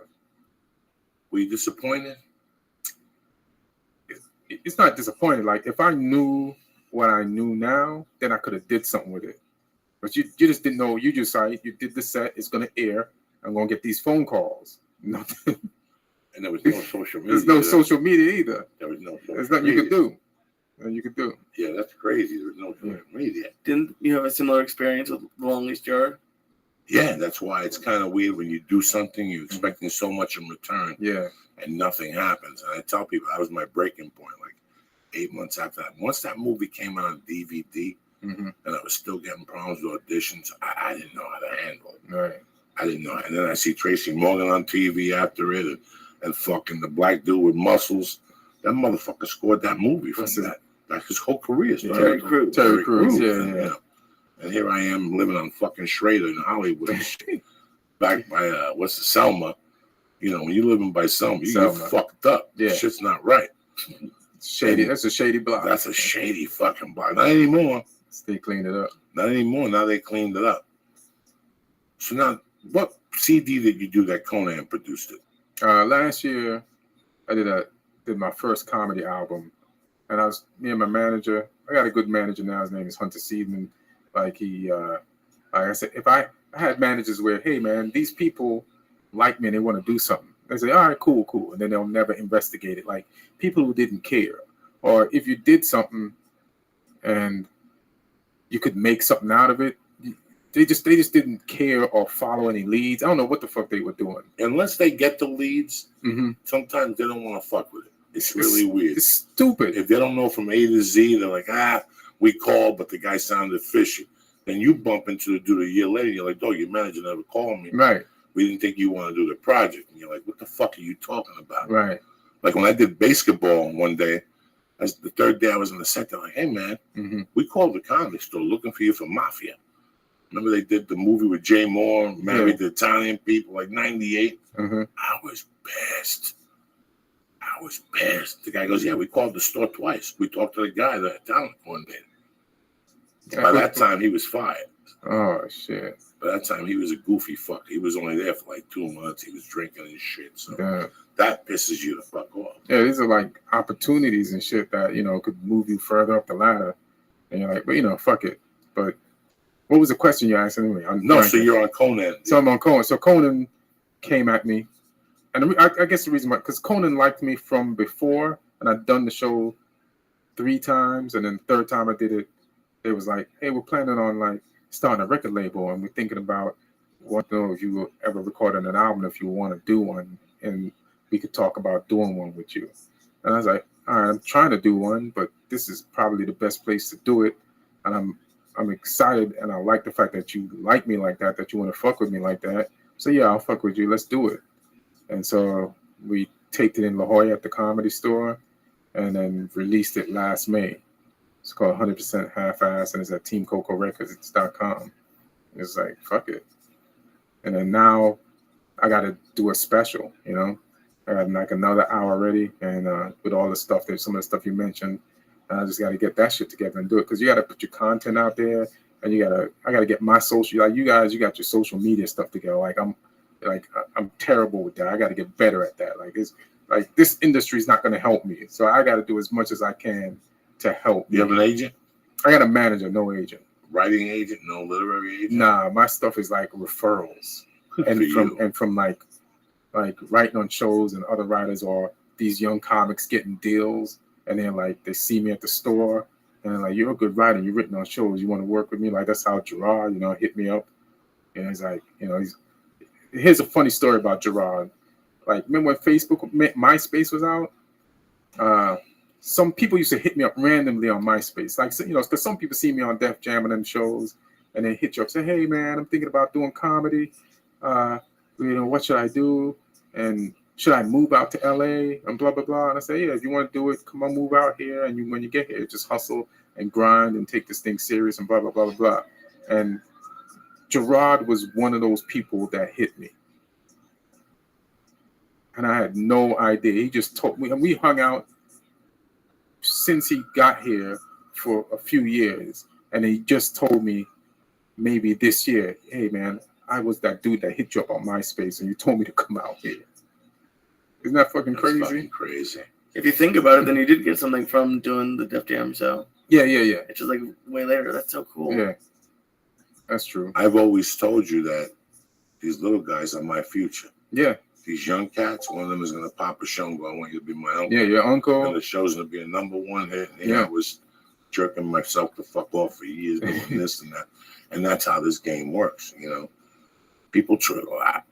I learned one thing as a comic, that when you wanted something really bad, instead of like as a comic, you wanted to go to Montreal. Right. And then you don't go. Well, sometimes you do go, and you're like, all that shit for nothing. Right. I put all that shit in for nothing. For years, I wanted to play Catch a Rising Star. Yeah. For years, I wanted to play the one in Reno and Vegas, and I fucking tormented that guy. He kept telling me, no. I saw your tape, you're dirty, blah, blah. And then one day, I got a call from Jimmy Schubert. Hey, dog, I need a feature for Reno. What the fuck? For years, I've been trying to torture this fucking guy, and now you're going to walk me in there. Hilarious. No tape, no nothing. You know what I'm saying? Like, everybody has a feature act. They want to see your tape. You never know. That's the best thing about this game. Right. That you never know what the fuck is going to happen. Yeah. I call it entertainment lotto, but the only way you can win is if you keep playing. Every day. As long as you put your heart into this thing. Like today, I tell people, on the first of the month, we're all equal. Right. You ain't better than me. I ain't better than you because we're all working for the same dollar. So guess what? On the first, we're all the same. It's what you do on the second that fucking matters. Right. So, what do you think, cocksucker? How high are you? Look at the shape. I'm pretty high. Yeah, look at his face. Look at his face. He got sun yesterday. Yeah. How the fuck? Next time you go, Jews go to the beach with an umbrella. No, we Tell don't. Paul Oh, to my get on God. the fucking boat. Next time, get a little umbrella for you. That'd be nice. This is really interesting, man. I always wanted to have you on. I didn't know this much about you. It's my pleasure, man. You're a gentleman, you know, but what you do on stage, man, is fucking comedy jazz. Thanks, It's just man. there's a timing and a smoothness to it, Mm-hmm. and that's it, man. I think you're one of the best working, man. Oh, thanks, man. I've been really Appreciate it. fortunate. I went back to the store, Mm-hmm. and you guys elevated me. Like, you made me Oh, man. savages again, because I got to follow you guys. Right. And the last couple of weeks, I feel in my heart I've had some of the best comics in there, Damn. from you and Sebastian, and Mm-hmm. you know, and I didn't see you back then. Joe's known you, and Joe Right. raves about you, and I started watching you at the store and going, Jesus fucking Christ, now I know this guy's game is fucking tight. The writing is a 10. Oh, There's thanks. sometimes I sit there and I go, gee, what am I watching? You know, and I tell him all the time, I always aspired to that, but I was too lazy. I'll write, but I get too lazy, and Mm-hmm. that's just a special gift in comedy. You know, I have high energy. I Right. trick you with the high energy and the voice and that shit, and you fall for it. You know, everybody has smoke and fucking mirrors. You have no smoke and mirrors. So, you know me, dog. I'm on the fucking, I'm on the Ian Edwards fucking shit. You're a bad motherfucker. Thanks, man. The story we're My kicking is motherfucker. glory. You know what I'm saying? No Yeah. more rock. Stop it. A little public enemy, at least I am. What's up with you, Tom? No, it's crazy because one of the best parts about my job is I get to go and watch a lot of comedy, and what I've noticed is the best comics are the ones you like remember, like their bits. If you say their name, you can think of stuff they've said. And when Paula asked me who was on tonight, I thought of like 3 or 4 of his bits, and I think that's a quality that's like you have it too. Like, people remember certain bits that you say, because otherwise it's just legendary shit. otherwise it's just like, oh, he's a dirty comic, or oh, he's a clean comic. It's boring. It's a very interesting life we put together for ourselves. Yeah. Every morning I have a little thing, and I write my thoughts Mhm. after my coffee and shit. And there's one thought that always sticks out, that I'm happy this thing worked out. I'm Right. happy that my life worked out. It worked out, you know, whatever. It worked out. Right. You have no idea where I was 20 years ago, 30 years ago. It worked out. Whatever's going on, you know, the walls on the office aren't painted. You know, my car is dirty. It smells like sweat. Right. But everything else worked out, bro. And that's big, especially when you come from another country. You took me back tonight with some words that you said, because I remember not the pain. It's not a pain that you think about later on in your life. Right. It was this. I never thought I was going to get beat up because I was Spanish. I never thought none of that shit. Right. But I always thought I was a little not worthy. Right. Like, I look at kids and go, you know, I'll never have that. And then, I don't know what the fuck. I know that was. feeling. You know, that feeling. And, Yeah. and I know what you were saying, where you try to fit in. Jesus fucking Christ, how hard is that, you know, to fit in? And I knew who I was in New York. You know, when I got to Jersey, they just put fucking gasoline on me. You know, that was it. Where were you doing comedy in Jersey in those days? Where'd you go to that contest, you said? Oh, that contest, I forgot where that contest was, but I know they had Peppermint Lounge. And that was like a crazy place to perform. There was this other spot named Terminal D, where if you got booked at Terminal D, the 2 weeks before that show were ruined because of the fear of having to do that show. It was a long, dark room, and you couldn't see the audience. And when you went on that stage, there was like 2 rows from the front, there was a cowbell with a long piece of rope. It was in the ceiling, but the rope was hanging out. And it was usually like some asshole state troopers sitting at the cowbell table. So if you were performing, they could just ring that bell.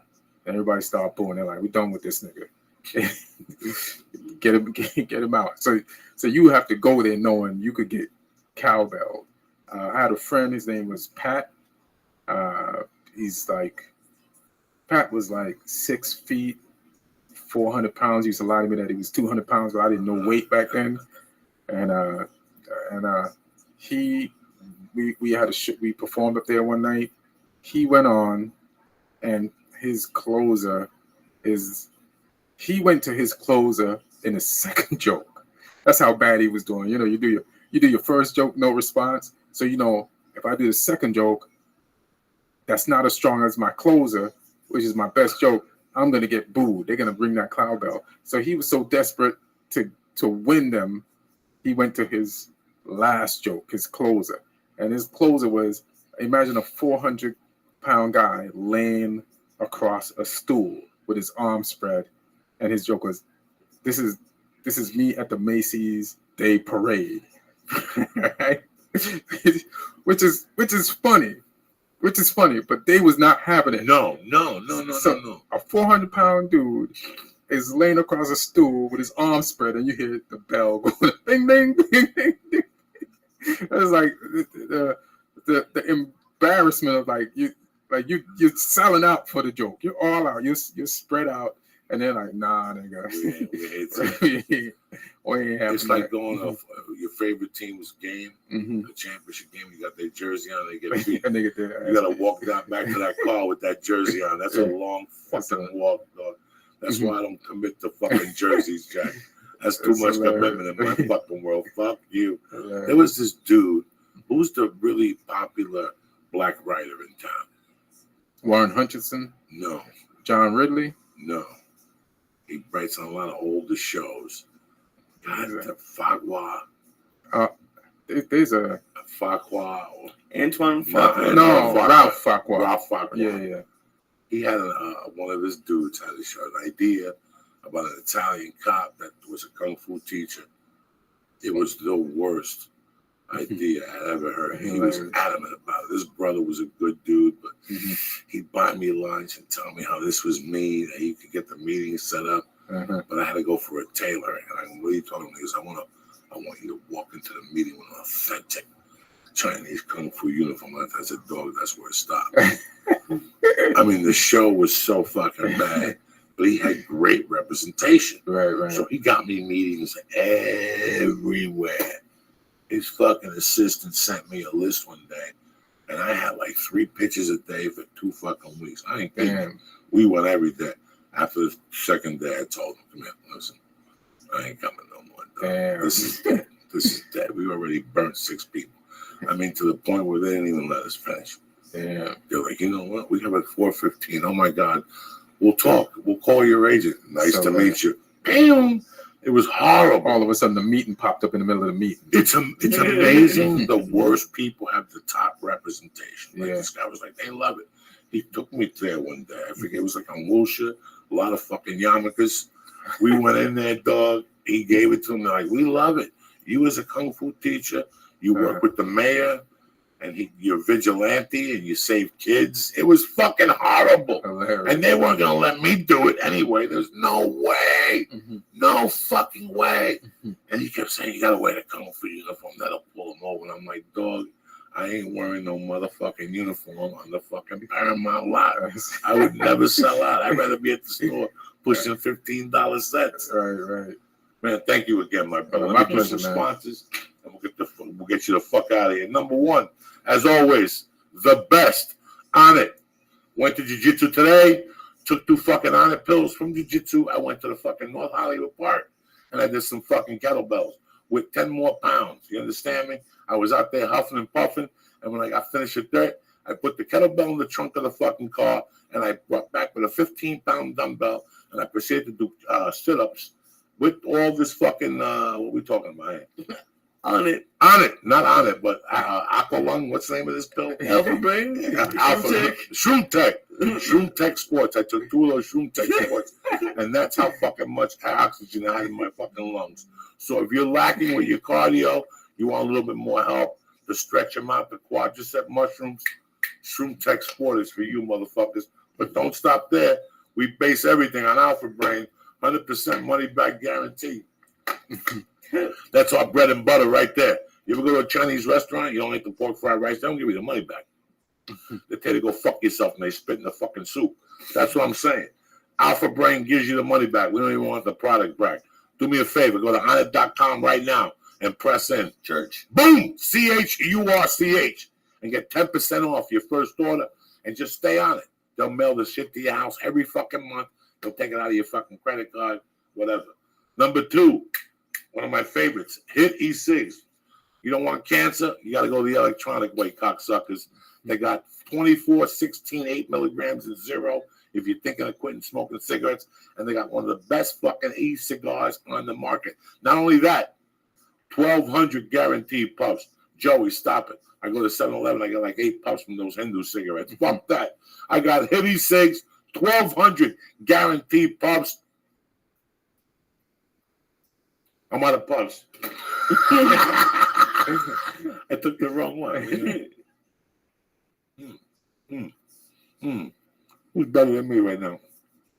I'm looking like Sinatra, Universal Studios. Go to HitE6.com right now and press in Joey's Church and get 20% off. No, there's a 50 for 5. Oh shit! I'm gonna give you 5 for 5. Drop for 50. 5 for 50.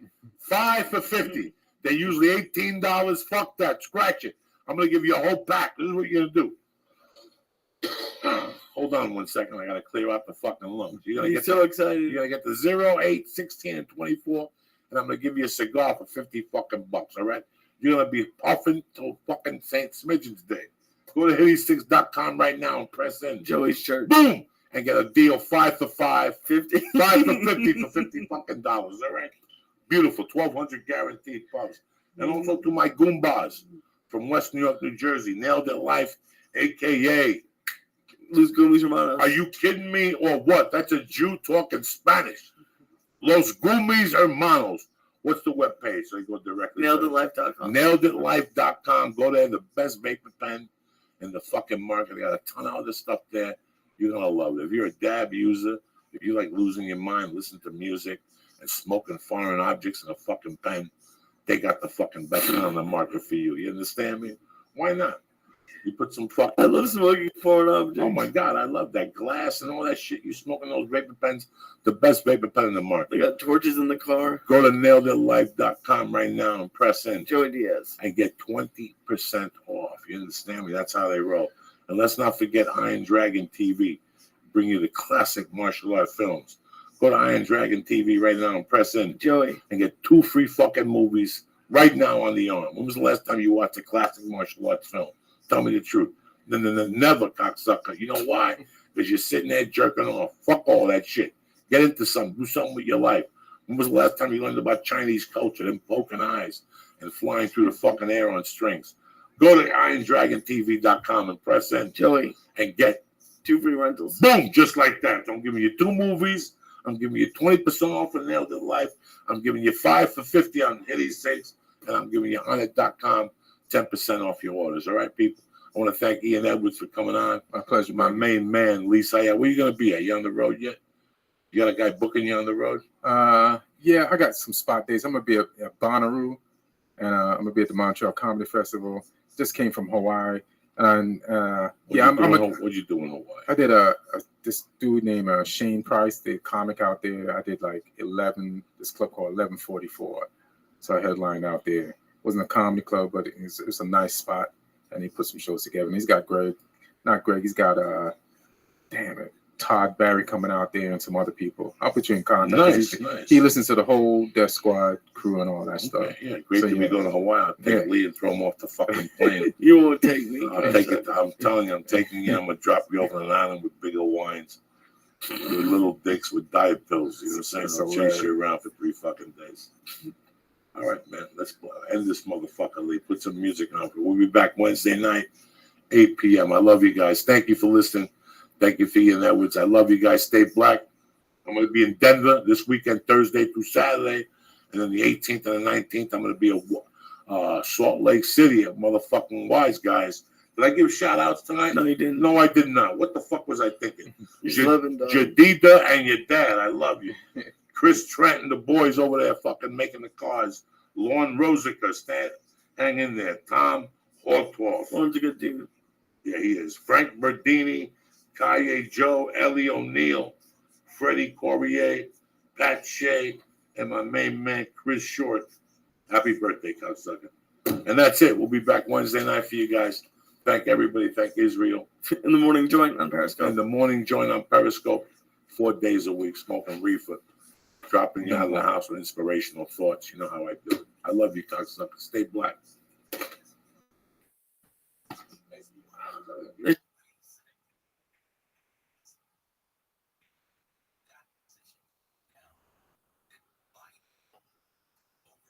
Aerosmith, early Aerosmith is ridiculous. And the youth of today does not even, they think it started with Loving an Elevator and that fucking shit with the Run DMC. That was cool and shit.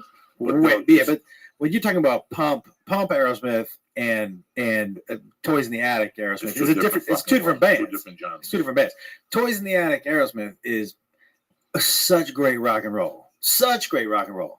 And I bet you early Steven Tyler was a monster in concert. Rocks. A monster. Listen, when you listen to Get Your Wings and you hear the train kept a rolling, they were fucking monsters. Every time I saw Aerosmith, they were never good for me. They got worse and worse. In which years did you 77, 78. That's kind of prime years. Garbage. Sound, the heroin. They knew it. They were drugged out. If you pulled them aside now and go, hey, man, I saw you in 77, they'll tell you, I know. We're sorry, though. That was a really bad situation. Messy, heroin-y. When I saw him at the Meadowlands, open for Ted the first time. I couldn't. Dog, how excited was I? Yeah. In my backyard. We walked to the Meadowlands. Yeah. We saw Poco, Frank Marino, Mahogany Rush. And when Aerosmith took that fucking stage, it was something, This album to me, Rocks to me, is my top 5 albums. I don't play it no more because I worn it out. It's like Sabbath, Bloody Sabbath to me. But you like Rocks more than Toys. 100 times better. That whole side. Just, and I described it to Lee. This is what you have to picture, okay? They did the first album, then they did the second album. Can you name what are the songs on Rocks? The Rocks is Back in the Saddle, Nobody's Fault. Good one. We're going under, rats in the cellar. We're going under, she couldn't get her. So is Back in the Saddle? No More. Last Child. No, it's the first side is Death. Listen, don't even go. The first side is Death. But what happened with Aerosmith was that they put the first album out and the second album out, and they were the kings. And all of a sudden, something happened. What happened was the heroin took over. Even in their book, they have a great. They have. By the way, are you talking about Walk This Way? The book, Walk This Way. The one when they all they're all talking. Yes. That was a great fucking book. The best fucking rock great fucking book. Because you see what drugs do. Oh my god! So how can me, Lee, and Josh be in the same room, fucked up, and they ask us about the same situation, and we have 3 different stories. Sometimes 2 of the stories were close. But it was what your eyes see. But it's perception. Dude. It's perception. It's how they were perceived. Fucking tremendous, guys. Tremendous. If you're an Aerosmith fan, so they were fucked up. They were living in a house. They didn't talk to each other. Yep. They had to sign a sheet to record. Yep. This is before Rocks. Now I'm in North Bergen, New Jersey. I'm just a dumb fucking spick kid in a neighborhood playing basketball. And every day when we played basketball, there was 2 types of kids that hung on that court. There was the nerds, me and Chucky McBrain, and we thought basketball was everything. Then there were these guys that hung around the side of the courts, and they drank beer, and every once in a while you got into a fist fight with them, and they smoked pot, and they smoked cigarettes, and listened to Frampton Comes Alive and all that dumb shit, which isn't bad. I heard that yesterday.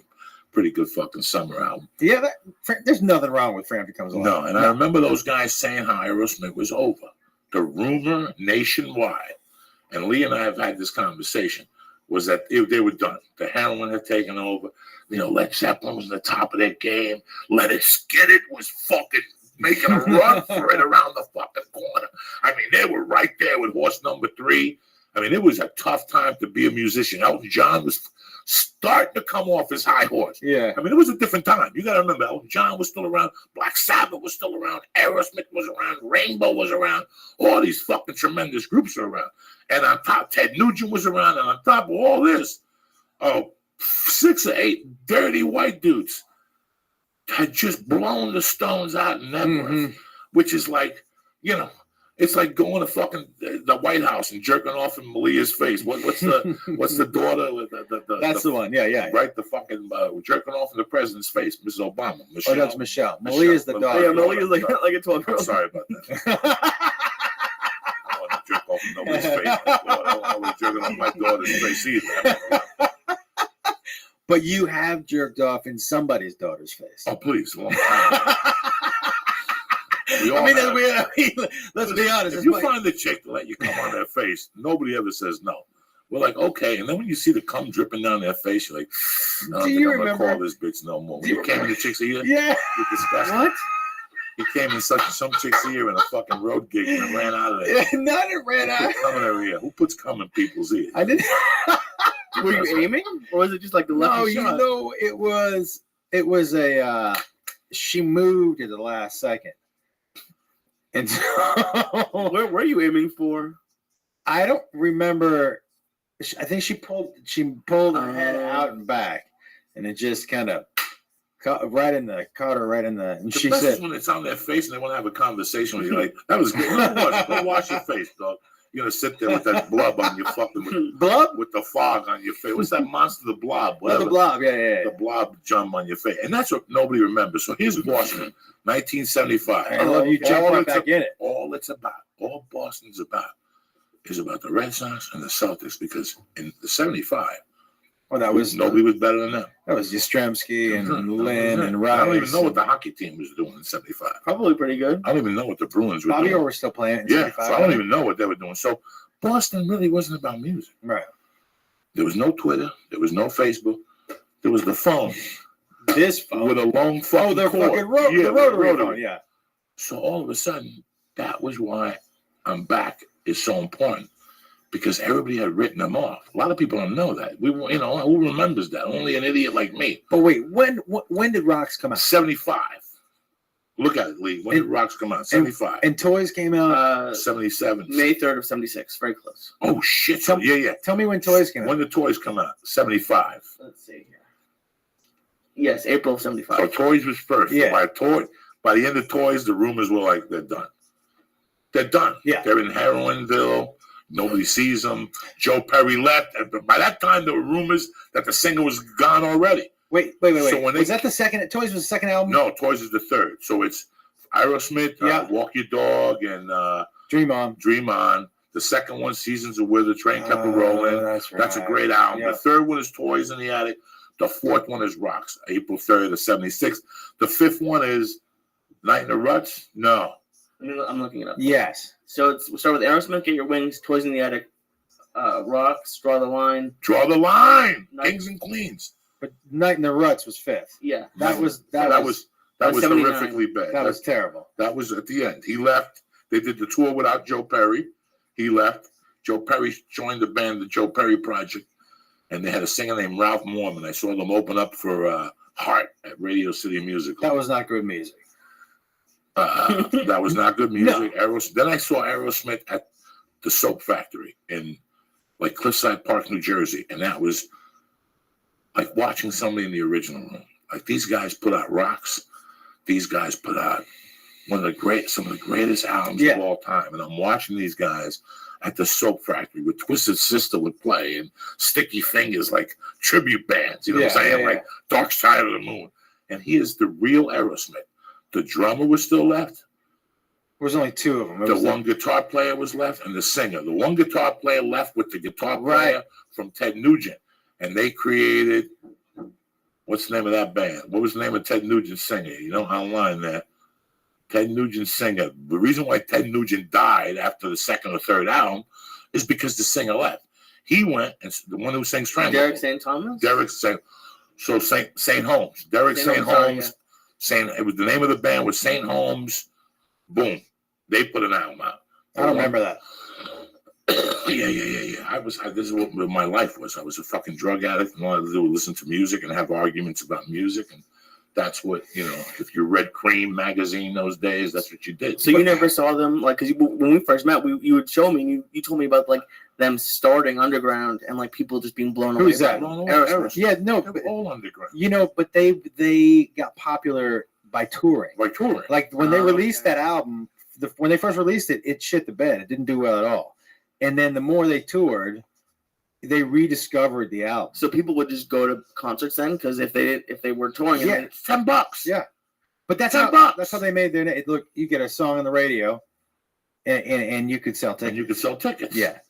You know, so that the $10. And you got to remember also that was right when everyone was it was stadium rock. People were going out to see shows like they're in numbers that they don't do right now. But I don't think it was stadiums then as much as arena. Like I went to see all those bands at the Meadowlands, the Garden, Right. You know, Nassau Coliseum.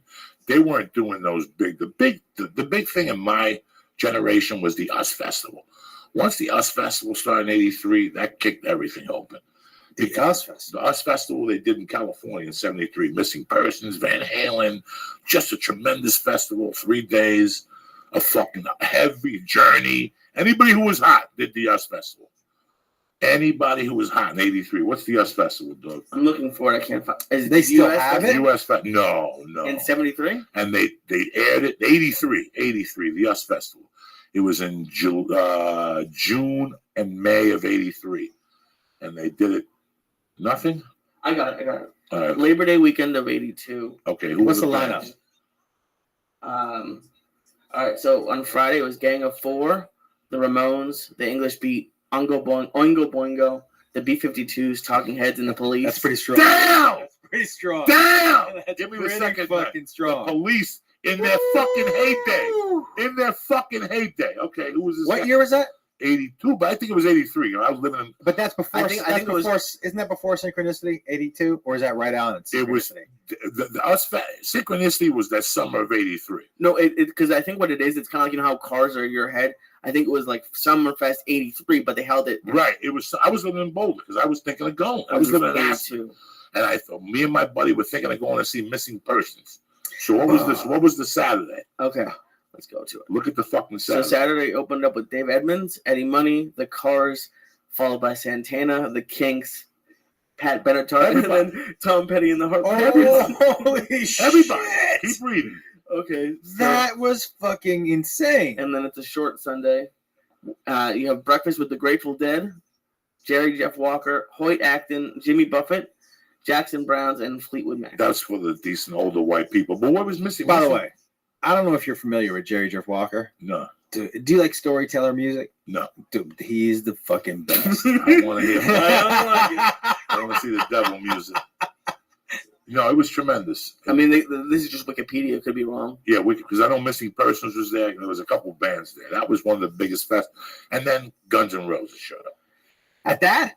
No, that's '83. Oh, you're talking about, yeah. But on the you know, music I'm scene. lying to you because when I saw the Stones in Philly, they were in an arena. They were doing arenas. Like they were doing, like that was amazing.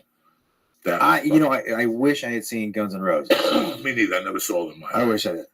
I never, by the time Guns N' Roses came out, I had Guns N' Roses. That's what I was doing, walking around with Guns and fucking Roses. Have you heard Axl Rose try to sing recently?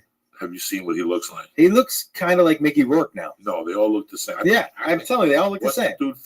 What's the dude from fucking The Pigeon? What's the dude? Pigeon? What's that dude from fucking Anthony Top Hopkins? Gun? No. Oh, Val Kilmer. Yeah. Val Kilmer and your boy and the singer from Guns N' Roses are the same person. Val Kilmer, Mickey Rourke, and Axl Rose, all the same person. I gotta tell you something, America, and I hope you don't get insulted by this. I've been involved with some bad movies, but I watched The Expendables the other day, and I gotta tell you. Which one? The first one? I don't know. It doesn't really matter. It doesn't really matter. I mean, because I think there's 4 of them. Bruce Willis with that light bulb head, and then Arnold walks, and we can't have that. And if you pay for the Expendables, and Chuck Norris, 1 or 2, it's really Jean-Claude Van Damme. No, it was Mickey Rourke. He's a tattoo guy. He throws a knife, and Sheehan throws a knife. They have everybody in it. It's like that. What's that? Oh, that was god awful. How many? Like that poster has like 19 people on it. But it was a terror. Was that the one with Ronda Rousey? Is that one you saw? I didn't. No, dog. I watched 8 minutes of it. That's the first time. In the hotel? I knew not. No. Yeah, it was on USA. I wouldn't pay for it. Oh my god. There's no way I get taken by those movies no more. Not one of those things is any good. I mean, look at the. Is it gonna come up on there? Yeah, it's gonna come up. That is ridiculousness. By the way, that's fucking crazy. It's tremendous. Yeah, it's tremendous. I have to tell you, like, if you told me that these old motherfuckers were going to look Dolph Lundgren, who is that? Tom Hanks? Who is that? Antonio Banderas, Harrison Ford, Wesley Snipes. Oh my God! Yeah, no, I can't. That's you can't go see that shit. I wouldn't go see the fucking first one. You're crazy. I think that is the. I don't know. I can't deal with that, ladies and gentlemen. I can't. Listen, these fucking movies. I see them coming. Remember, I'm a movie guy. I love movies as a child. So I see a movie. When you see that fat chick in the trailer, that's the best scene in the fucking movie. Okay. Which that? What the chick from Molly and Mike. Oh, Melissa McCarthy. When you see her in the trailer, I feel bad for her. They like just wrung her out quick. Like at least Will Ferrell had like a decade. She has like 3 I don't think years. Will Ferrell had a decade. Will Ferrell had a bunch of good. He had a bunch of good, but he had a bunch of bombs. Oh, the last one was terrible. Bad. But starting going all the way back to Zoolander, he had a bunch of movies where he had funny like little. Oh yeah, That's why he's the best. Listen, my Night at the Roxbury is my movie. Right. So don't tell me I love him. Yeah. But that got dumb. It got dumb. And once he got that Philip C. Hoffman, I don't like those guys. You didn't like Step Brothers? I don't like that guy. Oh, that was a great. I thought that was a great Step Brothers. I can't look at that guy. No, I can't look at that guy. It's too goofy for you. Yeah, that shit's too fucking. you didn't like him in I like the basketball movie a little bit. Really? Most people hate Semi Pro. What's the Dirk Diggler? I mean, what's the movie? What? Mark Wahlberg. Tremendous. That's Oh, you didn't like him in that movie? The heroin guy that died of heroin? No, the guy from Step Brothers. You didn't like. He was great in that movie. I just can't digest them. I can't listen. These people tell me about shows. Well, if I don't like one or two people in the show, I can't watch it. Did you watch Bloodline? You got Netflix? Oh, it was fucking really good. What's Bloodline? You know who Kyle Chandler is? You ever watch Friday Night Lights? No. All right, we should stop this conversation right now. And you know why you started telling me? Yeah. Wait, What? so what shows do you watch? You watch anything? We watched The Sopranos the other night. We watched The Sopranos. I turned them on to this. Wait, you hadn't seen The Sopranos? I never had HBO. About a week and a half ago, I came home the other night. I go, what am I going to watch? I said, when was the last time I saw the fucking Sopranos? So I turned on episode 2, season 2. So episode 1, season 2. Mm-hmm. And I watched the whole thing. And I think the third episode one night, I had tears coming out of my face. I was laughing so hard. Let me tell you what I fucking love about that show is that, look, the easy thing or the tendency for people writing it would be like, well, somebody needs to die every show. It needs to be action-packed. There would go 2 or 3 shows where nothing fucking happened. It was just almost slice of life. Nothing happened. And on the 5th show, shit went down. Like they made it realistic that shit doesn't go down every day. Some days we're just living our lives. And it made it when people died that much better. Like that much more of a shock. It was a fucking great. And you know what? How do you like that dude? If you're on paper, if you wrote him down, you're like, he's your hero. You're like, fuck you. I can't like that. He was so good. Gandolfini, I got to tell you something. I miss him. Yeah. I miss him. I watched The Drop. I watched that too. With Tom Hanks, because that's my new motherfucker right there. Dude, Tom Hardy? Mad Max was fucking tremendous. How good was that? Damn! How good was Damn! that? Yeah. Damn, it was fucking Dude, good. he is so good. Denver. He's so I'm good. just waiting for like 1,000 milligram cookie in Denver, and I'm gonna go see that in the afternoon, like at 11 o'clock Saturday morning. That's how much I enjoyed that movie, and she was tremendous. Yeah. First off, I like that. I like the Road Warrior. I believe if you hit me with any scenario, Martians and that's the one. Rocks and San Andreas Fault. Yeah. The only thing I see in my life is 1,000 years from now or 200 years from now. That's it. Where there's nothing left. That's it. Everything from here to California. There's gangs in each state, and they hunt you down like they did. They came out with a gang. Oh, so good. It was like the Warriors, and the Warriors was on last night. So I watched Mad Max, and I saw the Warriors last night, and I'm like, damn. Keep running, Warriors. All the way back to Cone. That's it. They had to keep going back. So every time they came, when they were going back, they encountered the guys in the roller skates with the bats. Yeah. They encountered the baseball guys. They encountered the guys with the capes. The baseball guys. Same thing with that. They encountered those guys with the motorcycle. Then they decided to come back against it with the chicks. I just like the movie. I fucking hate everything I got. And let me tell you something right off. Charlize Theron was amazing. Tremendous. Amazing. There was something in the last 30 minutes. There was a couple things I didn't like about the last 30 minutes. What? Like it just seemed too far-fetched. I don't remember at this point. I was pretty high. I went with my wife. I got some popcorn. I went to Wembley, right down Lancashire. It's easy. They got a fucking Chipotle right next to it. You got the sausage place across the street. I went in there, and I'll tell you, man, I usually walk out of there going, Birdman. I walked out of like, what did I just watch? What the fuck is this? A bird and a fucking guy. The one I saw the Addams Family in there, not the Addams Family. The one with the one that Johnny Depp did, the remake of. I know what you're talking about. Oh, it was the barber one.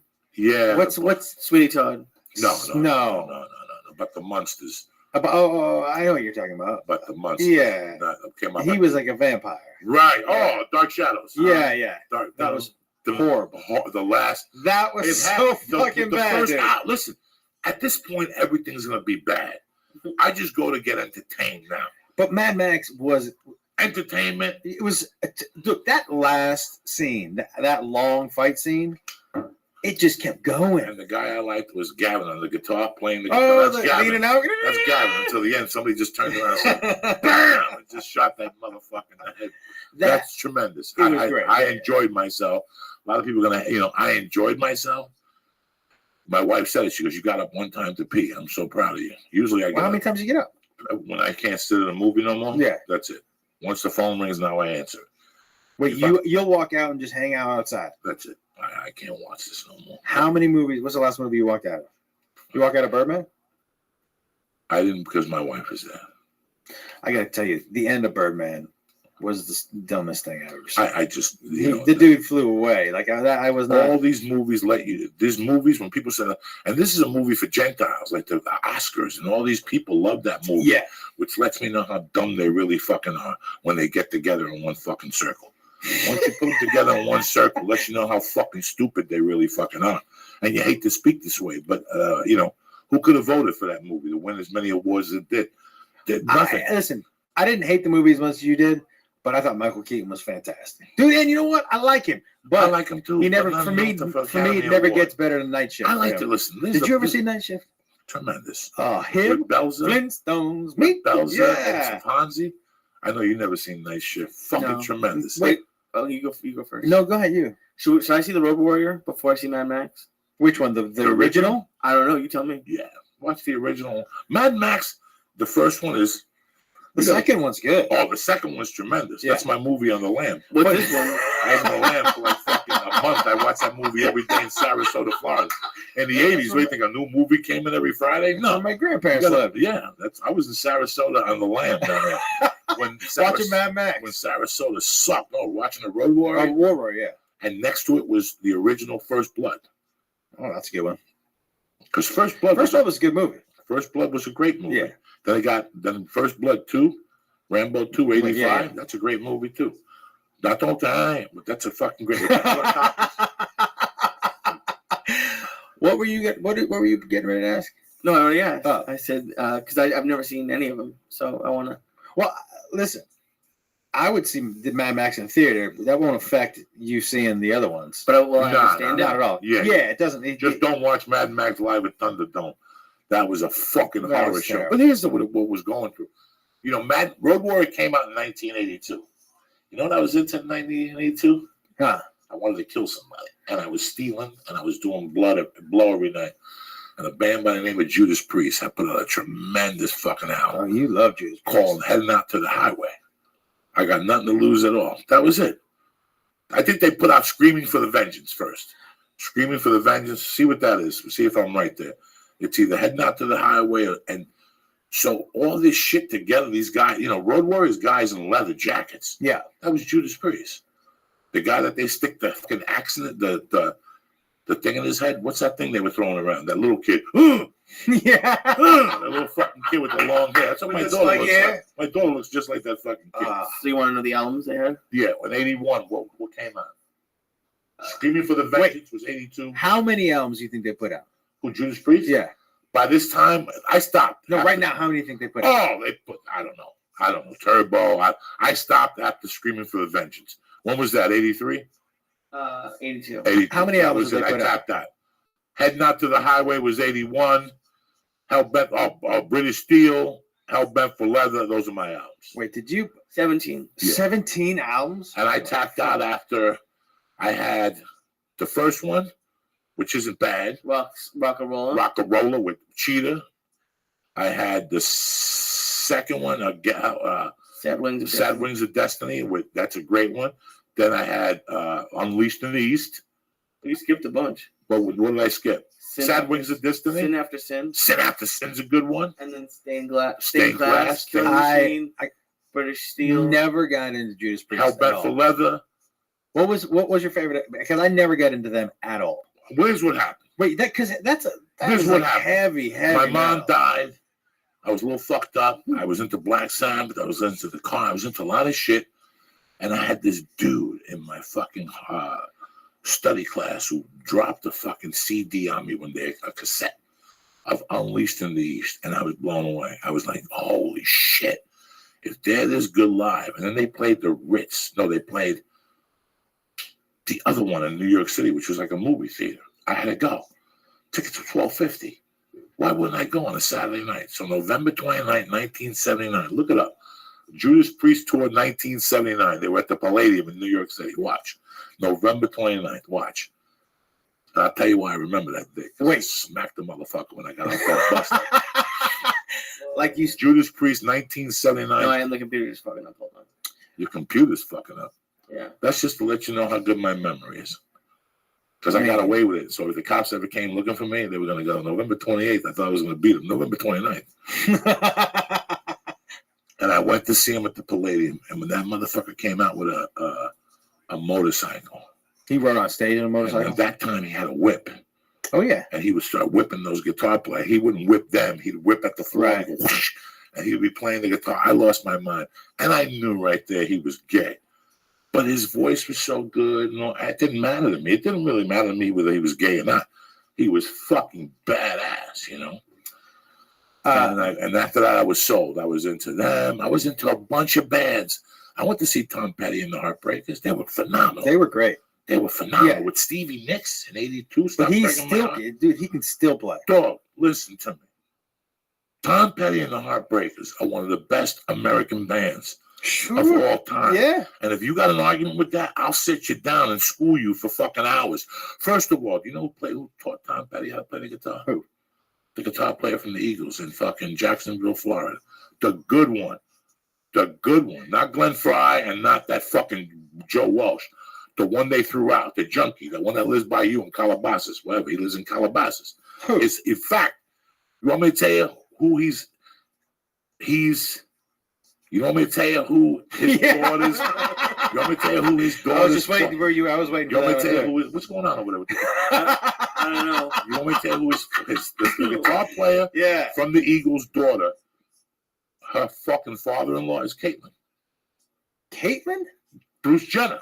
Oh. If you ever watch that show, the son from his first wedding has a blonde daughter. Yeah. That's the guitar player from the Eagles' daughter up in Calabasas. They threw his ass out, but his number one, listen, the best music in this country, proven, is that part of the country. Calabasas? No. Jacksonville, Florida. Jacksonville, Florida has offered this country the best music there is to offer. Jacksonville, Florida. 2 bands. Who? Leonard Skinner and the Allman Brothers. Can't top them motherfuckers. Okay. That's as dirty and as real and as fucking dirty as it gets. I'm going to tell you something right now. On the way over here, I listened to Whipping Post. Oh, please. How good? Oh, my How God. good? But it goes right fucking I'm through. not hearing it, and I'm feeling it through my that beginning of it is, it's amazing. And that shit live from the Fillmore, all those albums of that. Yeah.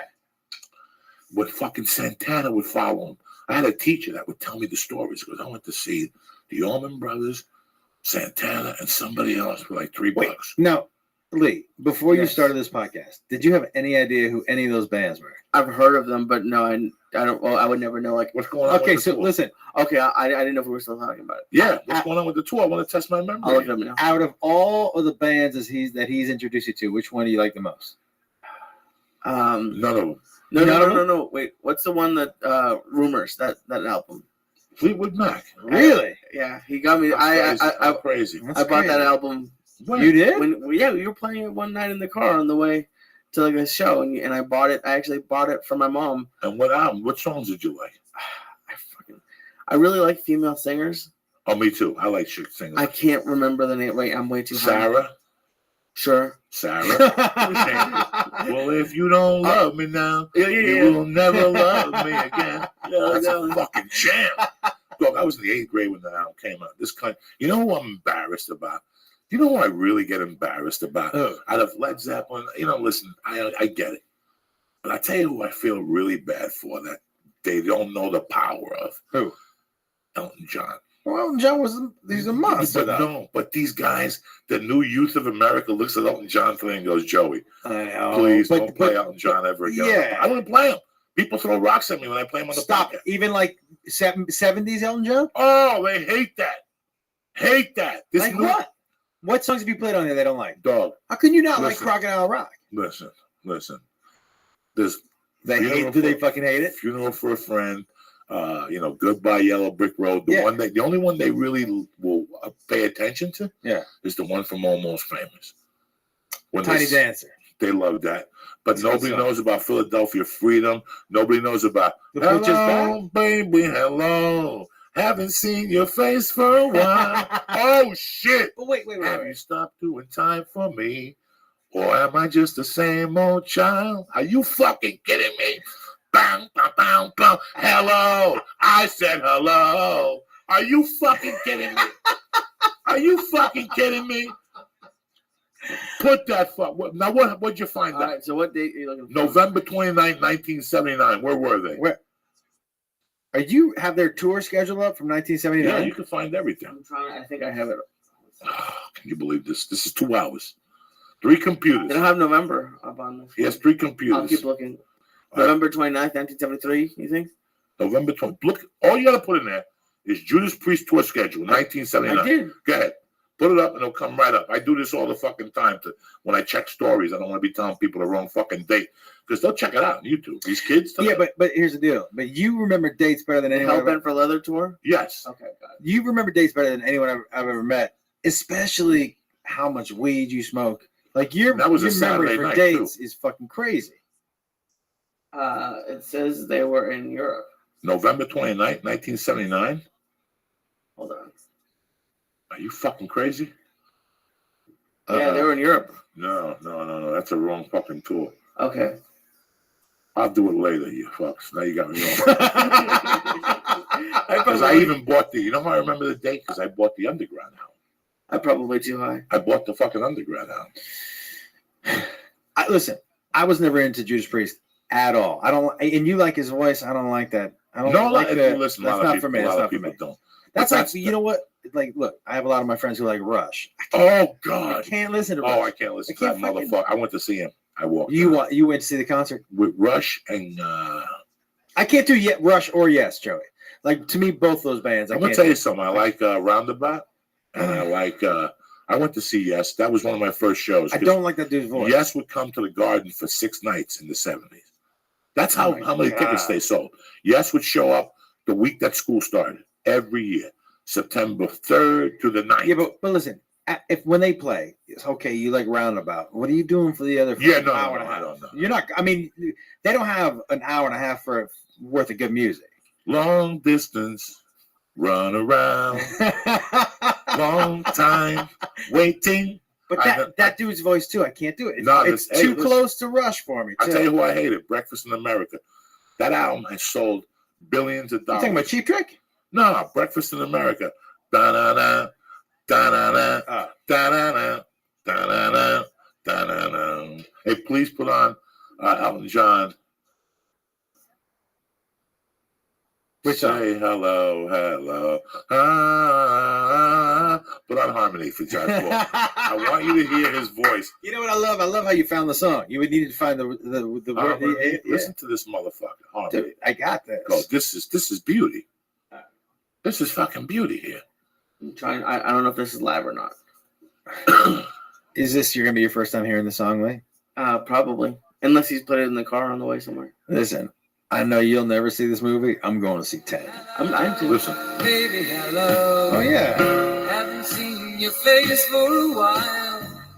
Have you put in the time for me? Are you still the same? Every time. What? How did that happen? I was trying to switch cameras. I still need to. I mean, look, he was right in the middle of his groove. I know. His shoulders were going up and down.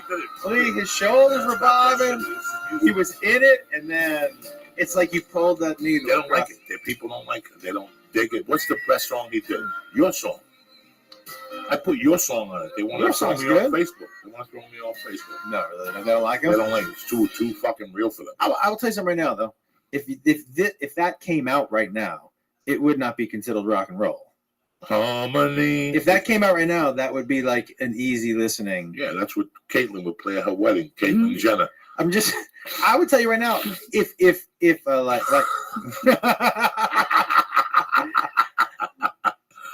But you were right. She did come out and show it. She showed her pussy? Not her pussy, but herself. I don't give a fuck. I want to see her pussy. I want to know where the old dick went, and I want to see the. I don't think she's had an operation. She didn't got the operation yet. She's a fucking pussy. Fuck him. Why are we wasting our fucking oxygen on that fucking Momo? I don't know. You brought her up like 3 times. Somewhere Kris Jenner is with Kanye West and the other cunty daughter going, I didn't know he was going to go for it. Oh, my God. They're like, I can't believe you brought it up. I didn't know he was going to go for it. You know what I'm saying? Who would have thought? I know Kris Jenner did it. Kris Jenner talked him into it. Kris Jenner is the devil's daughter, dog. I think she's I don't think she's a good person, Kris Jenner, but I think the dude's been thinking, the woman's been thinking about it for years. Yeah, when he went to the Olympics and he saw all those dicks, he's like, you know what? I got to switch governments so I could be an Olympic dick sucker or whatever the fuck he switched governments for. I don't fucking know, man. Who switched governments? What are you talking about? Bruce Jenner switched governments. He gave his dick up. You never give your dick up. Governments. You just can't be switching governments like that. I don't give a fuck what you're feeling inside. Buy a fucking harp. You know what I'm saying? And floating around like a cherub. But you're going to switch governments. And now this is heard the term switch governments. Dog, let me tell you something. You know how many fucking people lining up to get their dicks cut off now, right now as we speak? Because of this movement now? Everybody wants to be a transgender now. Let me just say something. If somebody doesn't want to have a dick, who cares? But then they should give that dick to someone who needs it. I can't wait till Jakey calls you up in 2 years from college and says, I went to eat some chick's asshole and she had a dick there. That's what it's going to affect. This generation growing up. They're going to be taking people home with a big black fucking dick in between their fucking legs. Then you know what? If I was single right now and I was 25 and I was crazy like I was when I was 25, that's what I'd do. I'd get tits and get a wig and get a big fucking dick put on me right between my legs and just go to bars and pick up dumb fucks and make them suck my dick all fucked up. What? That's what if he was your age, that's what he'd be doing right now. You guys don't know how to have fun. He basically just called you a pussy. You motherfuckers want to stay home and watch computers and shit. I get a big black dick stapled on. You obviously, Lee, you don't know what fun is until you get a big black dick stapled onto your body. With tits. Make somebody suck your dick and squeeze your tits at the same time, and they're all confused. Felipe took that chick home in Houston that had a dick. She had a clit. No, he didn't. Yeah, Tricky Nikki. That's her name was. Her name was Nikki. But he called her Tricky. I'll call Felipe right now. Wait, she was an aphrodisiac. What's those? people? Hermaphrodite. Hermaphrodite. Yeah, she was one of those things. She had one of both. One of both. He had in the jacuzzi. You never heard that? He burnt the curtains at the Intercontinental. What? You never heard that? No. Stuff? I got a call from Pete Monday. Joey, we got to talk. Your friend Felipe. He was ordering spoons from room service. Oh, that's not very good. Nobody orders spoons. Just spoons? Just spoons. Yeah. Excuse me, room service. Can you bring up 3 spoons? After like the 10th spoon, they're like, listen, what's going on up there? Yeah. I looked it up. Nobody ordered more.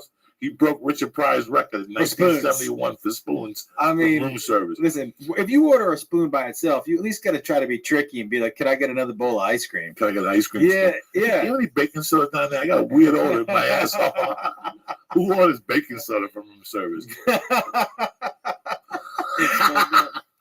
fucking tremendous. So he almost burnt down the curtains. He did something. When he found out she had a dick too, I burned down the fucking curtains too. You know what I'm saying? I'm getting my groove on the Intercontinental in Houston in the jacuzzi in my room. I told you about that. This girl that I went out with, and she was beautiful. But I sucked her left tit, and I went to her right, and I thought I had one of my hairs in my mouth. So I went to pull it back, and as it came out of my mouth, I saw it was still attached to her. Oh, I love that. She had one long hair on her nipple, and I tried to pull it because I thought it was loose. And she goes, "Oh," and I was like, "Oh." I go, "Oh, do you want me to get rid of that?" She was like, "No, I like it." And I go, "What?" And she goes, "I like it. It gives me character." And I was like, I mean, she looks great. Yeah. Just one. It was like curly and coarse, and it really threw me because we'd be together, right? And I'd have that left tit in my mouth, and she'd try to edge me over to the right one, but I knew that's where Gargamel lives. You know what I'm saying? So I was like, I can't go over to that right one. I couldn't have it. It was not good for me. You would probably like that. You would bite that motherfucker off. I'd bite that. First thing. And then you'd show her your big black dick, and you'd like, look at my tits. That's a weird combination, Joey. What's that, brother? The tits, the wig, and the big black dick. Oh, can you imagine? What's wrong with your dick? Nothing. I'm just saying that's what you do. Nobody wants a white dick. What's better than being white and having a big black dick and them looking at you like, where'd you get that from? You know what I'm saying? Like, where'd you get that from? It's a black dick. When is the last time? Because there was a string at the Comedy Store. There was a string of maybe 6 months when you had your nuts out on stage. Oh, the last time I took my nuts out was 10 years ago. Yeah, during that time at the store. It was 10 years ago. I put my nuts on people. At shows. I would have a pair of jeans with holes. Yeah. Just to throw people off. And and he would bring the nuts out through the hole in the jeans. And just leave them out at the store and sit there. And gradually wait for people to see it. And watch people walk by and look at it. And go, you know your nuts out of your pants. Yeah. Hysterical. The best part is you would be standing next to people with your nuts out, and they had no idea. Some of them just talk to you like a regular night. Couldn't fucking handle it. I tried to find the cover for our documentary, and it's nowhere. Like, I can't find it on Google. His balls. They took it off? I couldn't find it. I tried to search everything. Wait, well, how could they take it off? No, because it has his nuts on it. But there aren't pictures of nuts on Google? I don't know. Payloads probably has it on there. I'll have to check there. I don't know if we uploaded the balls one. I think Lee, Google naked nuts, and you're gonna get a ton of naked nuts. I'm okay. So I don't know why. Not that I've Googled that before, by the way. Yes, you sit there one night going, Jesus Christ. You know what? You know, the main reason, it's funny because the main reason I wanted you to come on the show because I'm going to Denver and all this shit. Mm-hmm. Like, it was funny. I was thinking about it the other day. I'm like, 95. What the fuck? Because that's how I always think. I always go to myself, all right, 2015, 2005, what was I doing? Oh, all right, The Longest Shark came out in May. Mm-hmm. I was living on Schrade. I was doing spots. I was snorting a ton of fucking coke. Mm-hmm. Then you go, okay, 95, what was I doing? And you're like, holy fuck. I was just leaving Boulder. Mm-hmm. Yeah. I found out in May that I got banned. I went to Michigan. I met Carol. I went home, and maybe 2 weeks later, I was gone. Yeah. Once she sucked my dick, I was gone. That's it. I was done. Yeah. I was good to go. And I went to Seattle, and I went to the club on Saturday, and I looked around in the daytime, and it was during the Hitler Festival. What was the festival they had up there? The Hitler. I don't think it was the festival. Oktoberfest. No. Remember, they had a festival every year of Lenny Bruce. Oh yeah, Heirs of Lenny Bruce. Yeah, it wasn't the Hitler. So it was like no. So that's a whole different festival. That's a whole different feel. Yeah. I heard Seattle was nice. Yeah, listen. Yeah, the Heirs of Lenny Bruce, a different festival than the Hitler Festival. Yeah. And I remember looking at the poster and going, "Wow, the Heirs of Lenny Bruce," and then it was like James Inman and all those guys calling on Monday, and them saying there's an open mic. Going down to the open mic. And there you showed up with a hat and you had to leave because you were working at Lobo Loco. You couldn't do the whole open mic. You had to run back. And you gave me a number, and I must have called you till you decided. 178 times. I don't have the money to change my number right now. I'm going to call this guy back. And here we are 20 years later. Now, listen, 20 fucking years, guys. 20 years. Doing comedy. I hired him also to work at this club I was working at. At fucking fetish night. So fetish night, there were these two older guys dressed in like with umbrella. Yeah, they had umbrellas. They had those little parasols. That's what they're called. They had those little parasols, right? And they were starting to get into a fight. And I go, Joe, you got to get him out of here. Sorry about that, guys. I go, Joe, you got to get him out of here. And he's like, okay. And he walks over. He goes, guys, I'm gonna have to ask you to leave. And you grab one of them by the arm, and the other one starts hitting you with the parasol. And all you could do was. It wasn't hurting you. No. You were laughing hysterically. Yeah. You were like, "Is this?" You were like, "Is this is how it goes down in Seattle? I'm gonna be fine here." You dragged those two old dudes out in dresses, both of them smacking you with their parasols. You laughing hysterically, and I just remember you saying, "You two have a good night," and that was it. You fucking kicked them out, and you were like that. You were like, "That was the funniest fucking thing I ever seen." Nobody ever hit me with a fucking umbrella. I always got hit with like a bottle or a stick or something. Oh, and two of them were going at it. You let go of me. But that place, look, Lobo Loco, that was a great hole for us. Do you know what I mean? No, it fucking fed us. Yeah, it was great. You know what I mean? The mole chicken. Oh yeah, the chocolate mole chicken that kid made was fucking delicious. I remember I learned a good lesson in that kitchen because I was helping him one day, and I helped in the kitchen with doing nachos. I learned that after you touch jalapenos, before you take a leak, always wash your hands. Always wash your hands. My dick was on fire for like 30 minutes. On fire. I couldn't stick my dick in the sink at work. No, do you know what I mean? So as soon as I walked out of there, I was walking around that bar. My dick was on fire. It was terrible. Have you ever done? Oh no, Bengay is the same difference. Oh my god! You rub Bengay in it, and you bang one out. And next thing you know, you're like, this dream is real than what it is. You know what I'm saying? This fantasy's going somewhere. Mind over matter. My dick is on fire. When I met you, you had the Nintendo thing. Yep. You were a feature act. Yep. You had a couple things going on. We all did Donna Richards' work. Yeah. If you knew now what you knew then, would you have stuck it out? The next 20 years? I mean, we just went through 20 years, Joshua. Some of those years were slow. Some of those years were... But we're still here. Mm-hmm. That's fucking amazing. Mm-hmm. Like Carol has sucked 80 cocks since we went to see her, and we're still here. Yeah. Do you understand me? Mark Madison's gone. Gavin's out of the game. Jane Edmond lives in New York, being fucking Roger Paul's computer guy. Listen, it's something. If the guy with the handcuff that killed himself. With the black jacket that would come with the handcuff. Yeah. Think of the people on this journey. The fucking, when we did the fucking room, the black room on Gower, where the only one who, me, you, and the kid with the guitar. Yeah. Who was the black kid? Corey, no, not Holcomb. Corey Miller. Miller, me, you, and Pierre. And who else? There was somebody else. God. At that fucking Browners. No, it was the Gower. Talking about Gower Gulch? No, we did the fucking bar off of Selma where I used to live. Bouchers. Yeah. Bouchers. Yes, Bouchers. And it had a back room, like a back. You had to go all the way to the fucking back. We did some fucking really... Listen, well, the rooms I remember you taking me to were the ones in East LA with Willie Barcena and Rudy Moreno. Rudy, we did the Brave Bull. And I was... always the only white person there. And then, but that, by the way, those rooms made me better like 100 times. Chino on Sunday nights. Yeah, Chino. That we wouldn't get back till 3 in the fucking morning. And they Chino wanted to Hills. give us blow and fucking pills. And yeah. From Chino. You know who else? You know who booked that with me? Danny Kelly. Danny fucking Kelly. Yeah. You think of all. You think of this journey. Like there's nights you get home and it's 1 a.m. and you're playing with the cats and you're like, I'm not even gonna turn the TV on. I gotta fucking think about what just happened. What just fucking happened? I was at the Comedy Store and Whitney Cummings and Mark, and you're sitting there going, I still remember being in an office, hoping that one day I could co-headline at the Seattle fucking Underground. Like trying to figure out how you can talk somebody into letting you MC for the weekend. MC for the weekend.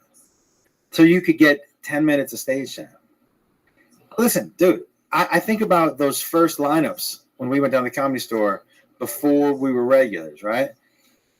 And those lineups, you look at those cards, none of them are there. There's nobody left from those lineups. You know what I mean? And so it's amazing to think all of the people that we've encountered, but the only people left, and Brody. But you, Brody Lahai, I don't know if he does stand-up anymore. Tana. No, Tana was here for a while, did the show with Brody. Yeah. But well, listen, but I can say the same thing for you, man, because here's the thing. There was a time, probably around 2005, maybe 2004, I was like, this cat's going to be dead in a year. I know. Going to be dead in a year. And you not only did you not die, but we were talking about this the other day on the phone. Like, there aren't too many guys at your age whose careers are taking off at such a fucking rate. That's not, you brought up Rodney Dangerfield. That's it, man. Ron White. But here's the thing that is the most admirable is that I don't know that I've ever seen anybody work as hard, not only to get to where they are, but to really find, look, this podcast is what you were made to do. But you tried and did everything, dude, and you landed here. And here's another thing that fucking amazes me about you. You live about as freely as anybody I know. And what I mean by that is you're not beholden to anybody. You do and create what you want to create without fear of what other people think. That's living, but that's living free. Dude, one of the reasons that people love to listen to you is because they're like, they want to live like you do. They want to be free. You're completely free in what you say and how you act and what you want to create. That's living with total freedom. And most of us, there's a part of our brains who say, oh, I shouldn't say that, or I shouldn't act this way. Do you know what I'm saying? You don't have any of that shit. No, I don't have time. You don't have any of that shit. I don't have time. Yeah. Especially now. Now I'm like. But that's what I'm saying, 20 years ago, I would have thought about it. Like, if you pulled me aside and go, Joe, you can't say the word faggot, I would have said, really? Now I have no time I'm not going to change at this age. I think that I've always had that freedom. Like, I've always created that freedom to myself. That's what I had over a lot of people because I was really free. I had no parents. I had nobody to answer to. I had no adult supervision. Listen, I could tell you guys that when I was 12, I had no adult supervision. Yeah. She just trusted me to do what I had to do. Did you stop and get the milk with the 20 I gave you? Yeah. Did you get the steaks? Did you pick up the lobster? Yeah. She would leave me money to go pay the electric bill. I did all that shit on my own. There was no like web page or fucking Google. Yeah. It was on 50 fucking 5th Street, all right? There was no Uber. You know what I'm saying? You live on 39th. It's on 55th. Do the math. You got a 16 fucking block walk. Yeah. Both ways plus the hill. So, we were talking about, all right, something like Dave Chappelle.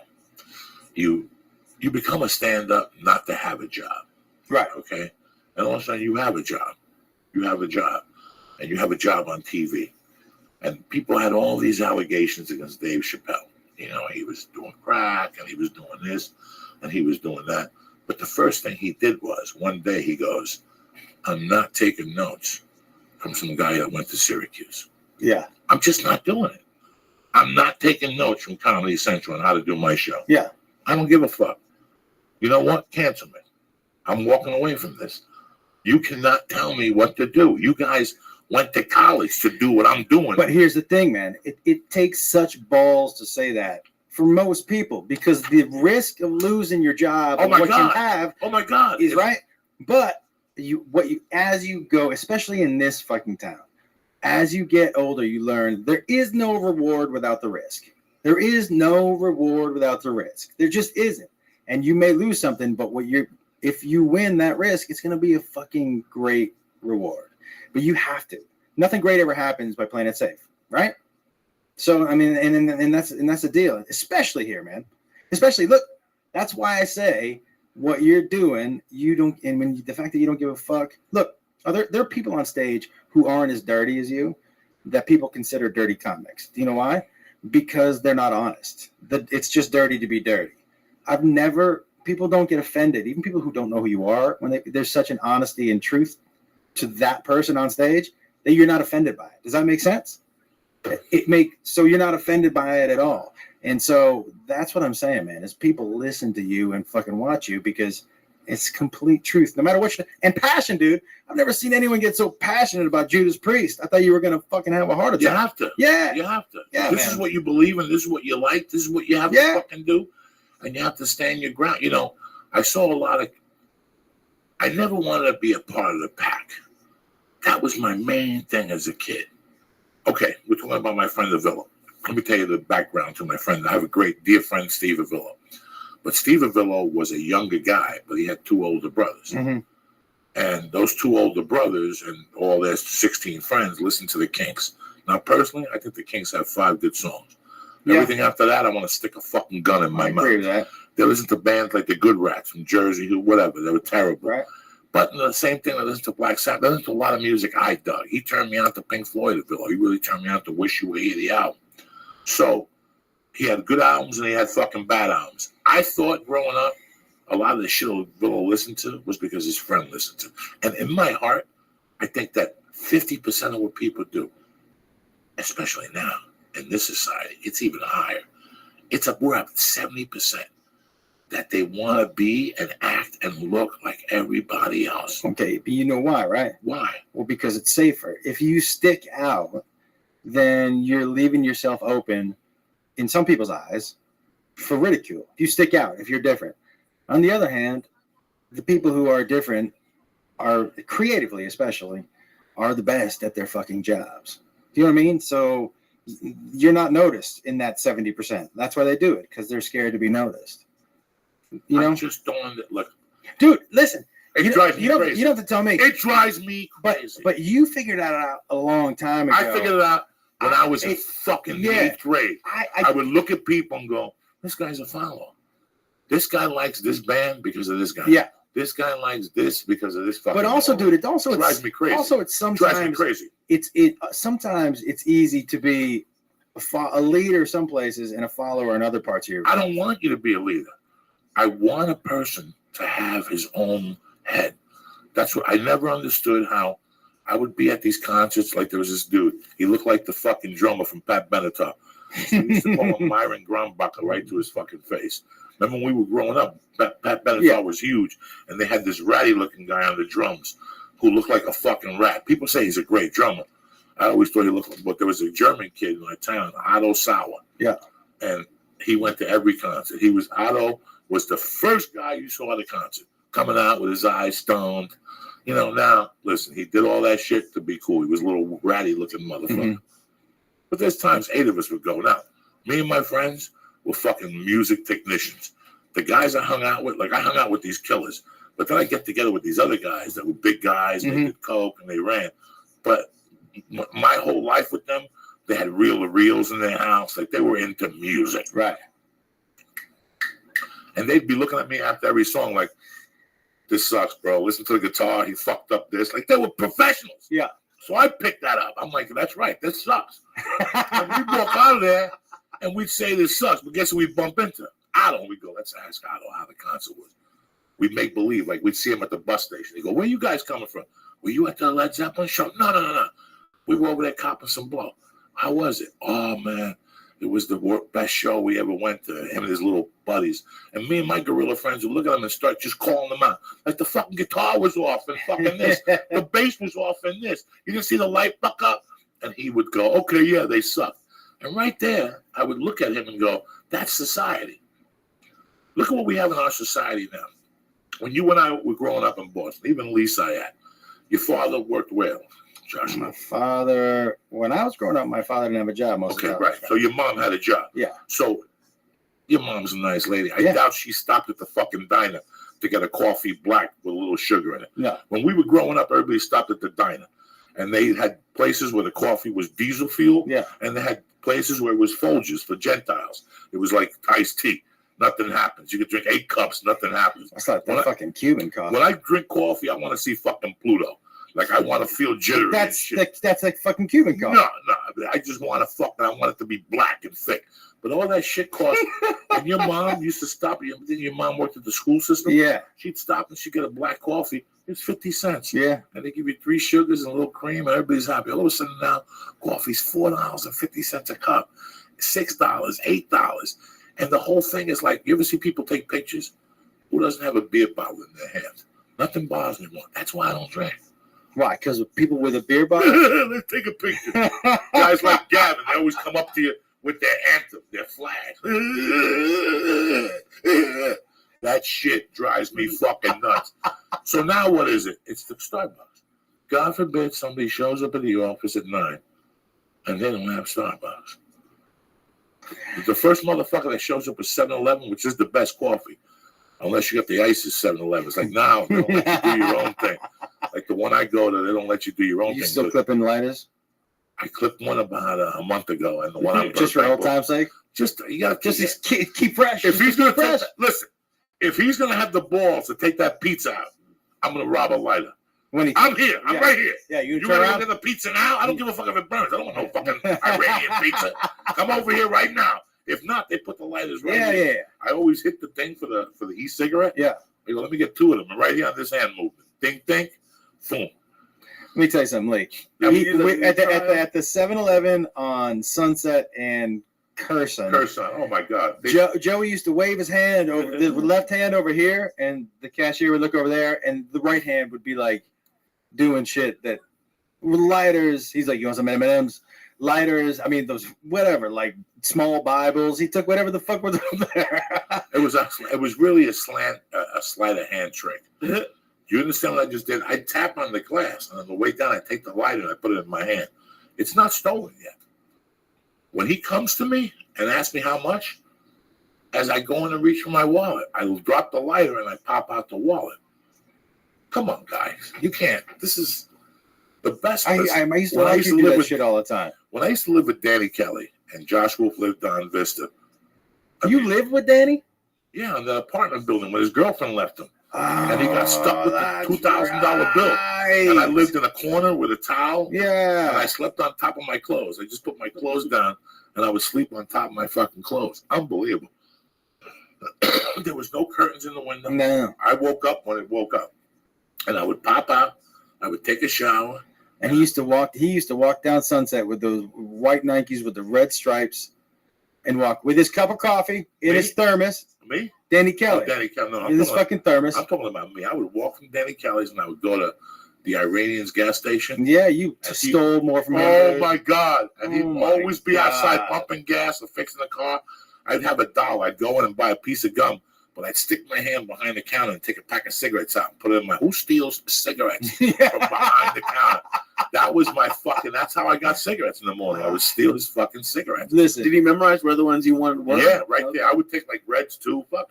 Then I would walk to Josh Wolf's house as he was. I knew his schedule, so I'd catch him when he was coming back. Bro, what'd you cook for breakfast? I got some leftover beans and a turkey burger. You went from smoking 0 cigarettes a day to a pack a day in a fucking day.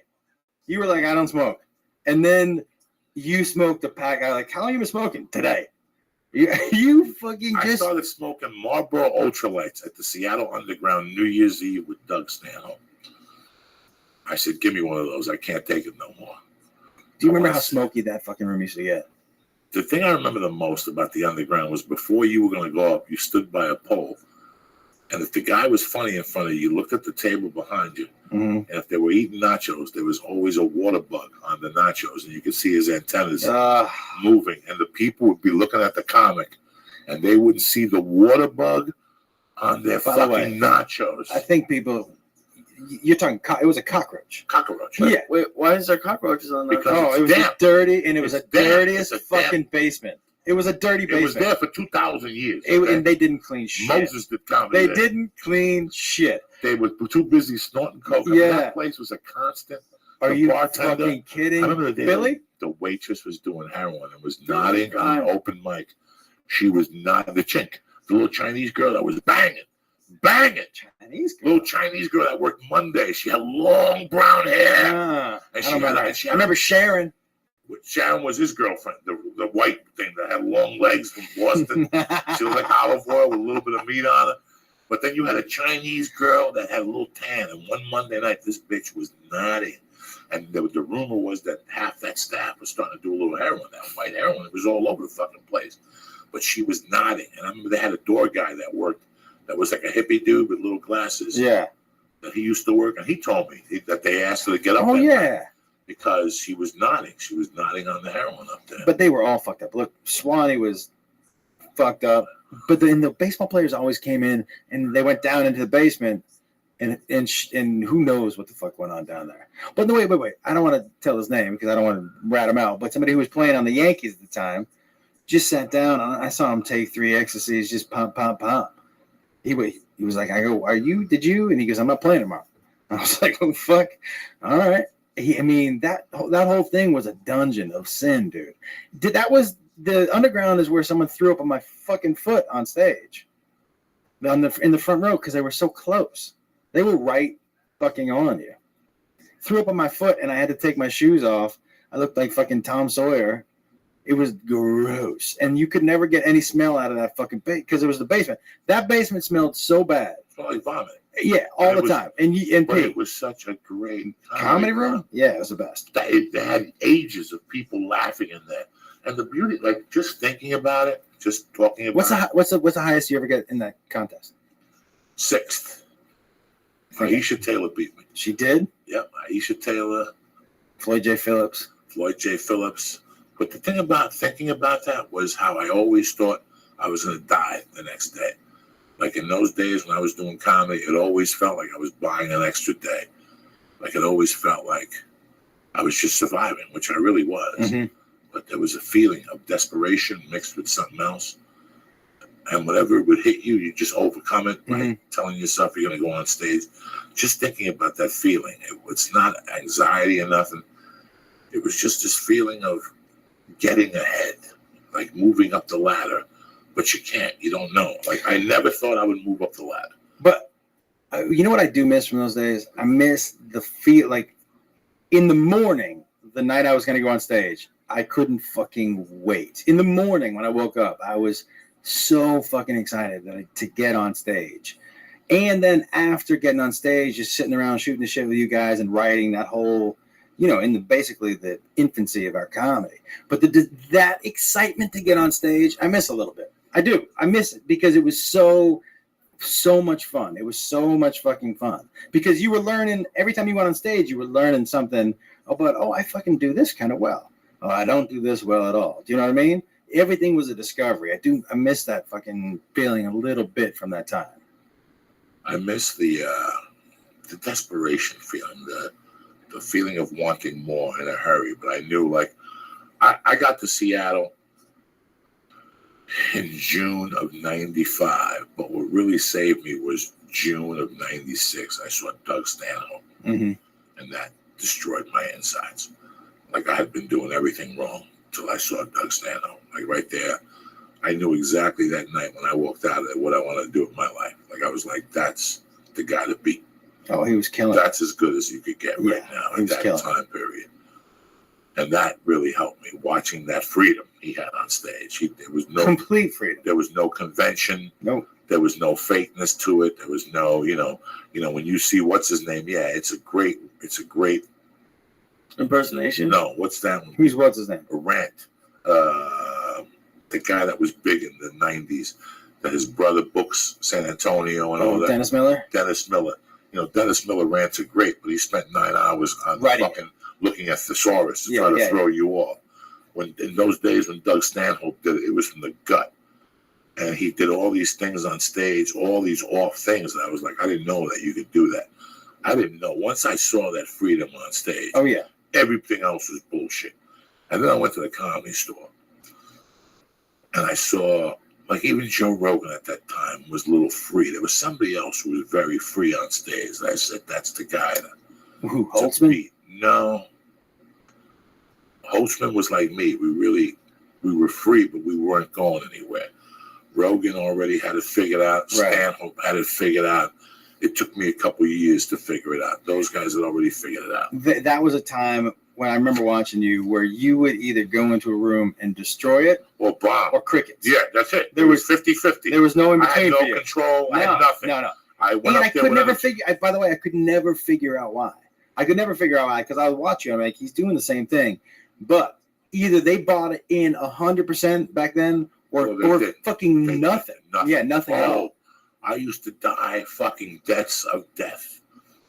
I still remember every death in that original room, which hurts even worse than anything because this is what you work for. You can't die in the fucking original room. That's like dying in the Roman Coliseum. You're dead.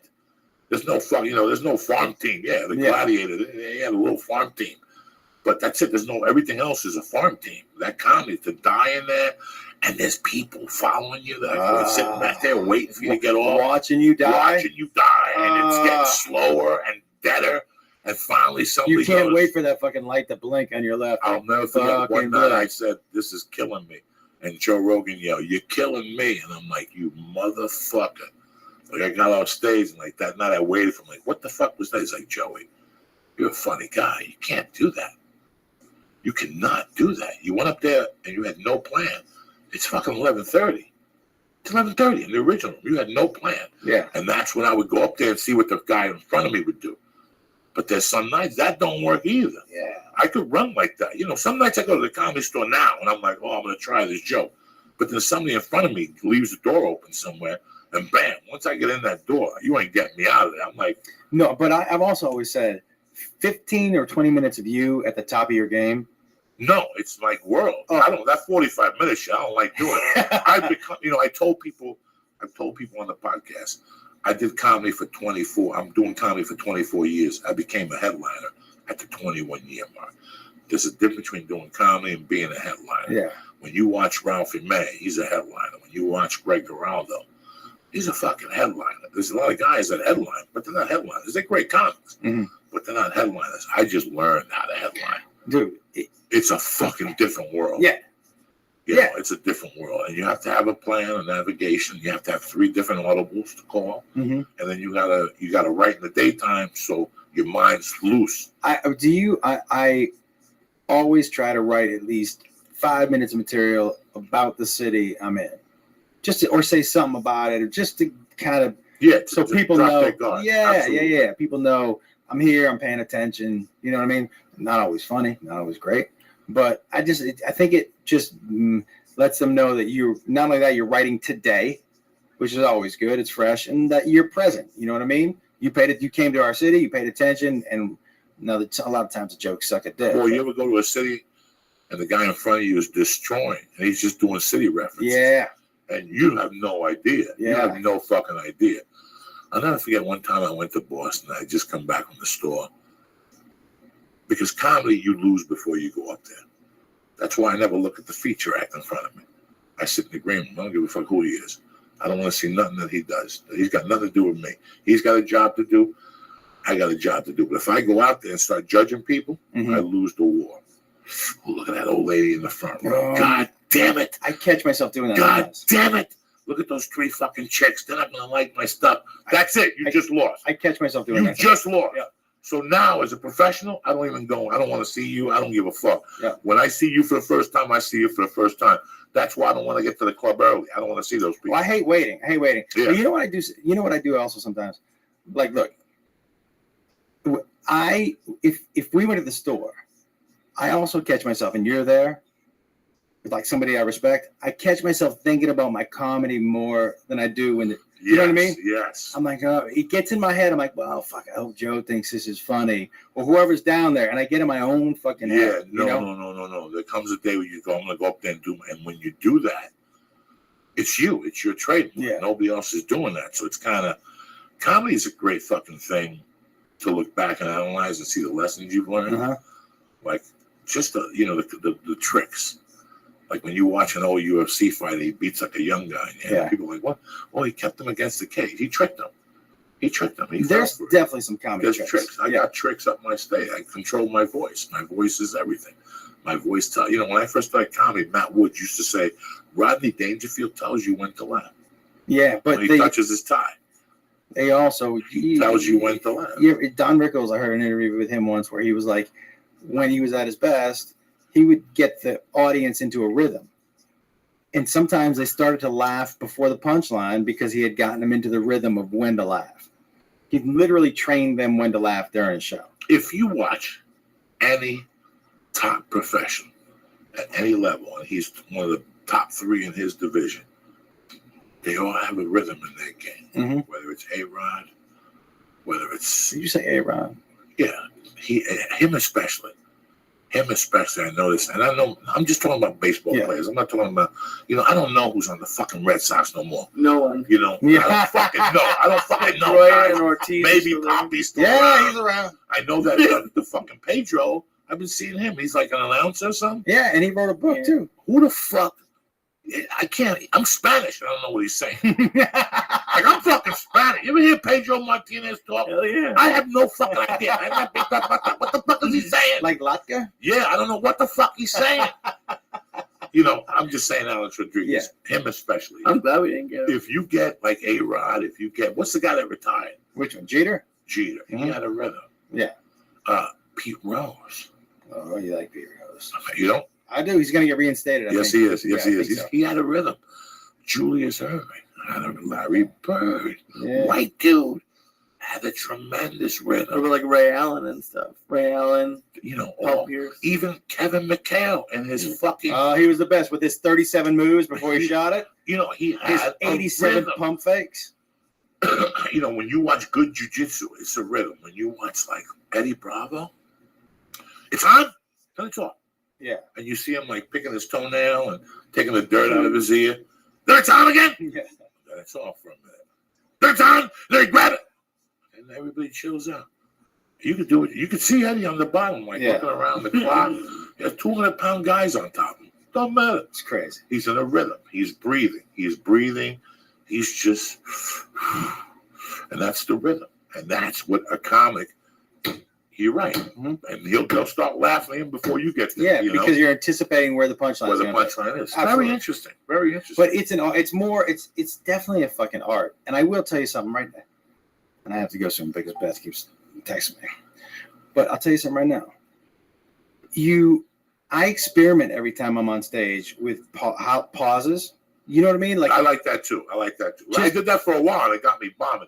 I would bomb all the fucking time. But I like to experiment with a pause every now and then and just kind of sit in it before the punchline. Sometimes I even the jokes that I've done for a while, I kind of switch up where I put it in my set or how I get to the joke just to keep it fresh for me. Do you know what I mean? Yeah. Yeah, sometimes you have to, I can't. And honestly, because then it doesn't make it sound like a story you've told a million times. I gotta add some patois to it. Let me give some shout outs. Yeah. Close up. We gotta tell them what's happening, you bad motherfuckers. I'll be in Denver tomorrow, Friday and Saturday, and Salt Lake City on the 18th and 19th.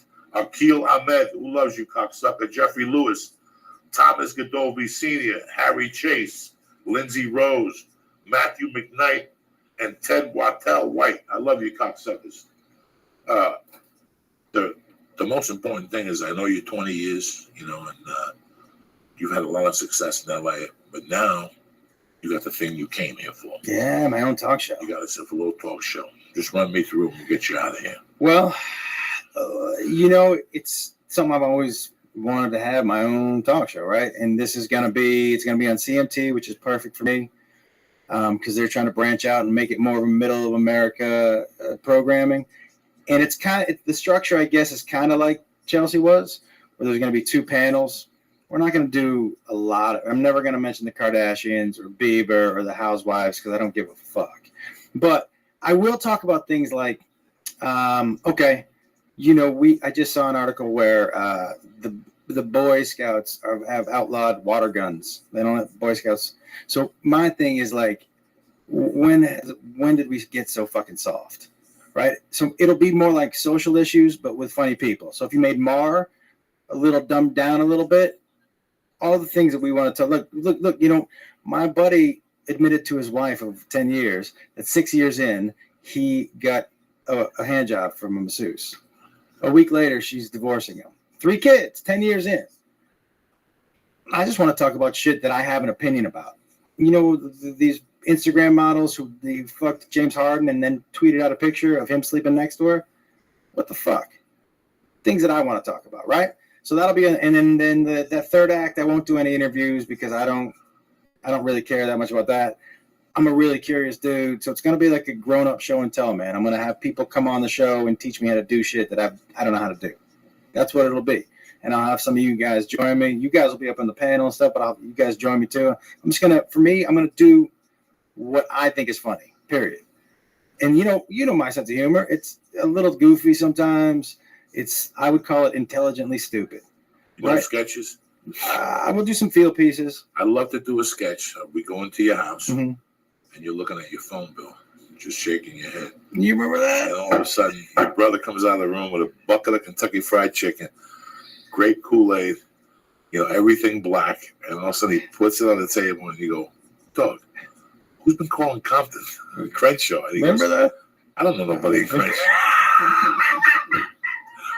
He did not walk out with chicken. No. My brother taught in South Central. And he had a black girlfriend. Yeah, and I was all into the black. This is when we were doing we had to split our phone bills, and I was down to the fucking penny. Crenshaw. And remember, I used to charge you I go for calling Crenshaw. Yeah, and I was like, "Hey, you got to pay this. You go for calling Crenshaw." And he goes, "I didn't call Crenshaw." I go, "What?" He goes, "I don't know anybody in Crenshaw." I was like, "You teach in Crenshaw. That's where you teach." Remember, he was adamant, dude. I did not make those phone calls. Who did? Who the fuck? Nobody else knows black people. I know black people at the Comedy Store. That's all I know. Dude, you're coming on the show. Yep. The 13th, right? No, yeah. the Sunday. Yeah. Sunday, who the fuck? 9th, 10th, 11th, 12th, 13th, 14th. Sunday the 14th. At what time? 11 o'clock. 11 o'clock. Well, dude, a bunch of you guys that, Tripoli's going to come on. Love Tripoli. Ryan Sickler. All guys that I think are fucking funny. Because why not? It's like you said, dude. I got however long I have to prove myself. Might as well do what I think makes me funny. Yeah. Yeah, go from there. How you doing, Lisa? You all right, buddy? I'm good. You're looking good, feeling good, Billy. When you got your little, whose shirt is that? Tell Joshua. Is this That's his Suge Knight Suge shirt. Knight shirt? It was like Suge Knight. That's what Suge Knight wore when Tupac got shot. I mean, he's withering away. He's a bad motherfucker. And he went to jiu-jitsu Tuesday night for the beginning class for the first time. What they teach you? Huh? What they teach you? Single and running the pipe. I don't know what it is. And you knew how to do the single already. This was a little different. Wrestling, you have to drop a knee and go. And were you a wrestler? That's a very loose term. Mm-hmm. I was on the team. What were you wrestling at? Oh, wait. I think I started high school 160, and by the end I was at 189. Those little singlets, I fucking wasn't my senior picture. Was your senior picture in the singlet? No, God. No. Do you have any pictures of you in that singlet? I hope not. I think you should bring one in. I would fucking love to see that. I'll have to go check. I think you should change it and make it your Facebook profile pic. Oh no. He's a poor guy. It's terrible. But yeah. Fucking savage, this guy. I went down with Zach last night, and it was awesome. Was it good? How long was the class? An hour? Hour and a half. That's where I started, VMAC. It's a good little school, right around the corner. Good guys, good young guys. You've been taking jiu-jitsu for a while, though. 2 fucking years now. Yeah. Zach said you're the highest striped white belt. You got 10 stripes. Oh, please. I got 3 striped white belts. I don't want to be a blue belt because I got to touch feet. Oh, you don't like that? I got to do leg locks and shit. I don't want people touching my feet. I got that fungi toe. Leave it alone. When you get a massage, you don't let them rub your feet? What's that? When you get a massage, you don't let them rub your feet? Well, who gets a massage? You don't get a massage? No. After you work out? You don't let some little Thai woman walk on your back? I go over here. There's a little fucking place on Lancashire. They do a $20 happy hour at lunchtime. Yeah. No hand jobbing them. They got the chairs. You go in there. They soak. You ever go in there, Lee? They soak your feet and then they rub your body. And you have your pants on, your clothes on. She rubs my feet. Yeah. It's one of those. She puts it's a cream happy, on your legs. Yeah. Yes, they put cream. They rub your hands. They rub your shoulders. I'm saying, so you don't let them rub your feet? If they're ugly.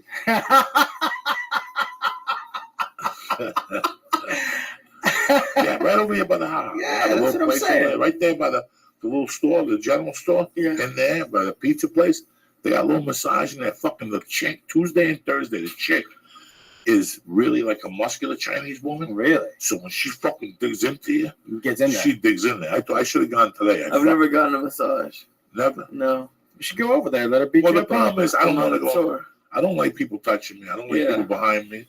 That's your asshole. That's your asshole exposed. They always got the drop on you. You know what I'm saying?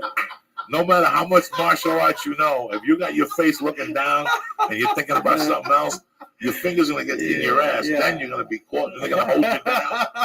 And then a bunch of those Chinese people are gonna come in and finger bang you, and you're sitting there going, no, no. Oh my god. And you're gonna go, why'd this happen? Because I gave up my guard. You never give up your fucking back. You So don't switch governments. I don't fucking switch governments. I don't give up my guard. Let me get some sponsors in. We'll Yeah. get out of here. Can't fucking do it. So the show premieres June 11th. June Thursday, 11th, Friday, which Saturday, is Sunday. next Thursday night at 11 o'clock. Please set your fucking VHRs. Do me the solid. Let's get this motherfucker the fuck Lee, you're laughing at that, aren't you? He got close. You got one? He was laughing at you said You mix VHR. VHS in DVR. Whatever the fuck. DVR, VHS. Hey, listen, if you got a VHS, I'd set that shit Well, hey, too. it works. It all goes to the It all goes to the same fucking place, cocksuckers. Just make sure the VCR's on channel 3. Get it together. I mean, he loves the VCR bit. Oh, he loves that shit. Listen, I ain't fucking around with you people, all right? You said 3 times that there would not be any animals, and then we have like what, 175? Do you mind if I do this? Frankly, The fucking edibles. You know, I we go mean, deep everything. Visibly something has happened to him in the last 5 minutes. Yeah. Whatever that taffy is pretty strong. The taffy's good. Yeah, I and told you. then the Green Hornet never. And you don't want to do a star? I did a star. I saw didn't that. Myself. No, thank You you. do a star with Uncle Joe. Dude, that's 125. So what? Josh. What do you fucking care? What you got going on tomorrow? Nothing. That's it. Living? Living. Who gives a fuck about living? It's overrated. Oh my god. Mama coming over tomorrow? Yeah. What time? After work. Right, then what do you care? You can sleep all day and clean up your little Jew helmet. You'll be ready for it when she gets home. What's the matter?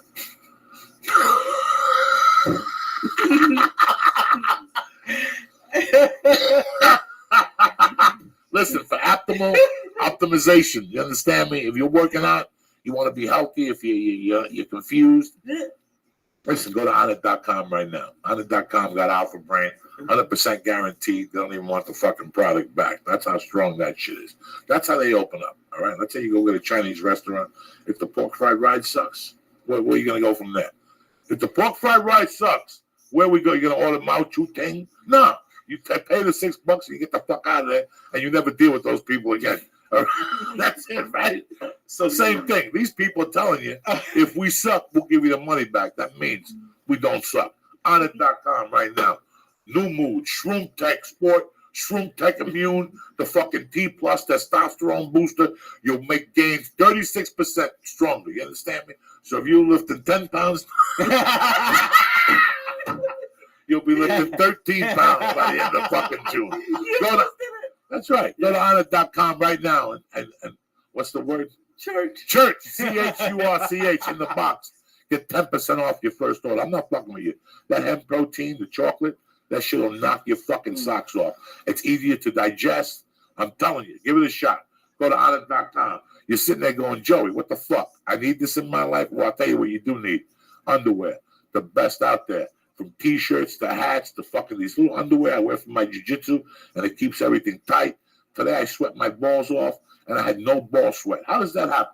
How does the rest of your body? How do you know you had no ball sweat? Because I put my hand in the MeUndies. Just to make sure. Just to make sure, like a diaper, clean. Did you sniff it after your hand? Just to make sure? Yeah, I know you. I know you. Fuck yeah, I sniff my fuck. You have to. I will scratch my asshole and sniff my I fingers. know you will. I love it. Yeah, I know you do. I love it. I love sniffing my ball sack. I don't do it in public because there's cameras.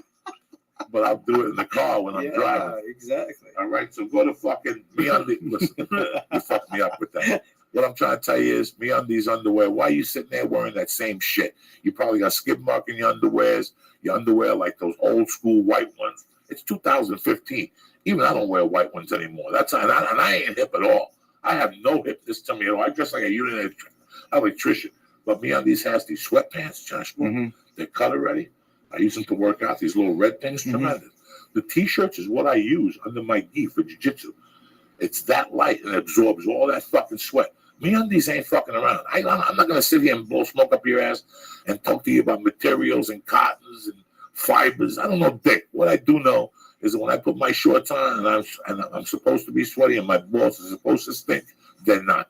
And for you young guys, everybody needs it. Who wants stinky fucking balls? Nobody. Go to MeUndies.com and press in. Joey. Boom! And get 20% off and free delivery in Canada and the United States. Go to MeUndies and check out the styles. And they also have women underwear, too. Nice. You keep the ball sack dry. You keep that monkey dry, okay? You know what's funny? What's funny? If MeUndies should change their slogan to "Who wants stinky fucking nuts?" They'd make $1 million.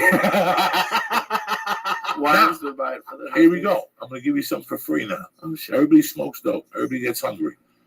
But you're in bad shape, whatever, because you're eating shitty food. No more. NatureBox.com got the answer to your fucking solutions.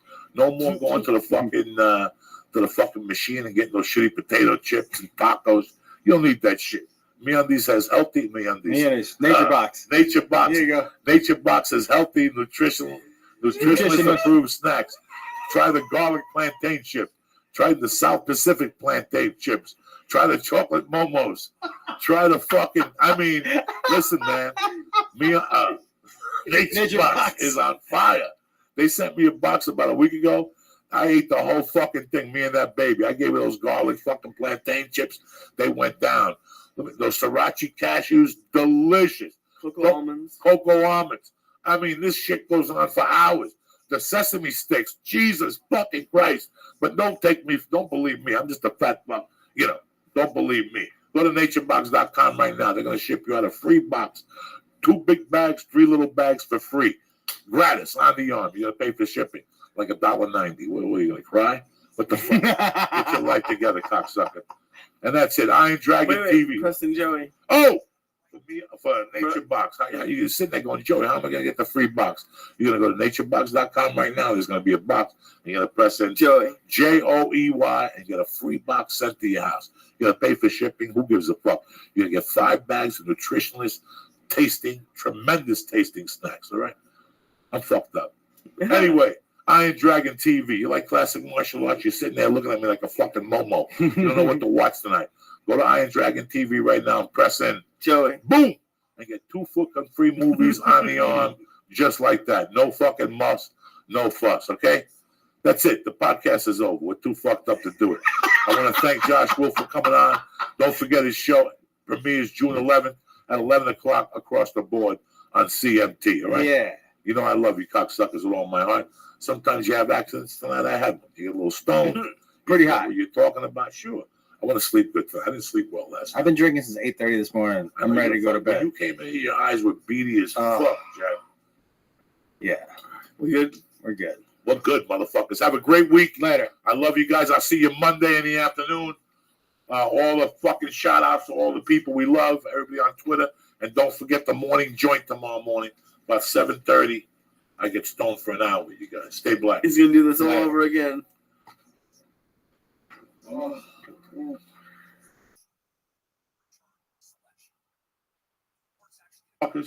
Joe D is here, your host, co-host with my main man, the Flying Jew. And in house tonight is my brother from a different mother, Philadelphia's own Steve Simone and shit. Fucking hooking us up on Easter, making fucking meatballs and stuff. Oh my God. Beautiful. Thank you. I tried my best. It was good to have family there. Yeah, you always make it seem like a family. That's very nice. You're one of the few people that really goes out of the way. Fucking tremendous desserts. Oh my God. You had baked ziti, which I think you made for me because I've been talking about. I did a lasagna, and then I was like, who keeps on talking tremendous. about baked ziti? We should do that this Sunday. What's that? Baked ziti? Yeah. Baked ziti. Because I'm finally in town for a little bit. We'll do it up. Let's do it Sunday. Sunday. I'm in town too. Let's do it up, they say. What do you think? How was your weekend, little Lee? I had a good weekend. What'd you do? Just kind of hung out. Paula had her first week at work, and she's a little under the weather, so we just hung out. We worked out. Just had some good food. Started watching The Sopranos, and we started watching The Wire. So I had a good fucking weekend. Double festival. You didn't get no sun. That little suntan you got last week fucking lasted 3 days. Oh, it goes away immediately. And canoe, you know what I'm saying? You should have Santa Barbara and jumped in that fucking. I like kayaking, but that scares Paula. Does she? So what the fuck? Just put her in a kayak with a helmet, like everybody else does. That's what they do. They put I a don't helmet think on those people. She's not worried about her head. She's worrying about drowning. Fuck it. What did you guys do last week? Did you go in the ocean? Yeah, we did those little water bikes. That's like In the water. Yeah. Okay. Yeah, but it's impossible to fall. If you fall off, you deserve to fall off. If you fucking fall off, you deserve to die anyway. Hopefully a shark will fucking bite you riding a bicycle in the water. What's wrong with you, cocksucker? It was fun though. I know it's fun. How was your weekend? Very good. Denver was.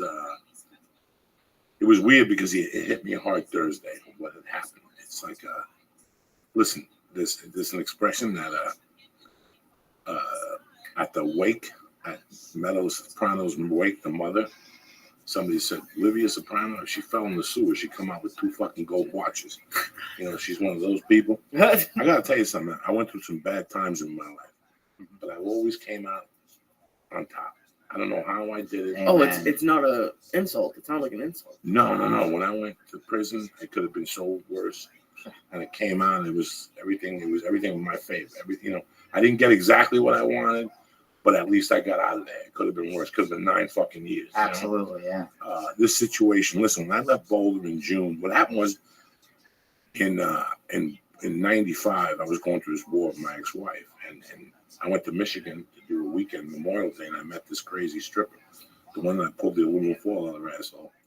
And she came to Colorado, and she goes, I'm moving to Seattle. She spent a week with me in Boulder with her brother. And then she went to Seattle, and she's like, I'm going to get an apartment first. Come on up and stay with me. So I had that option. The Comedy Works had banned me, and I had nothing going on with the wife or whatever. I was basically broke. I mean, I basically had maybe $300, and Tribble called me and gave me a bunch of work that led me to Seattle. Wow. Like it was like a godsend. Like the last night was in like LaGrange or Oregon, which is like 8 hours from Seattle. I did the gig and just flew to fucking Seattle. And it was weird. I left and I was a broken man. I was heartbroken with what had happened. They took my daughter, you know. I was broke. All I had going for me was I really, really wanted to do comedy. You know, something I finally, after all these years, besides coke, there was something I really, really wanted to do, and I would risk my life for it at this point. And I was frustrated because you want to get good. You want things to happen, and nothing happens. It's a slow process. And I was at the 3-year mark, the 4-year mark. That's where you go crazy. And nothing was happening. And finally the phone rang in January, and it was Tribble. And he goes, hey, of the 95, he goes, hey, I got a gig for you. If you do well, I'll open the books for you. And he did. Then he kept opening up for me like 3-4 weeks. I got, you know, that's how I did Tribble runs all the way to, I moved to Seattle. And even then, I did Tribble runs till 2000 was my last Tribble run. Wow. Because sometimes you just want to get really good. You want to work on a half hour. The Get only out way of to do town. is a Tribble run. Yep. It's 5 nights a week. You drive. You got a lot of time to think. You're not settled. There's no comfort zone. You're fucking gone, you know? The rooms suck, but that's what makes you a better comic, you know? Yeah. So when I left there, I had all these things going on. Nothing was going on, and I was a broken man. I get back to the club. I headlined it that I got banned from. So I left a criminal and came back a headliner. Wow.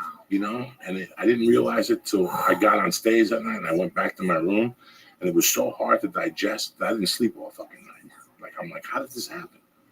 It was all a dream. No, it was, what's that song by the Talking Heads? You may find yourself. You know, and living in a shotgun shack. Or you may find, how did I get here? How did I get here? And that happens to me once every 90 days. I'm driving. I'm surprised because I asked you before you left, and you didn't seem like it was fucking with you that much. But once I got there, I started walking around. And once I got to the club, I said, wait a second, I got thrown out of here. And I got thrown out of here when I was down, which is even worse. When you get thrown out when things, like I got thrown out, and I immediately registered that I wasn't going to get nowhere in Denver. I was going to work McKelvey's and Wits End, and there were like 2 D rooms, and they didn't like it dirty. The one room was Christian. I wasn't going to go nowhere. I mean, the Wits End paid $800 a week to headline, and they gave you an old station wagon to drive around town. So if you didn't have a car, you know, and they stayed in the condo. It was horrible. McKelvey's paid like $1,000 to headline Tuesday to fucking Sunday. I wasn't going nowhere. Yeah. So I took off. I said, if you're not at the Comedy Works, there ain't no reason to be in Denver if you can't work the Comedy Works. Yeah. And it was just weird to go back. And some of my friends came. Like, then the other side of the token was the guys I hung out with were always chasing shit. The people I hung out with were salesmen. Mm-hmm. So they were always chasing for the better sales job, you know. They would go from car dealing, and then when they get mad at car dealing, they go sell stocks or investments, and then when they get mad at that, they go sell fishing poles, and they were always chasing $10,000 more. Yeah. But is the era? Yeah. Oh, it's fucking warm in here. But you want to turn it up? Yeah, turn it up a little bit. Turn that motherfucker up. Those mushrooms are settling in. Me too. And that's what would kill me on the other side. That if I wouldn't have tried comedy and sat in Boulder, I would have been one of those guys. I have nothing against them. Right. But right now, they're my age, and they're probably making $80,000, and they're working 6 days a week. If they would have stayed at the same dealership and crunched their legs in right now, they would have making $100,000 a year just showing up, because all those old deals come back to you after 5-4 years. Absolutely. So there's a great life lesson. No, they all travel. Remember, life is all. What's that expression? Grass is always green on the other side, but it really fucking isn't. You know, sometimes I tell people this all the time. Sometimes people come to me and go, you know what, man? I'm selling encyclopedias, but I'm not making the money I want. Mm-hmm. Okay. So what are you going to do, Lee? Well, I think I'm going to get a part-time job to supplement my income. So you're going to sell encyclopedias from 8 to 5 on the phone, and then you're going to go supplement another income job. Why don't we do this? Why don't you go to fucking a bookstore and buy the Harvey Lembeck or whatever the fucking guy's name is that teaches you how to sell? There's always a book in there that teaches people how to sell. And you get on that fucking phone or whatever the fuck you're selling, and you stick it out, and you keep, because what these guys are doing, we're moving around every 90 days. Persistence. And this is fucking, I've been doing comedy 24 fucking years, so these guys have been moving. Like when my friend came to see me, I go, you still at whatever Honda? He goes, no, that was 5 years ago. I went to investments, and I went to sell wine door to door. And I'm like, I didn't say nothing to him, but that night when I got home, I did the sign of the cross. And I said, how fucking lucky am I that at fucking 50, I'm still not moving from dealership to dealership? Oh my God. Well, what do you? So blessed. What happens? Because I've heard both of you guys talk. Like, what happens for comedians and actors who have to change like management and agency? Because you have to change. Like, you outgrow it at a certain point, but then like, do you ever worry like, oh, maybe I'm making the mistake. I knew this guy. Like, it must be kind of weird. Like, there's a bunch of variations, but what happens is, sometimes an agent retires. Okay, sometimes you'll get a call and say, this guy's like, I'm leaving the business. But sometimes you get an agent that calls you and says, I'm going to a different agency. And they bring a few people with them. And, so now you have to, whoever you tell no to is going to be mad at you. Yeah. You don't win. You don't win. Right, yeah. You have to tell somebody. Some people don't give a fuck about it. I do, because I get involved with them, because I feel that when I get involved with an agent, he'll work for me a little bit more personally. Yeah. So well, I get involved with them. It happens with, like, every time I left a job, I'd be like, fuck. Like, even before college, like when I was working at CVS, every time I left, like I went to go to the movie theater, and I hated the movie theaters the first couple of days. It's like you worry about like you made the wrong choice. So I can see where your friends are coming from. You never listen. Once you go, you fucking go. Once you go, you go. You don't look back. There's no wrong choice. If you do, what's an educated guess? Estimate? A hypothesis, whatever. I'll sit down. I thought it out when I got the call that Thursday. I thought it out. I sat down on a weekend. I was somewhere, and I did the fucking Abe Lincoln close and the pros and the cons, and I thought it out, and I knew the major decision was somebody's feelings were going to get hurt. Yeah. If I stayed at one place, I was going to hurt the one guy, and if I stayed at the other place, I was going to hurt the one guy. Yeah. So, sometimes you got to remember it's your agent who got you there. Ari made a good point, because I called Ari, and he goes, when I was with Origin, when what's his name left, they called me and said, so now we're ready to go to work. Lawrence who left. And he's like, why am I not staying? I've had Lawrence since day one. He's the one that got me all this work. I can't just fucking can him and stay. Yeah. That's why I don't like agencies where you sign across the board with somebody, because now you're fucked for everything else. Yeah. So you want to go with Aqua for commercials. You want to go with CAA for bookings. You want to go with, Fountain Blue fucking agency. So that doesn't happen. That's why people say when you go across the board, it's a bad thing. Makes sense. I never thought about it like that, but it's true.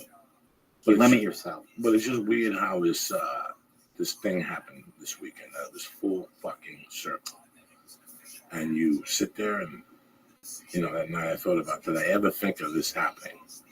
Not in a million years. I always thought maybe I'd get better at doing comedy, but I didn't think the comedy works would take me back. So I'm proud that they did. I'm really happy. They had some great shows. Great people came. You know how that club is, bro. The best. That club's a fucking monster. That club, And if somebody's high energy and loud, that club is built for them. Yes. Because it's low ceilings and shit. Yes. You know, I had great sets. I had to work with Steve McGrew, who was a fucking killer to follow, but he lifted the room. He just took him out of the fucking dregs. He's such a brilliant comic, you know? Yeah. Worked with a couple of guys. I worked with Rick Kearns. I hadn't seen Rick in 20 years. I know Rick that name. I don't know if I ever worked Denver. with him, but I know that name. Rick was a guy that I looked up to more than Todd Jordan. Todd Jordan was helping me, but Rick didn't give a fuck. Rick threw bottles at people's faces. Rick threw drinks at people's face. You know, first time I got a call from Rick, we were working for Bill Bauer. Not while Bill Bauer was dead. Bill Bauer was a skier that booked rooms in Colorado. Great sweetheart of a guy. If it wasn't for him, I couldn't pay my rent because I would call him and go, I can't pay rent. Can you front me the money and then just give me gigs? And he'd do it all the time. That's how cool he was. Wow. So Rick called me one day and goes, hey, I need for you to pick me up. I need for you to do this open for me. I'll give you $200, but part of that $50 is for driving. You got to drive. So I'm never forget. He got to my house. He's like, you take the keys, stop at a liquor store. You know, first thing is first. Emptied out a fucking Gatorade, put vodka in it, and we drank that all the way up to Riverton, Wyoming. And I was like, Lee, there was no saying no to Rick Kearns. You don't tell Lee, like, no, I don't feel like drinking. Fuck, I used to drink with him. Yeah. Because I knew he wouldn't stop. And we'd do these gigs, and we'd write together, and he was the opposite of Todd Jordan. Was very professional, very on time, wore nice. Rick Kearns he was dirty. He yelled at club owners. Then he went to, when I moved to Seattle, he goes, I'll help you any way you could, because he took fourth in the SF San Francisco comedy competition. Wow. In like 85. So I was up there in 80s. He won it like in 95. I was in Seattle in 96, so he told me that he gave me all the references to call Fox and everything. But he got arrested in Chattanooga for going to buy crack. And they threw him in the cell and they sprayed him. He cursed at the cops and he fought them. So they sprayed him with mace and they put him in the hole. And every time the sun shined on him, it would kick up the mace. And he would be in there crying and scratching. Fucking, I sent him money in jail. Wow. And he came out and he got a great radio gig. And then he was writing for the Puppet from Vegas, the one that won America's. He was the Ahmed guy, right? Yeah, artistic director. Jeff. Not for Jeff Dunham, the other guy. No, the other guy. Some guy with a puppet, like a hand puppet. Yeah, that guy killed it. Yes, the guy killed it. You know, he's just a great guy. Now he's running for Ron White, and he writes for. He's a great. That's great. Bro, he charges $3 an hour. I think it's $300 a joke, and like $5,000 a bit or something. That is crazy. What is that like? Is that a lot for? I never knew what people charge. I don't even know what people charge. Like, how have you ever tried to think about what you would charge for it? Like, not that you would ever write, but like, since a lot of your day is spent writing and like not making like a salary, like, have you thought about how much writing makes you? No, that's a lot of money. That's a complete different animal to get involved in. Yeah, that's a complete different animal. Because if you're writing, now you got to get the writing agent, and you always got to write for free for a while. You got to write for free. I just meant like you're writing, like how much you think it's worth. Like garbage. Really? Garbage. Nobody says Joey's a good fucking writer. Right? So move on with. I completely disagree with that. I'm not a good writer. I have more energy. No, I don't. I have more energy.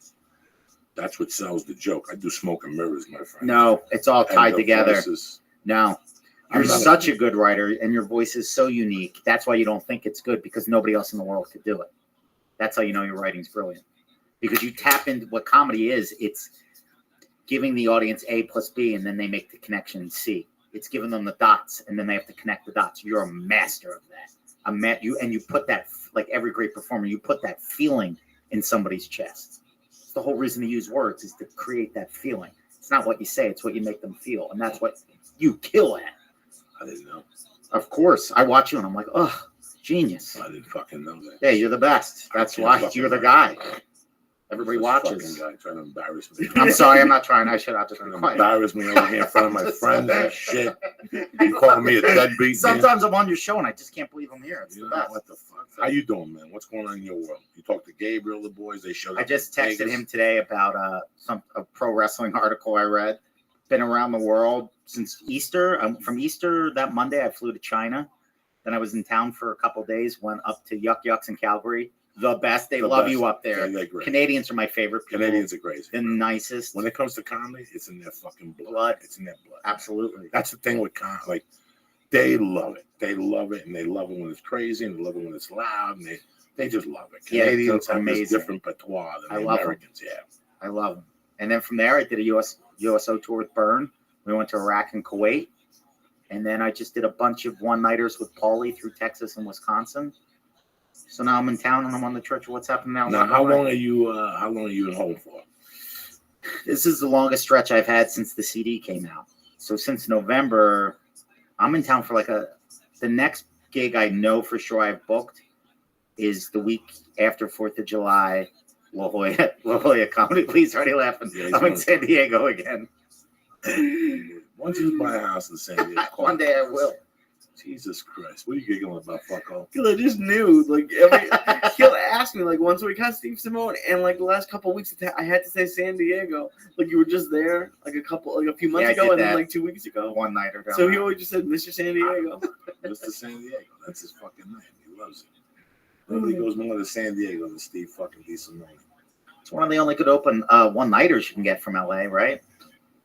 There's always somebody's got a room down there that they'll throw some cash at. They got a ton of rooms down there now. And they got the Harrah's. Monica's booking Harrah's. They got a ton of shit in San Diego. And years ago, they had nothing. La Jolla and something else. Oh, yeah, Moondoggies, whatever the hell it was. They still do Moondoggies. Get out of here. Tuesday night. Somebody's got to be booking it. Somebody. And they had 3 rooms down there. They had the one room, I forget the name, on Mondays. That didn't last long, but it was great. Then they had Tuesday night, Moondoggies. Then Wednesday was the shithole next to them. Yes. And then you went to that Rosita's, the Mexican place around the corner. Oh, that's my world. Yeah, I like it. The carnitas from there are the best carnitas I've ever had in my fucking life. Oh, the Mexican food in El Paso was so good. Oh, yeah. It's a whole different thing. Did Patrick Candelaria show up? Patrick No. Candelaria, big guy. Who was the MC? It was just you and Paulie? Yeah, 2-man show. We got a couple good comics in El Paso. El Paso was a town that I cut my comedy teeth in, and I fucking cut my comedy teeth in. I don't work for Bart anymore, but I think the last time I worked for Bart was when Freddie died, around 2006, 2007. Freddie was I went there for the 4th of 2005. July. And it's amazing. It's going to be 10 years this month, right? Yeah, 10 years in, was it June? A week, yeah. This is it right now. That's the quickest 10 years out, because the longest yard came out, Freddie dropped. Freddie dropped that June, because I remember I was going somewhere and I couldn't go to Awake or nothing. We had just done the Houston Comedy Festival. It's amazing. It's been fucking 10 years. Longest yard was 10 years ago, too? 2005. I remember visiting you down on the set. Goldberg was in the trailer next door. Stone Cold Steve Austin's walking by. It was the craziest. Kevin Nash. You came down a couple times. Yes. Yeah. I know Ari came down a couple times. And you know what? That was incredible. For me, it was a great experience to turn you guys on to it. I was watching this every day. And my head would, listen, the first time I walked into the table read, my head I just kept sitting there going, I wish there was Periscope, because nobody's ever going to believe me.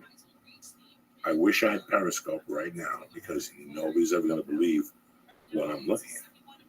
Nobody. Nobody. Coming where I came from, nobody would believe when I walked into that room how my value in life was garbage, and I felt even more garbagey because he walked. First of all, the guy, when the limo pulled up, Adam Sandler greeted me. Said, let me take that, and took my luggage. He had flip-flops on, a pair of shorts. Wow. And I'll never forget looking at this guy going, so this isn't your get-up just in movies? This is your get-up in real life? You just don't care. Yeah. And he had a flannel shirt on and some broken swim trunks and some fucked-up sneakers on. And he picked up my, hey, great to have you. Come on, let's go upstairs. And I went upstairs, and there's a table. Like a fucking table, like a spread, like a Last Supper. Yeah. Packed with food. And all those savages are eating the food, and they're bringing in dishes. It's Paramount. They're bringing in dishes. And they're like, go help yourself. And I took like a piece of salmon. And I've told this story before. I had, I don't know, maybe $10, $25. I had enough for a pack of cigarettes. I had maybe 3 or 4 joints, maybe 2 joints. Wow. And I had enough to tip the I tipped the limo driver $5. I mean, that's all I had. I'm like, I'm sorry. And he's like, don't worry about these people. Take care of it. And I had like $20, and I went in, and I'm sitting here going, when are these people going to ask me how much money I have or something? They were eating at first. They were eating when I got there. So I just went over and picked it. And the first head I saw was Romanasi. And I just put my head back down. Then I looked up again, and there was the big Indian with Warriors. When I saw Warriors come out to play, in the room, I couldn't even look up anymore. I'm like, these guys are going to fire me. They're doing a background check as we speak. They're fine. I mean, I couldn't go. This is just, and then Burt Reynolds was like, hey, how you doing? I'm like, great. You know, he's like, sit down next to me. Come on, boy, sit down next to me. Let's do this together now. So I had him, Irvin. Wow. I had Irvin to one side. I had Irvin to the left of me and fucking Burt to the right of me. I had Nick Totoro across from me. I had Warriors come out to play, and I had Kevin Nash. That's who was right in my view. And I kept looking for my scene, you know, like you had to yellow it and then say it. Every time I had to speak, I was like, when are they going to fire me? Yeah. And then when I walked out, they go, come here for a second. I go, oh, there you go. They're going to fire me. They go, hey, you got to go to the doctor for a physical, and you have to go sign your contract. We'll only sign you for 4 weeks. That was the deal. Something was going to happen at the prison to me. Yeah. I wasn't going to be able to play something. But after I was there for 1 week, they paid me to do Bugats. I would take the fucking limo. No, they gave me a rental car. I would take the rental car down there and eat their lunch. Wow. You know, like their lunch at 1, I would go right down there, eat the fucking chicken, the rice and beans. The first couple weeks, we did everything at the high school gym. And the tables were like, you know, they're fucking professional football players. They want to eat everything. I mean, there was everything. Yeah. Eggs, oatmeal, you know, there was everything, a little bit of everything. Yeah. And I would go there and eat and see these guys and go, they're going to fire me. The first week when I didn't work, oh my God, I was in my room going, they know I kidnapped somebody. They're getting the paperwork ready right now. For a week, every time I got high, I was getting paranoid. They were going to fire me. Then the second week, I didn't work Monday, but Tuesday I did something. We did we were going to kill the guards. We were going to rip the guards. And then we did the opening scene, meatball, whatever. What's the line I say? Which one? The beginning, the first line when the tryout, football tryouts. Football tryouts. You done. Then the next day I did the stomach. They put me and they're like, go, just talk. And I'm like, don't you fucking cut me, cocksuckers. No, you can't say cocksuckers. Don't you cut me, you fucks. You can't say you fucks, Joy. Don't you cut me, assholes. Like, I was out in the rain. And that scene, they had me on a tarp. It's so weird how you don't see it. They had me on a tarp. And it was fucking about to pour. And they're like, Joey, what do you think? I'm like, let's shoot this motherfucker. I kept shooting it. And they're like, go. And Adam and Chris Rock are howling. They're on the sides fucking howling. And I'm like, you motherfuckers, don't fucking cut me, you fuck. And I do it again. Then the fucking sky blew up. And we all ran to the trailers and shit. We're all in there. They were all giggling at me, hit me. I felt like that was now everybody in the set was talking to me. Yeah. Like everybody in the set was like, now you did the job. Yeah. Now, you did it. before, you can't say nothing. Until you rock them, you can't say nothing. You got to sit there like you're retarded. Once I did that, you should have heard them. Damn, Joey, fuck. We were dying. Even Nick was like, oh. So now it's raining. But I mean, not regular raining. The sky is black type deal. And we go to our trailers and they go, don't leave. Just stay in the trailers. We don't want to drive this way. So once it's cooled down, they used to have a hut where they would bring all the film to it. And everybody, the producers would watch the dailies. Yeah. And when I walked out, guys, I never said this over there. I could hear them laughing. And I said to myself, that's a shame. I only have 10 more days on this set. They didn't give me a chance to show them what I could really do. Once I get warmed up and now I'm comfortable. And when they said, go eat dinner and we'll talk to you. And at dinner, they came and go, Adam wants to see you. Fuck. When I walked to Adam, he gave me a piece of paper and he goes, sign that. They're going to extend you for 17 more weeks. Congratulations. Wow. And we gave you a raise and we'll put you on the F series. You're in. I was like, I had tears in my eyes. What's F series? F series means it's like a SAG contract where it's an ensemble cast. Oh. So if you're part of an ensemble cast, they have different shooting things. Like you have to show up every day, even if you don't work. there was a lot of little variables that they, unless you had permission not to be there, you know. So it was just amazing. I went back to my trailer and started crying. I'm like, this isn't happening. This isn't fucking happening, you know. So the next day I got there and they already had the welcome suit. They had like a camera for me, you know. I mean, Adam went, you know. He really is as sweet as he it was seems. like $1,000. It was like t-shirts and underwear and brand new socks and a camera, accessories for your cell phone. I mean, he went all out. They had tons of shit to give you. Wow. And but that was the story. And then I would bring you guys when we were here. That was in New Mexico. If I could have brought you guys to New Mexico, your head really would have blown up. Really? Because they had umbrella girls. They went to Albuquerque and hired strippers for $200 cash a day to come and put them up. And all the football players were fucking them and tormenting them. And put them up at the. So they would come every day and just stand with umbrellas and bikinis and hot pants. Wow. And you were assigned a fucking umbrella girl. Crazy. Crazy. And anytime you move, they move with you. That's why it's always like this movie cost $100 million to produce. You know, we have umbrella girls. They're fucking umbrella girls. That's insane. That's insane. So when we brought you up, when I got you up to it, like I had to show people this. And I didn't want to show it to anybody. Like I wanted to show my blood. I wanted to show comics who I really believed in. Because let me tell you something, man. If I wouldn't have done a warm-up to that movie, I would have gotten fired. I tell people there's 2 projects that I should have gotten fired from. That there's no way I could have come to the General Hospital. Fired. If I would have came here and I would have got General Hospital from the jump. Fired. Mm-hmm. That's 101 acting. That's what you don't talk to nobody. They give you paperwork at the gate. All right, Joe Daisy. Boom. They give you an envelope. They tell you what room to go to, and they go, keep your eye on the wall. Because there's like a stock of change. Yeah. It just moves. It says, scene 38, come to the stage for rehearsal.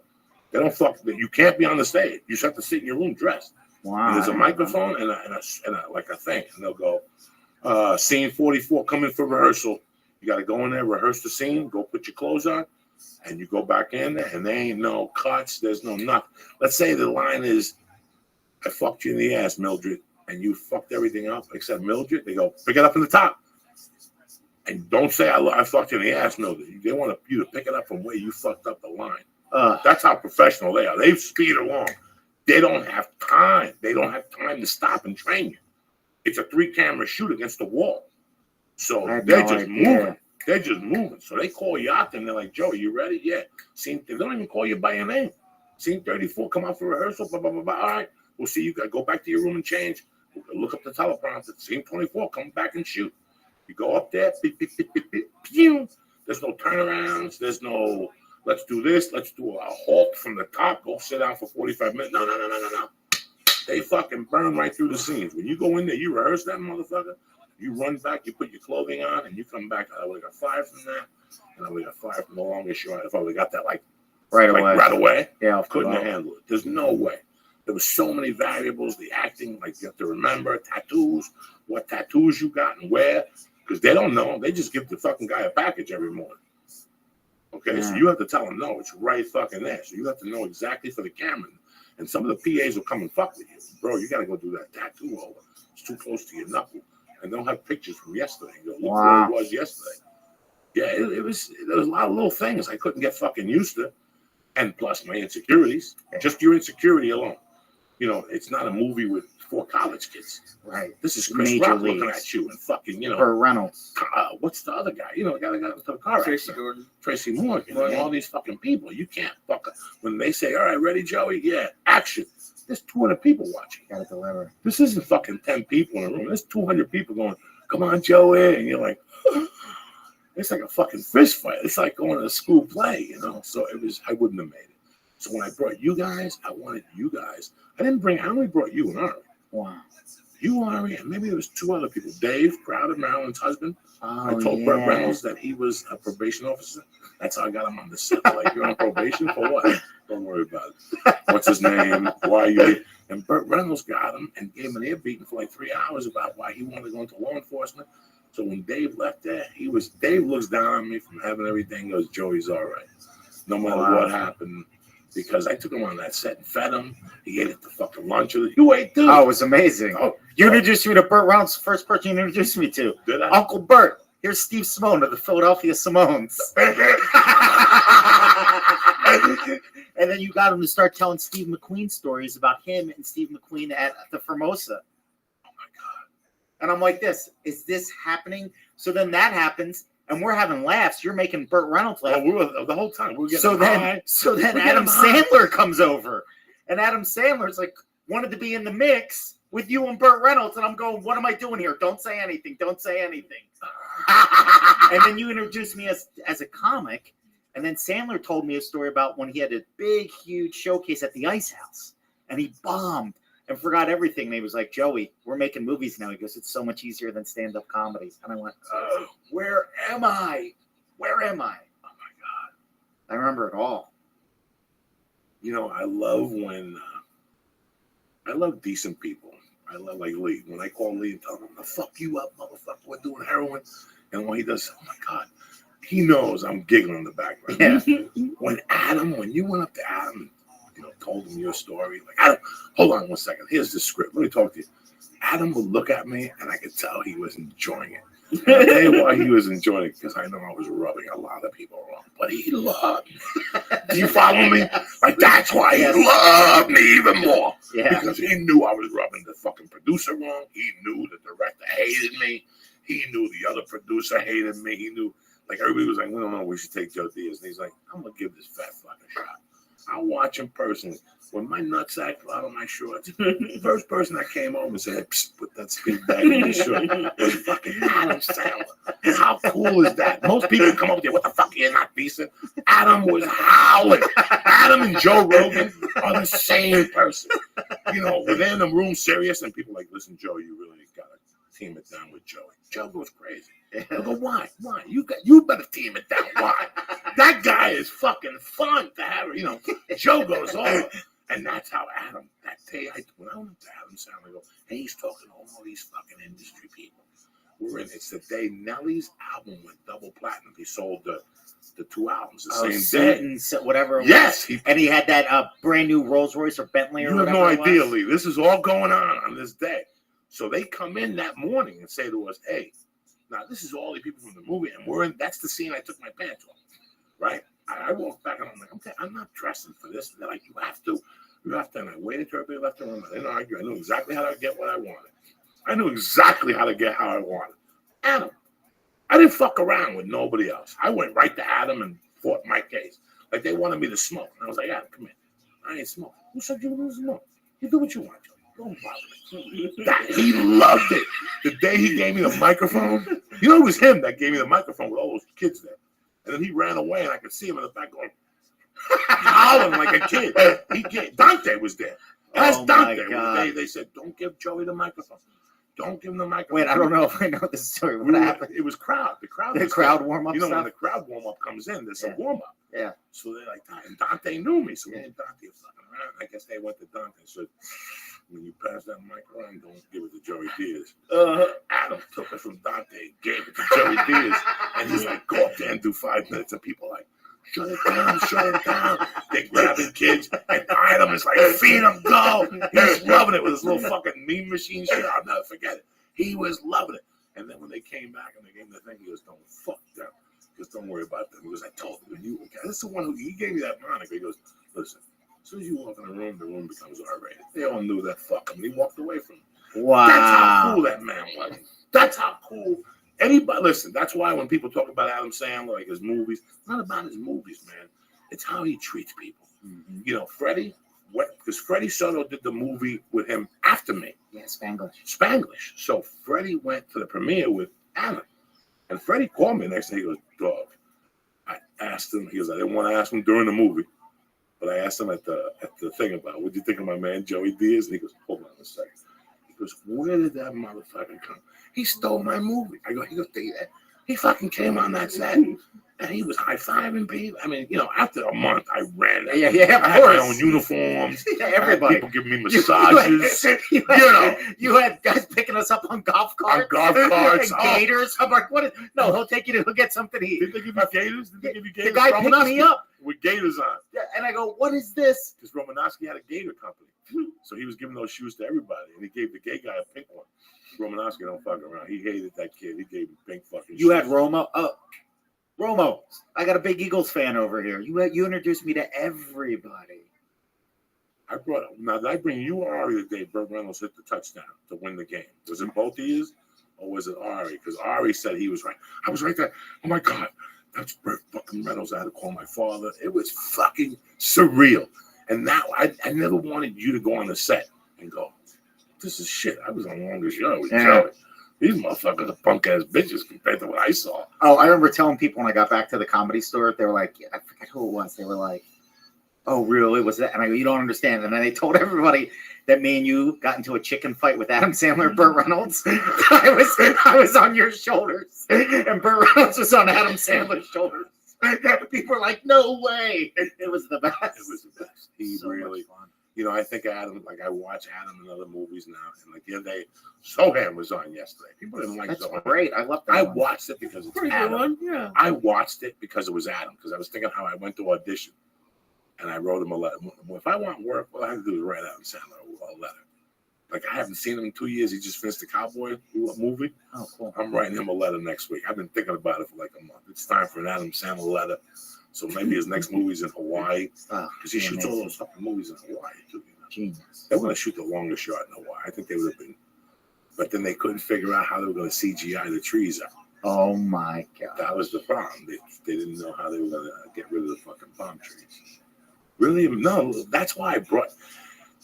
It's weird. We're still friends. Fucking 12 years later, and I had the utmost respect. I knew you were going to do something with your life. I just wanted you to see that, so you could see what I was seeing through my eyes. And for that whole shooting, I was waiting to die.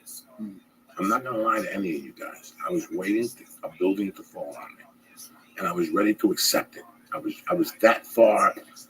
I was such a loser for such a long time. This didn't put me in a high. I never looked at it like that. To me is the devil. No. I looked at it as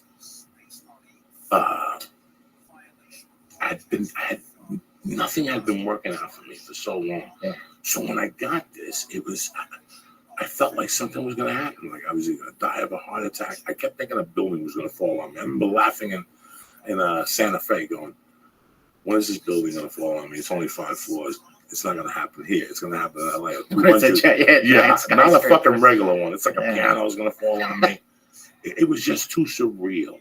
It's too good. It was too surreal to be at a table, the prison table at the end when we were eating the chicken. We got so fucking high. I bought a pound for $2,500 and brought it with me. It was so good, the weed. I just brought it with me. I sold half of it to Nelly, and I gave the other half to other people. Me and Nelly and the rest of us were so fucking stoned. Now, what's the quarterback from the other team? He hates weed.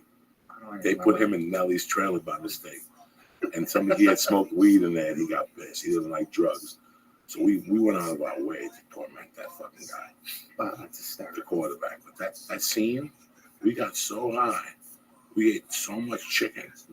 They had to send out and get more stuffing. That's what we're eating. Whatever we were eating in that thing. Oh, the cranberry sauce. We ate the fucking 10 cans of cranberry sauce. Oh, they kept saying, how can cranberry sauce be that delicious? We were so fucking stoned. We ate the cranberry sauce. And that scene, we were there for a day. That scene, what made that scene even better was that fucko. We just mentioned him. He was next to me when he ripped the door off the trailer. What was his name? Yeah. Goldberg? Goldberg is good friends with the TV host from Chicago, Maury Povich. I didn't know that. So he did this. Sorry about that, people. I'm trying to not make the bottle.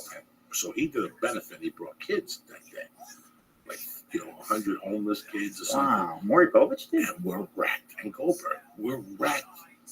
We're stoned to the gills. And these kids are walking around and asking us fucking creepy questions. I want to get into stand-up. It's just amazing. I remember hugging this little black. I couldn't. Where I had been, I had never seen anything like that. I had done a movie with James Coburn. I had done little things already. I had done Spider-Man 2 already when I got that movie. But nothing impacted me like the first month of the longest shot. I walked around and I didn't do blow at all in Santa Fe till the last week where I took that little chick home that sucked the bottles that Tracy Morgan kept asking if she wants a black baby. that fucking little dirty bitch. That's the only person I did blow with. I mean, that was it. I mean, I was so in this zone that this is not happening. This is like my mother dying. This is not happening. This dream, I'm gonna wake up out of this dream. They're gonna fire me. But you know, it was just a good preparation. Like it really. It was amazing. I remember now in hindsight, I look back at stuff like that. I remember it was Joe Rogan that told me that he goes, "Fame comes to you in stages," and it was exactly what you were just saying. He said that he was like, "This has got to be 14 years ago at the Comedy Store, 12 years ago." He was like, "If tomorrow night you got on the Tonight Show, there was a fallout, and they go put Steve Simone on the Tonight Show," and he goes, "and you killed it." He's like, "You could kill it right now." He goes, "But that would be the worst thing in the world for you because you wouldn't be able to handle it. You would lose your mind." He was like, "It's got to come to you in stages." He goes, "First, you're going to become friends with somebody famous." He was like, "That's the great thing about the Comedy Store." It's like, look at it. He goes, "Do you think of me as famous?" I go, "I guess so." He goes, "Yeah, but it's not a big deal to you." He goes, "I was just in Florida with Joey Diaz. We were in the mall, and people go, 'There's the guy from News Radio.' This was even before UFC blew up." And he goes, "We got chased in the mall." He goes, "They didn't know how to handle seeing somebody famous." He goes, "But now we're friends." He goes, "I'm not Joe Rogan from TV. I'm just Joe to you." And I'm like, "Yeah." And then he said, he goes, "Now that's the first level. Is the second stage." He goes, "One of your friends," and I remember Ren Azizi and Ari were there. He goes, "One of these guys, it could be him, could be him. One of these guys, one of your friends is going to become famous." And he goes, "And that's what's going to trip you out. You're going to start going, wait, we're working the door at the Comedy Store together, and now he's making movies." And he goes, "And that's what you need." He goes, "Because then it starts to seem normal to you. You get exposed to it without the pressure of performing." He was like, "And then what's going to happen is you're slowly going to start to become famous and not even realize it." Because when one of your best friends is shooting a movie, you're pissed that you just got to do the Tonight Show. You're going to go, "Yeah, I did the Tonight Show, but I should have done the Tonight Show 5 years ago." So it's all going to be behind where you think you're supposed to be. And he goes, "And that's how it seems normal to you." He goes, "And that's why you're making movies, but you're really thinking about what are you going to produce next. You don't even think acting in a movie is a big deal." I'm like, that's genius. It's true. And it's so true. You know, when I came out here, I never expected big things. I knew what I didn't want to be. I knew that's important. I didn't want to be Seinfeld. I knew I always wanted to be a character in a big show. Let them, you know, what's the show with the gay guy, Grace? Will and Grace? Will and Grace. That show is not about those two jamokes. I like them both. That show is about the chick, the alcoholic, the little short girl. I never saw that. Oh, she's tortured. I never saw it. She was fucking tremendous on that. She was really good. It was their show, but it was her and Jack who fucking demolished that show. I mean, she demolished that show. She was everything a character wanted to be: rich, a drunk, married to a 70-year-old guy. All her comments, a drunk, fucking everything. She's just a drunk with vodka. She made that show, but nobody gave her credit. I did Children's Hospital with her, and I saw her running in the halls and just doing the clown shit. And I walked up to her and I'm like, "Listen, that fucking Darman Gregg, Grace and Slick, whatever his name Will is, and Grace, you fucking rocked that." And she's like, "Thank you. I mean, you really rocked that." Wow, I'm gonna have to go back and watch it. You say she killed it. She kills it, dog. She fucking kills it. Every episode, she was the episode. That's she awesome. was the show. Her and the Mexican maid. Yeah. The Mexican fucking maid were fucking brilliant together. So that's like your ideal role? Yes. Just come on the show and let me go fucking crazy. Let somebody else be their name on the thing. Let them do all that. I want that. I never wanted that guy. I never wanted to sit in a fucking BMW. I never wanted to walk into a fucking comedy club 8 deep. That's not necessary. Those things are not necessary to me. I don't judge my manhood by me driving a Beamer, throwing keys at a valet. Right. I see the attitude. I don't not like Beamers because I don't like them because people get this different attitude when they drive a Beamer, especially here. Yes. You know, they don't even, you make all this money and you have all these options to buy a car, but you go buy this Beamer because that's what the that's always bothered me. Yep. You know, when I did a lot of movies, when I go to studios, I see all these lines up in Beavers. Same cars. Beamers. Like nobody has any creativity. Like they all want to be part of the same fucking gang. Yeah. Fuck that shit. That's why a Beamer. And then to what? To spend $60,000 to do 35? Go fuck your mother. Yeah. I got a fucking Beamer. They ain't, if I do 90 in the Subaru, you might want to do the fucking Beamer. You know, I mean, it's I was thinking about what's going on with you in your life right now. Right now, you're a rocket ship with all the right people sitting there, but they haven't loaded the gunpowder in. Yeah. Like you're ready to take off. It's just a matter of. It's like when you go to an airport and they're behind. There's 15 flights. Yeah. It's whenever your plane takes off. Because you never really know what's going on, but you could always see a guy that's doing the right choices.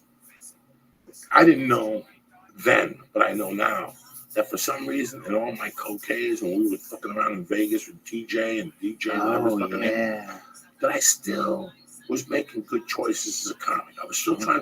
I knew that I wasn't going to make it as a comic. I fucking knew it. I knew that what I wanted wasn't going to come to me as a comic. So I went through the back door. It's funny how all these people on Twitter hit me and they go, Joey, I'm watching you on base. I didn't know. That was me, guy. I've been fucking at this for 10 years. Sure. I've been at this for 18 years, okay? Nothing, I could always see when I smell somebody who's looking for a quick hit. I know when somebody approaches me and they have their nose wide open. You can always tell when somebody's walking into a room and their nose is wide open. You didn't come to the store with me last week or the week before. You missed this girl the other night. And I always said I wanted to be funny. I always wanted to be funnier than being famous. To me, I wanted to be funny, to be fuck famous, fuck all that shit. Earn your black belt. I wanted to be You wanted funny. to be a bad. I wanted to learn. I watched I Love Lucy. I watched The Honeymooners. I watched Jack Benny.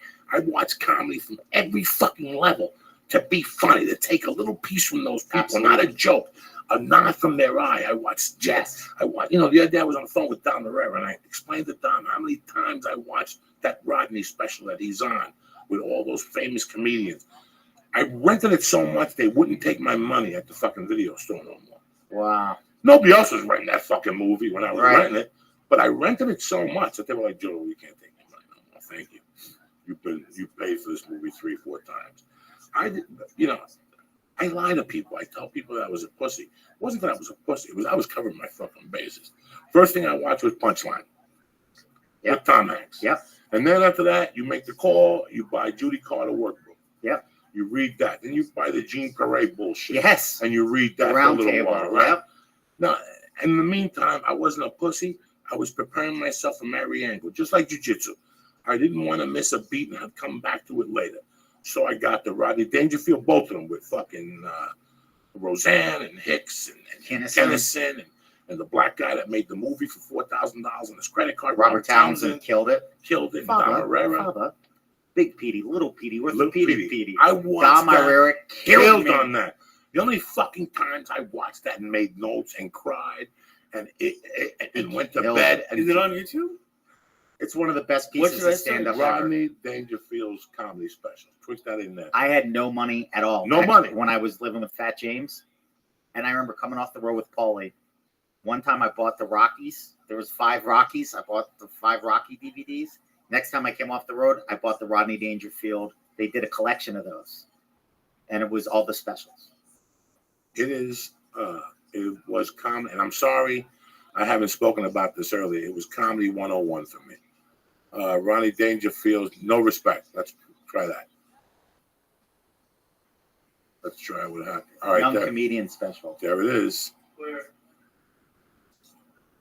Yeah, look for Rodney Young Comedian special.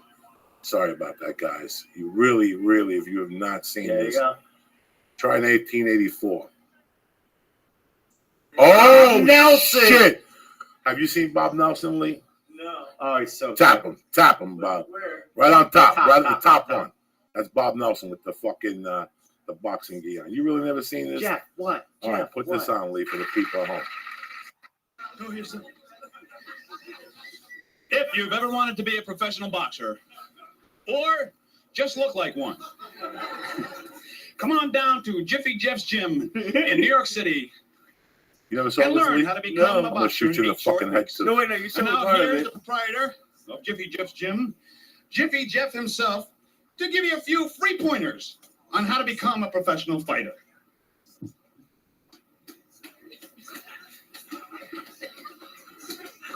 You never saw this, Lee? No, you showed me this.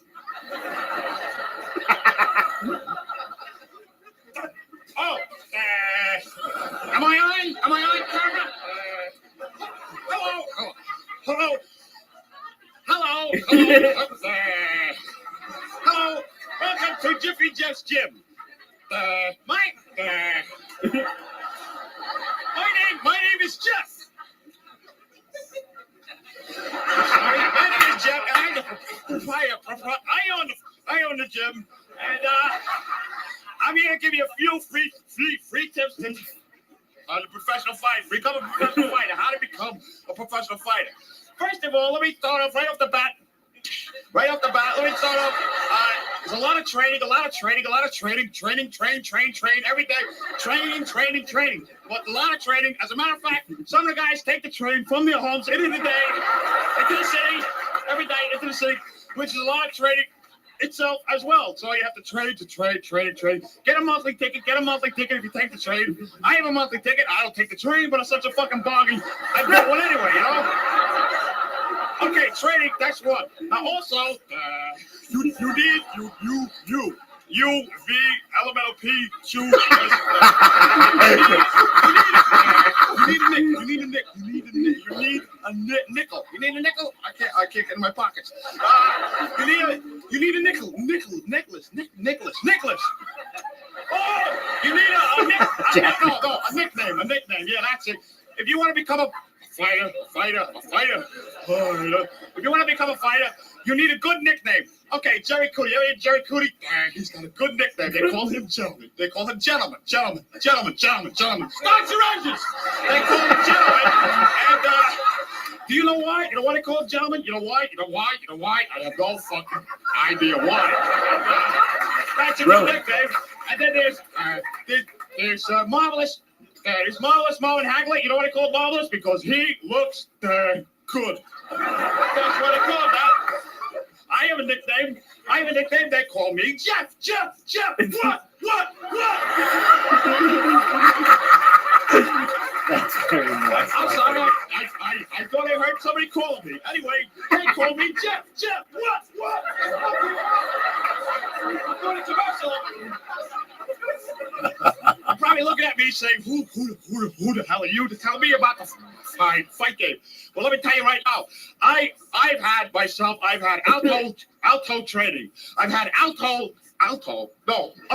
lot of training. I'm sorry, I spelled it wrong. Alto, a lot. Okay, I fucked up. But anyway, I have had a lot of training. I was a professional fighter at one time. I had what? What the fuck do you want? Oh, I'm talking to you, right? I'm going to right. Yeah, believe me, I had 6 professional fights, of which I lost 11. Funny fucking story. You want to hear a story? I'll tell you something. I was fighting with Marvin. I was sparring. You ever spar with somebody sparring match? They pay you very well. $5 a shot. Every time they hit you, boom, $5. You know. So if you get hit 10 times, what is that? $35. Anyway. That's what happened. So I was sparring with this guy. I was sparring with Marvin Hagler. No, Marvin Hagler. One of those fucking guys. It doesn't matter. They fight the same way. Marvin was a lefty, was a righty, was a southpaw, I don't know. Anyway, I'm in the ring. I'm in the ring with this guy. I'm in the ring, right? I'm in the ring. Answer the fucking phone. Will you come on? Anyway, I'm in the ring with Hagler, right? And he's hitting me.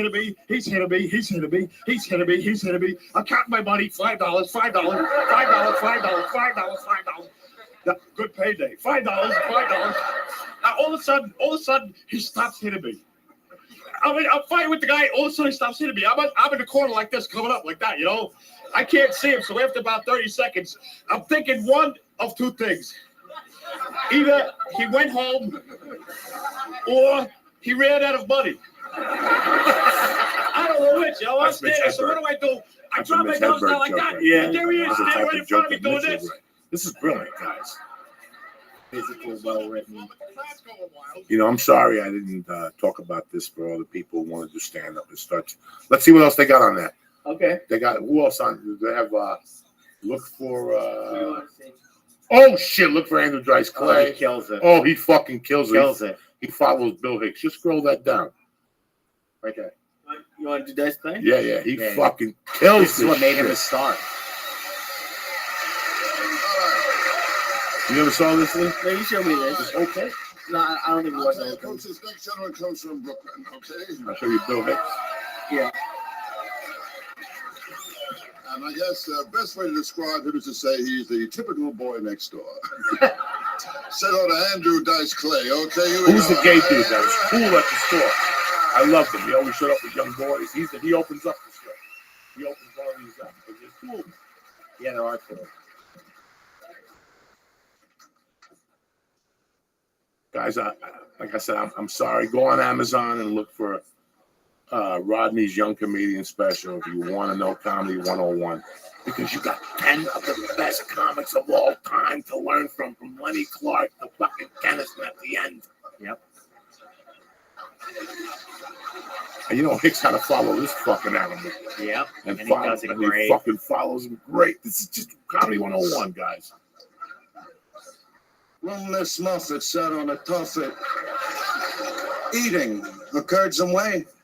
Long came a Spidey, sat down beside him, said, "Hey, what's in the bowl, bitch?"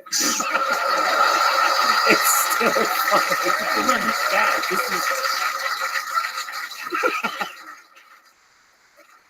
Jack and Joe went up the hill, both with $1.25. Joe came down with $2.50. Little boy Blue. He needed the money. Was an old lady lived in a shoe. She had so many kids, her uterus fell out. Listen to that laugh. Mary, Mary, quite contrary. Trim that pussy, it's so damn hairy.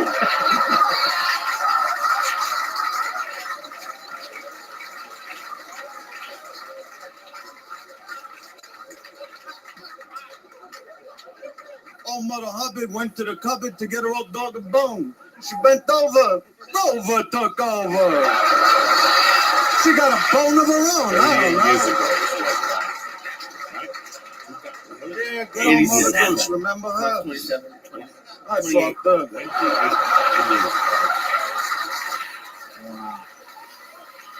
Like I said, if you really get a chance, you should watch this if you're into stand-up. And, what did you watch to get you into stand-up? This stuff. I remember watching this live. I remember me and my brothers. It was in my parents' bedroom. For whatever reason, I guess it came on late at night, and we're all on the floor watching it. Everybody in the room together, crippled with laughter. I remember Dice. I remember Kinnison coming out and doing the sand bit. That's why you eating, why you're here. Yep. All that shit. This is sand. Yeah. Nothing grows here. It's Yep. a fucking desert. Yep. I remember seeing Eddie Murphy. I remember my parents going to see Pryor when I was 3. And I don't know why, but I remember I wanted to go see him. I grew up in one of those houses where, like, you know, some families are like the sports family where they know everything about sports and the kids are all athletic and the dad's it. And then there's other families where they're nerds, or there's other family. My family was the comedy family. You could come over, watch rated R movies when I was 9. My parents didn't care. I was watching Eddie Murphy, Carlin. I remember seeing the Dice, and then the special Dice Man comments after that. Oh my God, I remember being in the halfway house, watching that in the fucking halfway house, making them watch that for New Year's Eve. Yep. And at that point, I knew. I'm like, this is what I want to do. I want to do what he's doing because he's saying half the shit I'm thinking. Yes. You know, planted in your ass and all that shit.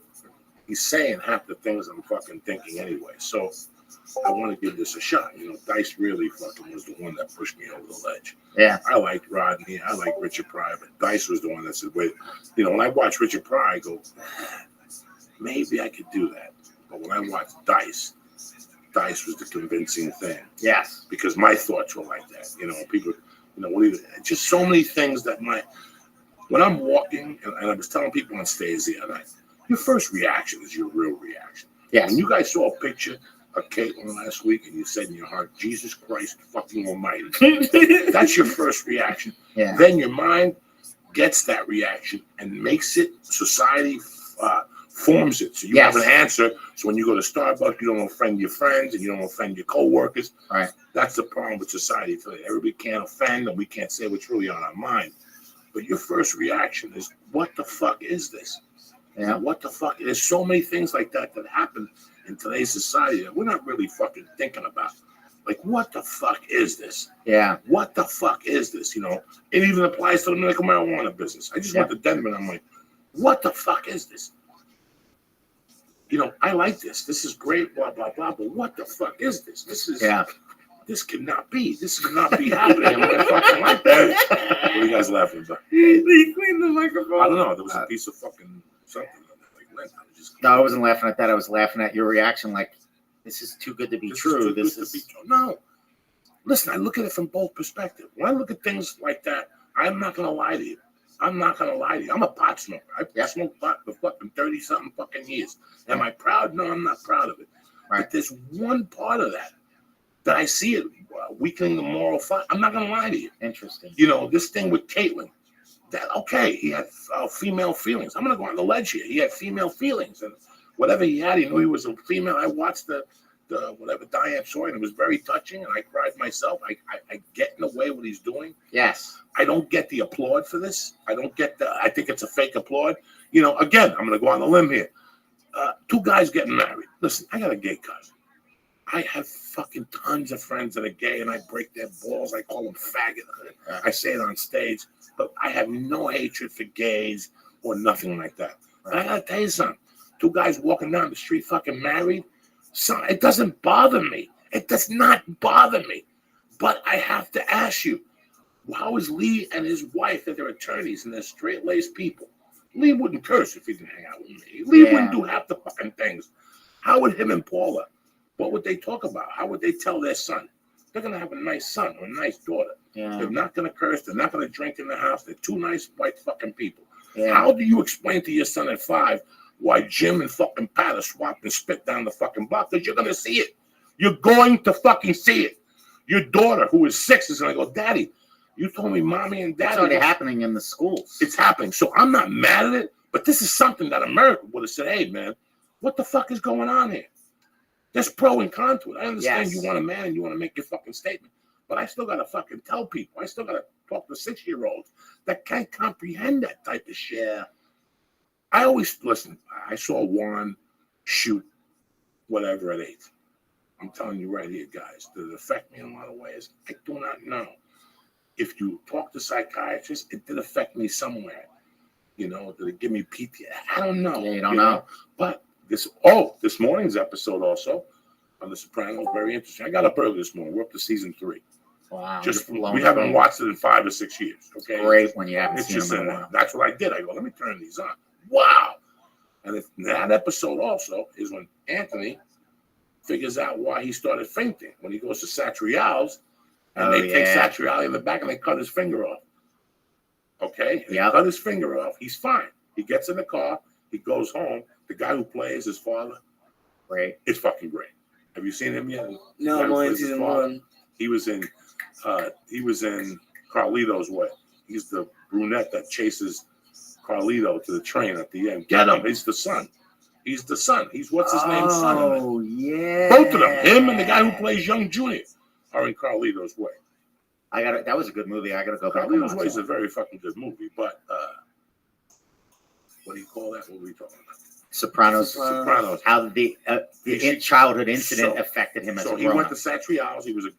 The reason why they own Satrial's is because Satrial killed himself. It's a great, interesting story. The Satrial's. He killed himself because he owed bookie money. He lost a shot to gambling, and that's why the Sopranos took it over. Tony took it over, whatever. But then he goes home, and that's when his father calls him over. He says, "Come here. Most guys would have ran away like a little girl. You handled it. Nothing happened to you. I'm proud of you. But remember, don't get older and gamble." He breaks it down for me. He goes, I know you like Mr. Satrial. He's a good man. But he has a very bad problem to gamble. He doesn't honor his bets. And a man honors his debts. And he breaks it down. I mean, you just cut off some guy's fucking finger. You're breaking it down for your kid. And poor young Tony's like, yeah, whatever. Then they go in the kitchen and he cut the roast. Yeah. And as he's cutting the roast, that's the first time he fainted, and he got 4 stitches. You know, so, and then Dr. Melfi tells him how it affected him, blah, blah, blah, blah. I don't know. I just don't know how that type of shit affect you, yeah. You know, how it's going to affect a 7-year-old walking down the street and saying, I just saw 2 guys. And this might not happen in their lifetime. Maybe I'm exaggerating. Maybe I'm over whatever. But these are little topics that in my world, I gotta say to me, and I'm telling you, even the fucking marijuana, all this free marijuana shit was not something I was into. This legalizing marijuana, it's not something I was into. I appreciate the money it's making and all this. Yeah. And I smoked dope with 3 hands, but I didn't like what it would do to the moral fabric. I didn't like it. Interesting. I didn't like it. There's a lot of things that are against moral fabric, that are against what we believe. Yeah, I went to prison. I fucked up, but I paid my debts. Right. And I was against my own moral fabric. Okay, see, you're hitting on a huge topic that I don't talk often about, but the problem is not messing up isn't a problem. We're all human. We're all gonna make mistakes. But at least you know when you make a mistake. Our moral compass in this country is so gone. Gone. People do not know when they're being rude. People do not know when they're making mistakes. People do not care. I see how people park. To change. I went to jiu-jitsu this morning. Selfishness. 22 people fucking parking 8 inches, 9 feet from the other guy. I think that should be a ticket. I would pay that. I would vote for that to be a ticket. People were just scumbags. In fact, Nobody's getting raised. That's the problem. You broke down the family. Financial pressures made everybody has to go out and work. Nobody's raising the kids. We praise the almighty dollar. Everybody's materialistic. Everybody's selfish. You don't know your neighbors. There are no more but it's going to come back. Vegas is my family's biggest paycheck. going to come back. And I actually thought how I was going to get out of Sunday. That's what Sundays mean to me. Yes. That's what Sundays mean to me, guys, the whole thing. I don't want to break my moral fabric. I was raised on Sundays and after 5 o'clock, you didn't do dick. You ate dinner with your family, you watched Mutual of Omaha, and you watch entertainment, Disney, and you went to bed at 10 and you prepared for fucking Monday morning. Necessary. That's what's necessary. That's what my Sundays mean to me. Yeah, I could work every Sunday and make an extra $10,000, $12,000, $20,000 a year, and that's with my family. But what if me and my wife break up? What if me and Mercy and the wife, and I appreciate Sunday dinner. It's big necessary. To me. It's big to me. You need time off. And I tell comics all the time. I mean, now Rogan don't work Sundays. See if you could fucking give Rogan a Sunday. Yeah. Because he understands. You get all, people say to me after shows, Joe, you want to smoke? Joe, I don't want to do dick on Saturday. Once Saturday night's over with, listen, Lee, tell these dummies. There ain't nothing on my agenda but getting back. I don't look at the baby's picture all day Thursday and all day Friday. I refuse to look at the baby. When her and my wife come into my mind, I don't think about it. I know that what I'm doing is for them. Right? Thursday, Friday, Saturday, and it gives me 4 days a week with them. I go swimming with my boy. Tomorrow I have a big day. But at 3 o'clock, I don't give a fuck. Unless you're paying me, I'm at the YMCA working out because they show up at 5 to swim. So I'll go tomorrow at 4 to the Y and work out for an hour and a half. By the time they get there, I'll swim with her. My wife says, because we're going to go on a date Thursday night. And my wife said, well, I'll come back and cook you. And I go, no. We have a thing that we do on Thursdays and Tuesdays, and that's we eat in during the week. But after swimming on Tuesdays and Thursdays, what's it cost us? We go to the Habit, like a family. I get the salad. She gets the cheeseburger. She gets the baby cheeseburger. It costs $24 fucking dollars, and we get the vanilla cone there. Awesome. Because we give her ice cream, and then Tuesdays we take her to Jersey Mike's after swimming.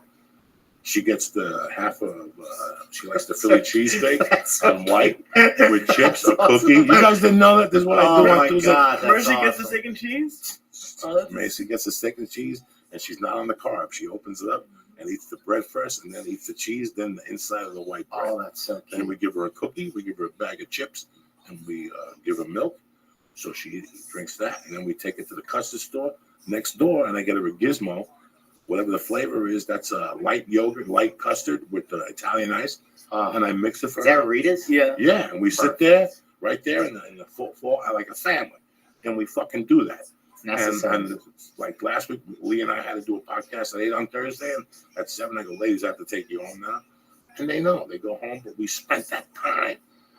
Before I knocked my wife up on Tuesday nights, Win Place's show was date night in my house. Yeah. Because I can't do it Thursday because I'm out Thursday. So right. There's no date. So one night a week you pick. And we would go to yoga together. And then we go eat somewhere. It's great. Sweaty, we go eat somewhere. And we'd be home by 9:30 and I'd smoke a joint, wash my pussy, and watch Sons of Anarchy on TV. But I know that, like I told on Nari's podcast, I know how to ruin a marriage. You want to ruin a marriage? Come see me.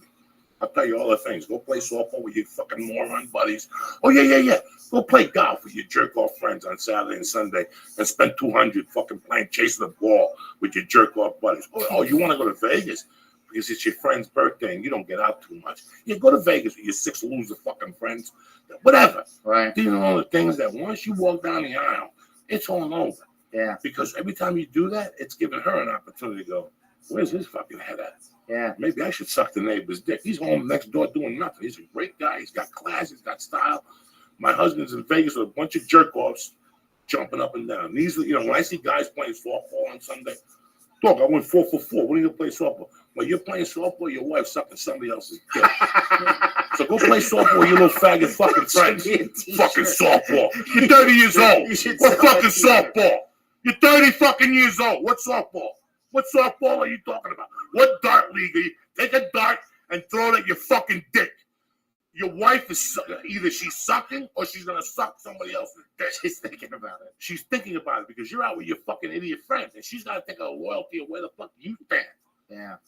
And once she starts going out with her dumb friends, that's how you blow a fucking marriage. Yeah, because then they get hurt. Yeah, you don't want to get no fucking doubts in a marriage. I did all these things. Now, how do you keep it together? It's a Sunday dinner.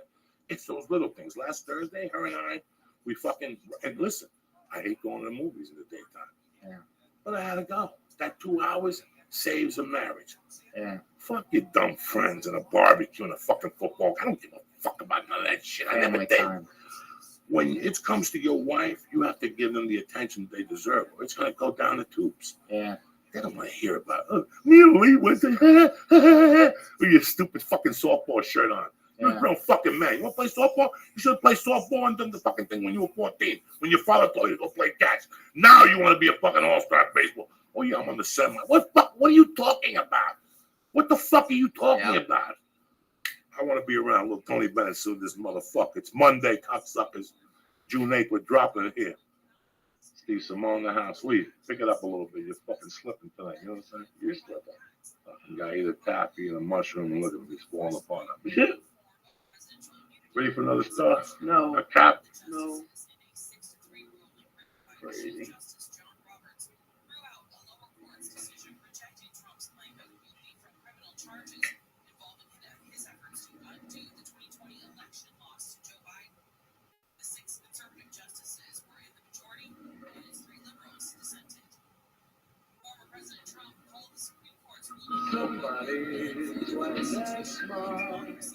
Take your fucking Jewy fingers off that fucking thing, all right? Them little fucking Pontius Pilate fingers.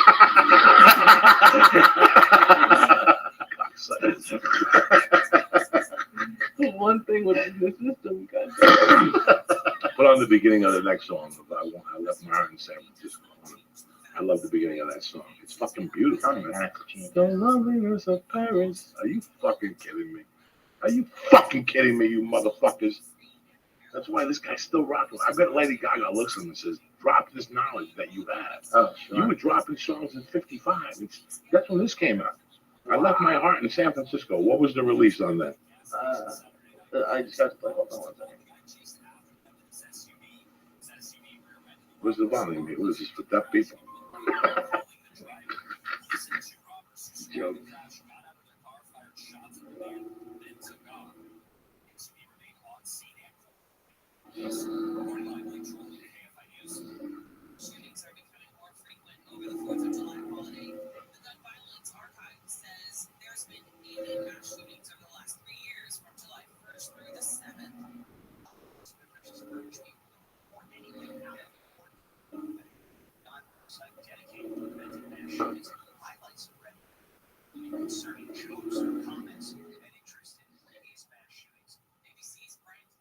Right here, he just lights me up right here every time.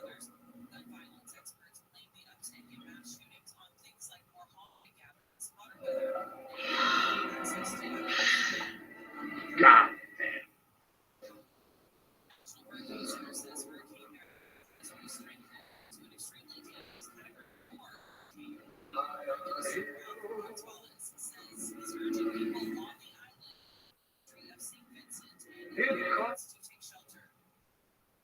Fucking beautiful.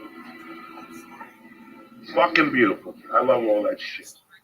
That's real fucking brilliant. Some guy fucking lip syncing. Fucking great. Opening up his soul. There's a vulnerability to that era of music that people are afraid to express anymore, and that's why it's all garbage. Got to open it up. You gotta open up your soul. This morning I almost had a nervous breakdown, guys. I put on T for one. What's up? Oh, okay. Just put it on. I was right, and I remember I had to change the glasses for the spirits. On Mondays, I always put glasses out for my mom, my dad, my godmother. I say prayers for everybody dead, Brago, Anthony Bowser, all of them. And I took a shower. When I came out of the shower, I could hear the beginnings of Stairway to Heaven. And guys, I had to hold myself up. I was like, I had to sit. My wife's like, "What's the matter?" I made believe I was spraying my nose because I was just overwhelmed. The beginning of that fucking jam, and I was thinking of Anthony. When we buried Anthony, that was the big fucking song. Oh my God! I was like, God damn, this motherfucker's gonna send me a message today. And he did. He got me on audition. Wow. Amazing. Fuck yeah. Isn't it amazing how all connected everything is? It's beautiful. Motherfucker got me a fucking audition, that little spirit of fucking pepper nose. Let me read out some goddamn shout out to you. My main man, Matthew Oliveris, whatever your name is. Oliveris. Yeah, Jason Skinner, Sarah Hunt, you dirty bitch, Derek, Daniel, happy birthday on your 18th birthday, you little fucking crazy fuck. Joe Kenyon holding it down in New Jersey. Cocaine tamales, you bad motherfucker. Jonathan Sirloin, McLeod over there on Facebook, and my man Rob J244 sent me the best fucking picture of the day. He's a little white kid. He sent me a picture of Dunkin' Donuts. Something right? with some shitty donuts. Dunkin' Donuts now offers Chips Ahoy and Oreo flavored iced coffee. Iced coffee. And he's like, these fucking Gentiles. You gotta see this kid. I love it. It was a picture of the day. So where is this Dunkin' Donuts? They opened in the Valley, cuz. They didn't open one in the Valley, did Yes, they? they did. Uh-oh. I'm Yes, behind. they did. Go hit it. Let's see where. Doesn't matter because Yum Yum. Those Mexicans are Yum Yum. Shit. Those motherfucking Dunkin' Donut people, they'll rat those little immigrants out and shit. There'll be no more Yum Yum Donuts. There'll be a white guy named Jim making donuts. Hello. That tastes like fucking asshole. Those Mexicans, they throw everything in them donuts. Chili Verdes over at Yum Yum. Me and Lee and his wife went to fucking Yum Yum. Where, Lee? Encino. Oh shit. Yes. Lee, you're a fucking mutt. I'm telling you. I go out of town and you're supposed to stay on top of this, but you're home taking care of Paula. The first day grand opening was donut day. I was out of town. And Lee, you were fucking dicking around. You should have been up there online. Paul, T-Went, the guy that was a guest on the podcast. Yeah. Bunch of people were up there getting free fucking Oh, donuts. I can't wait. Yeah, so we might have to make a run to donut and Italian sandwiches. Get some sausage sandwiches and fucking donut. How far from the fucking thing? Figure it out, Lee. God damn it. Now you're pissing me off. Domingos is at Domingos. Ventura and White Oak. Hold on. Let me You're supposed to get Lee. I thought you were going to look call for me. donuts anymore. I thought you I were had to going to. take my Google alert for donuts off. You did? No, but like, I can't go to donuts anymore. I just remembered that they put a Dunkin' Donut and Lee didn't say shit to me because he's fucking slipping. I'm telling you. I've been telling you people for weeks he's slipping and you don't believe me. Not about the podcast. He's slipping in life. All right. So wait, this is at Ventura and He's really figured it out. That's why I love this. Balboa. So where's It's like a mile away. what is it called? Domingos? Yeah, which is just do Ventura and White Oak. Oh shit! It's right around the corner, I think. Yeah, the only fucking good donut, Dunkin' Donuts, I still go in and eat is the apple and spice. Yum Yum is too fucking strong. Oh, dude, it's so close. Yum Yum on what's gross? No, it's so close. It's a 0.9. We're gonna do a killing. Let's go to Domingos, get a sausage, then take the car up, get a little coffee. That black Brazilian they got, the dark Brazilian. So good. That is worse than meth. That's what Georgie drinks with like 3 fucking packs of fucking Marlboro Reds and shit. The loneliness of Paris. I can't. This is the best news ever. Yeah, nobody fucking knew. It was the grand. When was National Donut Day? 2 days ago. I didn't was eat in no Chicago. donut. I didn't eat nothing. But no, Yum Yum is That's a way fucked up day. We went to immediately. Oh my god, that's so fun. Fucked up one night at the ice house, and they're like, she's in the back. I'm doing 90. They couldn't figure out what my rush was, and I hit the left on Magnolia, and they're like, "Why are you taking it?" I thought he missed the turn. They didn't even fucking know. And I pulled into Yum Yum. The both of them went like I was taking them to a horror movie. And it's like dark and there's lights in there. Like when you walk into Yum Yum Donuts, if you're a little high, tell me it doesn't seem like the fucking Twilight Zone. Because there's 1,000 lights. I remember when there was a cop there. It was terrifying. Who was? We were. No, yeah. Oh, we were. We got to start an open mic at Yum Yum's on Monday nights at 10 after we get out of here. What do you think, Lee? The church open mic. Just don't even tell Yum Yum Donuts because you don't need a microphone. You don't need no fucking microphone. What are you gonna do? Just start talking? Yeah, just get in the corner and pull some tables together and say we're doing a comedy show. I love donuts. If you guys bought like a couple dozen donuts, they'd probably let you. Listen, they wouldn't give a Frenchman's fuck even if they bought a dozen. You ever go in there and buy a dozen? They always give you like 19. Free. Yeah, Those Mexicans don't fuck around. They're nice, young donuts. Guys, if So you live in good. the valley, what is it? Magnolia and Colfax. Yeah. Oh, They're everywhere. across from us. No, not that's as good as it's that the one. one. That's a good one. Oh, By, Go to the that high school. Oxnard one. It's by the high school. Go to the Oxnard That one. Oxnard one is kind of bad. You had it too? Yeah. Yeah. No. That one right there by the high school, they don't fuck around. And the place next to it ain't bad either, guys. That little cheesesteak place. The burger place. That Yeah. fucking place ain't bad. I always wanted to try that place. Me and my wife used to walk around the neighborhood. We moved here. We walked in there one day and got the burger. It wasn't bad. It was like, and they have a special, like $5.99. I don't know. Sometimes when I get high, I like go on Yelp and I search like cheeseburgers and stuff. So I just saw it on Yelp one night. And what they say about it. Listen, it's decent. Yeah, it's not bad, but it's a high school one. They gotta be good. Unless the kids get malaria and everybody pukes and shit. So. Look at Lee's. Fuck. He's so adorable. One other star? No. Some other people have to do that.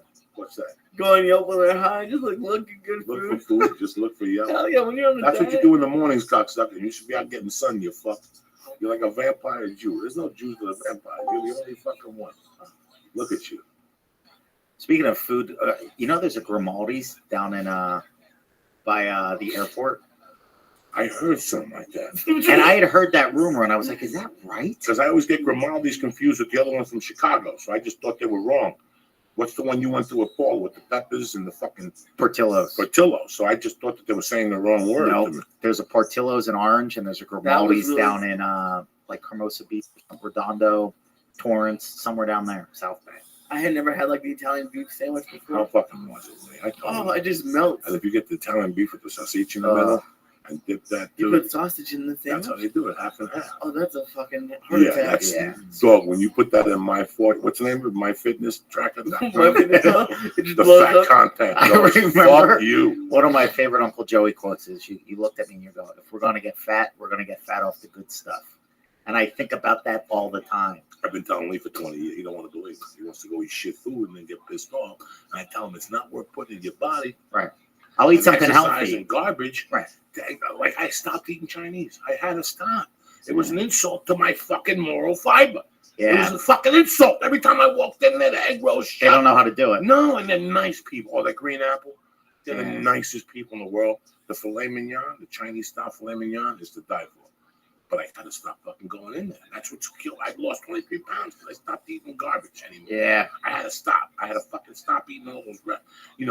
It's just the to-go food is terrible.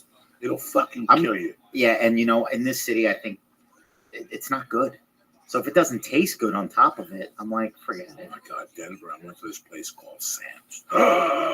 Did you have the chili rellenos? Tell Lee about this. Oh my That's God. That's the first motherfucker I called because it said divers, drives, and Divers, drive-ins, and dives, and it's right across from the hotel. And I ate every meal there. Lee, I was there for 2 weeks. I was there for 3 days, and I ate 8 meals in 3 days. Oh. I got up at 5 the one morning just to catch the breakfast before radio. Lee, you open up with a cup of green chili, because that's what I did, a cup of green chili with 1 tortilla.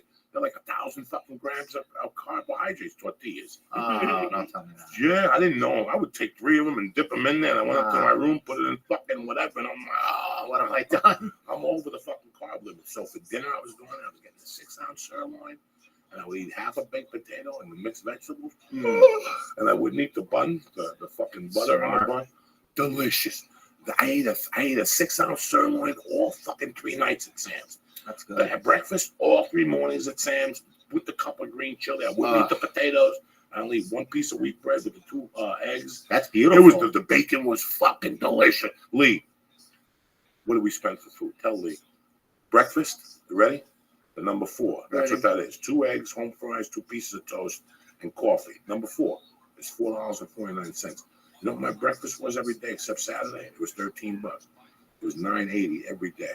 And that was for a cup of green chili, 2 eggs, 4 strips of fucking country bacon, Real deal. a pile of potatoes, great wheat bread when they fucking put the wet butter on it and it soaks into your bread. So by the time you get it, The fucking yolk just stays on that bread. Are you fucking kidding me? I was going in there for dinner and people were still having breakfast. Tell Lee about the motherfucking smothered burrito, what it looks like.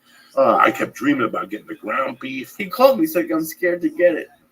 Dog, I can't. I work hard, dog. I'm trying. Yeah. I gotta get under 300, and then we could gamble. For right now, I can't. It's tough. Every pound. Yeah. You work for every mile at 50. I work for every fucking. It's like football, the longest yard. You work for every fucking yard. I'm working for every fucking yard. Yeah. So I don't. I have to. I mean, there's times I had a milkshake with Lee. We split a cheesecake. I gained 4 fucking pounds in Vegas. Yeah, And I just got off the road. around. I was eating garbage, and I had a pair of jeans, and I went, son of a bitch. They just didn't fit right last night. I looked like sausage. I get fat when I eat water. When I drink water now, I gain a fucking pound. So it's just you gotta watch. You know, for me, for you guys who are trying to do that fucking burrito there, it's just phenomenal looking. The green chili, the cup was 258 calories, not too many carbs. That's so healthy for you. Oh my it's God. all protein and fiber and all You delicious smell stuff. your fucking sinuses. The green chili there, I'm more of like out here in California, I do the red sauce. In Denver, the green That's is it. amazing. No, it's not like It's a different, it's a different listen, thing. New Mexico, Colorado, and I think Tucson cook that same.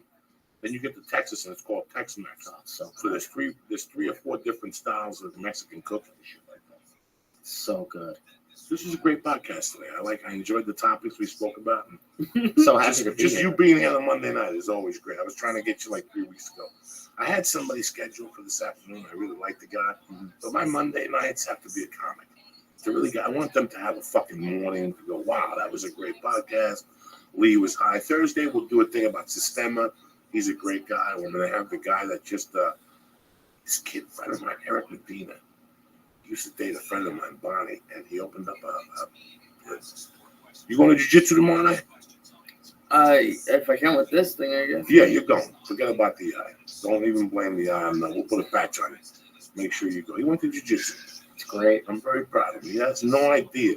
Because I tried to explain to him, I go, Lee, you hang out with me and Steve Simone. You hang out with 2 40, 50-year-old guys. Yeah. And then now he gets to the Agostino once a month. Yeah. I go, besides that, you sit in the house with fucking Paul. I go, go hang out with some 25-year-olds. Yeah, it's true. Get off that fucking treadmill that gives you that eye infection all the fucking time because you're touching it. And you go home and don't wash your fucking little 2 fingers. And you give yourself your own punches pilot eye. That's what that is, a punches. Lee, it's gotten bigger since you've been here. So if you got to go call Paul and tell you coming over to put the pepper on your fucking eye. He went 2 weeks ago when it first happened. And what I was going on, I put the medicine in. And the medicine never fucking did Bugat's for you. And his mother-in-law said, I'll put a pepper in your eye, the Mexican stuff, the remedies, and he wouldn't do it. He was scared of the pepper. And it worked. That shit works. No, it doesn't. He didn't do it. He didn't do it. I got mad at him. I go, that's your mother-in-law. She's not going to do something. When in doubt, listen to an older woman. Yeah, they know everything. She loves you. Yeah. She's not going to burn your eye. She loves you. Call Paula. Tell her you're headed over there tonight. You'll watch by tell her you're going to stop and get Yum Yum donuts for them. I told her I was going to do it tomorrow. And you're going to get platanitos. You can't do it tomorrow. You got to do it tonight, Lee. Tomorrow you're going to wake up with, you're going to be shut. You're going to look like Rocky. Yeah. You're doing something with your eye. You're looking good, Jiu-jitsu is good for you. Even if you don't like it, it's something differently. You got to go mingle with kids your fucking age. You're going to be the oldest fucking 26-year-old ever. You want to be the oldest 26-year-old? That's why I give you the mushrooms and shit to loosen you up. If not, he'd be all wired, soprano up, shooting people, all niggas. What the fuck? You know what I'm saying? That's why I love this fucking kid. I love him with all my heart. But look at him. We're gonna go to Boston. The plane tickets are $7.50 base. Fucking plane tickets. They're fucking America. The airlines. Fucking America. This is what I don't understand no more. What do you got going on? Talk to me. What's the next move for you? Did the great CD, you're doing this stuff for Gabriel. Like I told you, you're pointed in the right direction. I know that you get frustrated. Yeah. You get frustrated every 90 days. You want to go home and work in your brother's dental clinic and make fucking braces for 13-year-olds and shit.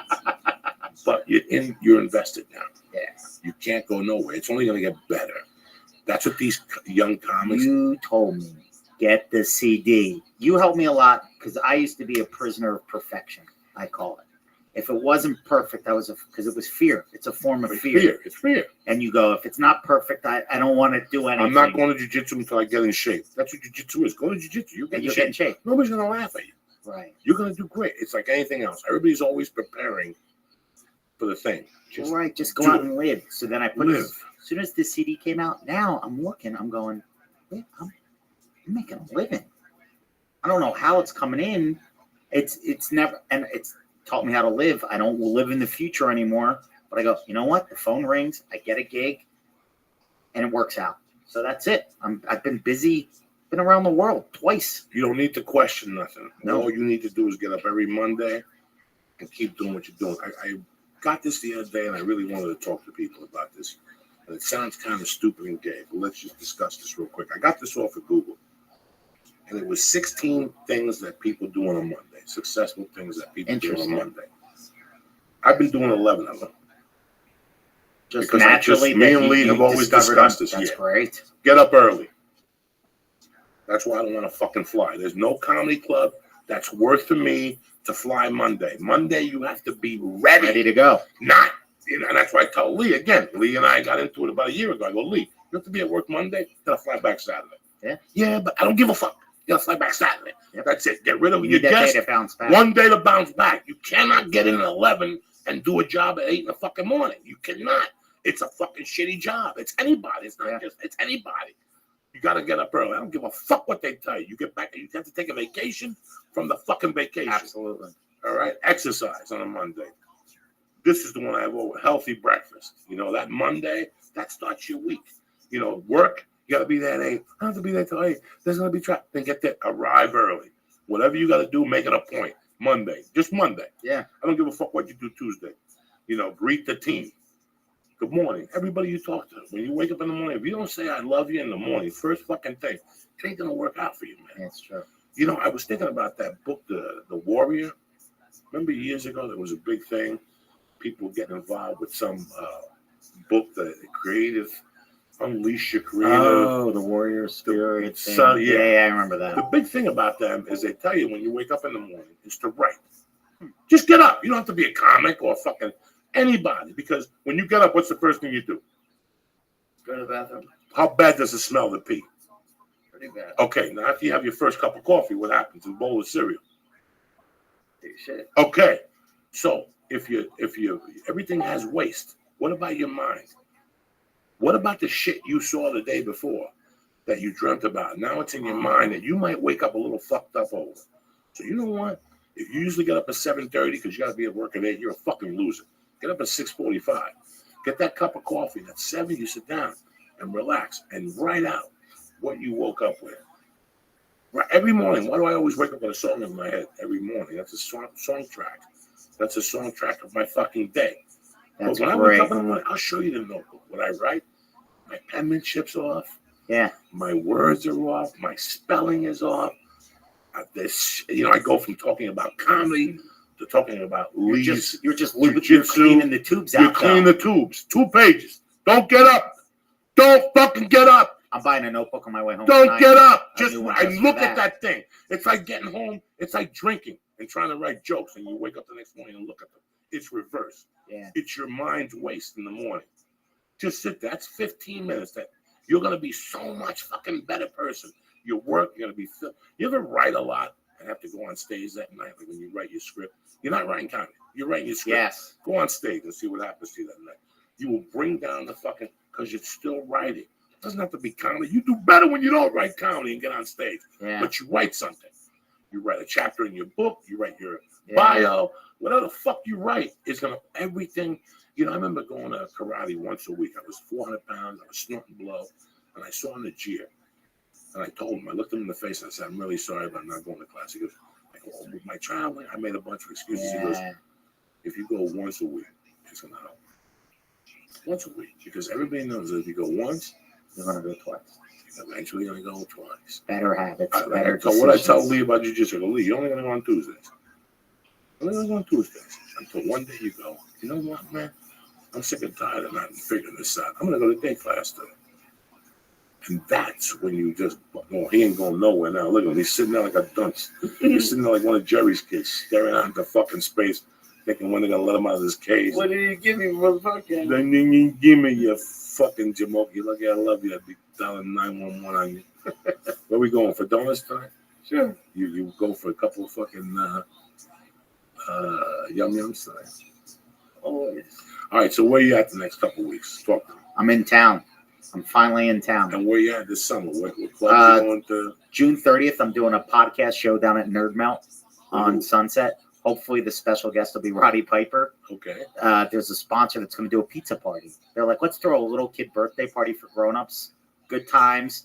So I was like, you know what? It's going to be a party. I'm going to have the party starter with Taryn Carter, open up the show. I'll go out, do like 5 minutes. Thank everybody for being there. What date is this? Tuesday, June 30th. We'll if you're into, that'll be the best. If there's free pizza, and Lee will definitely be there. It's going to be great.